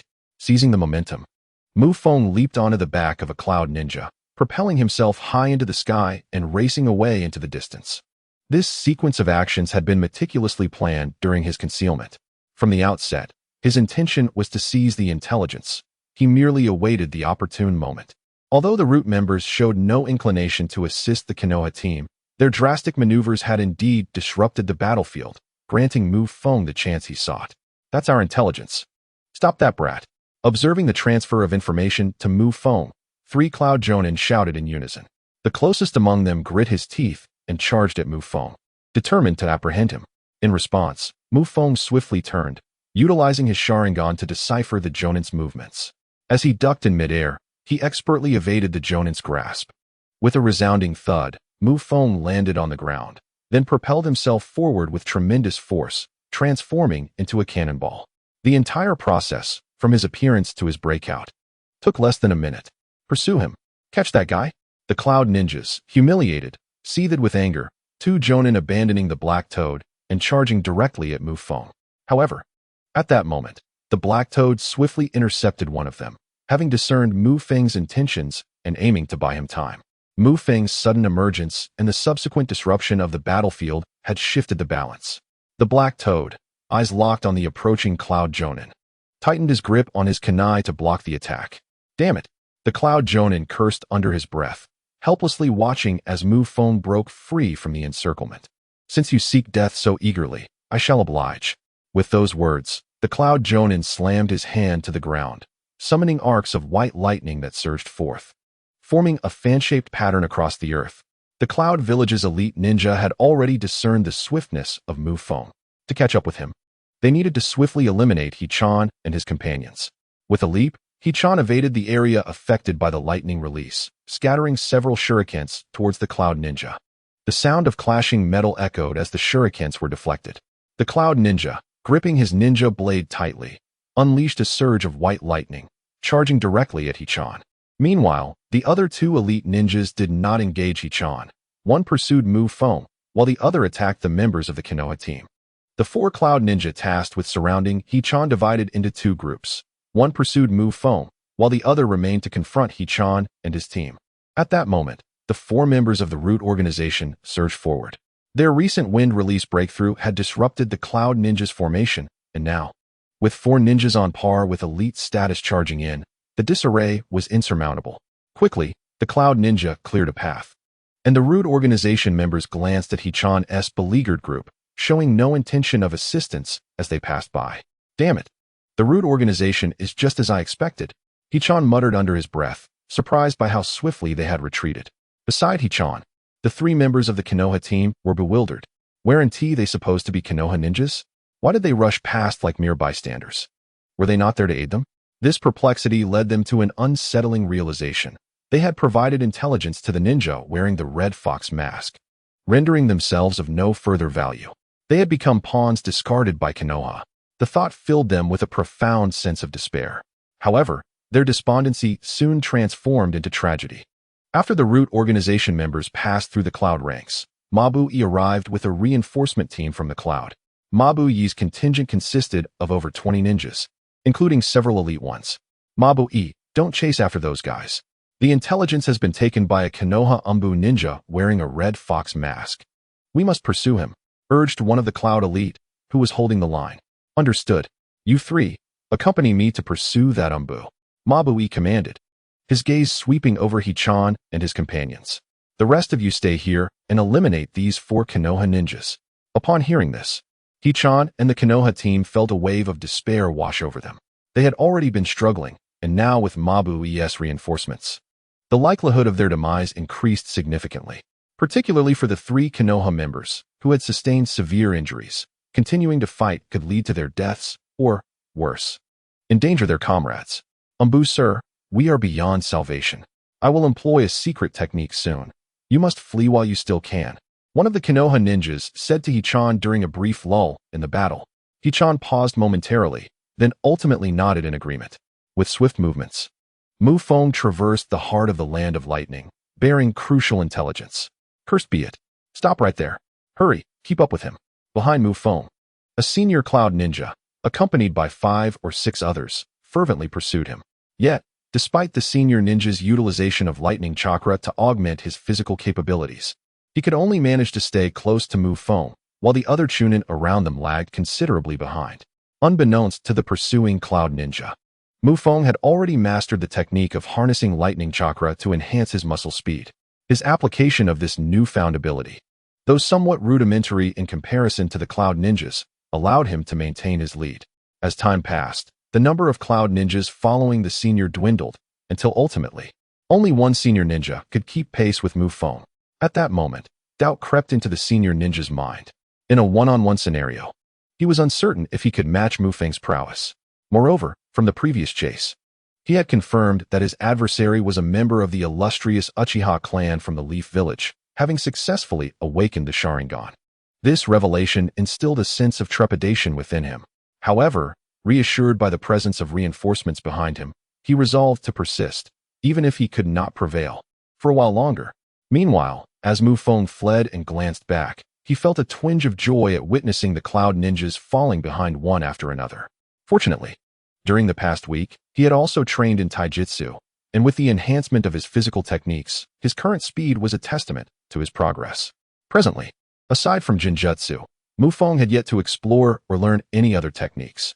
He was advancing equally in both taijutsu and ninjutsu, particularly in taijutsu, where the benefits of the system accelerated his growth significantly. Thus, he found himself effortlessly evading the pursuit of a senior ninja. Indeed, it was effortless. His current speed did not represent Mu Feng's full sprint. Only when he activated the 8 gates could his speed be described as astonishing. However, given his current location in the Land of Lightning, he was reluctant to activate the 8 gates, as it would entail a period of weakness afterward. Unless absolutely necessary, Mu Feng would refrain from such a choice. Besides, he possessed another life-saving ninjutsu, the Flying Thunder God technique. Now, Mu Feng was fleeing towards a location marked with his Flying Thunder God seal. His command of this technique was not yet proficient. Aside from the inherent limitations on the number of seals he could maintain, he was far from achieving the level of the 4th Hokage, who could teleport across the entire ninja world. At present, the effective range of his Flying Thunder God technique was limited to 10 kilometers.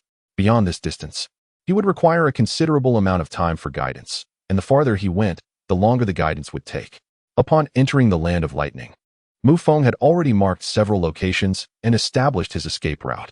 Having acquired the intelligence, Mu Feng was assured that by following his predetermined escape route, he could return to the Land of Fire without a hitch. The location from which he planned to withdraw was one of the Flying Thunder God marks. Observing the surrounding terrain, Mu Feng was confident that he was not far from that point. At that moment, several cloud ninjas suddenly surged from his side, their target unmistakably Mu Feng. With a thud, a figure erupted from the nearby thicket, launching a frontal kick aimed at Mu Feng's face. He instinctively raised his arms in defense, only to be met with a resounding impact. Pain surged through his forearm, the incredible force sending him careening backward. Through the gap between his arms, he caught sight of his assailant, a dark-skinned male ninja clad in traditional garb, a shinobi blade slung across his back. White hair obscured his forehead, yet his gaze was rife with murderous intent.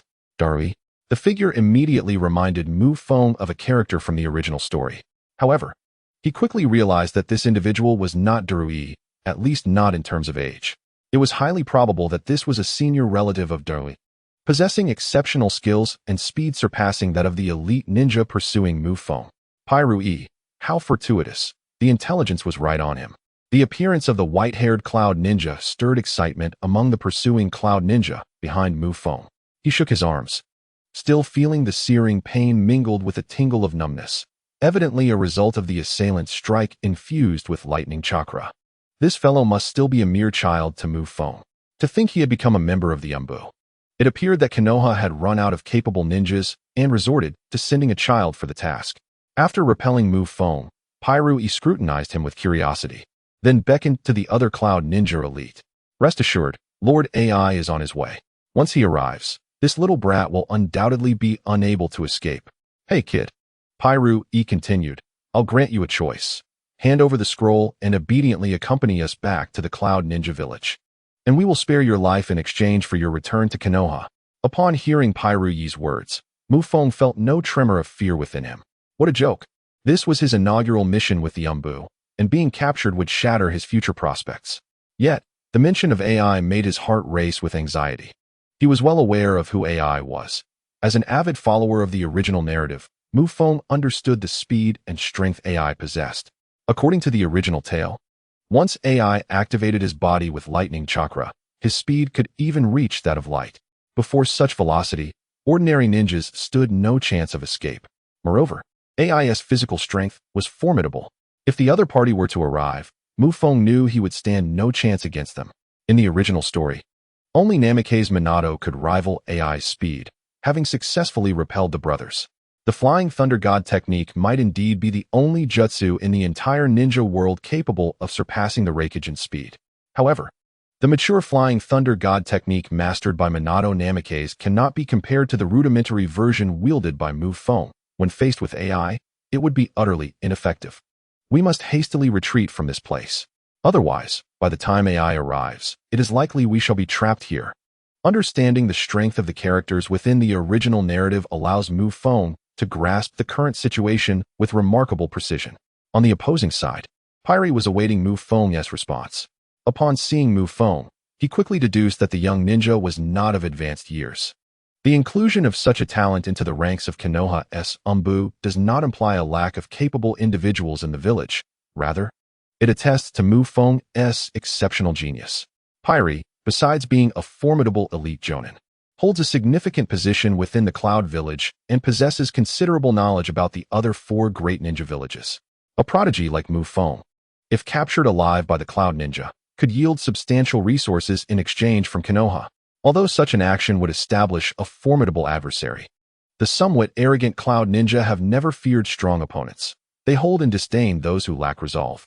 Faced with Pyre's proposition, Mu Feng's choice was resolute. Fire release, Phoenix fire technique. He swiftly formed seals with his hands and leaped high into the air. Fireballs, each the size of a basin, hurtled towards Pyre and the ninjas behind him. Is this your choice, little Umbu of Konoha? Pyre remarked, drawing his ninja blade from his back. Deftly evading the oncoming fireballs and utilizing a body flicker technique to close the distance to Mu Feng. Fire blade ring slash. As Pyre approached, Mu Feng bellowed. Sheathing his demonic blade and focusing his spirit, the chakra within him surged, transforming into fire attributes that enveloped the blade, compressing within the sheath. Suddenly, the blade gleamed, merging with the flames and creating a radiant ring of slashing light around Mu Feng, extending several meters in radius. This was the culmination of Mu Feng's week-long training in swordsmanship. He had fused his drawing slash technique with various chakra attributes, resulting in this unique move, his first creation built on the foundation laid by the techniques of the Ghost Lantern Full Moon. The intense flames and sharp sword light surged forth. Pyre was evidently taken aback by Mu Feng's strike, completely unprepared for such an unexpected onslaught. He had not anticipated that someone of Mu Feng's age could master chakra attribute transformation alongside such formidable swordsmanship. Years of combat had honed Pyre's battle instincts. The moment Mu Feng drew his blade, he sensed an overwhelming sense of danger. Gritting his teeth, he positioned his ninja blade defensively before him. Yet in the next instant, crack! A crisp sound resonated from the ninja blade as Mu Feng's strike shattered Pyre's weapon. But the assault did not end there. The fiery slash, having severed the ninja blade, surged directly towards Pyre's chest. Pyre swiftly retreated, certain that he had been struck by the blow. Even he would suffer injuries, and the fiery burn effect would invade his body, causing a rapid decline in his combat ability. Adjusting his direction, Pyre descended from the air, narrowly avoiding the slash from Mu Feng, though his left arm sustained a wound. Instantly, a searing pain radiated from his left arm, and he tightly gripped the severed ninja blade. Casting a shocked glance at Mu Feng, "My lord Pyre, this is bad," he asked, trying to escape. "Surround him quickly." The other Cloud Shinobi were taken aback by Mu Feng's sudden assault. By the time they regained their composure, Mu Feng had already leaped towards the location of the flying thunder god mark. "Damn it, I was careless." Watching Mu Feng's retreating figure, frustration filled Pyre's eyes. He abruptly interrupted the medical ninja approaching to heal him. "Everyone, follow me. We won't return to the village until we capture this guy." Vowing silently, Pyre disregarded the pain in his left arm and charged ahead, pursuing Mu Feng. Having suffered a setback at Mu Feng's hands, Pyre was engulfed in fury. He had underestimated his opponent. After deducing Mu Feng's age, he unwittingly projected his previous experiences against talented foes onto him, failing to realize that Mu Feng possessed a formidable prowess in physical combat and swordsmanship, skills that typically require extensive training. However, after the setback, Pyre quickly adjusted his mindset, leveling Mu Feng to his own rank as he led the Cloud Shinobi in pursuit. Yet, moments later, Pyre's brow furrowed again. He noticed that Mu Feng was not heading toward the border of the Land of Lightning, but rather deeper into its heart. What was he doing? Walking into a trap? That was inconceivable. Pyre had already offered Mu Feng a chance to surrender. In his view, if the opponent were wise, he would either surrender outright or make a desperate push toward the border of the Land of Lightning, aiming for the Land of Fire. Once inside the Land of Fire, it would be beyond the control of the Cloud Shinobi. Yet now, the opponent had chosen neither option. Faced with this situation, Pyre quickly considered two possibilities. The first was that the information regarding Mu Feng was a ruse, and he was merely a decoy intended to divert attention, allowing the true informants from Konoha to breach the defenses.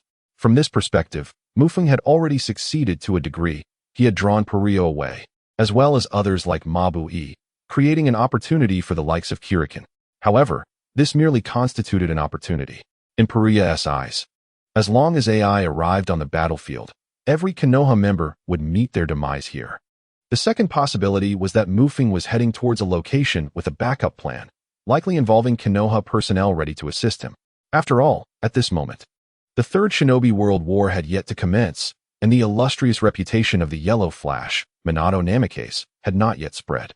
Thus, the Cloud Shinobi were still relatively unfamiliar with the Flying Thunder God technique. However, the probability of such a scenario occurring is quite low.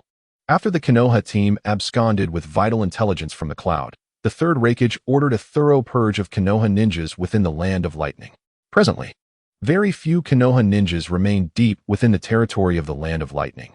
Many have chosen to retreat temporarily to avoid confrontation. Therefore, upon witnessing Mu Feng's anomalous behavior, Perui leans towards the first hypothesis. Are you certain about the veracity of the information he possesses? During the pursuit, Perui inquired of a nearby Cloud ninja. Indeed, I saw with my own eyes that a Konoha ninja handed over the scroll. You truly witnessed this, Perui murmured. What of the remaining Konoha ninjas? They are engaged in combat with others, and they are gravely injured, unable to escape the Land of Lightning. At that moment, only one Umbu ninja retained combat capability.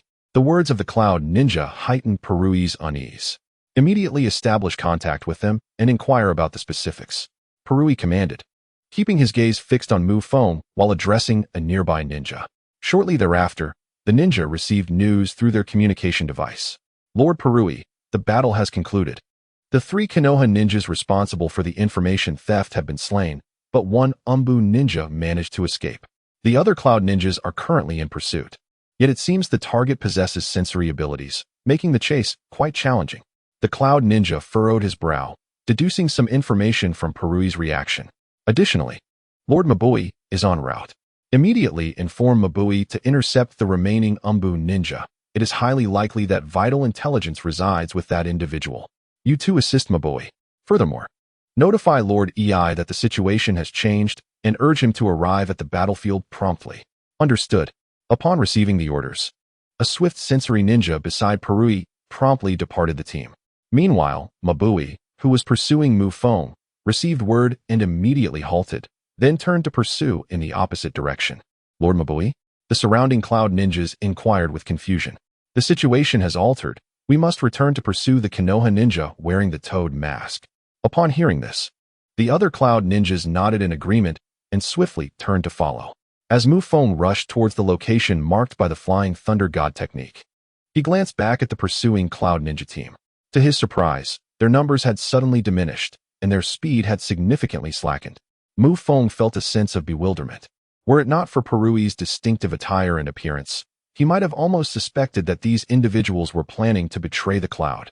What is happening? Mu Feng was unaware that his actions had led Perui to a misjudgment. However, from the outcome, this was indeed advantageous for Mu Feng. Perui's thoughts were rather straightforward. If the first scenario were true, and the information Mu Feng possessed was indeed false, even if he turned back to pursue the Black Toad, it would be too late. It was better to proceed down the path of no return.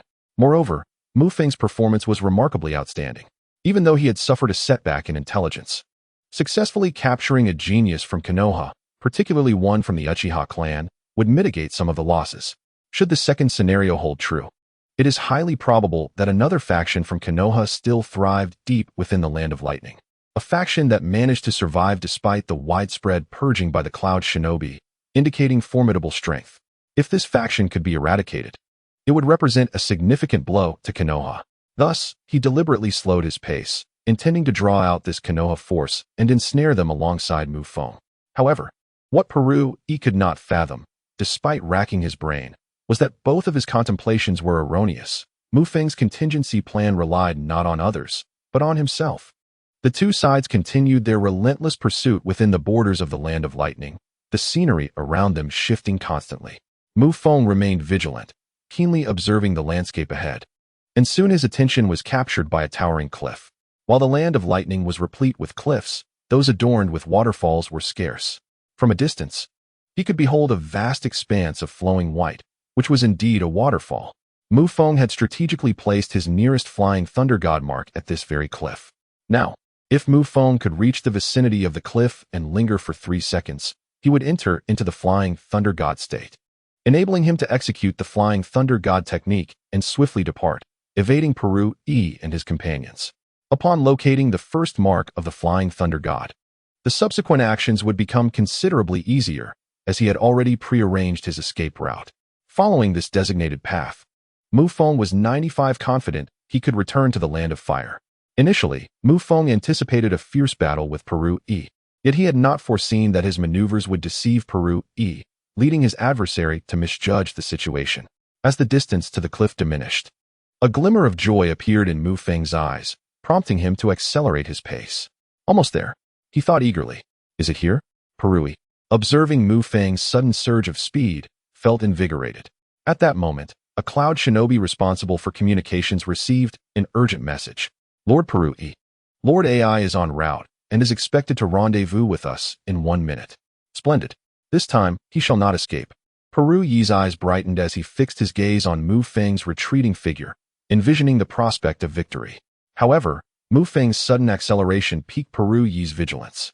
He immediately commanded the pursuing cloud shinobi to hasten their pace, while he himself harnessed lightning chakra to invigorate his body. Crackling sounds echoed as arcs of white lightning danced around Peru-E, greatly enhancing his speed. Lord Peru-E, we have not detected any other Konoha shinobi in the vicinity, reported the sensory Jonin, struggling to keep pace with Peru-E while relaying the latest intelligence. Peru-E furrowed his brow, his thoughts increasingly leaning towards the realization that Mu Feng had orchestrated a ruse. No matter, capturing this fellow takes precedence. It is best to resolve this matter before Lord AI arrives. If dealing with a mere 7- or 8-year-old leaf ninja necessitates AI's direct intervention, then Peru-E believes these individuals are entirely dispensable. They are utterly inept. As the wind howled, a series of explosions echoed behind him. These were the sounds generated by Peru-E breaking the sound barrier. Glancing back, a streak of white light rapidly approached. Indeed, had this individual not been exerting their full strength earlier? Had they now discerned something? Mu Feng was puzzled. The fact that he possessed the Flying Thunder God technique was unknown even to his teammates, Hiken and Rabbit, and naturally, the Cloud Ninja could not be privy to such information. The only plausible explanation was that his opponent had begun to grow anxious. Mu Feng cast a brief glance at the waterfall cliff ahead. At his current speed, he could reach it in approximately 3 minutes. However, with Peru-E's velocity, he would close the distance in about 2 minutes. Gritting his teeth, Mu Feng felt the chakra within him surge. He momentarily decided against utilizing the 8 gates, instead opting to harness the vitality afforded by his lightning attribute chakra to enhance his speed. Layers of electricity crackled across Mu Feng's body, significantly quickening his pace, though not to the extent of Peru-E's extraordinary speed. In terms of mastery over lightning chakra, Mu Feng was still considerably outmatched by the elite cloud ninjas. Yet, he had other means at his disposal. With a series of hand seals, 2 clouds of smoke erupted, revealing 2 shadow clones beside Mu Feng. The shadow clone technique. In pursuit, there was no ninjutsu more suitable for disrupting the opponent than this. Once the clones emerged, the 3 Mu Fengs dashed in different directions, one to the left, one to the right, and one straight ahead. Though their trajectories diverged, all converged upon the waterfall cliff. Peru-E furrowed his brow. The shadow clone technique demanded a substantial amount of chakra, and logically, a child of Mu Feng's age should be incapable of sustaining such a burden. However, Peru-E could no longer afford to ponder such details. You 3, pursue the one on the left. He commanded the cloud ninja behind him, then unleashed a lightning clone to chase the leftward Mu Feng, while he himself pursued the central one. With swift precision, the team split into 3 directions. Yet their speed did not wane. 1 minute and 30 seconds later, the central Mu Feng was caught up by Peru-E's real body. Without uttering a word, Peru-E swiftly drew a kunai from his back, enveloping it with a layer of lightning chakra, and lunged toward Mu Feng. Observing this, Mu Feng's pupils constricted as he unsheathed his demon blade to counter the assault. Clang! In the air, the 2 engaged in a fierce struggle. Yet it was evident that Peru-E held the upper hand in strength. In a mere instant, Mu Feng was sent flying by the overwhelming force. Peru-E frowned. In his eyes, Mu Feng should not have been this weak. In the next moment, he immediately pursued with his blade drawn. With a swift motion, the blade cleaved through the air, bisecting the unsteady figure of Mu Feng. In an instant, a resounding boom echoed, and a cloud of smoke enveloped the area. Cursed be the shadow clone. Peru-E cursed under his breath, immediately shifting his gaze towards the fleeing figures of Feng on both sides, which now appeared no larger than ants in his sight. Fortunately, his own clone and a portion of the Cloud Shinobi had nearly caught up to the two Fengs. Furrowing his brow, Paruya dashed towards the direction of his pursuing clone. Meanwhile, not far from him, a figure radiating an overwhelming aura was approaching. It was AI, originally leading a considerable number of Cloud Shinobi. AI had hastened his pace upon receiving news that their comrades might be deceived by the Konoha Anbu. His speed was among the elite in the ninja world, and after accelerating, ordinary Cloud Shinobi could not keep up. Soon, AI found himself isolated, rushing alone to provide support. He chose to head towards the heart of the land of lightning, charging after moving. Boom, boom, boom. The sound of sonic booms erupted around AI, his momentum far surpassing that of Paruya, causing many wild beasts along his path to scatter in fear. Before long, AI spotted Paruya and his comrades, noticing that they had split into two directions in pursuit. Instinctively, AI decided to follow Paruya, driven by trust in him. On this side, Paruya had barely sprinted for a moment when he heard the thunderous sound of sonic booms behind him. Almost immediately, a stern-faced man appeared alongside Paruya. Paruya, what is the situation? The enemy used shadow clones and split up. I have eliminated one clone, but there are still two, Paruya succinctly reported. Though a hint of regret flickered in his eyes, he had failed to eliminate Feng before AI's arrival, falling short of the standards he had set for himself. However, he remained silent, vowing to hold himself to a stricter standard after this battle. Understood. AI nodded, his gaze locking onto the fleeing figure of Feng ahead. ZZZ. In the next moment, Paruya heard the crackling of electricity, and AI's figure vanished almost instantaneously. When he reappeared, he had surpassed Paruya's clone, blocking Feng's path. Konoha? Is that a mere child? AI exclaimed, his body crackling with lightning as he obstructed Feng's escape. Yet, upon observing Feng's stature and sensing his presence, AI could not help but express his astonishment. Understanding Paruya's abilities, he had anticipated that the ninja capable of troubling him would at least be an adult, perhaps a seasoned Anbu operative. Yet now he found himself facing a child. Instantly, AI felt a peculiar admiration swell within him for Feng. Little one, you have already surpassed your peers to such a degree. Yet, this is where it ends. A fist as large as a cauldron crackled with lightning, and with a swift movement, AI struck directly at Feng. Alertness filled Feng's eyes as he drew the demon blade from his waist. However, in the next moment, before he could even grasp the enemy's voice, his chest was pierced through. The strike that killed Feng caused AI's brow to furrow. With a resounding bang, the figure of Feng transformed into smoke. It was merely a shadow clone. At that moment, news arrived from other Cloud Shinobi. Lord Pirue, the shadow clone has been eliminated. Upon hearing the message through the communicator, Pirue's pupils contracted. How could this be? All three were illusions? What was happening? Realizing that all three Fengs were mere clones, Pirue stood frozen in astonishment. Had they been pursuing just a clone from the very beginning? No. How could a clone still employ shadow clones? Pirue fell into deep contemplation, utterly perplexed as to how Feng could vanish right beneath his nose. Where had he gone?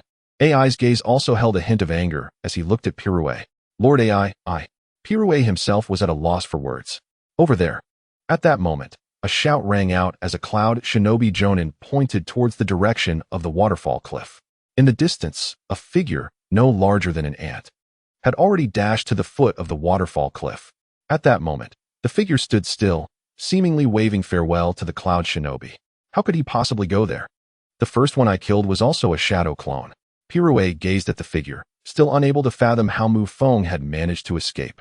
Time rewound to 2 minutes earlier. After Feng employed the shadow clone technique, he did not create 2 clones, but 3. Meanwhile, Feng's real body transformed into a kunai using the transformation technique.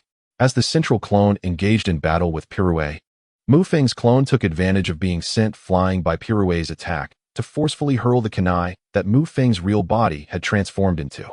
Pirue did not notice this at all. After eliminating Feng's clone, he concluded that Feng's real body was among the other 2 clones, while simultaneously deceiving AI, who had come to support him, into joining the attack against Feng's clone. In that brief moment, the real Feng took the opportunity to distance himself from the Cloud Shinobi and successfully reached the foot of the waterfall cliff. The shadow clone technique and transformation technique were skills Feng had learned alongside Naruto in the original story. Yet, from a practical standpoint, they proved to be remarkably effective. Even fooling a ninja like Pirue. Standing beneath the waterfall, Feng waved farewell to the cloud shinobi, and at that moment, he began to channel chakra, entering the special space-time of the flying thunder god technique. Damn it, I've been toyed with by a little brat. Pirue cursed under his breath. AI furrowed his brow. Through Pirue's demeanor, he had already gleaned the general sequence of events. What a clever little rascal. However, in the face of absolute speed, everything else pales in comparison.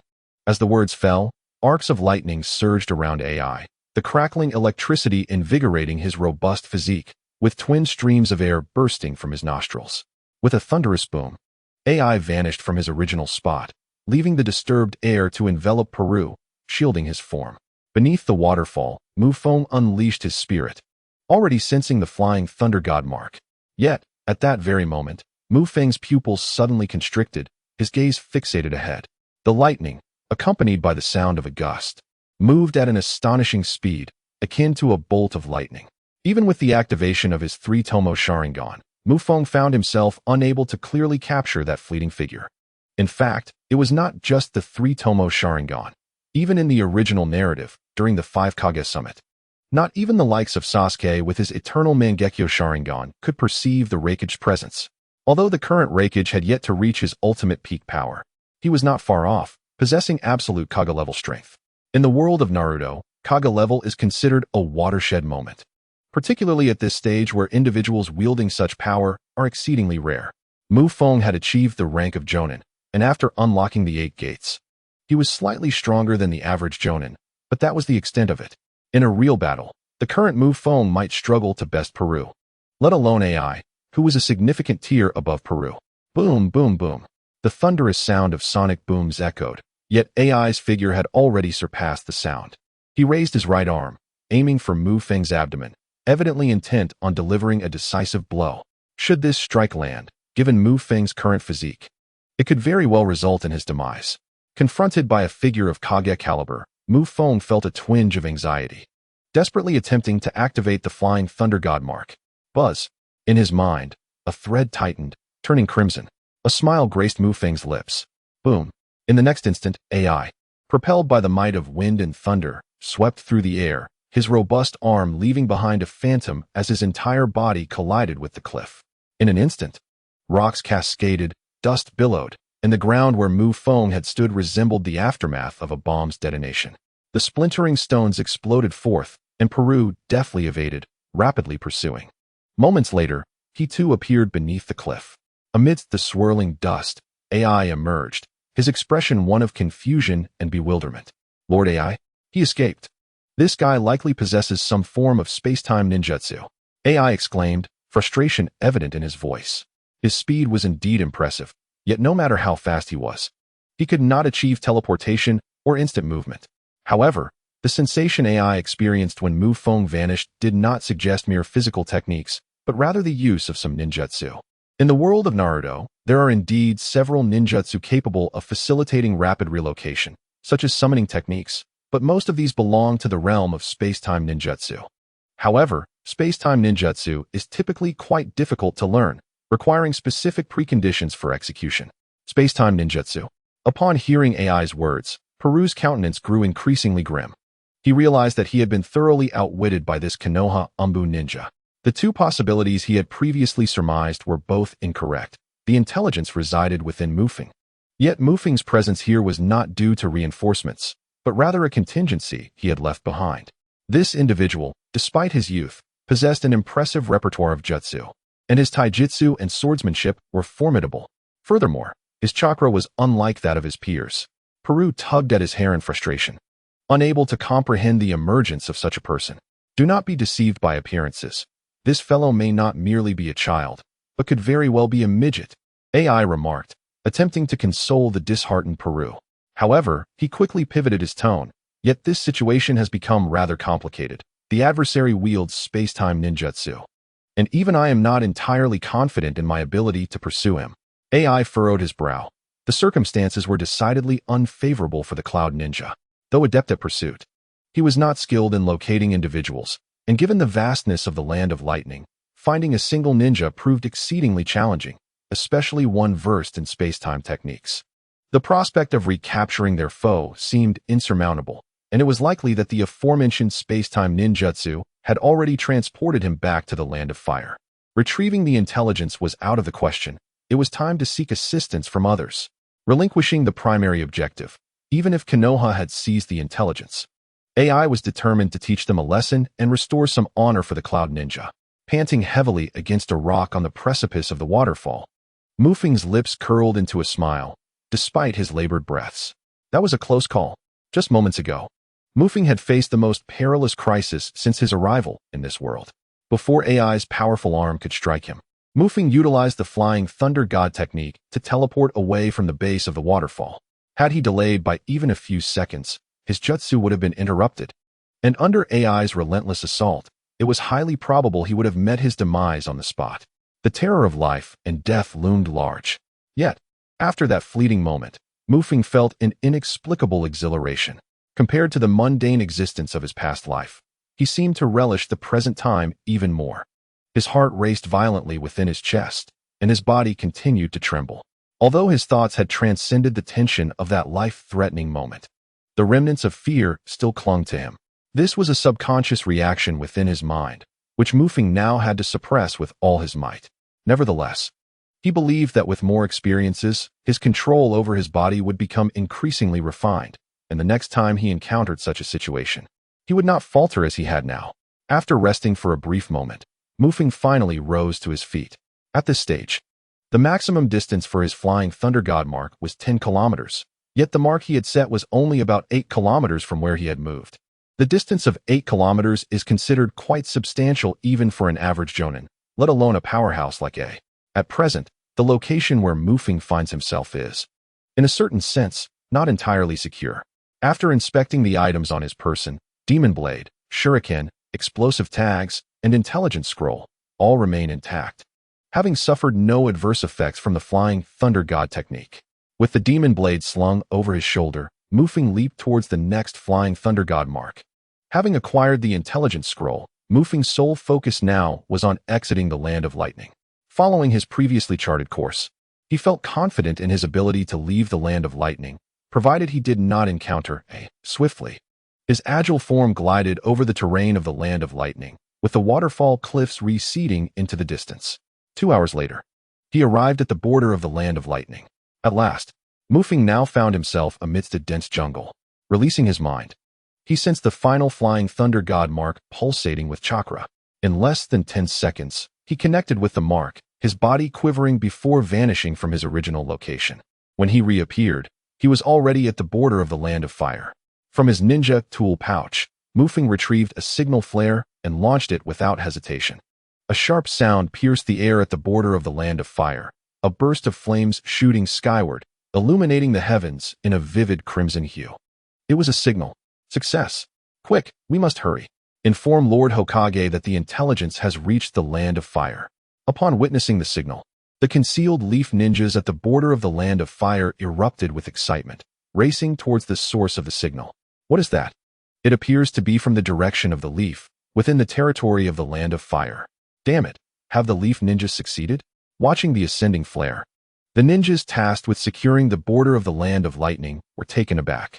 Just moments ago, they had received orders from the Cloud Ninjas to maintain a vigilant defense along the border, ensuring not a single leaf ninja could escape into the Land of Lightning. Yet now, the signal evidently indicated that someone had successfully broken through, seemingly accomplishing a certain mission. Faced with this development, the Cloud Ninjas felt both furious and powerless. Much like the Land of Lightning, the border of the Land of Fire had gathered a number of leaf ninjas. Should the Cloud Ninjas rashly advance, they risked facing a fierce counterattack from the leaf, potentially igniting a war between the two ninja villages. Despite the intensity of the ongoing struggle, with Cloud Ninjas even deploying a powerhouse like A, neither side had reached the point of outright warfare. Both the Leaf and Cloud understood that given the current state of the ninja world, a large-scale conflict could ignite a war across the entire realm within mere days. The specter of the Third Great Ninja War loomed, yet none wished to be the one to take the first step. Thus, After Mufeng successfully broke through and returned to the land of fire, the Cloud Ninjas found themselves at a loss, as their only option would be to dispatch elite teams into the Leaf, mirroring the actions of their adversaries. However, this matter had already been attempted by the Cloud and Mist-hidden villages during the Chunin exams, resulting in failure. Now, Konoha's defenses rendered any possibility of a second infiltration by the Cloud Ninja impossible. Since the conflict that commenced at the Chunin exams, Konoha had secured a decisive victory. A signal was released, and Mufeng concealed himself high amongst the trees. Moments later, 3 figures appeared within Mufeng's line of sight. Recognizing the symbols on their foreheads, he revealed himself. Jumping down from the treetops, Mufeng landed behind the trio of Konoha ninjas, who promptly turned to face him, scanning their surroundings. An Umbu ninja? Only the elite of the Umbu could accomplish such a task. One of the Konoha ninjas spoke. "My lord, there are already Jonin waiting at the stronghold. As long as you reach it, this mission will be deemed a success. We shall protect you with our lives along the way." Mufeng scrutinized the 3 and confirmed their identities as Konoha ninjas before responding slowly, "Lead the way." His youthful voice surprised them. They had anticipated a figure of shorter stature. Yet they had not expected such a young tone. Could it be that this was merely a child? Despite their astonishment, the trio hastened towards the stronghold, with Mufeng trailing closely behind. Half an hour later, Mufeng arrived at Konoha's temporary stronghold on the borders of the Land of Fire. At this moment, several Jonin were already stationed here, ensuring a high level of security.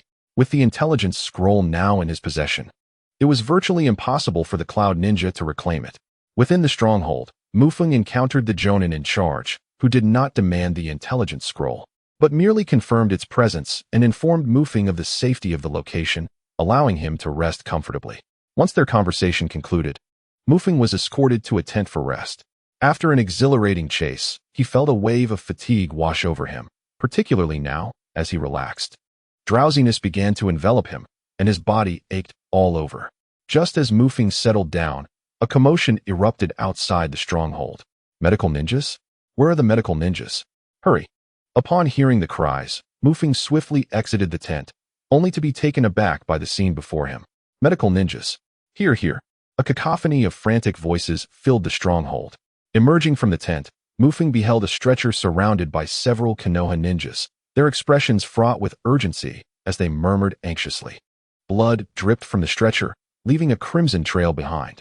Through the crowd, Mufeng glimpsed a hand resting on the stretcher, clutching a cracked rabbit Umbu mask, now stained red with blood.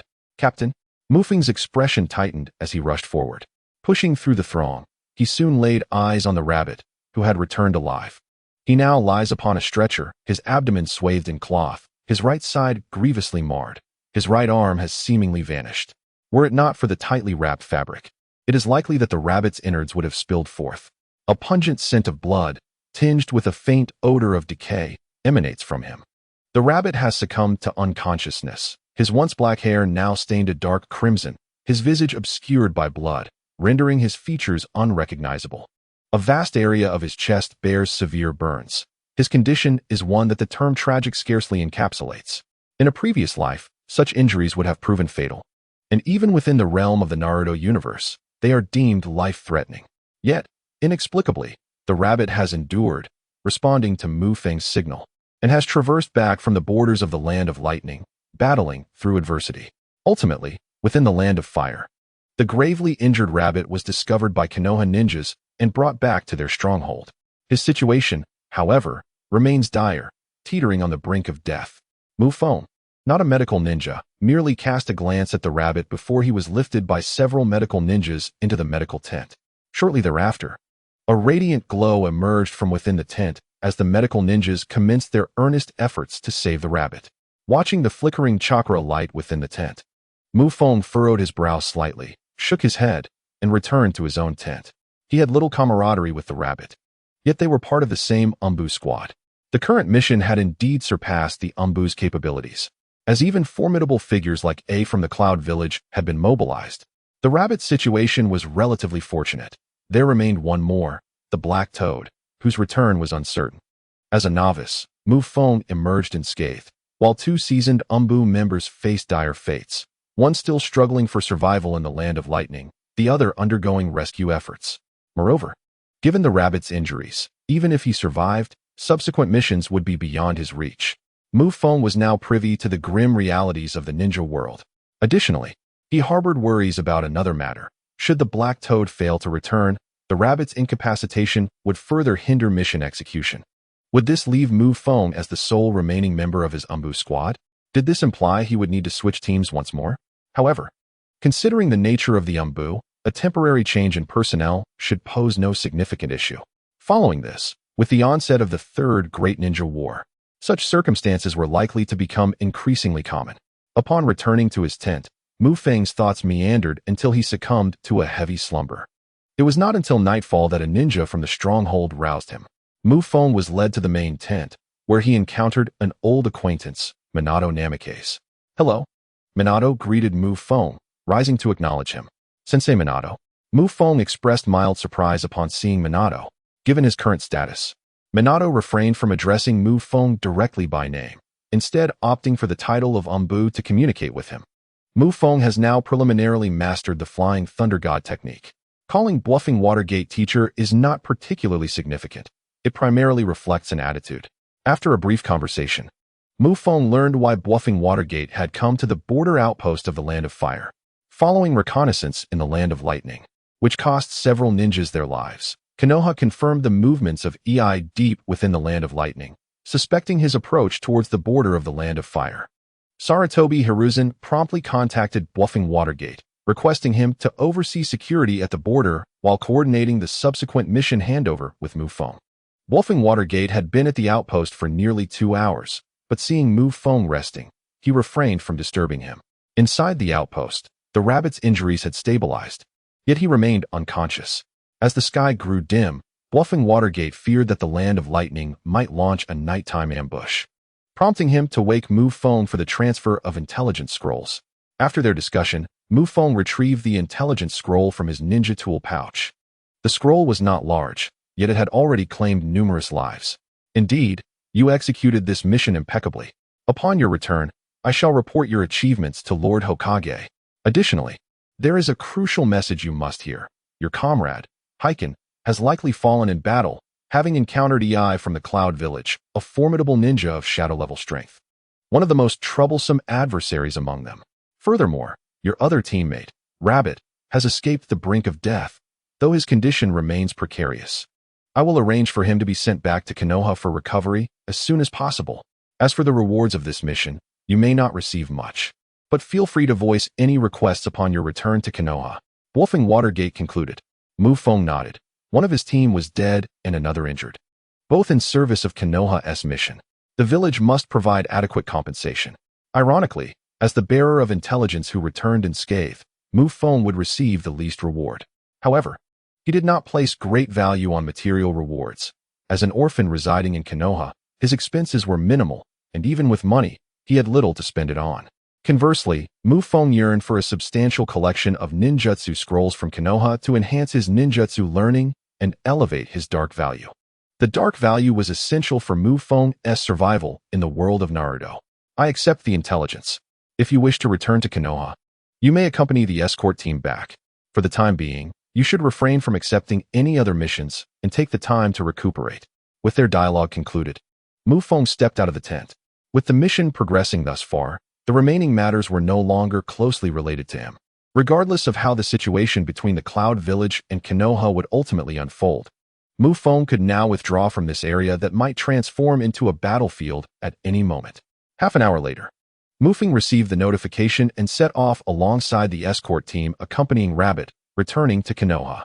Among the team, Feng once again encountered Rabbit, whose wounds had been bandaged, and his breathing had stabilized. Additionally, he had changed into a new set of clothing, although the right sleeve hung empty. Due to Rabbit's injury, the team's pace was rather slow. Fortunately, as they were within the borders of the Land of Fire, Feng and the others did not encounter any unforeseen attacks. By noon the following day, Feng beheld the gates of Konoha once more. The sun bathed the village in warmth, and several children played joyfully at the entrance. Konoha exuded an atmosphere of tranquility, yet Feng had already experienced the perilous world beyond its walls. As the team entered the village, they quickly drew the attention of the Konoha villagers.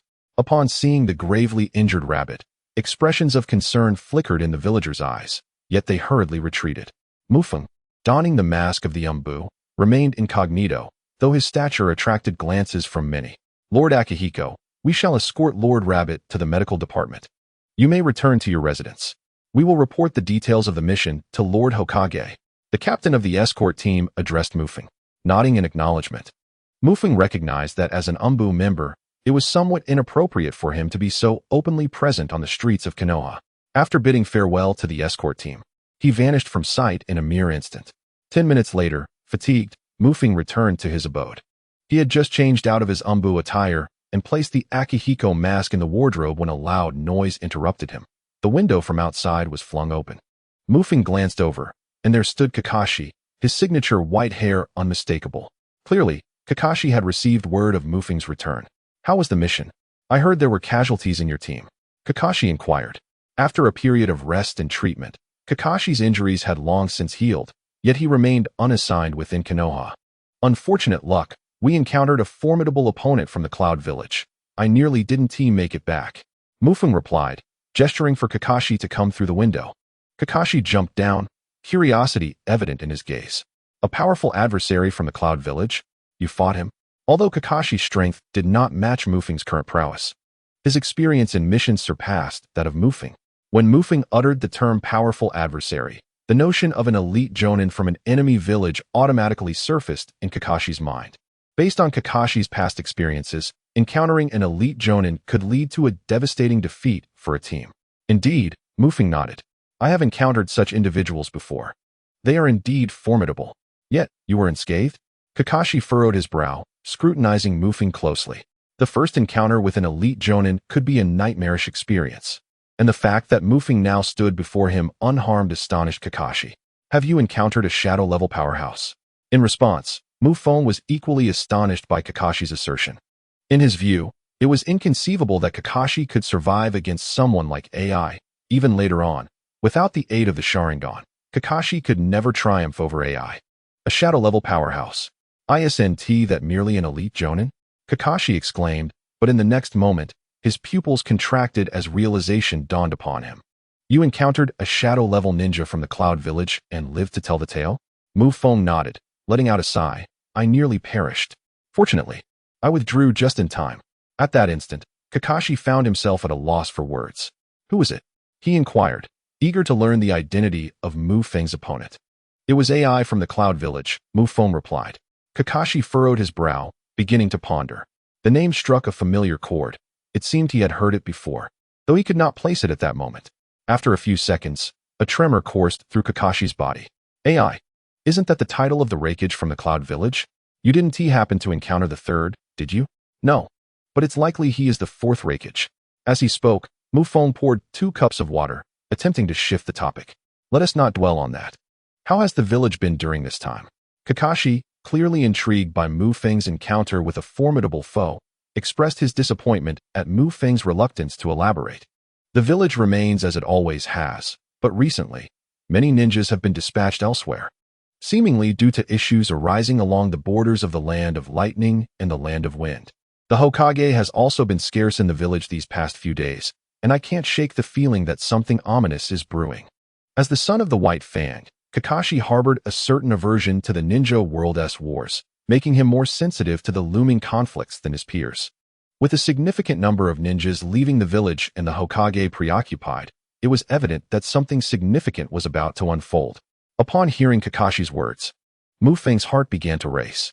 He was aware of the situation in the Land of Lightning, but the movements from the Sand Ninja in the Land of Wind puzzled him. After his recent excursion, Feng had gained a comprehensive understanding of the dynamics between the 5 great countries and their respective villages. Even the borders had begun to tighten, and figures like AI were mobilizing. Should hostilities intensify, or if more personnel were dispatched from Konoha, it could very well escalate into a minor war. Logically, with tensions so high with the Cloud Village, Konoha should refrain from provoking other ninja villages. Yet, at this critical juncture, Sarutobi Hiruzen had dispatched a number of ninjas to the Land of Wind. The fact that someone like Kakashi was aware of this indicated a considerable number of Konoha ninjas had been sent. This immediately reminded Feng of the catalyst that ignited the Third Great Ninja War, the assassination of the Third Kazekage. Wait a moment. The timeline doesn't align. Mu Feng shook his head, puzzled. What timeline doesn't align? Kakashi, noticing Mu Feng's unusual reaction, inquired. Without further contemplation on the matters at hand, Mu Feng inquired. Did you just mention that ninjas were dispatched to the Land of Wind? Indeed. A team was previously assigned there, but their mission merely involved surveillance tasks. They have yet to reach the stage of confrontation, Kakashi replied. Upon hearing Kakashi's words, Mu Feng felt a slight sense of relief, as it seemed that the third Kazekage was still alive and well. However, he soon became aware of another consideration. Would his next mission involve a journey to the Land of Wind? By the way, Mu Feng, after you explained Chidori to me last time, I've grasped some of its concepts. I've been practicing diligently, and it won't be long before I master it. Next time we embark on a mission, I shall use it against our foes. As Chidori was mentioned, a look of pride illuminated Kakashi's expression. He had devoted considerable time to developing this jutsu, and now he had finally completed it. Although he had taken a shortcut through Mu Feng's guidance, Kakashi felt that mastering this technique brought him closer to Mu Feng. Congratulations. Mu Feng smiled warmly. He then inquired about the recent happenings in the village, and Kakashi shared all he knew. With few friends in Konoha, Mu Feng had become one of them. Perhaps this was a testament to the mutual respect between geniuses. Or perhaps Kakashi viewed Mu Feng as a short-term goal. Regardless, for Mu Feng, having Kakashi's insights into village matters was certainly preferable to relying solely on his own conjectures. In the course of their casual conversation, the two transitioned from discussing the current state of Konoha to the intricacies of ninjutsu training. Time swiftly passed, and before they knew it, it was 3 p.m. A ring at the door interrupted their discourse. Mu Feng opened the door to find a kind-faced jonin clad in Konoha ninja attire. Uchiha Mu Feng, the Hokage wishes to see you. Meanwhile, in the depths of Konoha's root organization, Danzo sat in a sealed office devoid of windows, save for the entrance. As a figure entwined in the shadows of Konoha, he was frequently targeted for assassination, some attempts stemming from rival ninja villages and others from within Konoha itself. The root's stronghold, having undergone Danzo's modifications, ensured safety and secrecy, concealing numerous secrets within its confines. The news of Mu Feng's return to the village had reached Danzo's ears. Yet he felt disappointment as the 3 operatives previously dispatched by Root had not yet returned, nor had they located Yamato.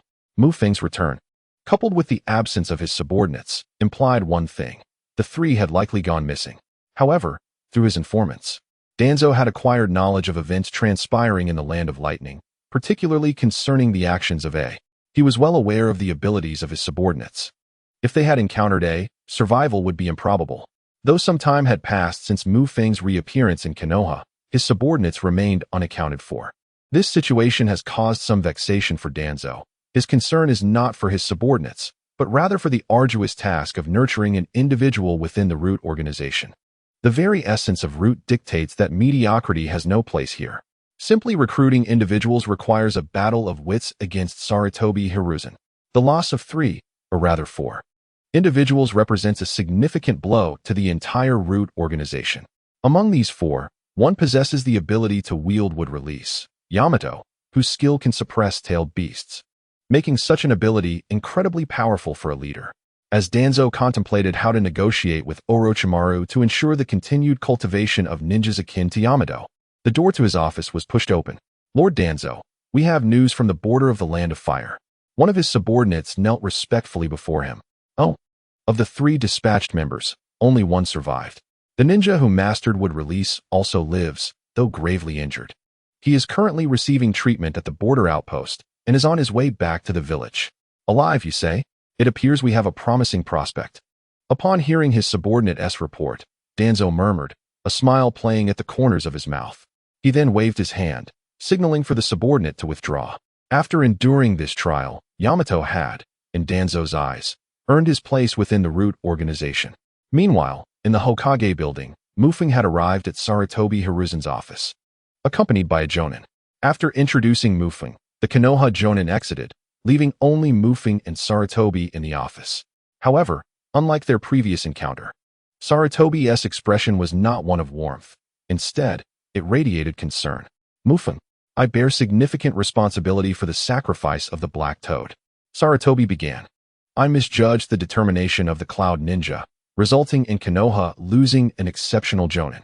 Mu Feng was momentarily taken aback. He had not anticipated that Sarutobi's first words would be an admission of guilt. Moreover, the sorrow etched on Sarutobi's face indicated that he was genuinely affected by the loss of the Black Toad. The Umbu are directly under the Hokage's command, and the death of the seasoned Umbu member, Black Toad, is a considerable blow, both to Konoha and to Sarutobi himself. Nevertheless, even in light of the unforeseen circumstances surrounding this mission, Mufeng felt it unnecessary for Sarutobi to shoulder the blame. Yet, he soon realized that Sarutobi's words were an attempt to win the hearts of his subordinates. I have already made arrangements on the rabbit front. Fortunately, you emerged unscathed this time. Otherwise, it would have been a tremendous setback for all of Konoha. Sarutobi's tone held a hint of relief at this juncture. Mufeng found it difficult to discern the sincerity behind Sarutobi's words. If his psychological age were truly that of a child, he might presently share in the sorrow of Sarutobi Hiruzen over the plight of his two comrades, while simultaneously feeling a sense of relief at having narrowly escaped death, completely oblivious to the fact that it was Sarutobi Hiruzen who had assigned him such a formidable task. However, the reality is that Mufeng's psychological age has long since transcended that of a mere 7- or 8-year-old child, and he possesses his own understanding of the world of shinobi. Although Mufeng has been in this realm for quite some time, he has yet to fully immerse himself in it emotionally. In his eyes, he perceives himself as an outsider. While the inhabitants of Konoha and the entire shinobi world belong to a different faction, an invisible barrier separates the two. And it is precisely this barrier that prevents Mufeng from forming a significant sense of belonging to Konoha or, more broadly, the world of Naruto, at least. This is the case for now. His primary pursuit is to continually grow stronger and become one of the most formidable figures in the Naruto universe. Moreover, his quest for strength is also driven by the instinct for survival, given the imminent threats posed by the Third Shinobi World War and the subsequent Fourth Shinobi World War. Along with the Moon's Eye Plan, events that could endanger his life. Having traversed into this world, Mufeng possesses an informational advantage and wields the power of a darkening system. Thus, relinquishing his fate to another is not in his nature. Therefore, whether Sarutobi Hiruzen's sentiments are genuine or feigned is of little consequence to Mufeng. What he values more is the extent of benefits he might derive from the sacrifices he has made during this mission, even if it culminates in a tragic demise within the embrace of AI. Mufeng, I have heard from Minato about the details of this mission. Sarutobi Hiruzen began. After expressing his sorrow, the success of this mission owes half of its credit to you. After sharing his feelings, Sarutobi Hiruzen took a puff from his pipe and finally broached the main topic. Minato informed me that he has imparted the Flying Thunder God technique to you. Is it because you have mastered this technique that you were able to retreat from the Land of Lightning? Mufeng nodded in affirmation. The Flying Thunder God technique would become one of his staple jutsu in subsequent battles, so he saw no reason to conceal it from Sarutobi Hiruzen. Upon hearing Mufeng's acknowledgement, a glimmer of brilliance shone in Sarutobi Hiruzen's eyes. As a disciple of the second Hokage, he understood the challenges inherent in mastering the Flying Thunder God technique. Mufeng's ability to grasp it in such a short time elevated Sarutobi Hiruzen's perception of his jutsu prowess. Indeed, it seems that after Minato, Konoha is about to witness the emergence of another prodigy in space-time ninjutsu. You performed remarkably well in this mission, so tell me, what sort of reward do you desire? With this statement, a smile graced Sarutobi Hiruzen's face, and the earlier somberness faded considerably. Konoha may have lost 2 members of the Umbu, but in return, they had gained a promising Umbu genius. I wish for the Forbidden Scroll. Mufeng boldly articulated his innermost desire. The Forbidden Scroll? Sarutobi Hiruzen furrowed his brow upon hearing Mufeng's request. This object is indeed in his possession. Sarutobi Hiruzen does not regard it with much importance. As long as the Forbidden Scroll does not fall into the hands of those outside of Konoha, there is no cause for concern. In the original narrative, young Naruto was able to secretly acquire the Forbidden Scroll, which indicates that the scroll's guardianship is rather lax. The scroll contains numerous forbidden techniques, one of which is the Shadow Clone technique. Such techniques are prescribed, often due to their inherent flaws or the significant burden they impose on the user. Additionally, there are those techniques of immense power and destructive capability, or those that are rather peculiar, such as Edo Tensei or Shikifuji. The Forbidden Scroll holds considerable allure for most ninjas, particularly those who find themselves unable to surpass their current limitations and thus seek to enhance their abilities through these forbidden arts. However, for Mufeng, Sarutobi Hiruzen perceives no such potential. The only explanation that comes to mind is that Mu Feng's youth has instilled in him a profound curiosity towards such techniques. Mu Feng, do you understand what forbidden techniques are? Sarutobi Hiruzen inquired after taking a puff from his cigarette. This question had not crossed Mu Feng's mind. While the concept of forbidden techniques exists in the original work, it is evident that by the later stages, most powerful ninjas have mastered several forbidden arts. Mu Feng chose not to respond to the inquiry. The forbidden scroll can be entrusted to you, but it must not leave the village. You are to return it before your next mission. After some contemplation, Sarutobi Hiruzen concluded that if Mu Feng could master techniques like the Flying Thunder God, he should have no trouble learning some of the techniques from the forbidden scroll. Tomorrow, I shall arrange for the scroll to be delivered to you. Sarutobi Hiruzen did not immediately hand over the scroll. He needed to make some adjustments to it, removing certain dangerous techniques and leaving only the safer ones before entrusting it to Mu Feng. He was not keen on witnessing the emergence of another Orochimaru. Upon hearing Sarutobi Hiruzen's agreement, although he postponed it until the following day, Mu Feng surmised some of the reasoning behind it. However, as long as there was an opportunity to learn techniques, Mu Feng felt little concern. In truth, he was indifferent to whether the forbidden techniques would inflict harm upon their user. His sole purpose was to acquire knowledge, as doing so would grant him darkened points. Whether he chose to utilize them afterward was entirely his own affair. After his journey through the Land of Lightning, Mu Feng increasingly recognized the necessity of mastering a variety of ninjutsu. Having only just grasped the basics of the Flying Thunder God, he realized that preemptive placement could facilitate his escape from A's grasp. Before attaining absolute strength, the advantages of elemental counters among various ninjutsu proved exceedingly beneficial. Additionally, with mastery over 5 chakra natures, it would be a disservice not to learn more techniques. Following his discussions with Sarutobi Hiruzen, Mu Feng received some task rewards, coins from the Land of Fire, which he could use to improve his living conditions or acquire some ninja tools, such as shuriken. Upon leaving the Hokage building, Mu Feng purchased a bouquet of flowers and made his way to Konoha's medical facility to visit Rabbit. At this moment, the Rabbit had awakened. Yet his mental state was far from satisfactory. In the Land of Thunder, he had lost an arm and suffered severe bodily injuries. It would be at least 6 months before he could contemplate leaving Konoha for any missions. In the hospital ward, Mu Feng encountered the true visage of the Rabbit for the first time. The Rabbit was a middle-aged man with an unremarkable face. The kind of character who would go unnamed amidst the ranks of the shinobi world. Mu Feng chuckled. I never expected the first visitor to be you. Upon seeing Mu Feng, the Rabbit looked somewhat surprised, followed by a wry smile. I have heard about the mission. You did well and accomplished it. In a way, I owe my good fortune to you, as my medical expenses are fully covered. Mu Feng presented a bouquet of fresh flowers he had purchased on his way, wishing him a swift recovery. Noticing the Rabbit's empty right sleeve, Mu Feng's eyes reflected a hint of confusion. Relying on Konoha's medical ninjutsu, one would expect that a severed limb could be restored. Don't dwell on that. My right arm didn't make it back. Otherwise, it could have been reattached. You should consider yourself fortunate. Such experiences are best avoided. The Rabbit chuckled bitterly. But perhaps this is for the best. I may not undertake missions in the future. At least not in the near term. You might need to find another team, Mu Feng. Indeed, Mu Feng nodded. In truth, the bond between him and the Rabbit was not particularly deep, and Mu Feng had a premonition that this meeting might be their final formal encounter. Their next meeting would likely be a chance encounter in Konoha, yet given their age difference, there would be little to discuss. In reality, they might not have the opportunity to meet again. This encounter left them with little else to say.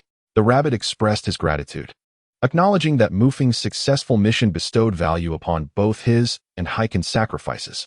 Additionally, he assured Mu Feng that he would look after Heiken's family, having partnered with Heiken for a considerable time and becoming familiar with one another.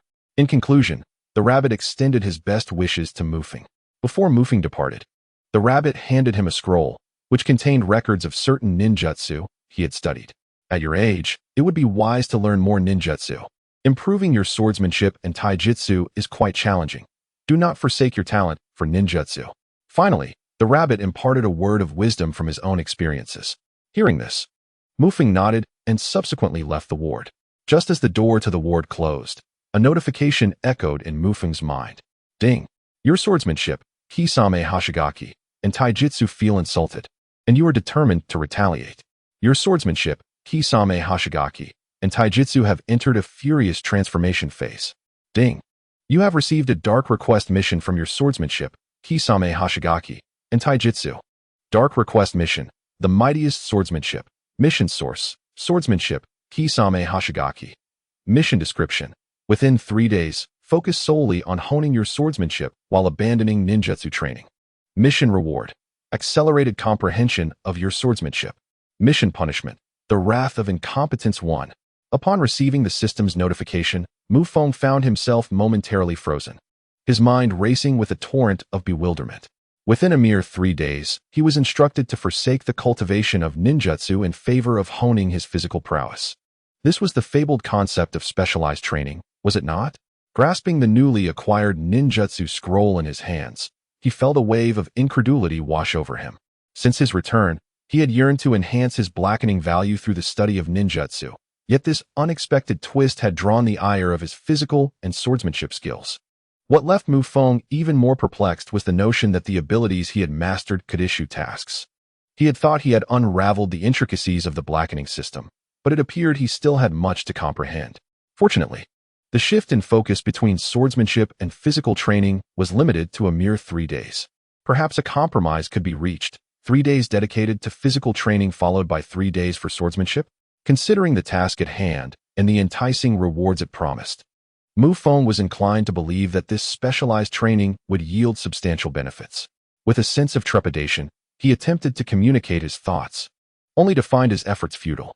Rubbing the back of his head in exasperation, he realized how absurd he must appear, especially with no one around to witness his solitary musings. Now confronted with a dilemma, Feng had to select one path for his training. After a meticulous comparison of the two tasks, he discerned that the only distinction lay in the penalties assigned. The penalty for swordsmanship was the incapacitating wrath of the blade, while the physical training penalty was an enraged counterattack. Reflecting upon the nature of the blackening system, Feng swiftly made his choice. Swordsmanship it must be. As for the physical training's counterattack, he scoffed at the thought, considering he had cultivated that skill himself. How formidable could its retaliation truly be? With a whistle on his lips and the ninjutsu scroll in hand, Feng departed the hospital and returned home. There, he retrieved his enchanted blade and set forth to his usual training grounds. Notification: you have chosen to accept the task of becoming the strongest in swordsmanship. The task of physical training in one has been automatically forfeited. Notification: your physical prowess has sensed a profound malice from the world, awakening the essence of your blackening soul. Notification: your foundational physical capabilities have increased to level 1. Notification: you have experienced a retaliatory counterattack from your physical training, resulting in a 10-point increase to your inherent strength. Notification: you have suffered a retaliatory counterattack from your physical training, significantly diminishing your control over your own strength. Given your inability to fully comprehend your own strength, practicing swordsmanship may lead to dire consequences, inciting the displeasure of the sword technique, Keido Mangetsu. Through negotiation, the backlash from the sword technique has been postponed for 3 days, lasting for 2 days. You have garnered the appreciation of the sword technique, Keido Mangetsu. Behold, I am the strongest. Ha ha ha. Courtesy of the sword technique, Keido Mangetsu. Your ninjutsu capabilities are met with strong dissatisfaction, yet they are jointly suppressed by the sword and physical techniques, leading to a failure of darkening. In the open space, as Feng merely grasped the demon's sword, a cacophony of notification sounds erupted in his mind.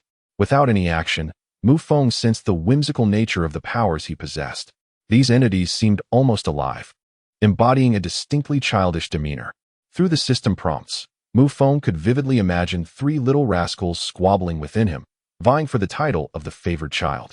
Originally, this position was designated for ninjutsu, but it incited the discontent of both sword and physical techniques. The two joined forces to protest against Feng, the parental figure, arguing that they would obediently comply and diligently train, thus winning his assistance. Ultimately, the sword technique emerged victorious, provoking the ire of the physical technique, which began to sabotage the sword's plans. However, after negotiation, the physical technique reached a compromise, observing the antics of the sword and physical techniques. The ninjutsu could no longer contain itself, but it was swiftly suppressed by the two brothers before it could rise. In this contest, the sword technique achieved a resounding victory. the physical technique neither winning nor losing, while the ninjutsu suffered significant losses. Nevertheless, Feng, as the parental figure, felt a deep sense of helplessness.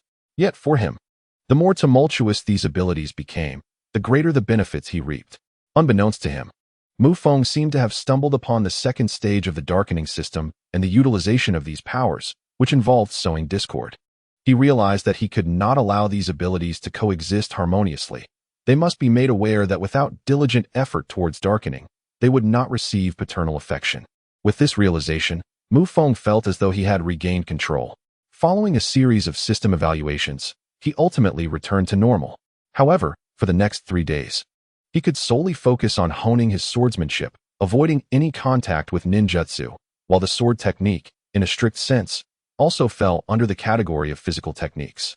Nevertheless, specializing in swordsmanship emphasized skill, while specializing in physical techniques prioritized the enhancement of one's physique. Feng chose to dedicate himself to swordsmanship, not merely due to the punitive measures of the task, but more importantly, because his current swordsmanship was derived from Keido Mangetsu and did not truly belong to him, presenting certain challenges in mastery. Now, with the system presenting an opportunity, Feng was determined to seize it. Otherwise, even if he honored the memory of the departed Keido Mangetsu, he could not betray the demon sword worth 3,000 darkening points in his possession. To replenish these 3,000 darkening points, Feng would need to learn 30 ninjutsu techniques. Setting aside distractions, a gentle breeze swept by, causing the leaves to rustle. Feng unsheathed the demon sword in his hand. A layer of wind attribute chakra enveloped the cursed blade. Sword technique, wind blade. The blade's brilliance flickered through the air, simultaneously unleashing an invisible, transparent wind blade that struck towards the trees opposite Feng. At the moment the wind blade was drawn, it was sharp and formidable, seemingly capable of slicing through anything. However, after traveling less than 2 meters, its potency diminished drastically. 5 seconds later, Feng gazed at the unscathed trees, his brow furrowing in contemplation. His objective for the day had been established, to refine his sword technique, wind blade, while simultaneously practicing and deconstructing the foundational techniques of the cursed blade, transforming them into his own fundamental swordsmanship. With his goal firmly set, the next moment, the blade thrummed with energy. Concurrently, a system notification echoed in Feng's mind. Sword technique, cursed blade, is under development. Upon completion, it will be transformed into fundamental swordsmanship. Ding, sword technique, cursed blade, development progress. 1. Ding, soon. In the clearing, apart from the rustling of trees swayed by the wind, the only sound that remained was the slicing wind generated by Feng's blade. The following day, after practicing swordsmanship for an entire afternoon, Feng's arms ached profoundly.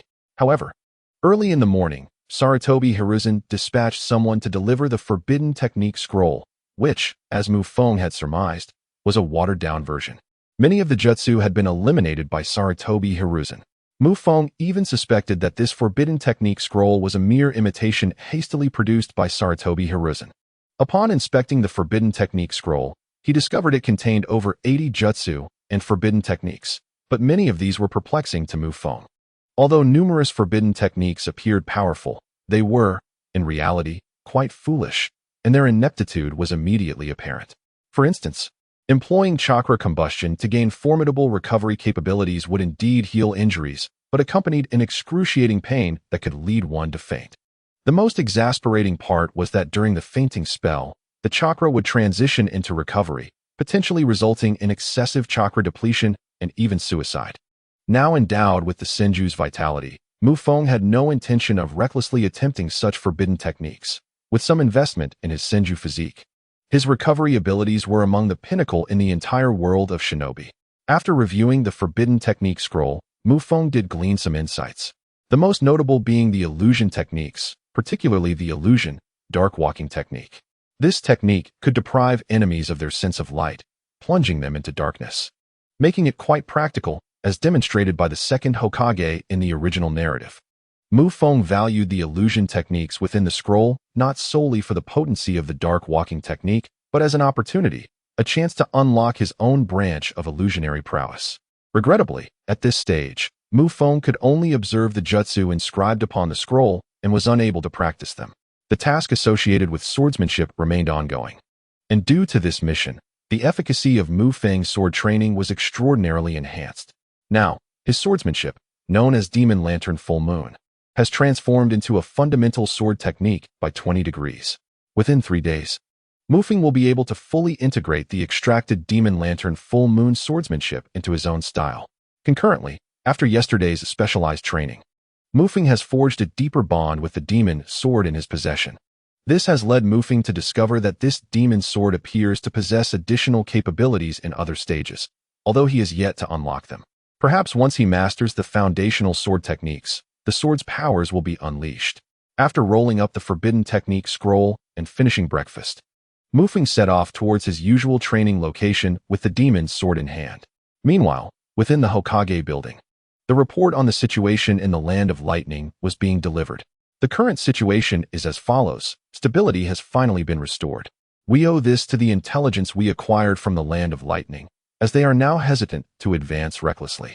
Otherwise, they would face significant losses. Namake's Minato reported from his office. Opposite him, Sarutobi Hiruzen, smoking in silence, eventually spoke. I have heard that the Reikage, has made an appearance. Have you encountered him? Yes. What are your impressions? His strength is formidable. He is likely at the level of a Kage, while my Flying Thunder God technique can counter him. A's defense and power are top tier, making it nearly impossible to defeat him. Is that so? Then we shall temporarily set aside the matter of the Cloud Shinobi. Beyond them, our greater concern lies with the Sand Shinobi. Their situation has grown dire recently, Sarutobi mused. Since the end of the last Shinobi World War, the Sand Village has been in a constant state of instability, Minato concurred. The Land of Wind, where the Sand Village is located, has always been resource poor. After the defeat in the Second Shinobi World War, the daimyo of the Land of Wind restricted many forms of support to the Sand Village. In the eyes of the Land of Wind's daimyo, investing substantial resources in a group of ninjas who can only suffer defeat seems rather futile. Hence the pretense of fostering elite training, which in reality signifies a lack of resources. Naturally, this situation has bred discontent within the Sand Village. Yet faced with the daimyo's authority, they find themselves with limited options. Conflicts have begun to arise within the village due to resource shortages, with the position of the Kazekage notably declining. Some members believe that the Sand Village is beyond saving, lacking the support from the Land of Wind. It will only grow weaker. Conversely, others argue that the village requires a dignified battle or even a war.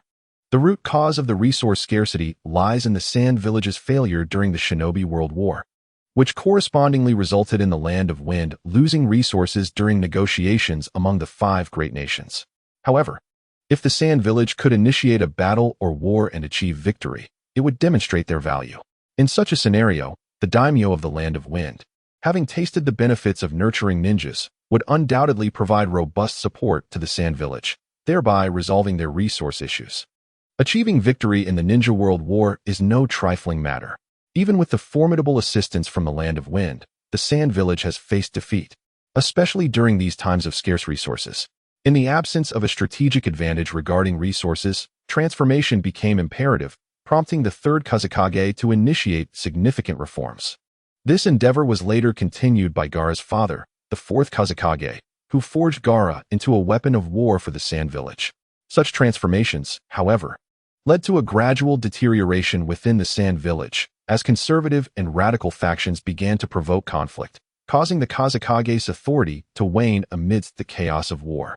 Ultimately, the 3rd Kazekage met his demise at the hands of Sasori of the Red Sand, exacerbating the instability of the Sand Village and drawing the attention of other ninja villages, which ignited the 3rd Great Ninja War. Now, both Konoha and the Cloud Village have recognized the precarious state of the Sand Village and have commenced their reconnaissance.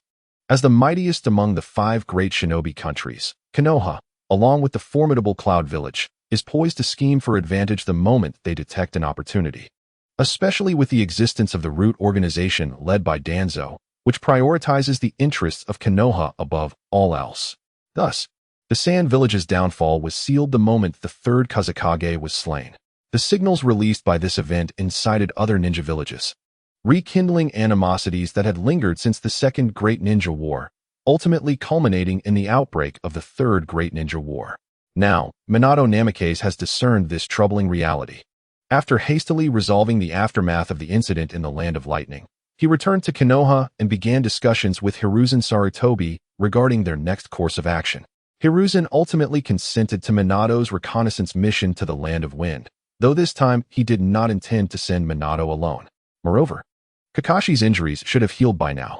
Given the uncertain situation in the Sand Village, it would be prudent for you to rest within the village for a while.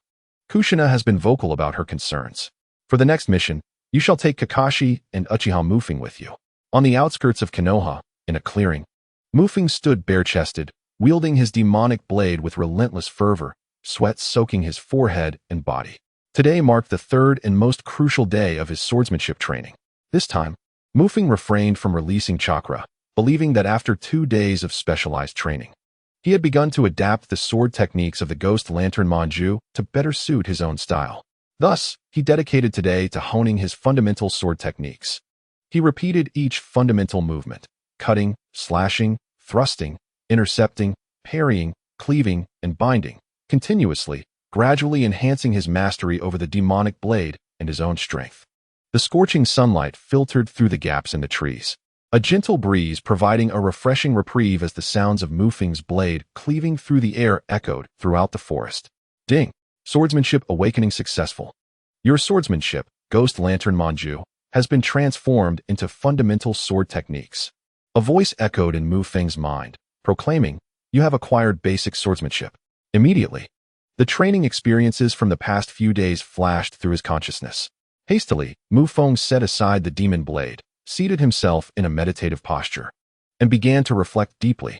At that moment, notifications rang out. Your proficiency in basic swordsmanship is at level 1. Your proficiency in basic swordsmanship is at level 1. Your basic swordsmanship. A series of prompts continued to resonate. After a brief pause, Mufeng organized his thoughts, then opened the system panel to examine the swordsmanship section. Basic swordsmanship mastered. After 3 days of rigorous training, Mufeng had completely transformed the techniques of the Ghost Lantern Full Moon into his own. Moreover, by integrating the characteristics of the demon blade and his chakra, he had developed several unique sword techniques. You have mastered basic swordsmanship. Ding! You have created the sword technique, Flame Blade Circular Slash. You have gained 200 points of darkening value. You have created the sword technique, Wind Blade Cut. You have gained 200 points of darkening value. You have created the sword technique, Heavenly Thunder Rampage. You have gained 200 points of darkening value. You have created the sword technique, Flowing Water Instant Flash. You have gained 200 points of darkening value. You have created the defensive sword technique, Diamond Shield. You have gained 200 points of darkening value. Mufeng crafted a technique for each of the 5 elemental chakras according to their properties. In truth, the essence of these techniques had already existed in nascent form. He had employed them during his confrontations with the Cloud Ninjas. However, at that time, his swordsmanship had not yet fully transformed into his own, rendering the techniques mere imitations lacking true essence. Now, having completely assimilated the techniques of the Ghost Lantern Full Moon, Mufeng's understanding of swordsmanship had significantly deepened, leading his own techniques to evolve into original creations. Listening to the system's notifications, Mufeng felt a surge of delight, having amassed 1,000 points of darkening value, which made him feel his pockets swell with newfound wealth. Ding! Congratulations on completing the requested task, the strongest swordsmanship. Your swordsmanship talent is at level 1. Your swordsmanship potential is at level 1. Ding! Your swordsmanship is highly satisfied with your performance and has mockingly ridiculed ninjutsu and taijutsu. Ding! Your taijutsu begins to rebel. You have gained the state of taijutsu counterattack. Your strength is at 10. Your control over strength has significantly diminished. This state will persist for 3 days. Just as Mufeng reveled in his 1,000 points of darkening value and his swordsmanship achievements, the system's notifications sounded once more. With the initiation of the taijutsu counterattack, Mufeng felt an intense flame ignite within him, filling his entire being with power. Yet, this surge of strength felt uncontrollable, as if his body no longer belonged to him. Rising to his feet, he took a step forward. In the next instant, with a resounding thud, Mufeng inadvertently created a crater in the ground beneath him. Wasn't this simply walking? Suddenly, Mufeng found himself at a loss for words, his face displaying a look of astonishment, as he comprehended the profound implications of a significant reduction in his physical strength. It was indeed a pitfall. He could almost envision his own body, the martial arts within him, displaying a haughty demeanor, mockingly taunting him. Humph, who told you not to choose me? After taking a few steps, he encountered the same mistakes as before, occasionally stepping too forcefully into a pit or too lightly, causing his balance to falter. Furrowing his brow, Mu Feng realized he had underestimated the backlash from the martial arts. However, he soon recognized that this could be a fortuitous opportunity, a chance to master his own strength. At present, Mu Feng's control over his body was akin to wielding a lever that magnified his actions. Thus, what he perceived as a slight increase in strength could translate into an immense surge, while a minor decrease could result in a genuine loss of power. If Mu Feng could meticulously segment his strength, gradually incrementing it, he would achieve refined control over it. One must not underestimate the importance of such refined control. It is the ultimate secret to conserving energy on the battlefield and would greatly enhance his martial arts. Glancing back at the uneven pits he had created, a smile crept upon Mu Feng's lips. This was not merely a retaliation from the martial arts, but rather a test. Moreover, with an additional 10 points of strength, it seemed there was no loss at all. Instantly, his earlier frustrations dissipated, replaced by a renewed sense of joy. Indeed, the same situation could yield vastly different perspectives. Mu Feng felt a burgeoning admiration for himself, sensing a latent philosophical potential within. Just then, a notification chimed in. Ding, your martial arts are extremely displeased with your attitude. Feeling that their intelligence has been insulted. Your martial arts are undergoing a supercharged dark transformation. A prompt echoed once more, and Mu Feng imagined a small figure ablaze with fury, enraged at his perceived incompetence. How could you do this? It's clearly a punishment, not a test. Ignoring the martial arts ire, Mu Feng cast the cursed blade aside. He could not afford to lose control of his strength, lest he inadvertently harm himself. The blade thudded distantly as it was cast away, allowing him to gradually regain control over his power. Step by step, Mu Feng began his learning process with walking. Unbeknownst to him, on the other side of the jungle, Xiu Hong was observing him intently. Previously captivated by Mu Feng's display of martial skill, she was now bewildered to see him discard the cursed blade and clumsily attempt to walk. Observing his devilish strides, a large question mark hovered above her head. What was this peculiar display? With a thud, Mu Feng stumbled and fell to the ground. As the setting sun cast its warm glow, Shiri Hong observed Mu Feng from the shadows, unable to suppress a chuckle. In her eyes, even amidst the counterattack stance, Mu Feng possessed an enchanting charm. Upon hearing her laughter, Mu Feng swiftly turned around, his keen gaze immediately locking onto Shiri Hong's figure. Hey, Mu Feng acknowledged, realizing he had been discovered. Emerging from the thicket, Shiri Hong greeted him with a smile. Although Mu Feng feigned indifference, he hesitated to approach any closer. What brings you here? He inquired. Kakashi informed me that you had returned from your mission and would be training here for the next few days. Shiri Hong replied, her cheeks tinged with a delicate blush, exuding a bashful demeanor. One should not assume that Shiri Hong's youth rendered her naive. Characters in the world of Hokage often mature prematurely. Sakura, during her time at the Ninja Academy, had already been embroiled in a rivalry with Ino over affection, and Shiri Hong was at an age where feelings were beginning to blossom. Mu Feng nodded, taking a seat, though his heart was a flurry of awkwardness. While engaging in strength training was commendable, being observed while doing so was quite another matter. This was indeed mortifying. Internally seething, Mu Feng maintained an outwardly calm facade. Settling onto the ground, in a moment of inspiration, he retrieved a forbidden technique scroll he always carried, clearly wishing to divert attention from his training in front of her. Shiri Hong approached cautiously. Mu Feng, have you eaten? I brought a bento, she inquired. In truth, she had brought the bento the previous day, but having seen Mu Feng intensely focused on his training, she had refrained from interrupting him. Today, however, she had been discovered and had no choice but to reveal herself. Despite this, a flicker of excitement danced within her. Never mind, I'm not hungry, Mu Feng replied, shaking his head, glancing at the bento she held. He had no desire to demonstrate his prowess by crushing the bento before her. Oh, a hint of disappointment crossed Shiri Hong's eyes, prompting her to change the subject. By the way, Mu Feng, we are about to graduate soon. After this graduation, we will be assigned to different teams. Do you have a squad yet? Mu Feng contemplated for a moment, realizing that graduation from the Ninja Academy was indeed imminent. The assessments he had undergone upon his arrival had essentially laid the groundwork for this moment. However, due to certain circumstances, he had graduated early and had already ascended to the rank of Chunin in Konoha. While Shirihong's visit was one motivation, she also harbored the desire to join a team with Feng. Yet, she understood the likelihood of this was slim. Not at the moment. My previous squad encountered some issues, but I'm certain the village will assign me other missions soon. Upon hearing Shirihong's words, Feng furrowed his brow. He understood that with Shirihong, Obito, and others graduating, the Third Shinobi World War would officially commence. What intrigued Feng was the apparent butterfly effect resulting from his presence in this timeline. Will Sarutobi Hisashi arrange teams according to the previous class placements? This poses a question. If not adhering to the prior classification scheme, and Obito and Kakashi do not end up in the same class, does that imply Obito will not succumb to darkness?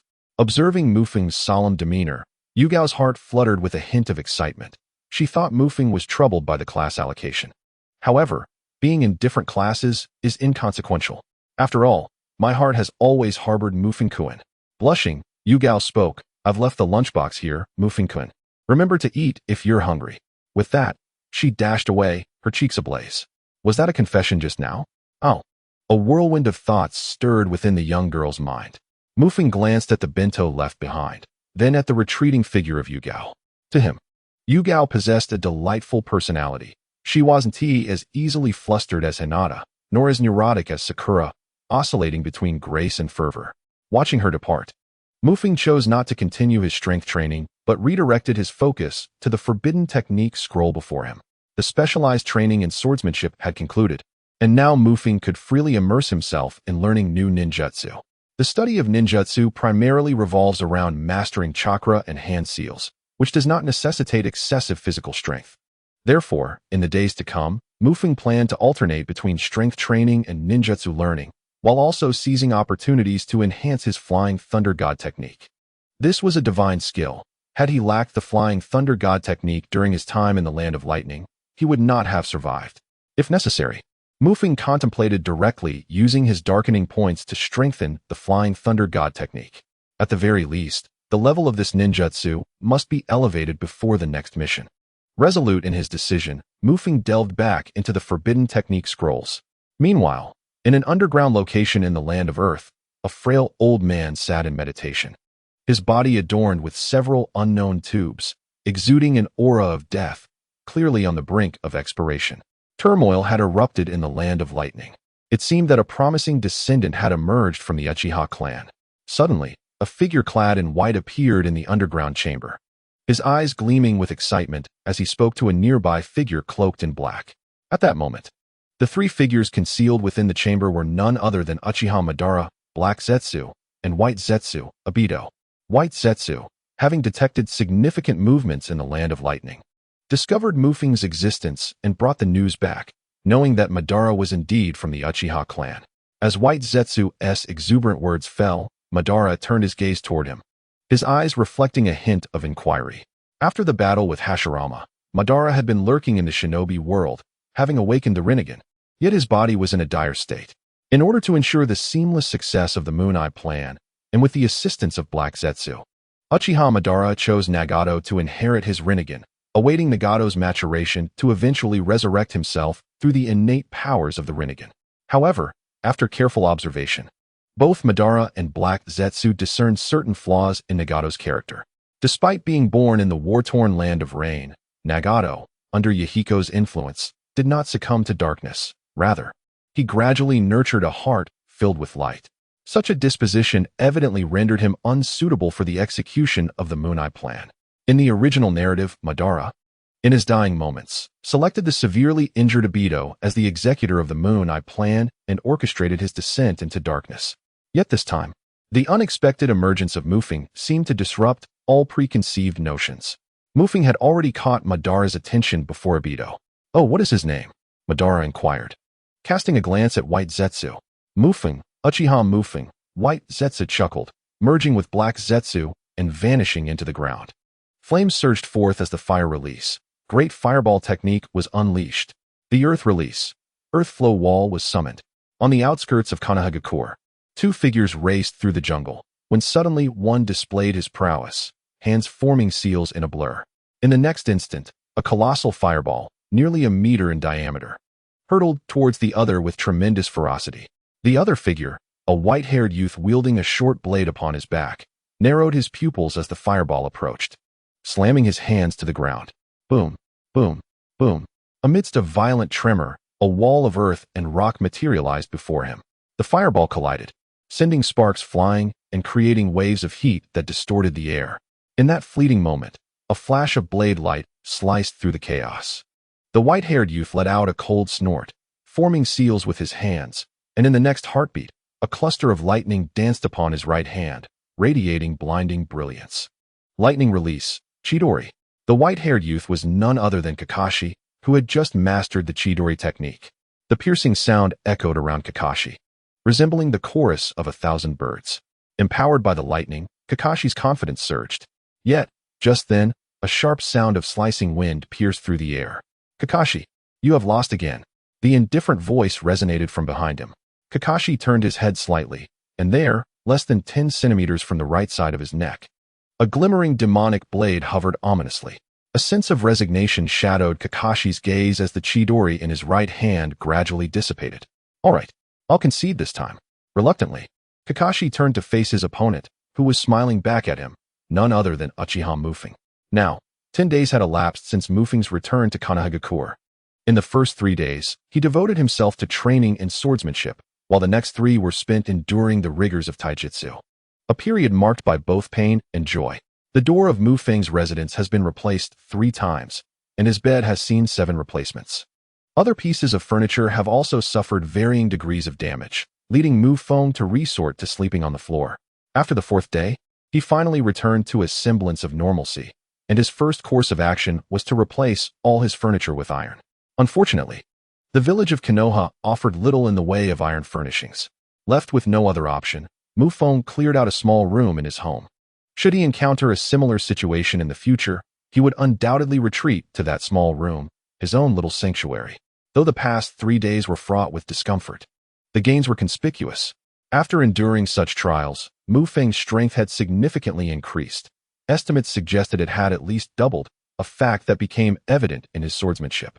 Additionally, due to this surge in strength, his physical constitution had markedly improved, and with his training, he had fully acclimated to the enhancements in both physique and power.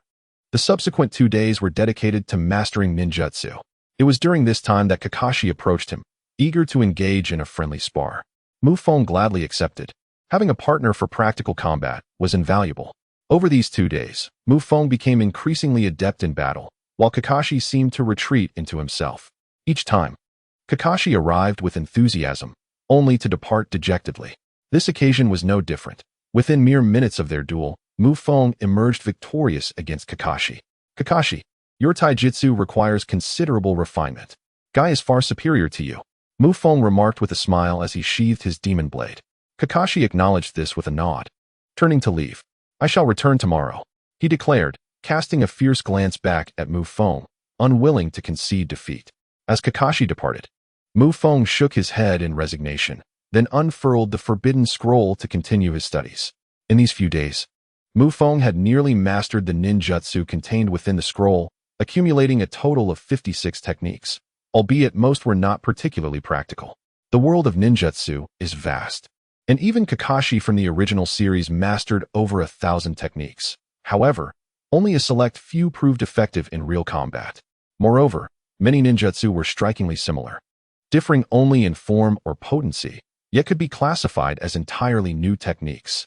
This was advantageous for Mufeng, as the more ninjutsu he mastered, the greater his potential for acquiring dark points.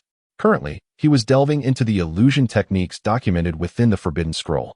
One such technique was the Dark Illusion technique.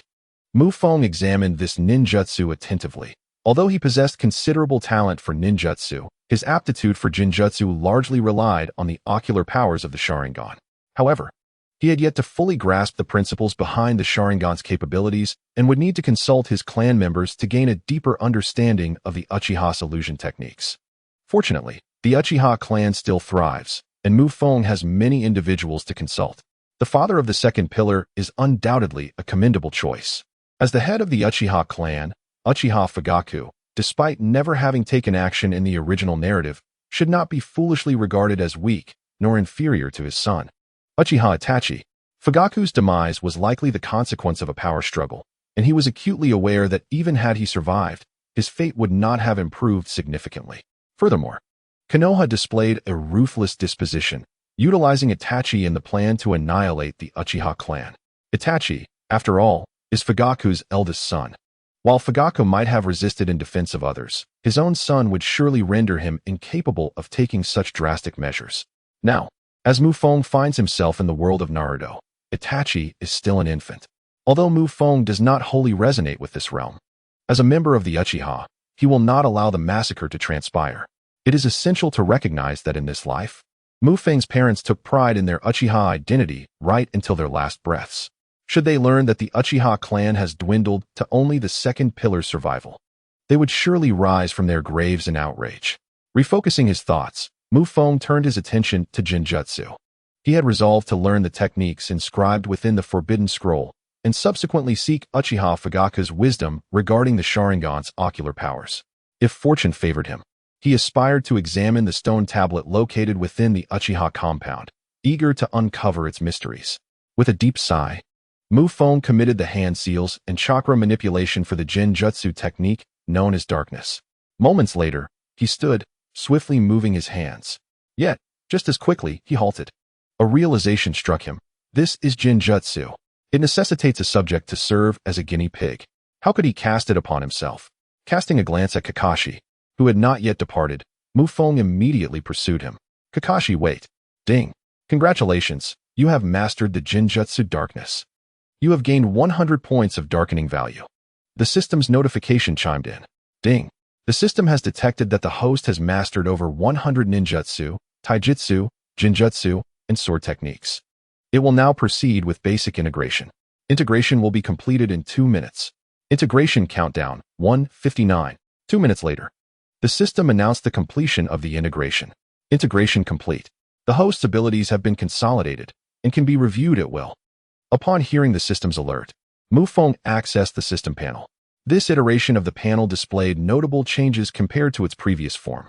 Uchiha Feng, Strength, Jonin, Physique, Hashirama's Body, 5, Bloodline Limit, Sharingan with three-tomoe, Ninjutsu Tools, Demon Blade, Chakra, Mastered 5 Nature Transformations, Taijutsu, Basic Taijutsu, 8 Gates, Swordsmanship, Fireblade Ring Slash, Wind Blade Cut, Ninjutsu, Fire Release, Great Fireball Technique, Body Replacement Technique, Multiple Shadow Clone Technique, Flying Thunder God Technique, Jinjutsu, Jinjutsu, Dark Walk Technique, Talent, Taijutsu Talent, S rank, Ninjutsu Talent, A rank, Jinjutsu Talent, B rank. Overall evaluation. Your development is becoming comprehensive, stronger than the average person, yet you remain unable to dictate your own destiny. Remarks. Current corruption intensity, Taijutsu, 120, Swordsmanship, 89, Ninjutsu, 95. Jinjutsu, 305. Corruption value, 7,200. Upon gazing at the newly unveiled attribute panel, Feng's eyes sparkled with excitement. As he gradually mastered an array of abilities, the system had integrated these powers and provided a star rating based on the categories established. Feng was uncertain about the criteria for this rating, but through it, he gained insight into his strengths and weaknesses. Furthermore, Feng had a premonition that these major categories would continue to expand in the future. For instance, the sealing techniques he had previously drawn did not appear among the major categories. Feng speculated that this oversight was due to the low level of his sealing techniques, which might not have even reached a single star, thus being excluded from consideration by the system. Conversely, the Flying Thunder God technique, which Feng valued, was categorized under ninjutsu, alongside the Multiple Shadow Clone technique and the 8 Gates, all of which were recorded in the Forbidden Technique scrolls, rather than being classified as forbidden techniques themselves. Feng found this classification agreeable, recognizing that forbidden techniques, in essence, were still ninjutsu or taijutsu. They were merely a categorization devised by ninjas within the Naruto world. From the attribute panel, it was apparent that Feng's Jinjutsu level was the lowest, which was expected, as he had only recently begun to delve into this art. However, what caught his attention was the additional notation below the system's remarks. highlighting several categories of corruption intensity. This corruption intensity essentially represented the self-training speed across the major categories. Presently, as Jinjutsu was in its infancy, it seemed to sense pressure, resulting in a dramatic surge in its corruption intensity to 305. In contrast, swordsmanship, having become complacent due to prior specialized training, was now lagging behind, leaving Mufeng somewhat exasperated. Did this individual not realize that he ranked among the lowest in all his abilities? Mufeng sighed in resignation. Before him, Kakashi was still struggling within the confines of the dark walk technique. After acquiring a basic understanding of the system panel, Mufeng resolved to return home that night to engage in a thorough discussion with the system, aiming to delve deeper and explore any potential new features. Kakashi, that's enough. Mufeng called out to Kakashi, as the dark walk technique merely deprived its target of sight, with hearing remaining largely unaffected. Release. Upon hearing Mufeng's words, Kakashi immediately performed hand seals to dispel his illusionary state. The two exchanged greetings, and Mufeng expressed his desire to treat Kakashi to a meal. However, Kakashi did not even glance back as he departed, having resolved internally that he must learn illusion techniques. He was determined. Mufeng had summoned him back, undoubtedly to flaunt his newly acquired illusion skills. Observing Kakashi's disgruntled demeanor, Mufeng was struck by how reminiscent it was of Obito from the original narrative. Indeed, the inhabitants of Konohagakure seemed to share a common trait. When they were hailed as geniuses, they exuded an air of aloofness, but once that status waned, they became embittered, striving to surpass the very geniuses they once admired. Fortunately, Mufeng was currently that genius. After Kakashi's departure, the sky had darkened considerably. Mufeng contemplated his next steps and, opting against further training, made his way back to the Uchiha clan's territory. Following the system's integration of abilities, Mufeng had mastered the art of illusion and decided to seize the moment to visit Uchiha Fugaku, seeking guidance on illusion techniques and the powers of the Sharingan. Upon returning to Konohagakure, Mufeng, ever the thoughtful visitor, purchased some gifts before heading toward Fugaku's residence. At 7 o'clock in the evening, Mufeng arrived at the home of Uchiha Fugaku, the father of Sasuke.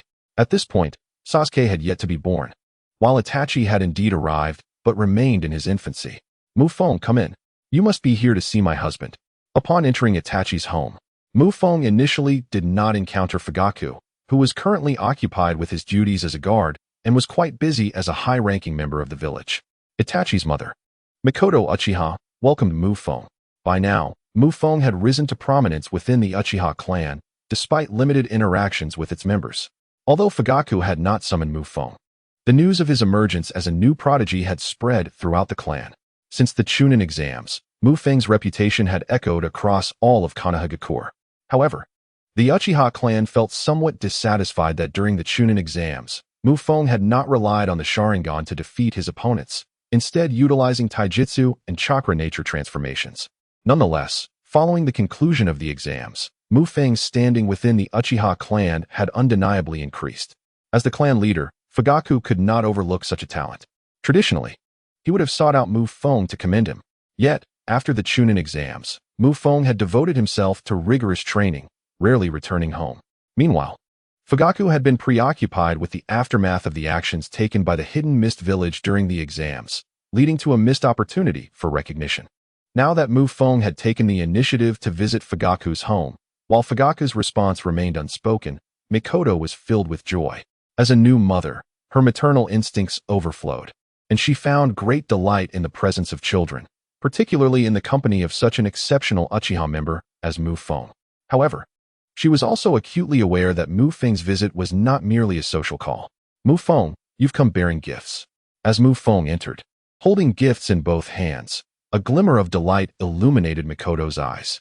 It was not the gifts that brought her joy, but rather the realization that Mufeng was not only capable, but also polite and modest, a truly commendable child. Is the clan leader not at home? Mufeng inquired, peering into the house. Not yet. He will return shortly.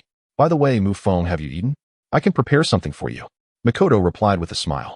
However, before she could finish her sentence, a wailing cry of an infant echoed from within the house. There's a little one. Upon hearing the baby's cries, Mufeng's interest was piqued. He was well aware that the child in the room was none other than Uchiha Itachi. Yet he could not help but express his curiosity as a child under 10 years of age. Would you like to see your younger brother? Mikoto's friendliness towards Mu Feng was palpable. His polite demeanor since his arrival had greatly endeared him to her. Yes, Mu Feng nodded. To be honest, he was quite curious about what Itachi was like as a baby. Soon enough, Mikoto led him into the room, where on the tatami mat, Mu Feng beheld Uchiha Itachi swaddled in blankets. At this moment, Itachi was but a mere infant, unable even to roll over. As Mu Feng gazed upon him, he found Itachi, like many other babies, to be rather adorable, with chubby cheeks. However, at this juncture, the little one was crying, seemingly uncomfortable. In this light, Mu Feng struggled to reconcile the baby before him with the formidable Uchiha Itachi he was familiar with. The infant appeared to be an ordinary child. Mikoto began to unwrap the swaddling cloth, pulling out a damp diaper. To Mikoto, Mu Feng was merely a child himself, so there was no need for pretense. Thus, he was fortunate enough to witness the naked form of Uchiha Itachi. What is his name? Mu Feng asked, his curiosity piqued, although he already knew the answer. Itachi. Uchiha Itachi.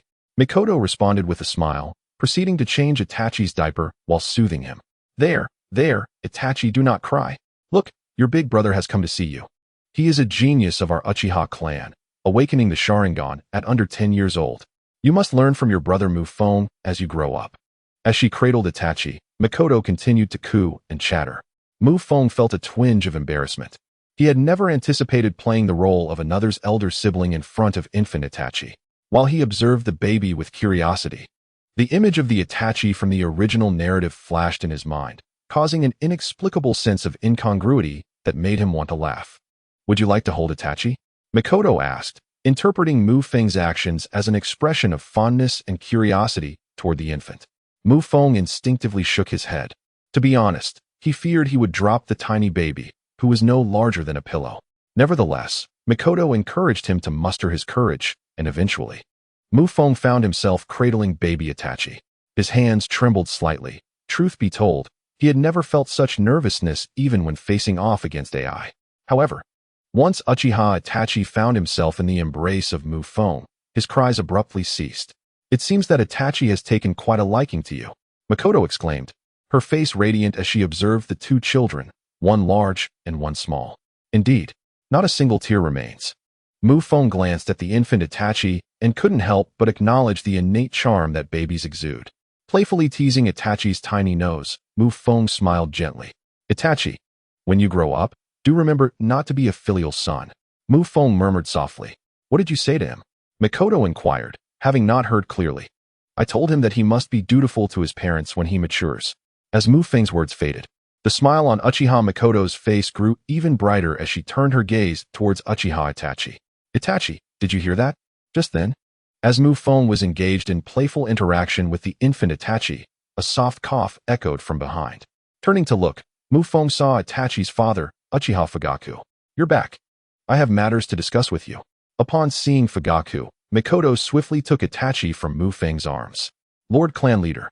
Mu Feng greeted Fugaku respectfully. Yes, let us discuss this in my study. Fugaku's expression was serious. As the leader of the Uchiha clan, he needed to maintain his authority. Certainly, clan leader. Mu Feng nodded in acknowledgement. Please go ahead. Once we conclude our discussion, you may return to play with Itachi, Mikoto said kindly with a smile. With that, Mu Feng followed Uchiha Fugaku into his study. Once inside, Fugaku's demeanor softened considerably. After all, Mu Feng was now regarded as a favored individual within the Uchiha clan and was recognized as a prodigy in Konoha. Thus, Fugaku's attitude towards such an exceptional junior was amicable. As they engaged in casual conversation, Mu Feng could discern that Uchiha Fugaku genuinely cared for him. However, in Mu Feng's view, this concern was intrinsically linked to Itachi's birth. It is noteworthy that Uchiha Fugaku, as the clan leader, often found himself embroiled in power struggles with Sandaime Danzo in the original narrative, making such individuals typically reticent to reveal their true sentiments. Yet now, Itachi's mere presence seemed to evoke emotions within the newly minted father, Fugaku, as he perceived in Mu Feng a glimpse of Itachi's future self. Their conversation flowed harmoniously. And then Fugaku transitioned to the crux of the matter. Mu Feng, have you awakened your Sharingan? Yes, I have attained the three-tomoe level. Three-tomoe. Is it true what they say outside? Fugaku looked at Mu Feng, astonished. Mu Feng proceeded to activate his eyes. the three-tomoe swirling and eventually settling into their definitive form. Witnessing this firsthand, even though he had mentally prepared himself, Uchiha Fugaku was still taken aback. After all, to successfully awaken the Sharingan at Mu Feng's age was already a remarkable feat. There had been very few in the entire history of the Uchiha clan who had attained the three-tomoe Sharingan at such a young age. Clan leader, I have come to seek your guidance regarding the powers of the Sharingan and Jinjutsu. Mu Feng stated candidly. The powers of the Sharingan and Jinjutsu? At Mu Feng's words, Uchiha Fugaku's expression grew somewhat solemn. Indeed, your parents passed away rather early. Had they still been alive, you would not need to seek my counsel on such matters. Now, listen closely. Our Uchiha clan's bloodline limit is the Sharingan, which primarily relies on the ocular power contained within it for combat. Since you have now awakened a three-tomoe Sharingan, you should be able to wield its ocular prowess with some effort.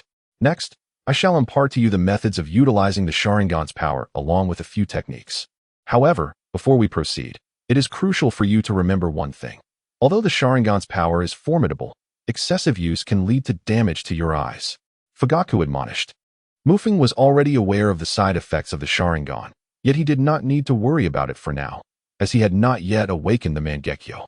Moreover, with the system he possessed, as long as he accumulated enough corruption points, he could attain the eternal Mangekyo without the need for surgical transplantation. Once he reached that stage, he would not have to concern himself too much with the issue of overexerting his ocular power. The Sharingan's strength is primarily derived from mental energy, channeling chakra to deliver psychological strikes upon adversaries through visual means, known as Jinjutsu.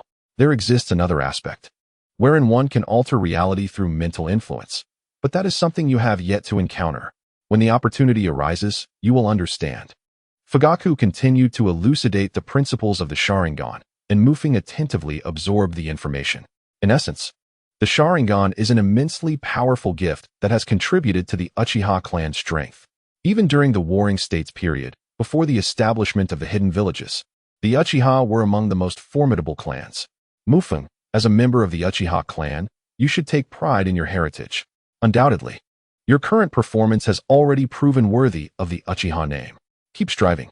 In the study, Uchiha Fugaku elaborated on the unique aspects of the Sharingan's bloodline limit, even demonstrating its might personally to Mu Feng. Mu Feng diligently committed Fugaku's key points to memory, while his knowledge of Uchiha history, stemming from the original narrative, surpassed that of Fugaku. Throughout the discourse, Mu Feng displayed no signs of impatience, which pleased Fugaku immensely. Before departing the study, Fugaku patted Mu Feng on the shoulder. Never forget, you are a member of the Uchiha. Mu Feng nodded, and Fugaku's smile broadened. However, Mu Feng understood the deeper implications of Fugaku's words. Since the battle between Hashirama and Madara, the Uchiha clan's standing within Konoha has become somewhat precarious.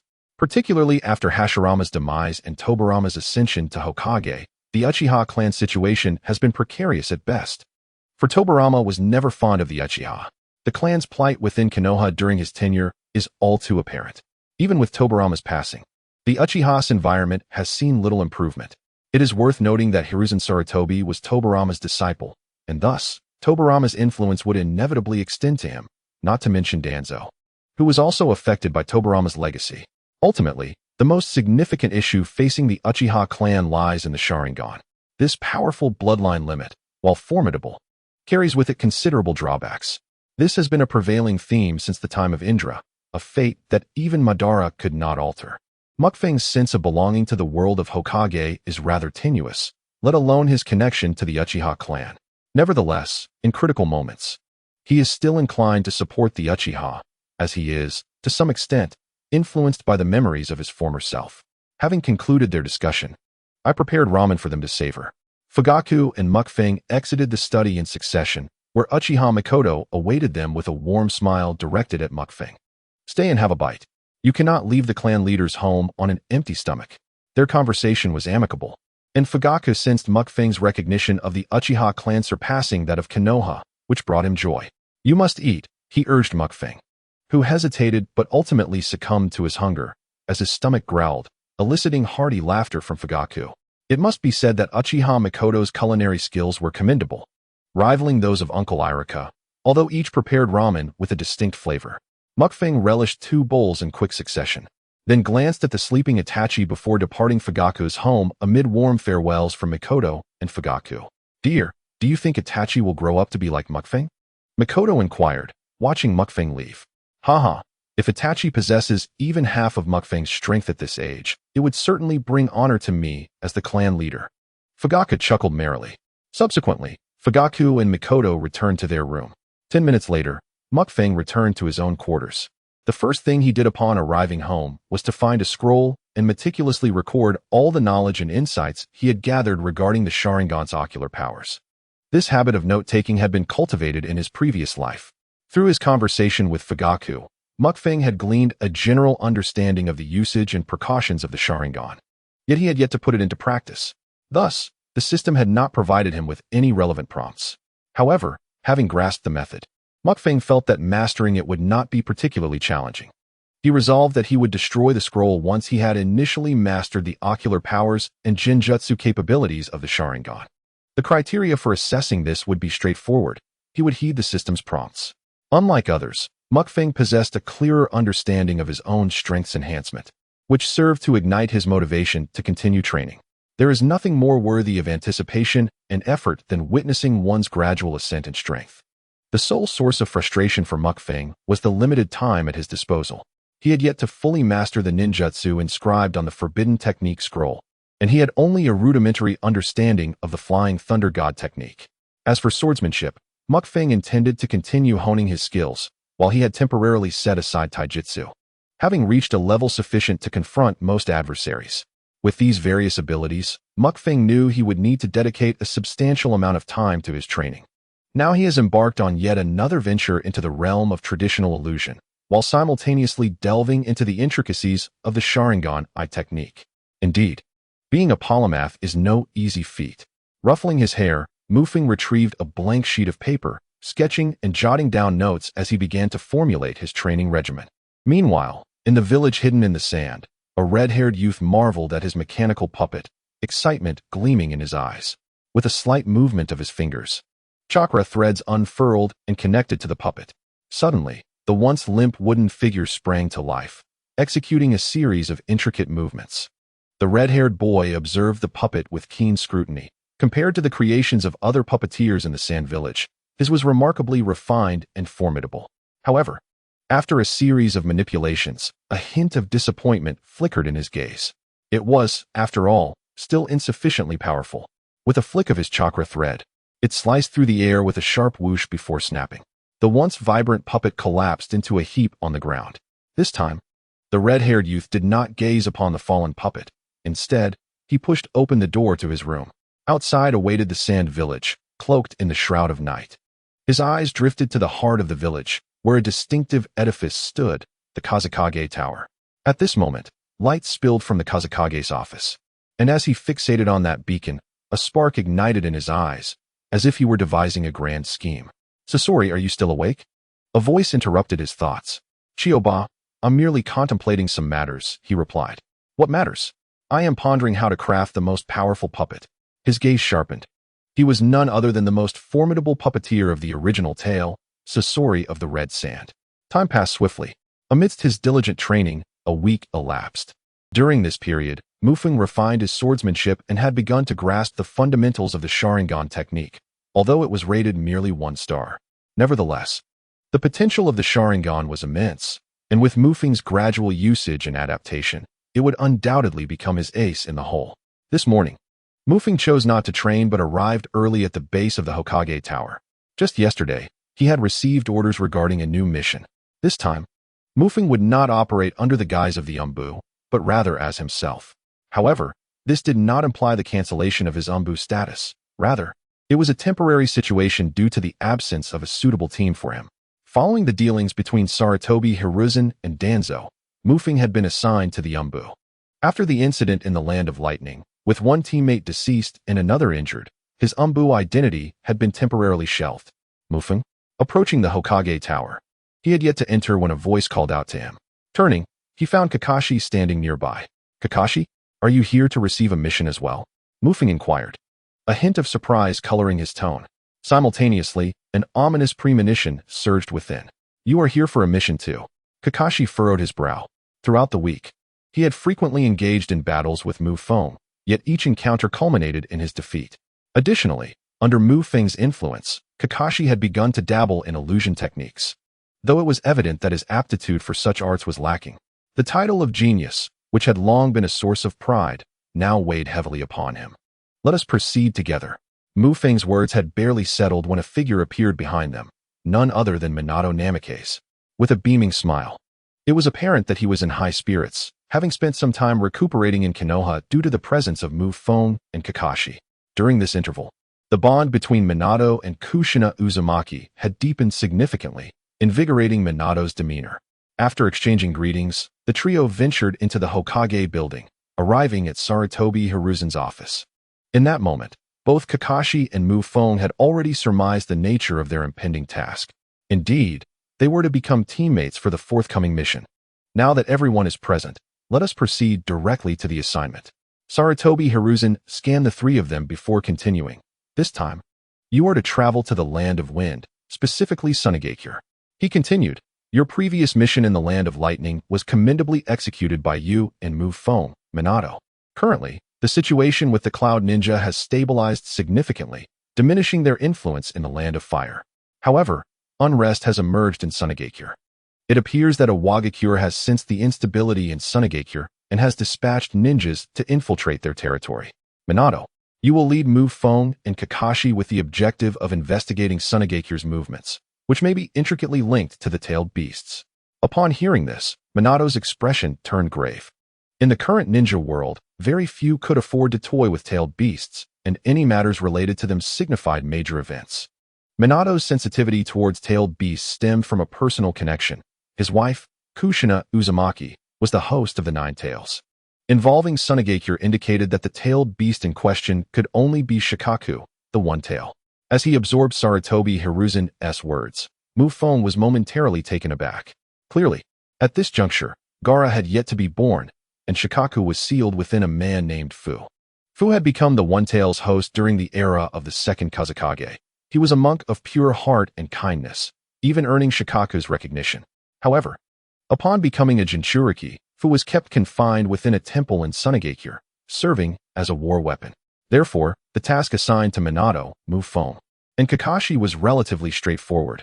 Ascertain Fu's condition, checking whether he was still alive, which should not pose much difficulty with Minato's presence, as infiltrating the temple would be manageable. Secondly, it is imperative to investigate whether the Sand Village harbors intentions of utilizing a Jinchuriki for ulterior motives. If such intentions exist, one must ascertain their objectives and plans with utmost clarity. Achieving this second objective poses considerable challenges. However, Sarutobi Hiruzen does not impose stringent demands in this regard. The details of the mission, along with the ninjas from the Sand Village who may assist you, are contained within this scroll, Minato. This task is now entrusted to you. Sarutobi Hiruzen slid the scroll across the table, which Minato promptly took. Understood, Hokage-sama. I shall accomplish this mission. Furthermore, ensure the safety of both individuals to the best of your ability. Sarutobi then glanced at Kakashi and Mu Feng, to which Minato nodded in agreement. Very well. You may take your leave. With those words, Minato departed alongside Mu Feng and Kakashi. Upon exiting Sarutobi Hiruzen's office, Mu Feng's brow furrowed slightly. Clearly perceiving the arduous nature of this mission, likely presenting greater challenges than their previous undertaking in the Land of Lightning. After all, the last task assigned to Mu Feng involved merely retrieving an individual within the borders of the Land of Lightning, where encountering AI was a mere stroke of luck. However, this time the stakes were different. They were required to infiltrate the Sand Village. Logically, such infiltration missions are best executed with minimal personnel. Mu Feng speculated that this task was originally intended solely for Minato's expertise. While the Flying Thunder God technique may not be ideally suited for stealth operations, it certainly excels in terms of escape. Additionally, Minato's overall prowess is formidable. Now, accompanied by Kakashi and Mu Feng, it felt as though they were encumbering him. Should Kakashi and Mu Feng reveal themselves, it would be prudent for the Sand Village to implement stringent defenses. And Mu Feng is certain that the Sand Village is already aware that other ninja villages have detected issues concerning the tailed beast. There exists another possibility, that the Sand Village is employing a strategy of baiting their adversaries. However, Mu Feng deems this likelihood to be rather slim. Having perused the original narrative, He knows that the current Jinchuriki of the One Tail is an elderly figure, as in the original tale, the beast met its demise due to old age. Although the precise timing of this event remains unclear to Mufeng, he surmises that it is likely imminent. When a Jinchuriki succumbs to age, it stands to reason that the Sand Village would seek a successor. Yet, this is no simple endeavor. According to the progression of the original story, following the death of the previous Jinchuriki, the One Tail was once again sealed within the Sand Village's temple. It was not until the Third Great Ninja War, when the Sand Village faced defeat and Gaara's father assumed the mantle of the Fourth Kazekage, that the Jinchuriki program was reactivated, resulting in the One Tail being sealed within Gaara. With the Jinchuriki in turmoil, the current tense atmosphere across the ninja world presents an opportune moment for rival villages. In the original narrative, Obito was aware of the perfect timing to unleash the Nine Tails on Konoha during Kushina Uzumaki's childbirth. Naturally, Sarutobi Hiruzen and the higher echelons of other ninja villages would not overlook such an opportunity to strike against the Sand Village. The trio of Minato Namikaze, Mufeng, and Kakashi embarked on a mission that primarily involved reconnaissance, delving into the essence of the Sand Village. Should any issues arise, they would undoubtedly seize the opportunity for further action. The wind howled fiercely, and the yellow sand swirled ominously. After 2 days of travel, Mufeng, under Minato's guidance, arrived within the borders of the Land of Wind. His initial impression was one of desolation and barrenness. The abundance of sand left him perplexed as to how anyone could inhabit such a place, let alone establish a powerful nation like the Land of Wind. In his previous life, such inhospitable regions were scarcely visited, often earmarked for reforestation efforts. In that world, desert reclamation was a daunting challenge, yet in the realm of Naruto, where ninjutsu flourished, Mufeng believed it should be a considerably simpler task. With the wood release of Hashirama Senju and the water release of Tobarama Senju, one could cultivate a vast forest in just a year. However, this remained only a fleeting thought for Mufeng. The survival conditions in the Land of Wind were undeniably harsh, yet it possessed its unique means of existence. While the region was lacking in basic resources, it surpassed others in one aspect: its mineral wealth. Gold lay hidden within the desert, and the ninjas of the Sand Village had, to some extent, chosen to reside in this arid expanse. Much like Shikaku, if the Land of Wind were not so riddled with sand, it was unlikely that Shikaku would have willingly chosen to dwell here. Nevertheless, it must be acknowledged that, in comparison to the other 4 great nations, the Land of Wind was significantly weaker, with its geography playing a pivotal role in this disparity. We have arrived. This is the Land of Wind, and soon we shall be nearing the Sand Village, Minato exclaimed, standing amidst the desolate dunes. During their journey, he, Mufeng, and Kakashi engaged in gradual conversation, developing a fundamental rapport. Throughout these discussions, Mufeng gleaned the most knowledge as he sought enlightenment from Minato on the Flying Thunder God technique, significantly enhancing his understanding of it. Minato was astonished, seemingly unable to fathom how Mufeng had mastered the technique in such a brief period. It was worth noting that his own journey to grasp the Flying Thunder God technique had taken considerably longer. The intricacies of the space-time ninjutsu alone were enough to confound the average ninja. Ultimately, after demonstrating the Flying Thunder God technique during their travels, Mufeng shattered Minato's modest pride. For another had now mastered the technique, no longer making him the sole possessor in Konoha.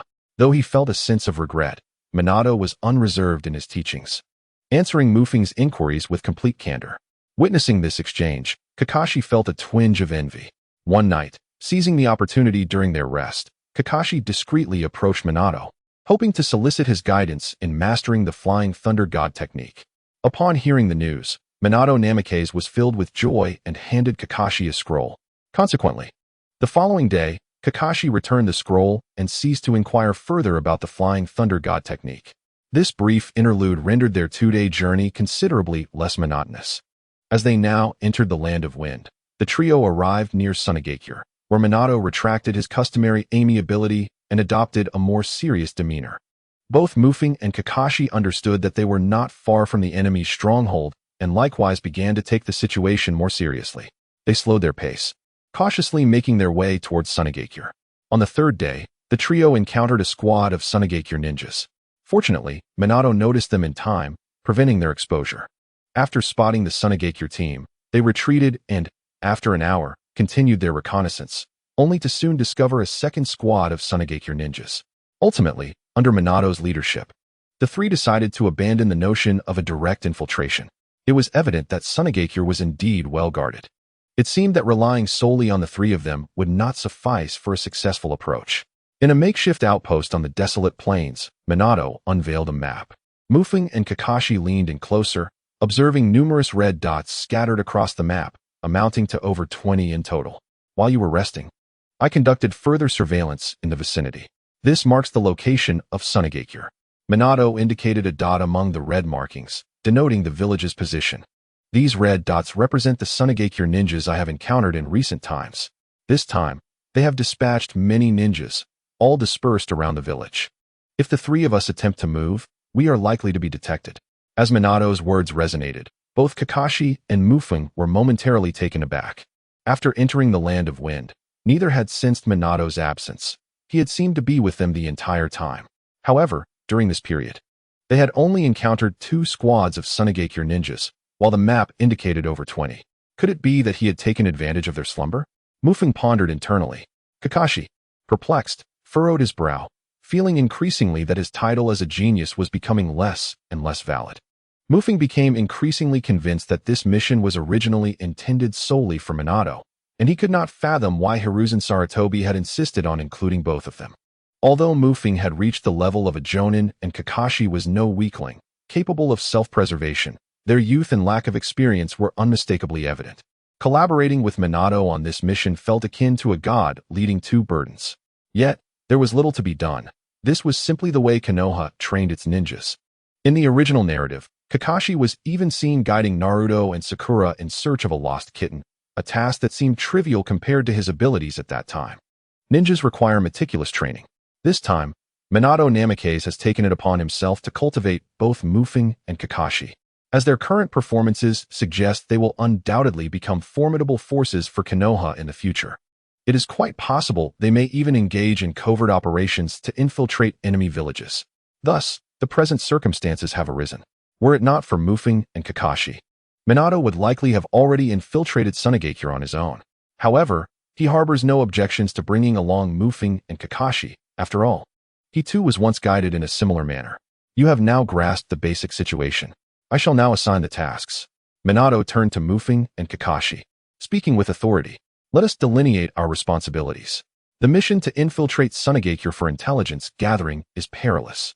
I will proceed first to assess the defensive arrangements of the village. Kakashi, you are tasked with locating Konoha ninjas in the vicinity of Sunagakure to glean information from them. Ideally, you should also ascertain the movements of the IWA ninjas. Mufeng, you will continue to scout the perimeter of Sunagakure, discerning the patterns and movements of the ninjas departing from the village. Once we have gathered sufficient intelligence, we will regroup here. If circumstances allow, I will take you both into Sunagakure. Minato elaborated, acknowledging that bringing Mufeng and Kakashi into the village without understanding the specifics could easily lead to their exposure. Therefore, he decided to split their actions, allowing them to gather intelligence before formulating a concrete plan for subsequent actions. Among the trio, Minato's mission is the most perilous, as he must infiltrate Sunagakure to preliminarily assess the status of the one-tailed Jinchuriki. Following him in risk is Mufeng, who must engage with the external patrols of Sunagakure, which also carries the threat of exposure. Lastly, Kakashi's duty is to connect with the Konoha members embedded within Sunagakure and investigate the movements of the IWA ninjas.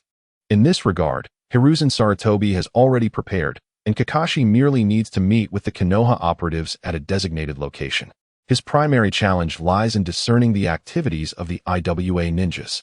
IWA has also become aware of the shifting status of the Sunagakure Jinchuriki and dispatched their own ninjas, who will likely have gone into hiding, possibly already infiltrating Sunagakure. Relying solely on Kakashi for reconnaissance may not yield a high success rate. His main objective is to gather intelligence from the Konoha spies. Only after the intelligence from all 3 parties has been thoroughly compiled can Minato decide on the next steps. Upon hearing the directive to act separately, Kakashi and Mufeng expressed no dissent. In such circumstances, collective action would likely lead to their exposure. Very well. Let us take a moment to rest today. We shall commence our operations tonight. Kakashi, here is the contact information for the Konoha spies. Memorize it, and then promptly destroy it. Minato tossed a scroll to Kakashi, who accepted it with a nod. Feng meticulously stored away the map recently retrieved by Wave Wind Watergate. Following this, he aimed to enhance the map, clarifying the movements and routes of the ninjas surrounding Sunagakure. Once the task assignments were concluded, Wave Wind Watergate surveyed the area briefly before returning to announce that the two could rest. As night deepened, Watergate and his companions commenced their mission. Meanwhile, within Sunagakure, the condition of the Jinchuriki was deteriorating rapidly. It was imperative to locate a suitable host to transfer the sealing before his demise.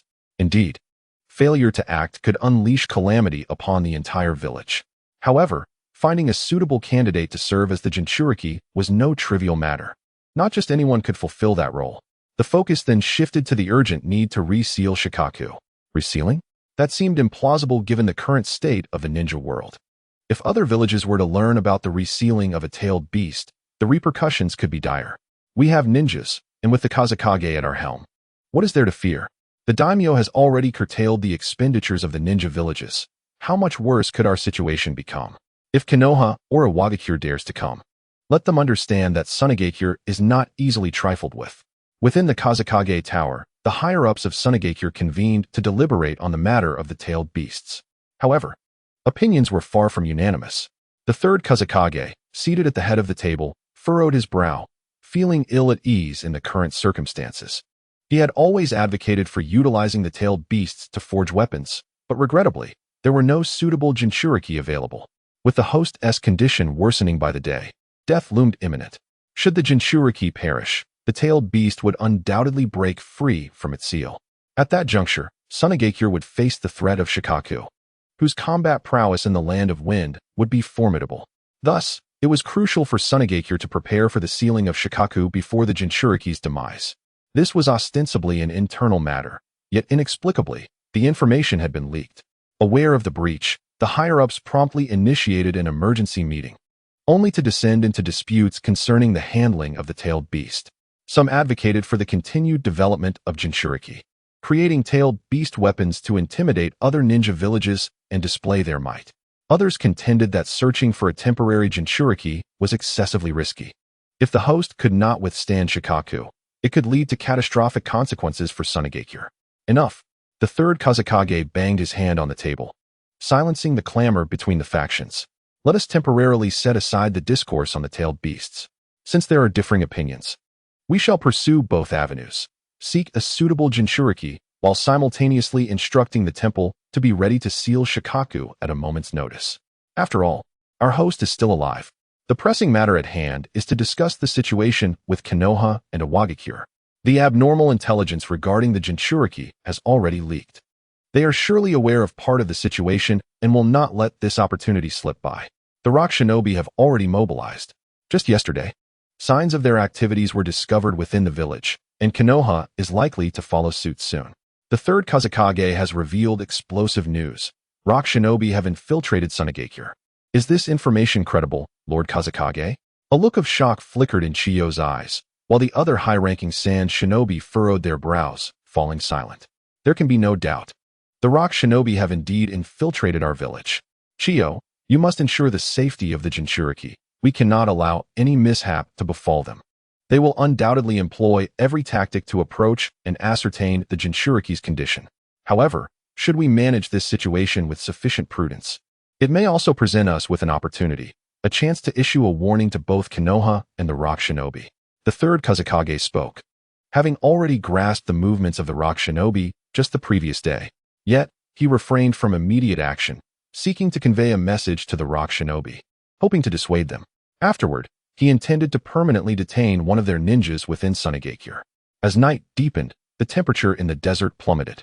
Under a resplendent full moon, Feng began his reconnaissance, utilizing the map provided by Minato Namikaze to explore the surroundings of Sunagakure. The terrain around the village was ill-suited for concealment, an expanse of desert, wide and barren. This also posed a challenge for the defenders of Sunagakure. They could see their enemies, just as their enemies could see them, especially when the adversary lurked in the shadows while they remained exposed. Feng cloaked his movements with a veil of sand and activated his Sharingan. Having learned about the ocular techniques from Fugaku, he had begun to grasp the powers of the Sharingan. This granted him enhanced vision, enabling him to see farther. and bestowed upon him formidable dynamic capture abilities, which were immensely beneficial for enemy reconnaissance. Feng could actively employ the Sharingan's powers for scouting. But this state could not be sustained for long, particularly the dynamic capture ability. If prolonged, he would unmistakably sense discomfort in his eyes. Additionally, utilizing the Sharingan required chakra, which even a member of the Uchiha clan could not evade. Currently, Feng was not overly concerned about his chakra reserves. His primary fear was that prolonged use might lead to blindness. Thus, in the absence of anomalies, he refrained from activating his Sharingan, carefully maneuvering around the periphery of Sunagakure. Feng proceeded with caution. Meanwhile, within the village, a squad of sand shinobi received orders to patrol and inspect the surrounding area. Hurry up. The situation in the village is quite dire. Scorpion, what are you dawdling for? Two masked sand shinobi called out to a red-haired youth trailing behind them. The youth remained silent, burdened by a puppet that seemed disproportionate to his frame, showing no inclination to quicken his pace despite his companion's urging. This brat needs a good thrashing. One of the sand shinobi remarked. Never mind, the mission is paramount. Moreover, he is the grandson of Lord Chiyo. Another ninja hastily advised. The red-haired youth is none other than the Scorpion of the Red Sand, yet at this moment, he has neither assassinated the third Kazekage nor defected from the Sunagakure. As a member of the Sand Village, Scorpion was naturally assigned various tasks. However, due to his temperament, his assignments were generally quite simple. Compared to executing missions, Scorpion preferred to delve into the art of puppetry, studying the intricacies of this craft. Before Scorpion stood two ordinary ninjas from Sunagakure. Frustrated by his procrastination and inability to extract a coherent response after several inquiries, one of them felt a tinge of anger.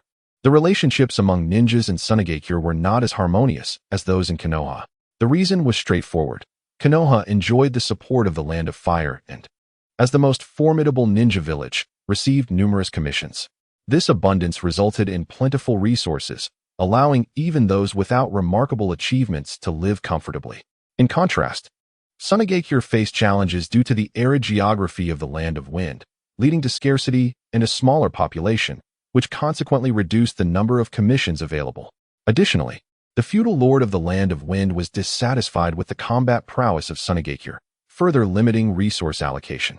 Consequently, the standard of living for ninjas in Sunagakure was generally low, necessitating competition for recognition, whether through outstanding performance or advantageous connections.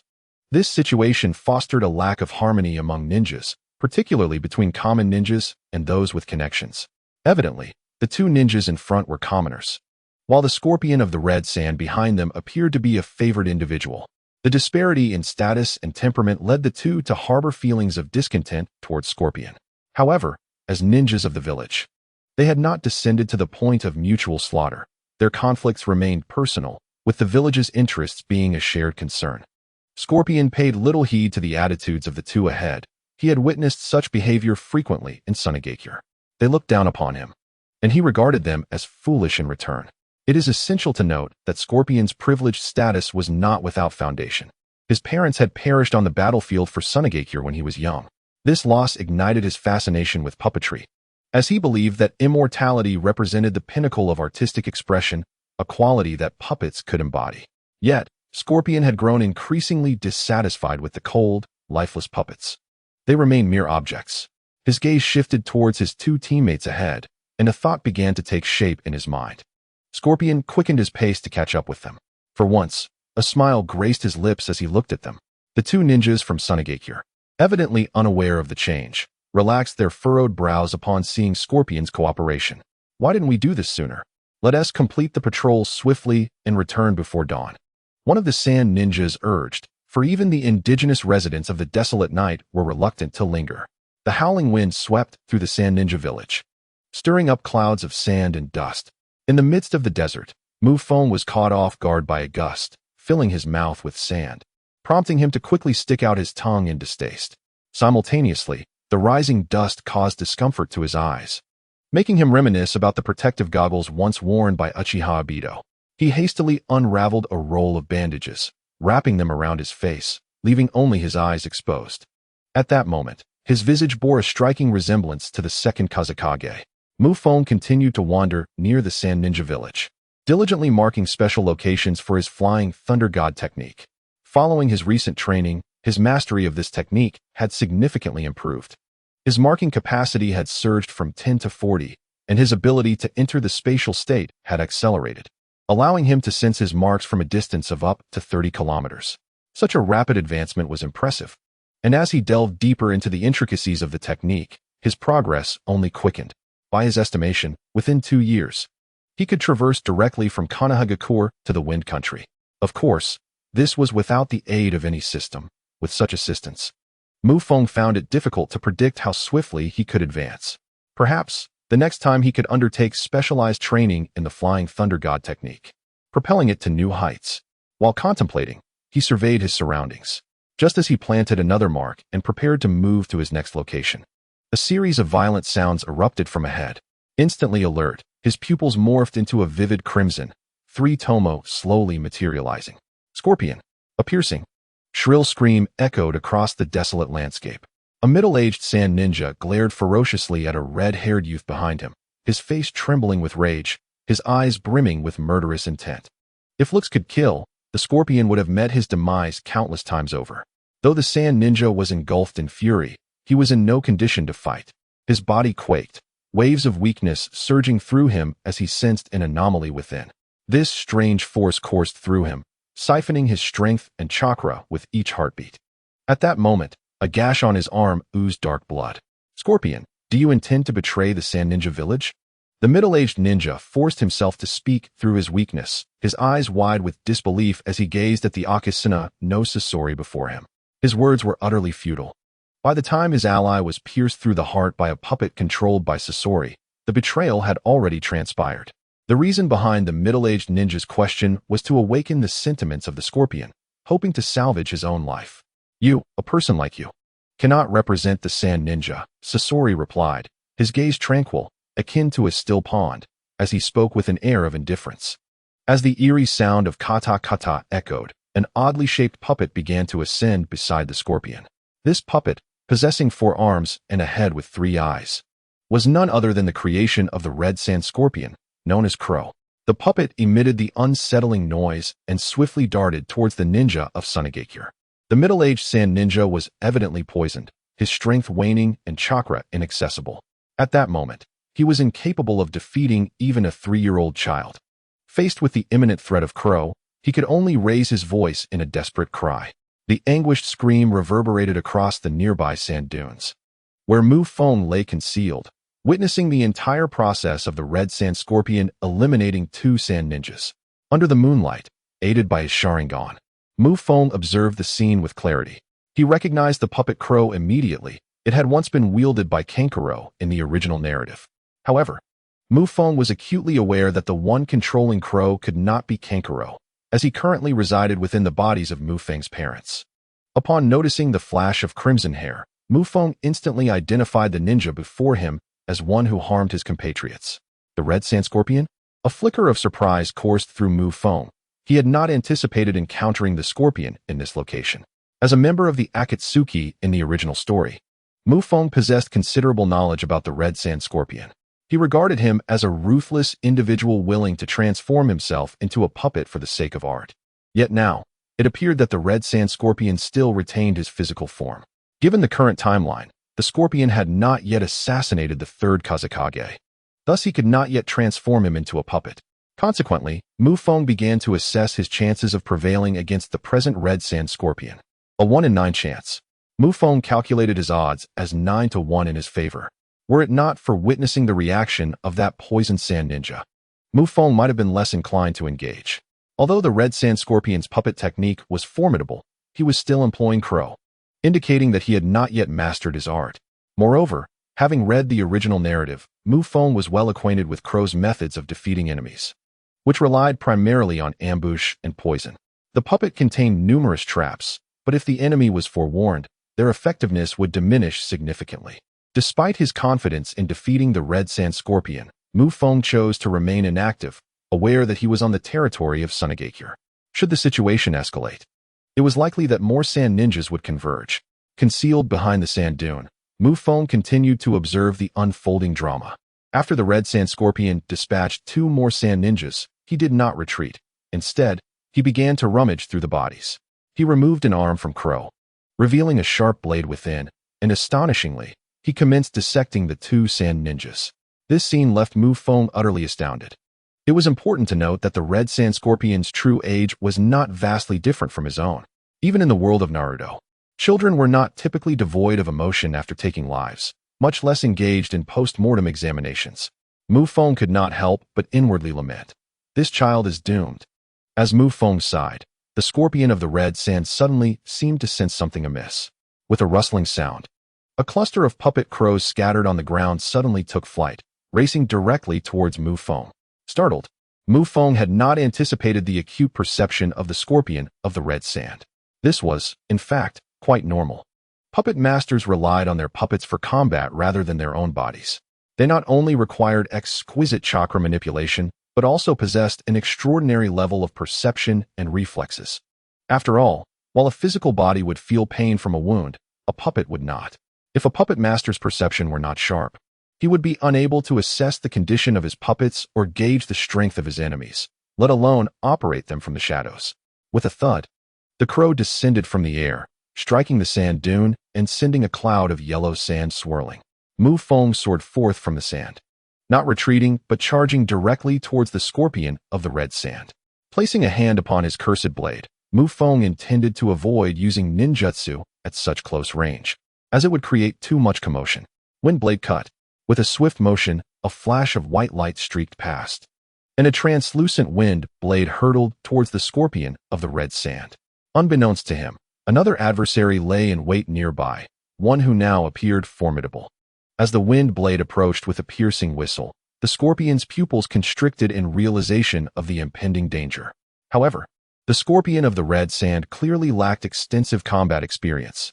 Instinctively, he summoned the crow to shield against the wind blade. With a resounding crash, the wind blade collided with the puppet crow, creating a fissure in its sturdy frame. A glint of surprise flickered in the scorpion's eyes.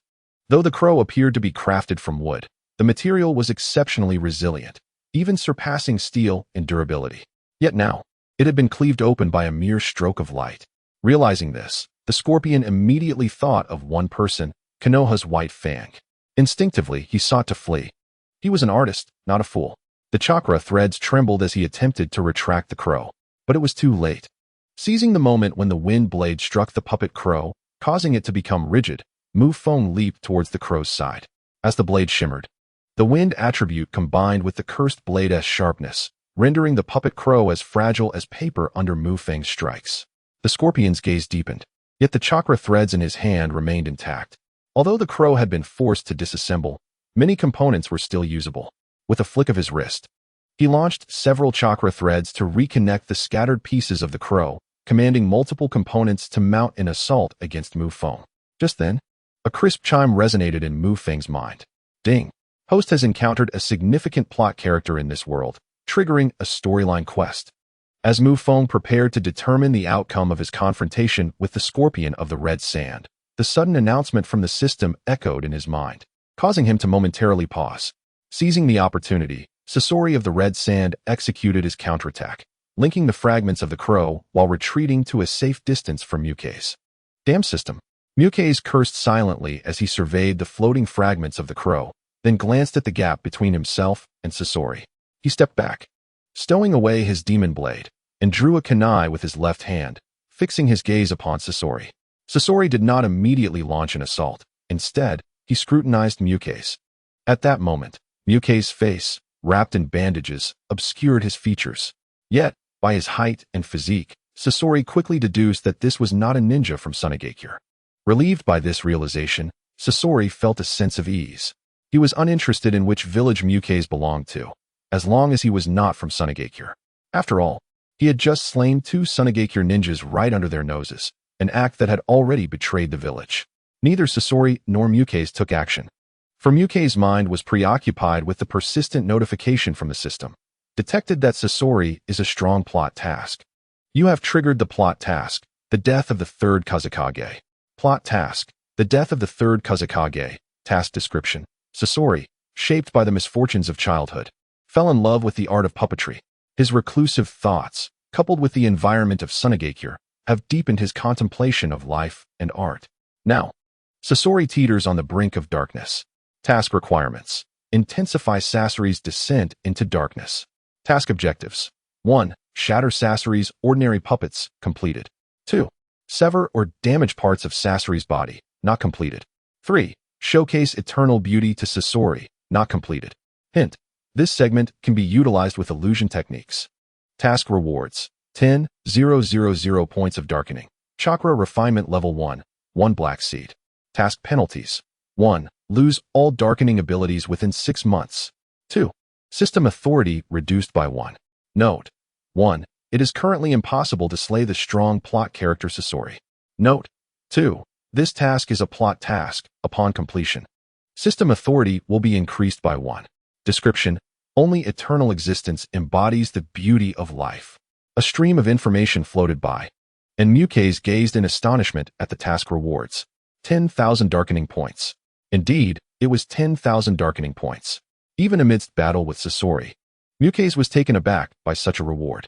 This was the first time he encountered a task of such magnitude since entering the world of Naruto, and it marked his initial encounter with a plot task. However, the system's classification of Sasori as a strong plot character left Mukase perplexed.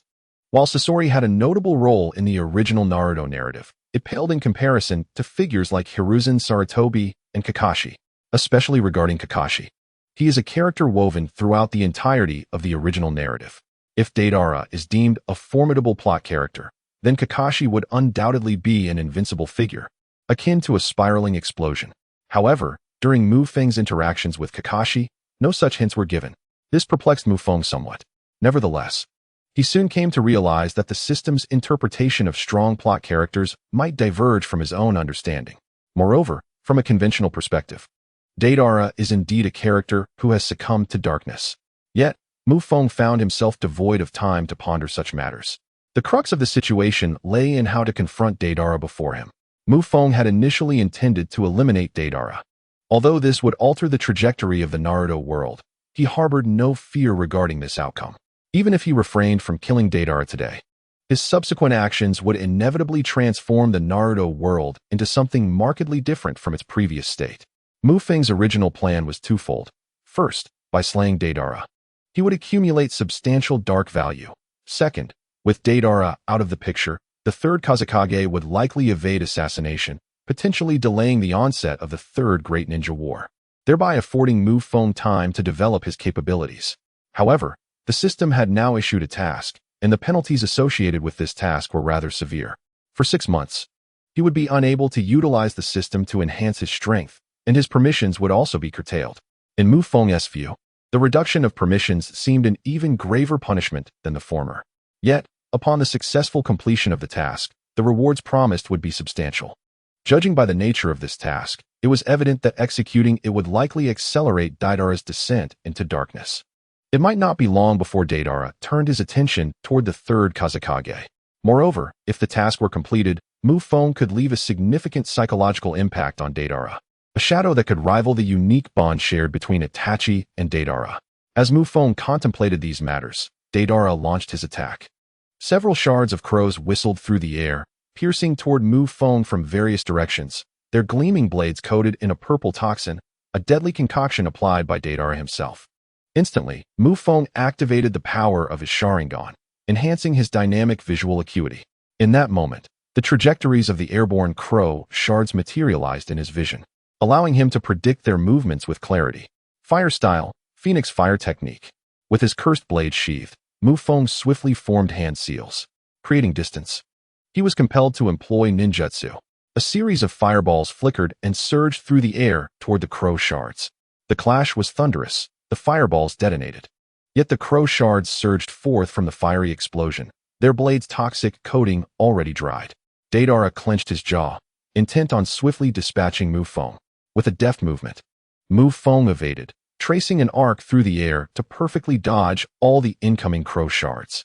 Simultaneously, he hurled a kunai directly at Deidara. Following this, Feng's right hand pressed against his cursed blade, and, influenced by gravity, he plummeted downward. Upon witnessing this scene, the scorpion of the Red Sands' eyes sparkled with a glimmer of brilliance. Unable to leverage the air, he seized the opportunity to eliminate Feng. In the next moment, success was his. Both Mu Feng and the scorpion of the red sands gazes brightened slightly, a smile gracing their lips. In the air, the remnants of the puppet crows suddenly accelerated, closing in on Mu Feng from all directions. The scorpion's eyes gleamed with delight, seemingly astonished that his opponent would commit such a grave error, placing himself in midair without any protection. To a puppeteer, such a target was akin to a bullseye. With a series of slicing sounds echoing across the desert, the crow remnants pierced through the air, but in an instant, they collided with a resounding impact. The scorpion's eyes widened in disbelief, his body shuddering as he wore an expression of incredulity. Where was the enemy? Just as the scorpion was momentarily dazed, a flash of white light erupted before him, followed by a spray of crimson, blood splattering across his cheek. The scorpion stood transfixed, and then let out a wretched scream, his gaze falling upon his right arm. At that moment, his arm had been severed by Mu Feng's blade, blood gushing forth. A surge of pain coursed through him. And across from the scorpion, Mu Feng gripped his cursed blade, his crimson eyes fixed intently on his foe. Just before, while suspended in midair, Mu Feng had thrown a kunai, intentionally colliding it with a fragment of the crow, allowing the kunai marked with the flying thunder god technique to land beside the scorpion. The scorpion believed himself victorious, utterly unaware that Mu Feng possessed the flying thunder god technique. Utilizing this ability, Mu Feng closed the distance to the scorpion before he could execute his counterattack or deploy the buried puppets, severing his arm with a single stroke. Simultaneously, Mu Feng's Sharingan focused on the scorpion, activating its power. In the next moment, the surroundings transformed dramatically. The desert vanished, revealing a magnificent temple before their eyes. The temple, resplendent in gold and jade, featured an imposing statue at its forefront, towering so high that the scorpion had to look up to behold it. This sudden shift left the scorpion utterly astounded, momentarily disregarding the pain from his severed arm. Soon, he realized he had fallen into an illusion. Yet he found himself powerless to dispel it. Countless threads cascaded from within the temple, densely obscuring the scorpion's vision, resembling the strings used to manipulate puppets. A sense of anxiety gripped the scorpion's heart, as the fear of the unknown enveloped him. However, in the next instant, the threads sank into the temple's floor and pulled outward, causing an array of puppets to surge forth from the ground. These puppets, humanoid in form, bore peculiar smiles. And the most maddening realization for the scorpion was that he perceived these puppets before him not as wooden constructs, but as beings forged from living flesh, controlled by threads. The temple puppets advanced menacingly towards the scorpion of the red sand. Although the scorpion instinctively wished to flee, his body remained immobile, ultimately succumbing to the overwhelming swarm of puppets. Outside the realm of illusion, Mu Feng observed the scorpion of the red sand, who stood in a daze, a veil of confusion flickering in his eyes. His mastery of the Sharingan's ocular prowess had not yet reached the level of Itachi from the original text. However, he was capable of utilizing it to disrupt the scorpion's perception, guiding him to witness the images hidden within his own heart. In essence, the illusions experienced in this realm were not mere constructs of Mu Feng's design, but rather reflections of the scorpion's inner fears and desires. As he watched the scorpion transition from shock to terror, only to suddenly break into laughter, Mu Feng was left bewildered. What could this young man possibly have seen to elicit such a bizarre shift in expression? The scorpion, ensnared in the illusion, posed no further threat to Mu Feng. The raven fragments under his command had now all succumbed to the desert sands. Seizing the opportunity, Mu Feng examined his task list. Task objectives: 1. Shatter the ordinary puppets of the scorpion of the red sand. Completed. 2. Sever or damage parts of the scorpion's body. Completed. 3. Present the eternal beauty to the scorpion. Completed. With all 3 objectives accomplished, the system promptly issued a warning. Warning: the scorpion of the red sand is a pivotal narrative character. Killing this character will result in the failure of the storyline mission. Upon reading the warning, Mu Feng decisively sheathed his demon blade. Meanwhile, not far off, he spotted several figures racing towards him. They were ninjas from Sunagakure. Without lingering, Mu Feng promptly vacated the treacherous area. It's Chiyo-sama's grandson. He's been ensnared in an illusion. Hurry, we must free him. What of the others? They're dead. Curse it. Who could have done this? Split up and find the enemy. Having not ventured far, Mu Feng soon heard shouts behind him. In response, he activated the flying thunder god technique and vanished in an instant. It was absurd to think that the ordinary ninjas from Sunagakure could locate him. They merely discovered a kunai marked with peculiar designs, clearly not of Sunagakure's craftsmanship. After several fruitless searches, the ninjas yielded, especially given the scorpion's grave injuries. In truth, these arriving ninjas were even weaker than the scorpion and his two companions, fearing for their own lives. Before long, the ninjas returned to Sunagakure with the scorpion, also taking with them the kunai marked by the flying thunder god. In the desolate sands not far from Sunagakure, Feng has initiated the space-time sensing technique of the flying thunder god, detecting that one of his flying thunder god markers is swiftly moving towards Sunagakure. A smile graces the corners of his mouth. Feng does not believe that the denizens of Sunagakure possess the capability to decipher his flying thunder god marker. Firstly, the flying thunder god technique is an exceedingly advanced ninjutsu, with Minato Namikaze being a notable exception. Sunagakure's defenses against such techniques are rather limited. Secondly, Feng's approach is not as ostentatious or flamboyant as that of Minato.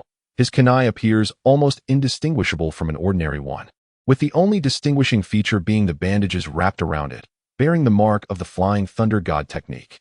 In the ninja world, it is common for other ninjas to apply special markings to their tools. Thus, upon encountering this kunai, the people of Sunagakure would most likely perceive it as an ordinary kunai bearing a personal insignia, and even the ninja who finds it may not turn it in. Unless, of course, there happens to be a ninja in Sunagakure with a keen sensitivity to space-time ninjutsu. Only then would Feng's flying thunder god technique be unveiled. With the flying thunder god marker in place, Feng's infiltration into Sunagakure becomes significantly more feasible. Just as he contemplates his next move, a chime resonates, signaling the system's notification. Ding! Congratulations on completing the mission, the death of the third Kazekage. You have earned 10,000 points of darkening points. Your chakra refinement level is now 1. You have acquired 1 black seed. Your system authority level is now 1. 3 notifications echo in Feng's mind, prompting him to smile. Soon, a tingling sensation envelopes his body, a mild stimulation associated with the enhancement of his chakra refinement. This process, though not painful, lasts for a considerable duration, akin to a gentle electric current coursing through his being, inducing a pleasant soreness. After a full 5 minutes, tranquility returns to his body, and Feng can distinctly sense that his chakra has become considerably clearer. This is indeed a positive development, indicating that his future utilization of ninjutsu will be swifter and may even allow for the simplification of hand seals. The essence of ninjutsu lies in mobilizing one's chakra and triggering it through hand seals. The stronger one's mastery over chakra, the more hand seals that can be omitted, leading to simplification. Nevertheless, it remains essential to execute at least 1 hand seal to release a final ninjutsu. This phenomenon results in scenarios akin to that of Hashira Senju, where a mere clap of hands conjures whatever is called forth. Naturally, Feng's current mastery of chakra does not reach the level of Hashirama, yet he is capable of simplifying 1 or 2 hand seals. Contemplating his system's assistance, Feng is confident that his proficiency with chakra will continue to grow, and perhaps within a few years, he too may achieve a state where a simple clap of hands produces whatever he desires. Moreover, the potential manifestations of his own clapping extend far beyond simply wood release. With this thought, Feng is inexplicably filled with anticipation. However, before long, Feng redirected his attention to other rewards, acquiring 10,000 points of dark value. Previously, he had accumulated 7,200 points, and with this addition, Feng now possessed a remarkable total of 17,200 points, akin to the status of a wealthy individual in the world of the 1970s and 1980s. Initially, he had anticipated that upon the completion of this task, he would need to engage in cultivation to surpass the 10,000 mark. Yet he never expected such fortuitous fortune to arrive so abruptly. Moreover, there was another aspect that piqued Feng's interest, the system's authority level of 1. This reward was somewhat obscure, prompting him to inquire further with the system, which promptly provided a response. Increasing system authority may broaden the categories of goods available in the system store. Additionally, elevating system authority to a certain level unlocks extra functionalities. Current system authority level 3. The host can exchange for the majority of ninjutsu and jinjutsu in this world, along with a select few bloodline limits. The host can redeem a level 12 ability enhancement card and a level 12 bloodline enhancement card. Note, Some special abilities require specific enhancement cards. Detected that the host's authority level has reached 3, allowing the exchange for level 1 recovery potions. Note: this potion is supplied by the system, and its efficacy far exceeds that of standard medicinal items in this world. Known information: if the host's authority level is elevated to 5, additional system functionalities will be unlocked, which will incur a fee. Upon hearing the system's response, Feng gained a general understanding of the significance of system authority. Simply put, the higher the authority, the more impressive the items available for exchange. He then inquired about the ability enhancement card and the bloodline enhancement card, to which the system also replied. The ability enhancement card, while straightforward, increases the levels of his skills such as ninjutsu and swordsmanship, thereby amplifying their potency. However, lower-tier enhancement cards, while elevating skill levels, may diminish proficiency, similar to the backlash experienced in physical techniques. After enhancement, a period of adjustment is required to master the new level. Higher-tier enhancement cards do not incur this drawback, yet the system suggested that their usage is not particularly user-friendly, indicating that there is a cost associated with effortless power enhancement in the eyes of the system.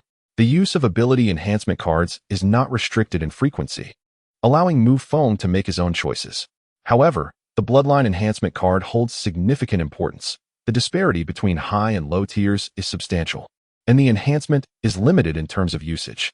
Currently, Feng possesses the Uchiha bloodline, which can be augmented to include the Hashira body. His Sharingan has already reached the three-tomoe stage, and should he utilize a bloodline enhancement card, there exists a certain probability that it may evolve into the Mangekyo Sharingan, along with its associated abilities. This process is irreversible, signifying that he has but one opportunity. The abilities enhanced by the low-tier bloodline enhancement cards are rather mediocre, typically rated below 3 stars.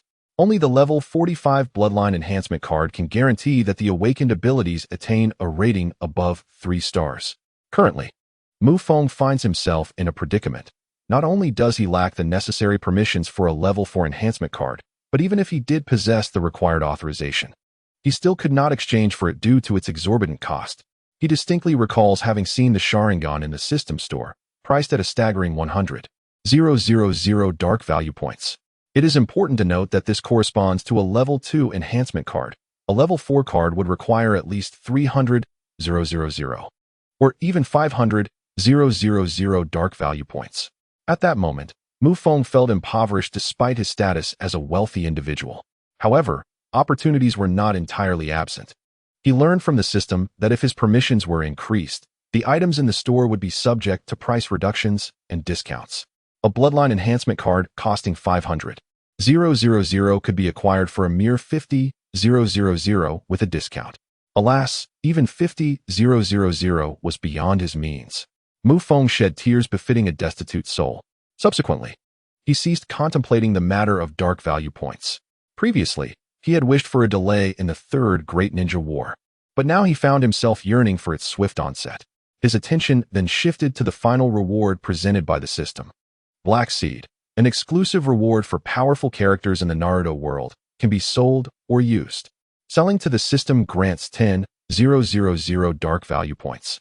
Using it permanently increases the minimum dark intensity of abilities by 50. Upon reading the description of the Black Seed, Feng's excitement was palpable. It was straightforward to understand. Selling it to the system would yield 10,000 dark value points, while utilizing it would enhance all his abilities' minimum dark intensity by 50. For instance, if Feng's blade technique had a dark intensity of 100, after using the Black Seed, it would rise to 150. Even if he slacked off and ceased further darkening, the Black Seed would still augment the intensity by 50. Without further ado, Feng promptly used the Black Seed. He estimated that selling it would yield 10,000 dark value points, yet purchasing it would cost at least 100,000. The system was indeed quite ruthless. After using the Black Seed, Feng sensed his chakra stirring within him, but this turmoil soon settled. Ding, your ninjutsu has been influenced by the Black Seed. Dark intensity increased by 50. Ding, your blade technique. Ding, your illusion technique. The system's notifications chimed, but Feng chose to disregard them. His unexpected encounter with the Akatsuki member, Sasori, proved to be an immensely fortuitous gain, igniting a spark of ambition within him. He resolved to seek out more encounters with darkened characters in the Naruto world, particularly those of pivotal importance. Currently, there was a target in Konoha, Orochimaru. However, Mufang's combat prowess was still somewhat lacking, and based on prior interactions, the system had yet to classify Orochimaru as a darkened plot character. Mufang sought to extract certain benefits from Orochimaru, but he required an opportune moment. He set aside his thoughts, recognizing that his current dark value held little utility. His mission in Sunagakure was not yet complete. Recklessly exchanging items could lead to fluctuations in strength and unforeseen complications, which he wished to avoid. Mufang intended to enhance his abilities only after concluding this mission and returning to Konohagakure. With over 10,000 dark points at his disposal, he had no intention of saving them. According to Mufang's estimation, the mission he had triggered with Sasori was titled The Death of the Third Kazekage. Upon its completion, it was likely that the third Kazekage would not survive for long. His demise would serve as the catalyst for the Third Shinobi World War, which would soon erupt among several ninja villages. Retaining dark points at such a moment would be tantamount to courting disaster. Gazing up at the sky, he noticed the first light of dawn breaking in the east. Day was nearly upon them. Mufang's reconnaissance mission had come to an end. Utilizing the Flying Thunder God technique, he swiftly reappeared near the previously established outpost. Upon his return, Kakashi had completed his own task and was already at the base. Seeing Mufang approach, Kakashi lowered his guard. "How did the mission go, Mufang?" Kakashi inquired. At this moment, Minato had yet to return, but from Kakashi's proud demeanor, it was evident that he had achieved something significant during his outing and was eager to compare results with Mufang. "Not too well. I encountered a squad of Sunagakure ninjas and engaged in combat," Mufang replied. In terms of mission performance, his actions were indeed somewhat lacking, as clashing with Sunagakure ninjas implied exposure. However, from Mufang's perspective, the outing had been immensely rewarding. He was less concerned with the task itself and more focused on his personal growth. Engaged in combat, Kakashi paused, scrutinizing Mufang. Once he confirmed that Mufang bore no injuries, he continued, "Did you manage to handle everything?" Mufang's prowess was well known to Kakashi. He was capable of eliminating an ordinary Sunagakure team entirely. "Not entirely. One got away," Mufang said, furrowing his brow. Upon hearing this, the pride in Kakashi's expression dissipated, replaced by a grave demeanor. "A jonin? Just an ordinary ninja, a puppeteer. Then does this mean we've been compromised?" "Not exactly. At most, they are aware of our presence. For Sunagakure, it is no secret that we are here to gather intelligence," Mufang articulated. He had confirmed this point with Minato earlier. Moreover, the risks associated with infiltrating Sunagakure were substantial. Avoiding conflict with them was virtually impossible, a fact even Minato could not guarantee. After all, they were one of the 5 great ninja villages, and it was nearly impossible for the 3 of them to maneuver undetected. Furthermore, the internal forces of Sunagakure were currently concentrated on addressing the matter of the tailed beast Jinchuriki. Upon observing Mufang's somewhat desolate demeanor, Kakashi felt a pang of reluctance to boast about his own mission accomplishments, and his tone reverted to a more placid state. "Well, if you're all right, that's good. The arrangements from the Sand Ninja Village are indeed rather stringent. Even Master Minato cannot guarantee undetected passage. I have already discerned the movements of the Rock Ninja Village's operatives. It appears they are also acting in separate groups, with one elite Rock Ninja having infiltrated the Sand Ninja Village. The remaining personnel are still positioned around the outskirts of the Sand Ninja Village, though their exact locations remain unclear. However, from the current situation, it seems they are disinclined to engage in combat with either the Sand Ninja or us," Kakashi articulated, drawing upon intelligence gathered partly from Konoha spies and partly from his own reconnaissance. Last night, Kakashi had discovered several enigmatic ninjas near the Sand Ninja Village. Their behavior did not resemble that of the Sand Ninja, leading Kakashi to conclude they were indeed from the Rock Ninja Village. Upon identifying the Rock Ninjas, Kakashi prioritized safety and refrained from tailing them, merely committing their location to memory. He promptly marked the area on his map where he had encountered the Rock Ninja operatives. As Mufang and Kakashi exchanged information, a sudden presence emerged behind them, none other than Minato Namikaze. "Mufang, Kakashi, something seems amiss. We may need to infiltrate the Sand Ninja Village tonight." With a grave tone, Minato began to relay the intelligence he had gathered during his own reconnaissance of the Sand Ninja Village. Last night, Minato had stealthily entered the village using the Flying Thunder God technique.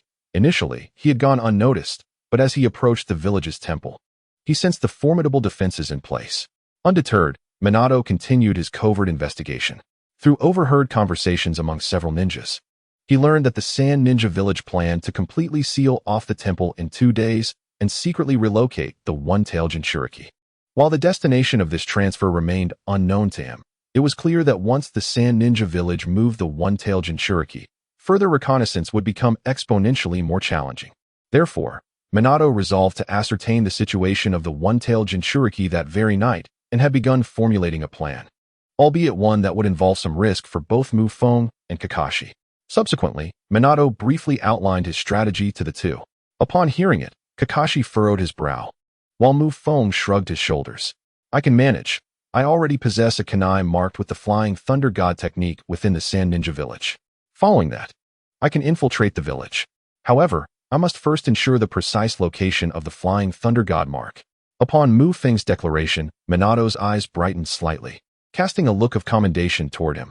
Kakashi's countenance, however, bore an unsettling expression in comparison to the two individuals adept in the Flying Thunder God technique. The difficulty of his infiltration had escalated significantly. Ultimately, it was Minato Namikaze who spoke up, shouldering the responsibility of guiding Kakashi into Sunigakure using the Flying Thunder God. "Very well, we shall rest during the day and act under the cover of night." In the medical room of Sunigakure, a medical chunin approached with a query. Opposite him stood a female medical nin, who was being asked about the condition of Sasori of the Red Sand. "He has awakened from the illusion, and his arm has been reattached," she reported. "However, the patient appears to be experiencing some emotional turmoil, likely a residual effect of the Jinjutsu." As she spoke, she shook her head, utterly perplexed by the nature of the illusion that had brought about such a state. The chunin nodded, leaning into the room to observe. Inside, Sasori, with his crimson hair, was bowing his head to examine the arm that had been restored through medical ninjutsu. His demeanor was grave, his mind plagued by visions of the puppet temple he had encountered within the illusion. Each time he closed his eyes, he was confronted by the imposing statue and its blood-red eyes. The statue emanated an aura of solemnity, while those eyes, akin to a bottomless abyss, instilled a deep-seated dread within him. He could not fathom why his adversary had refrained from ending his life. Even if discovered by other shinobi of Sunigakure, in that moment, his opponent had the opportunity to strike him down. Yet, they chose to employ Jinjutsu instead, ultimately sparing him. This enigma bewildered Sasori, who had recognized those eyes as belonging to the Uchiha clan of Konohagakure, and the identity of his combatant became glaringly evident. Nevertheless, when the shinobi of Sunigakure inquired further, Sasori remained silent, leaving them in a quandary. Given Sasori's stature, they dared not take any aggressive action against him, resorting instead to seek answers from the corpses of the two fallen shinobi. In the end, Sunigakure concluded that the assailant was a master of Jinjutsu. Sasori and his companions had succumbed to this illusion, leading to mutual slaughter, resulting in the deaths of the two Sunigakure ninjas at the hands of Sasori's puppets and poison. Subsequently, the assailant had exerted control over Sasori through Jinjutsu, severing one of his arms before ultimately allowing him to live. As this entire sequence of events was unraveled, the ninjas of Sunigakure were taken aback. They had never considered the possibility of Sasori betraying Sunigakure. All blame seemed to rest upon the shoulders of that Jinjutsu expert. With the revelation of this process, the higher-ups of Sunigakure swiftly altered their attitude towards Sasori, their gazes now tinged with sympathy.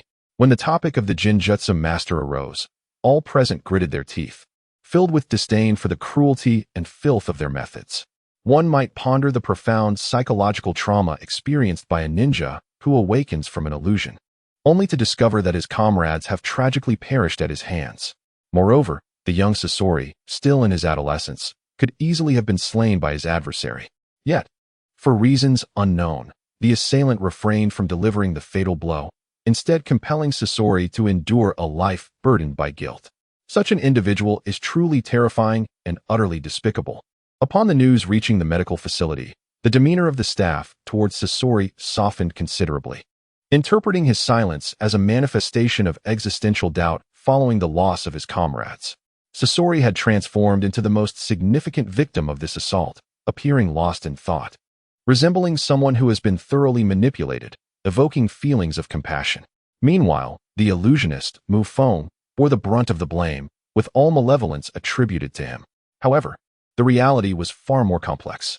At that moment, Feng was at the stronghold, perusing the system shop while calculating his corruption levels, fully aware of his impoverished state. In the medical facility, Sasori embarked on his own path of darkness, awakening his artistic inclinations. As Sasori contemplated the relationship between flesh and puppetry, a chorus of voices echoed from outside the ward. Lord Kazekage! Lord Kazekage! Upon hearing the commotion, Sasori withdrew his thoughts. How is Sasori faring? Came a deep voice, none other than the third Kazekage. Reporting to Lord Kazekage, not very well. He has suffered a significant blow and has been fixated on his severed arm since awakening today. Fixated on his severed arm? The third Kazekage's tone carried a hint of confusion. Yes, his arm was severed by the enemy, yet he was spared. A ninja attempted to elaborate. I am already aware of this matter, but the fault does not lie with him. It is the enemy who is too formidable. The third Kazekage interrupted. Where is Sasori? Take me to him. Excellent. If you personally see that child, he may begin to emerge from his self-reproach. As the footsteps approached, Sasori instinctively concealed his severed arm beneath the covers, and soon he beheld the third Kazekage, accompanied by a female medical ninja, the head of the medical facility. Sasori, Lord Kazekage has come to see you, the head nurse said with a beaming smile, while the Kazekage maintained a serious demeanor. Sasori, I have heard about your situation. Do you know the identity of your assailant? The third Kazekage inquired. In his view, Sasori's predicament was secondary. The primary concern was the emergence of a powerful illusionist near Sunagakure. It is known that some illusionists can manipulate ninjas through their craft. And should any of the patrolling sand ninjas fall under such control, it would pose a severe threat to the entire village. Listening to the words of the third Kazekage, Sasori remained silent, merely gazing vacantly at him. He sensed a formidable chakra and aura emanating from the third Kazekage, yet beyond that, he showed little concern for the third's inquiries. Scorpion, Lord Kazekage is addressing you, the director remarked. Noticing Scorpion's continued silence, his expression slightly strained. For the past few days, he has been this way. Even when Lady Chio arrived, he remained mute. We shall expedite Scorpion's treatment, but his psychological issues. Enough for today. This matter concerning Scorpion ends here. Should he choose to speak in the future, ensure that any information regarding that ninja is reported to me. The third Kazekage felt a tinge of displeasure, yet he found himself powerless against a patient, especially one who was the grandson of Chio. Understood, Lord Kazekage. At that moment, the director realized that the third Kazekage was not genuinely concerned for Scorpion, but rather for intelligence on an adversary. Feeling a chill within, he sighed for the plight of the young Scorpion. What a pitiable child to encounter such circumstances. Soon after, the third Kazekage departed from the infirmary, with the director trailing behind him. However, once they exited the room, they remained unaware that Scorpion had withdrawn his arm once more. No body can endure forever. It will deteriorate, even the strongest among us, Scorpion murmured. As night enveloped the land, Minato Namikaze, accompanied by Feng, stealthily navigated near Sunagakure. Utilizing the reconnaissance routes previously uncovered by himself and Feng, the trio encountered no unforeseen obstacles along their journey. Upon reaching the outskirts of Sunagakure, the outer walls posed no challenge for the three, easily scaled in a single leap.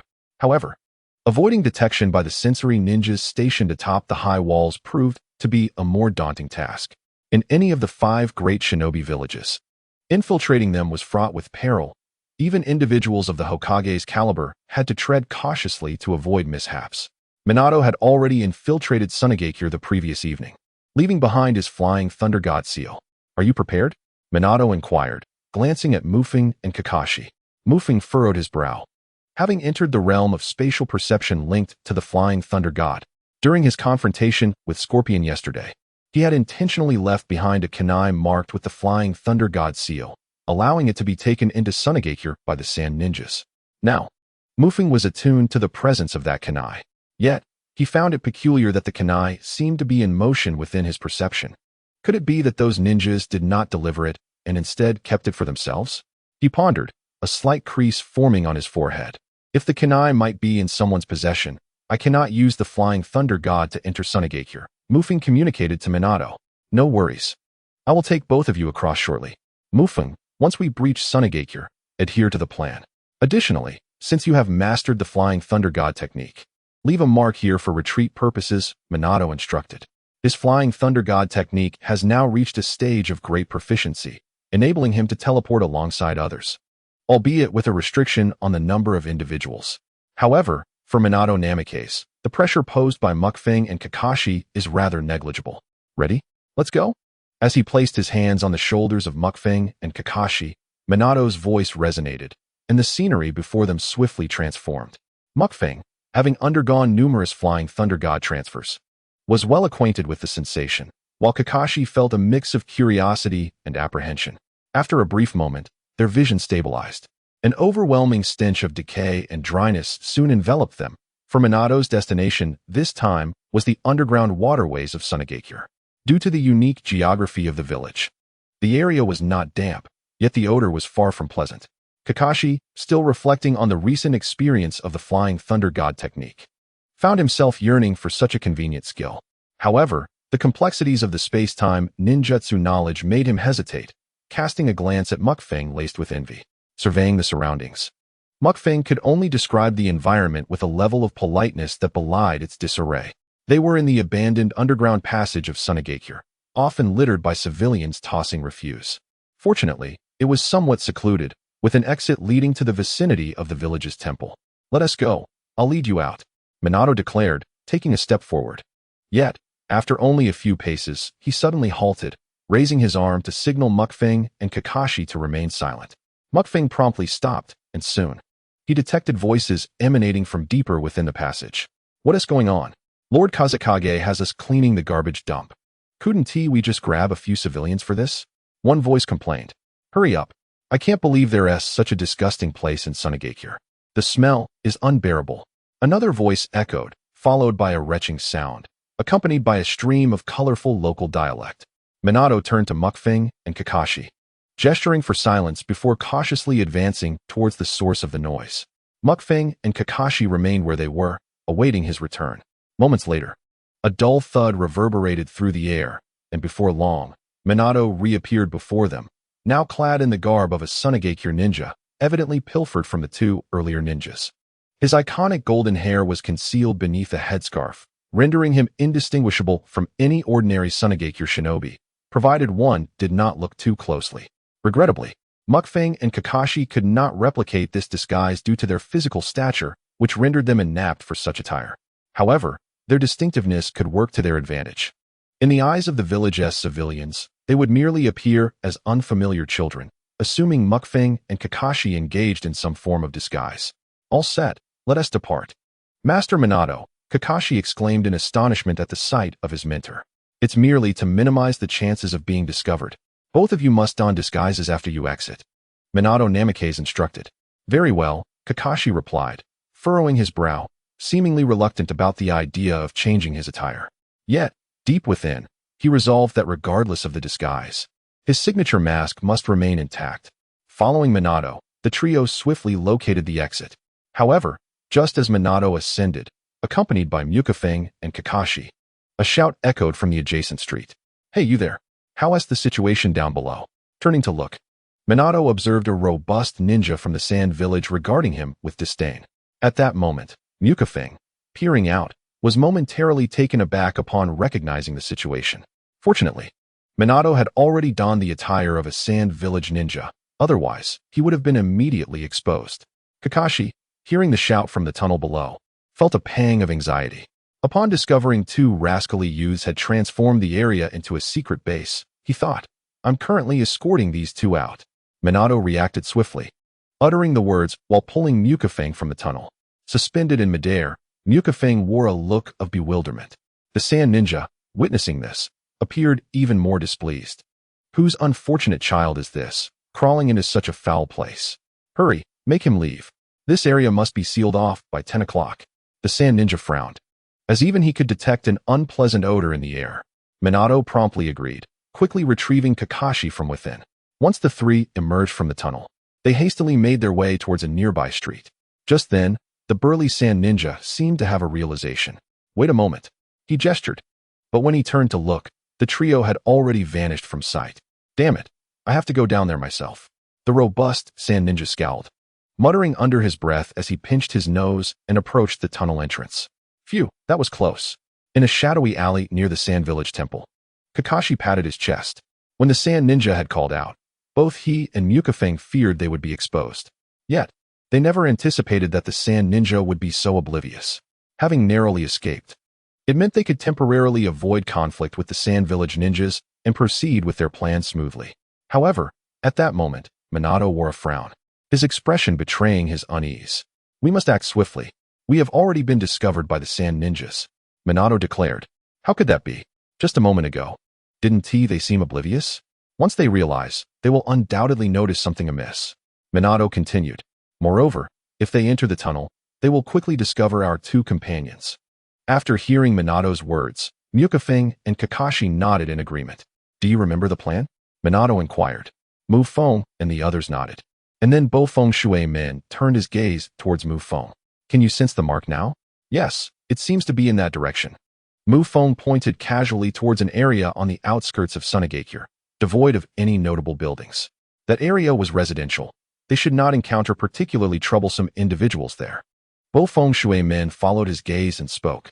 At this moment, Feng was increasingly certain that his kunai had been picked up by a ninja who had not reported it to the higher-ups of Sunagakure. In truth, there was nothing wrong with that. It was merely a kunai. During battle, both sides' ninjas would throw countless kunai, and if each one had to be reported and reviewed, the higher-ups of Sunagakure would have little else to do. Very well, let us proceed as planned. This is my time-space kunai. Also, here is the temporary communication device.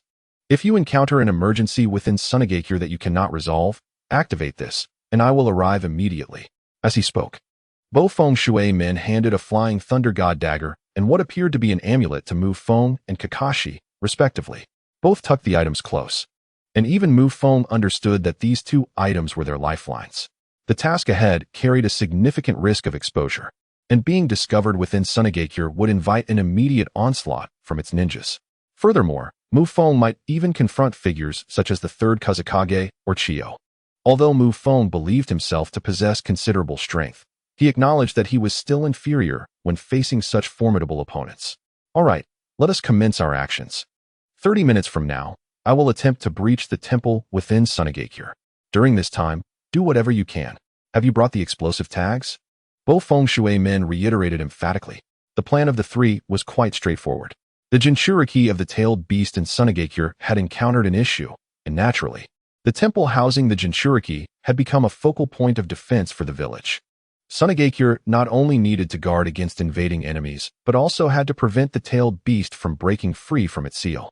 Currently, the temple boasted the strongest defensive measures in the entire village, surpassing even the level of protection around the Kazekage's tower. As the novice executors of the mission, Feng and Kakashi found it nearly impossible to infiltrate the temple under such stringent defenses to ascertain the status of the Jinchuriki. Thus, this task was entrusted to Feng Shui Min, while Feng and Kakashi were assigned a supportive role. Before Feng Shui Min acted, Feng and Kakashi were to create some commotion within Sunagakure to attract the attention of the village's ninjas stationed at the temple. If they could divert even a portion of the guards away, it would be even better. The two would create opportunities for Feng Shui Min, who would have a clear objective, to infiltrate or directly breach the temple and determine the condition of the one-tailed Jinchuriki. This operation harbored significant danger for both parties involved. Feng and Kakashi were compelled to continuously shift their positions. Should their presence be detected, they would undoubtedly face an onslaught from the ninja of Sunagakure. Meanwhile, Minato Namikaze would bear the brunt of the elite forces from the hidden sand village, even confronting the third Kazekage and other formidable figures of equal stature within the village. Any misstep could lead to both parties being slain or even captured by the Sunagakure shinobi. However, in contrast, Feng and Minato possessed greater resilience. Thus, Feng bore a more significant share of the burden in this support mission, as evidenced by the bulging array of explosive tags in his ninja tool pouch. These explosive tags had been procured by Kakashi from the Leaf Village spies stationed in the Land of Wind, with Feng carrying 70% of them while Kakashi held the remaining 30%. After imparting his final instructions to Feng and Kakashi, Minato was about to propose a captivating name for their mission when a sudden flurry of footsteps echoed nearby. Hurry, we've been invaded. 2 ninjas have succumbed to unconsciousness in the tunnel. At the sound of their urgent calls, Minato, Feng, and Kakashi exchanged glances. Their infiltration had been compromised. Act swiftly, Minato urged, his expression taut. With that, Feng and Kakashi nodded at each other before vanishing in an instant. Minato then turned his gaze towards the temple at the end of the alley, which was brightly lit and appeared tranquil on the surface. Yet countless ninjas lurked in the shadows. Boom! Beneath the serene night sky, a resounding explosion erupted from the western residential district of Sunagakure, a fiery blaze illuminating the darkness. What is happening? What on earth is that? An explosion. We're under attack. It's an explosive tag. Enemies have infiltrated. The explosion jolted many from their slumber. Their faces a mixture of shock, anger, and fear as they peered towards the source of the commotion. Quick, over there. Alert the higher-ups, seal off this area, and ensure that intruder doesn't escape. Summon the sensory ninjas. Meanwhile, the patrol teams within Sunagakure rushed towards the scene of the explosion. Just then, another thunderous sound erupted. From the eastern commercial district, another explosion, accompanied by a fiery glow, captured the attention of the patrol captain, who felt a surge of murderous intent upon witnessing the flickering light in the night. There are 2 waves of enemies. Reinforcements are necessary. In no time, all ninjas of Sunagakure sprang into action, brandishing torches as they began patrolling the village, while the streets were cleared of civilians, who hurried back to the safety of their homes. Thus commenced a game of cat and mouse within Sunagakure. With a resounding explosion, massive flames engulfed the village. As the sound of the blast reverberated, Sunagakure bubbled with activity, shadows emerging from the darkness to occupy the high ground throughout the village. In the night, 2 figures dashed through a dark alley, pursued relentlessly by several ninjas from Sunagakure. Damn it! Who could possibly be causing such a commotion at this moment? The figure, racing forward, glanced back and erupted in a fit of curses. He was not a ninja from Konoha, but rather an IWA ninja lurking within Sunagakure. Just moments ago, he had intended to utilize his earth techniques to infiltrate the Sunagakure temple.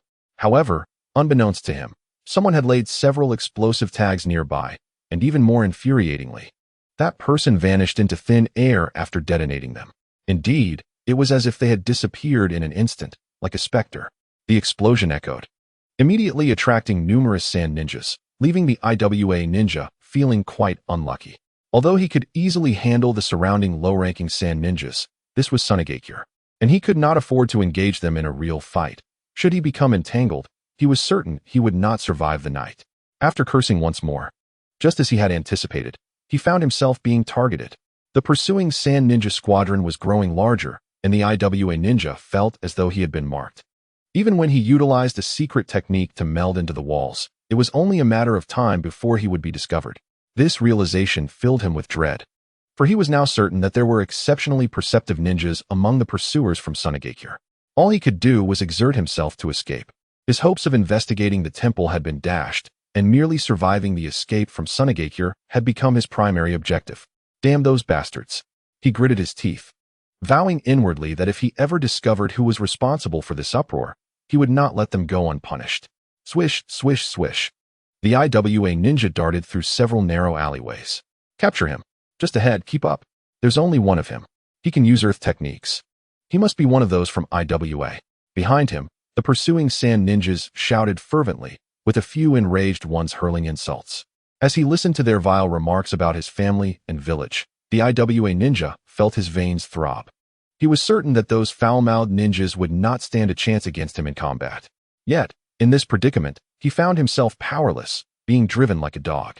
With a sharp halt, he skidded to a stop, altering his direction at the upcoming turn.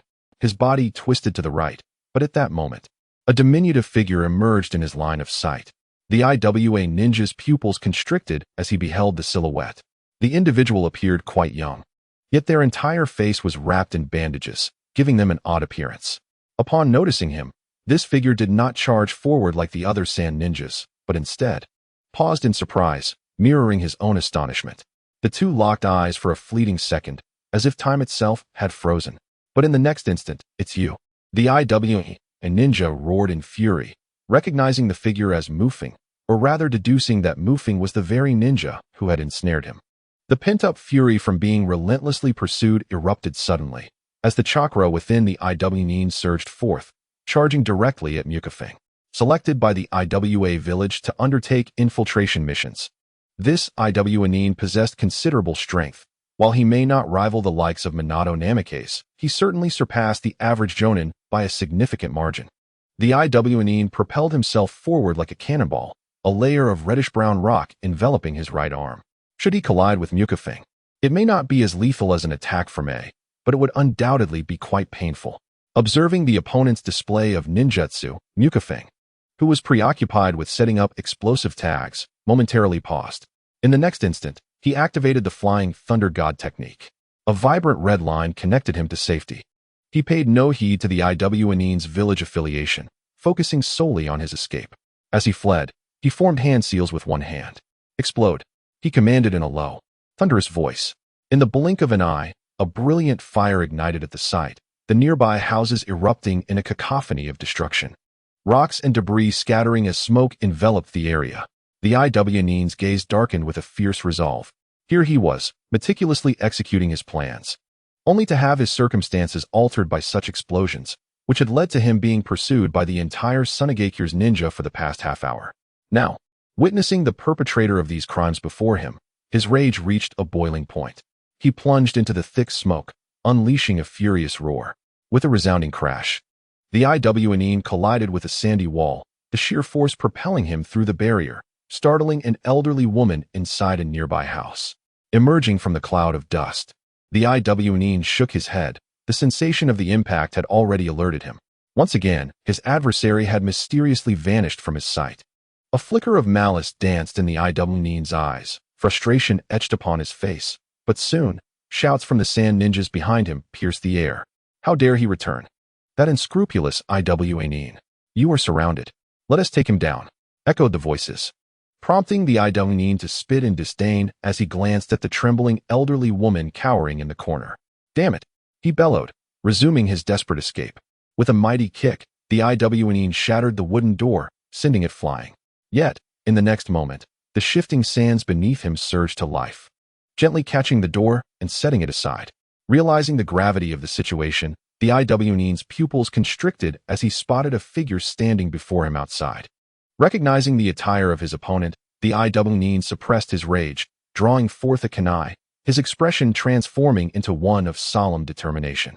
Deep down, he understood that today, he would not escape the confines of Sunegakure. For the figure opposing him bore the insignia of the Kazekage. The third Kazekage, he murmured softly. In the next moment, a thunderous rumble echoed as the surrounding gravel surged, flooding in through the doorway. The rock ninja felt an overwhelming force propelling his body, and in an instant, he was engulfed by the yellow sands. Old man, you are safe now. The third Kazekage entered the room, casting a glance at the elderly woman curled up in the corner. His gaze sharpened as he addressed the sand ninjas who had just arrived. Take this fellow back and confine him. There are still enemies within the village. Find them all, leave not a single one behind. Yes, Lord Kazekage. The morale of the pursuing sand ninjas surged as they scattered in all directions. In the sand village temple, Minato Namikaze concealed himself atop a nearby earthen roof, meticulously observing the situation within the temple. Today marked the secret transfer of the one-tailed Jinchuriki, and through his reconnaissance, he had learned that the sand village's operation would commence at 10 o'clock. At this moment, several sand ninjas had gathered within the temple, approximately 10 of them congregating beneath an ancient, withered tree in the courtyard. Steady yourselves. Today's mission is crucial for the safety of our sand village, and we cannot afford any missteps, declared a scarred and fierce-looking sand ninja, evidently their leader. The elite sand ninjas tasked with executing the mission were the finest of their village, and the prowess of the scarred man was apparent given his emergence from such a distinguished group. As his words resonated, the expressions of the others remained largely unchanged. All were elite warriors aware of the mission's significance. However, at that moment, a resounding boom erupted. An explosion echoed from outside the temple, causing the gathered ninjas to pause and glance toward the source of the sound. In the next instant, another thunderous explosion followed. The scarred man's demeanor shifted, his eyes now bearing a hint of gravity. Scan the perimeter quickly. Someone has infiltrated. You four, ascertain the status of the Jinchuriki. He began commanding the surrounding ninjas, who promptly sprang into action. With a flurry of movement, figures vanished from their spots, dispersing in all directions. Observing this, Minato also activated the Flying Thunder God technique, disappearing from the vicinity of the temple. When he reappeared, it was at the rear of the temple, amidst several dilapidated rooms and withered bushes. Due to the earlier explosion, the ninjas who had remained inside the temple had expanded outward, providing Minato with an opportunity. Dressed in the garb of a sand ninja, he confirmed that no one had detected his presence, adjusting his attire. However, soon after, footsteps approached from behind. "This area is entrusted to me. You all guard outside." The enemy's target is undoubtedly the Jinchuriki. Minato spoke with a serious tone upon seeing sand ninjas charging toward him. Boom. At that moment, another explosion echoed. Hearing the blast, the sand ninjas felt a surge of panic, but without question of Minato's identity, they swiftly rushed outside. As he observed the departure of the sand ninjas, Minato Namikaze hastened towards the heart of the temple. Soon, he arrived at the central area, which, according to intelligence, was the location where the Jinchuriki of the tailed beast was being held under confinement. "Stop! Where do you come from?" Upon seeing Minato approach, two sand ninjas immediately questioned him. "There are traces of enemy village ninjas behind," Minato exclaimed with a sense of urgency. However, as soon as his words fell, the two ninjas exchanged a wary glance, their eyes revealing heightened caution. One of them began to reach for his ninja tool pouch, clearly doubting Minato's claim. "Behind? Impossible. I just came from the back." One of the sand ninjas attempted to stabilize the situation, but before he could finish, a shuriken whizzed through the air toward his head. "Enemy!" Both sand ninjas shouted in unison, but in the next instant, a figure appeared before them. What? Thud! Two solid punches struck their abdomens. They gasped, doubling over like crabs. Minato swiftly incapacitated the two sand ninjas with precise strikes, then proceeded deeper into the sand ninja temple. Upon entering the interior, a narrow corridor came into view, illuminated by flickering candles. At that moment, as the door swung open, the flames danced wildly. Minato steeled himself. This was merely the beginning for him. He stepped forward, and the sound of crackling flames echoed. Grasping a shuriken in his hand, he was suddenly startled as the light flickered again, revealing a figure before him. "It's someone from Konoha. I expected the first arrival here would be a rock ninja." The flickering flames obscured the figure's features, but his voice resonated as he slowly emerged from the glow. Upon seeing this individual, Minato's brow furrowed. Based on the intelligence he had received, he recognized the ninja before him, Raza, a prominent figure in Sunagakure, poised to become the next Kazekage. Indeed, in the original narrative, after the disappearance of the third Kazekage, he would ascend to lead the Sand Village as the fourth Kazekage.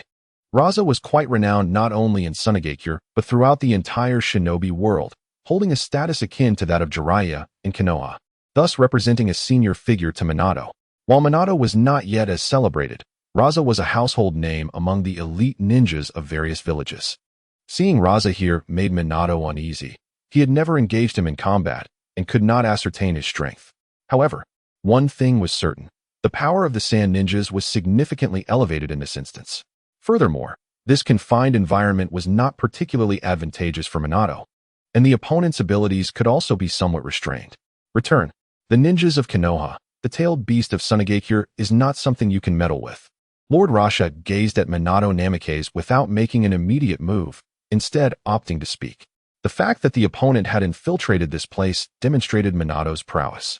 Such a ninja would pose a significant threat to Sunagakure if a confrontation were to ensue, particularly now, with the one-tailed Jinchuriki still positioned behind Rasha.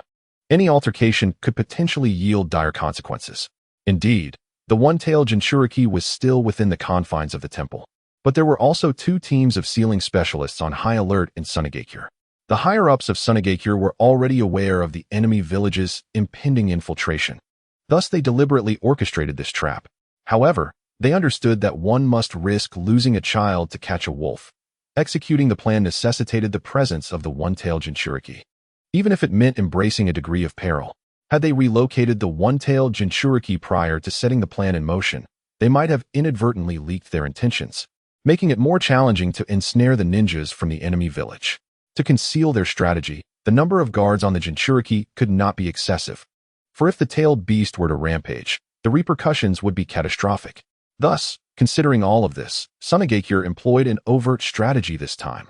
The success of their scheme hinged on the ensuing conflict between Rasha and Minato Namikaze. Noticing that Rasha refrained from immediate action, Minato turned his gaze towards Rasha's rear. Amidst the flickering candlelight, he caught sight of a dimly lit room, also illuminated by candles. At once, Minato's eyes brightened. He relaxed his grip on his kunai, lowering his vigilance slightly. Just then, a panicked voice rang out behind him. "Lord Rasha, it's bad. Someone has intruded." A resounding crash erupted at the temple's center. Following this, a torrent of yellow sand surged forth from the courtyard, accompanied by a golden figure. Moments earlier, Minato and Rasha had clashed, with Rasha commanding a vast amount of yellow sand to seal off the passage into the temple's central chamber. Yet Minato, utilizing the flying thunder god technique, had evaded to Rasha's rear, where he beheld the dimly lit one-tailed Jinchuriki. At this juncture, Minato discerned the predicament facing Tsunagekyu's Jinchuriki. Simultaneously, a sense of relief washed over him, as long as Tsunagekyu refrained from wielding the tailed beast as a weapon of war. It would not pose a significant threat to other ninja villages or the entire shinobi world. Konoha's primary concern presently was the reckless deployment of a tailed beast by any ninja village amidst the current state of affairs in the shinobi world.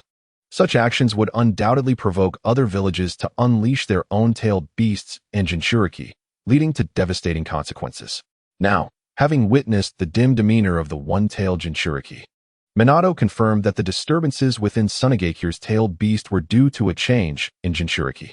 Once the host of the tailed beast is replaced, the Sand Village will refrain from deploying its Jinchuriki in combat for at least the next few years, as the power of the Jinchuriki and the tailed beast requires time to harmonize. The Leaf Village has also experienced a change in its tailed beast host. The current Nine Tails remains sealed within the body of Naruto's mother, Uzumaki Kushina, although she was not the original Jinchuriki of the Nine Tails. The replacement of a tailed beast Jinchuriki is a significant event for a ninja village, yet it poses no threat to other villages, which must remain vigilant against potential incursions from rival factions. Consequently, following the assessment of the Jinchuriki's status in this recent incident involving the Sand Village's tailed beast, it has been determined that there will be no threat to the Leaf Village. Minato Namikaze has already accomplished half of his objective during this operation. The other half involves discerning the movements of the Rock Village, as he remains uncertain about their intentions. Should the Rock Village attempt to exploit this moment to invade the Sand Village, it would undoubtedly ignite a great war, raising the question of whether the Leaf Village would be drawn into the conflict. However, at this juncture, Minato sees no necessity to engage in a struggle with Raza. After utilizing the Flying Thunder God technique to ascertain the status of the one-tailed Jinchuriki, Minato swiftly departed from the passage. Yet, Raza was reluctant to allow Minato to leave, encasing the area where the one-tailed Jinchuriki resided in sand and directing a torrent of sand and dust toward him. The swirling sands violently tore off the roof of the temple, startling Minato, who leapt high into the air. "Until we meet again," he called out to the furious Raza below, his arm waving in farewell. In the next instant, with a swift motion, Minato vanished from sight, only to reappear beside Kakashi. Meanwhile, Kakashi was desperately fleeing within the Sand Village. Lacking the ability to use the Flying Thunder God technique, he had set several explosive tags.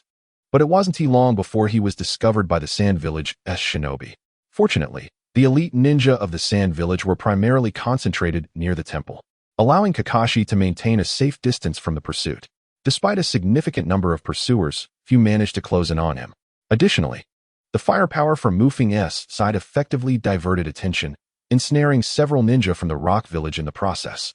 Thus, while Kakashi appeared to be caught in a thrilling escape, the danger was minimal and life-threatening situations were scarce. In a narrow alley, Kakashi had just dispatched a squad of sand ninja when a figure suddenly appeared beside him. Startled, Kakashi instinctively tensed, but upon recognizing Minato, he relaxed and exhaled in relief. "Sensei Minato, is everything resolved at the temple?" he inquired. "Indeed it is," Minato replied with a smile. "The one-tailed Jinchuriki of the Sand Village is no longer in a viable condition. They will either replace the Jinchuriki or reseal the one-tail, which is favorable news for us. This task has truly tested your limits. The previous assignments were likely not as arduous, were they?" Upon hearing the words of Minato Namikaze, Kakashi nodded in agreement. Although he graduated early and has undertaken a substantial number of missions, he had never before faced such a challenge. Infiltrating an enemy village to instigate chaos while being pursued by a throng of ninjas was indeed a novel experience for Kakashi. It is worth noting that his previous opponents had predominantly consisted of Chunin and Jinin, and the encounters were few in number. This time, Kakashi felt a genuine sense of trepidation. He sensed that if Minato had arrived, even a moment later, he would have undoubtedly been captured by the shinobi of Sunagakure. This was not a matter of speed or awareness, but rather a realization that his chakra reserves were running low. "What about Mufeng?" Kakashi inquired. Just as a thunderous explosion echoed from within Sunagakure, accompanied by the roars of its ninjas. "Over there. Hurry, capture him. Damn it, that brat has escaped again." Kakashi and Minato exchanged glances, their expressions revealing a shared sense of helplessness. It seemed that releasing Mufeng into Sunagakure allowed him to unleash his true potential, acting with reckless abandon. However, equipped with the Flying Thunder God technique, Mufeng possessed the means to evade capture, teleporting away whenever he encountered a Sunagakure ninja, and his chakra was notably abundant. As the pursuit continued, Mufeng remained unharmed, while the relentless Sunagakure ninjas began to show signs of exhaustion. "Wait a moment. Let me sense Mufeng's location," Minato declared, focusing his abilities to ascertain Mufeng's whereabouts. With his Flying Thunder God kunai in hand, Mufeng was soon detected by Minato. "Over there." He pointed in the direction opposite to the explosion, before placing a hand on Kakashi's shoulder. In an instant, they vanished from their location. Meanwhile, within a certain loft in Sunagakure, Mufeng concealed himself within a room. After a thorough search, he discovered a kunai hidden within a cabinet. "Indeed, it's here." A smile crossed his face as he realized this was the very kunai he had intentionally left for the Sunagakure ninjas, originally intended for his infiltration. But he had later deemed the risk too great to proceed. This kunai needed to be reclaimed, as the marks for the Flying Thunder God were finite, and even Minato could not endlessly produce them. Just as Mufeng reveled in his fortune, the door creaked open. A boy with crimson hair stepped inside, his expression a mix of emotions as he beheld the figure standing in his room. "It's you." In the next moment, the red-haired boy's pupils dilated as he recognized Mufeng, the very person who had severed his arm with a blade and drawn him into the realm of illusions.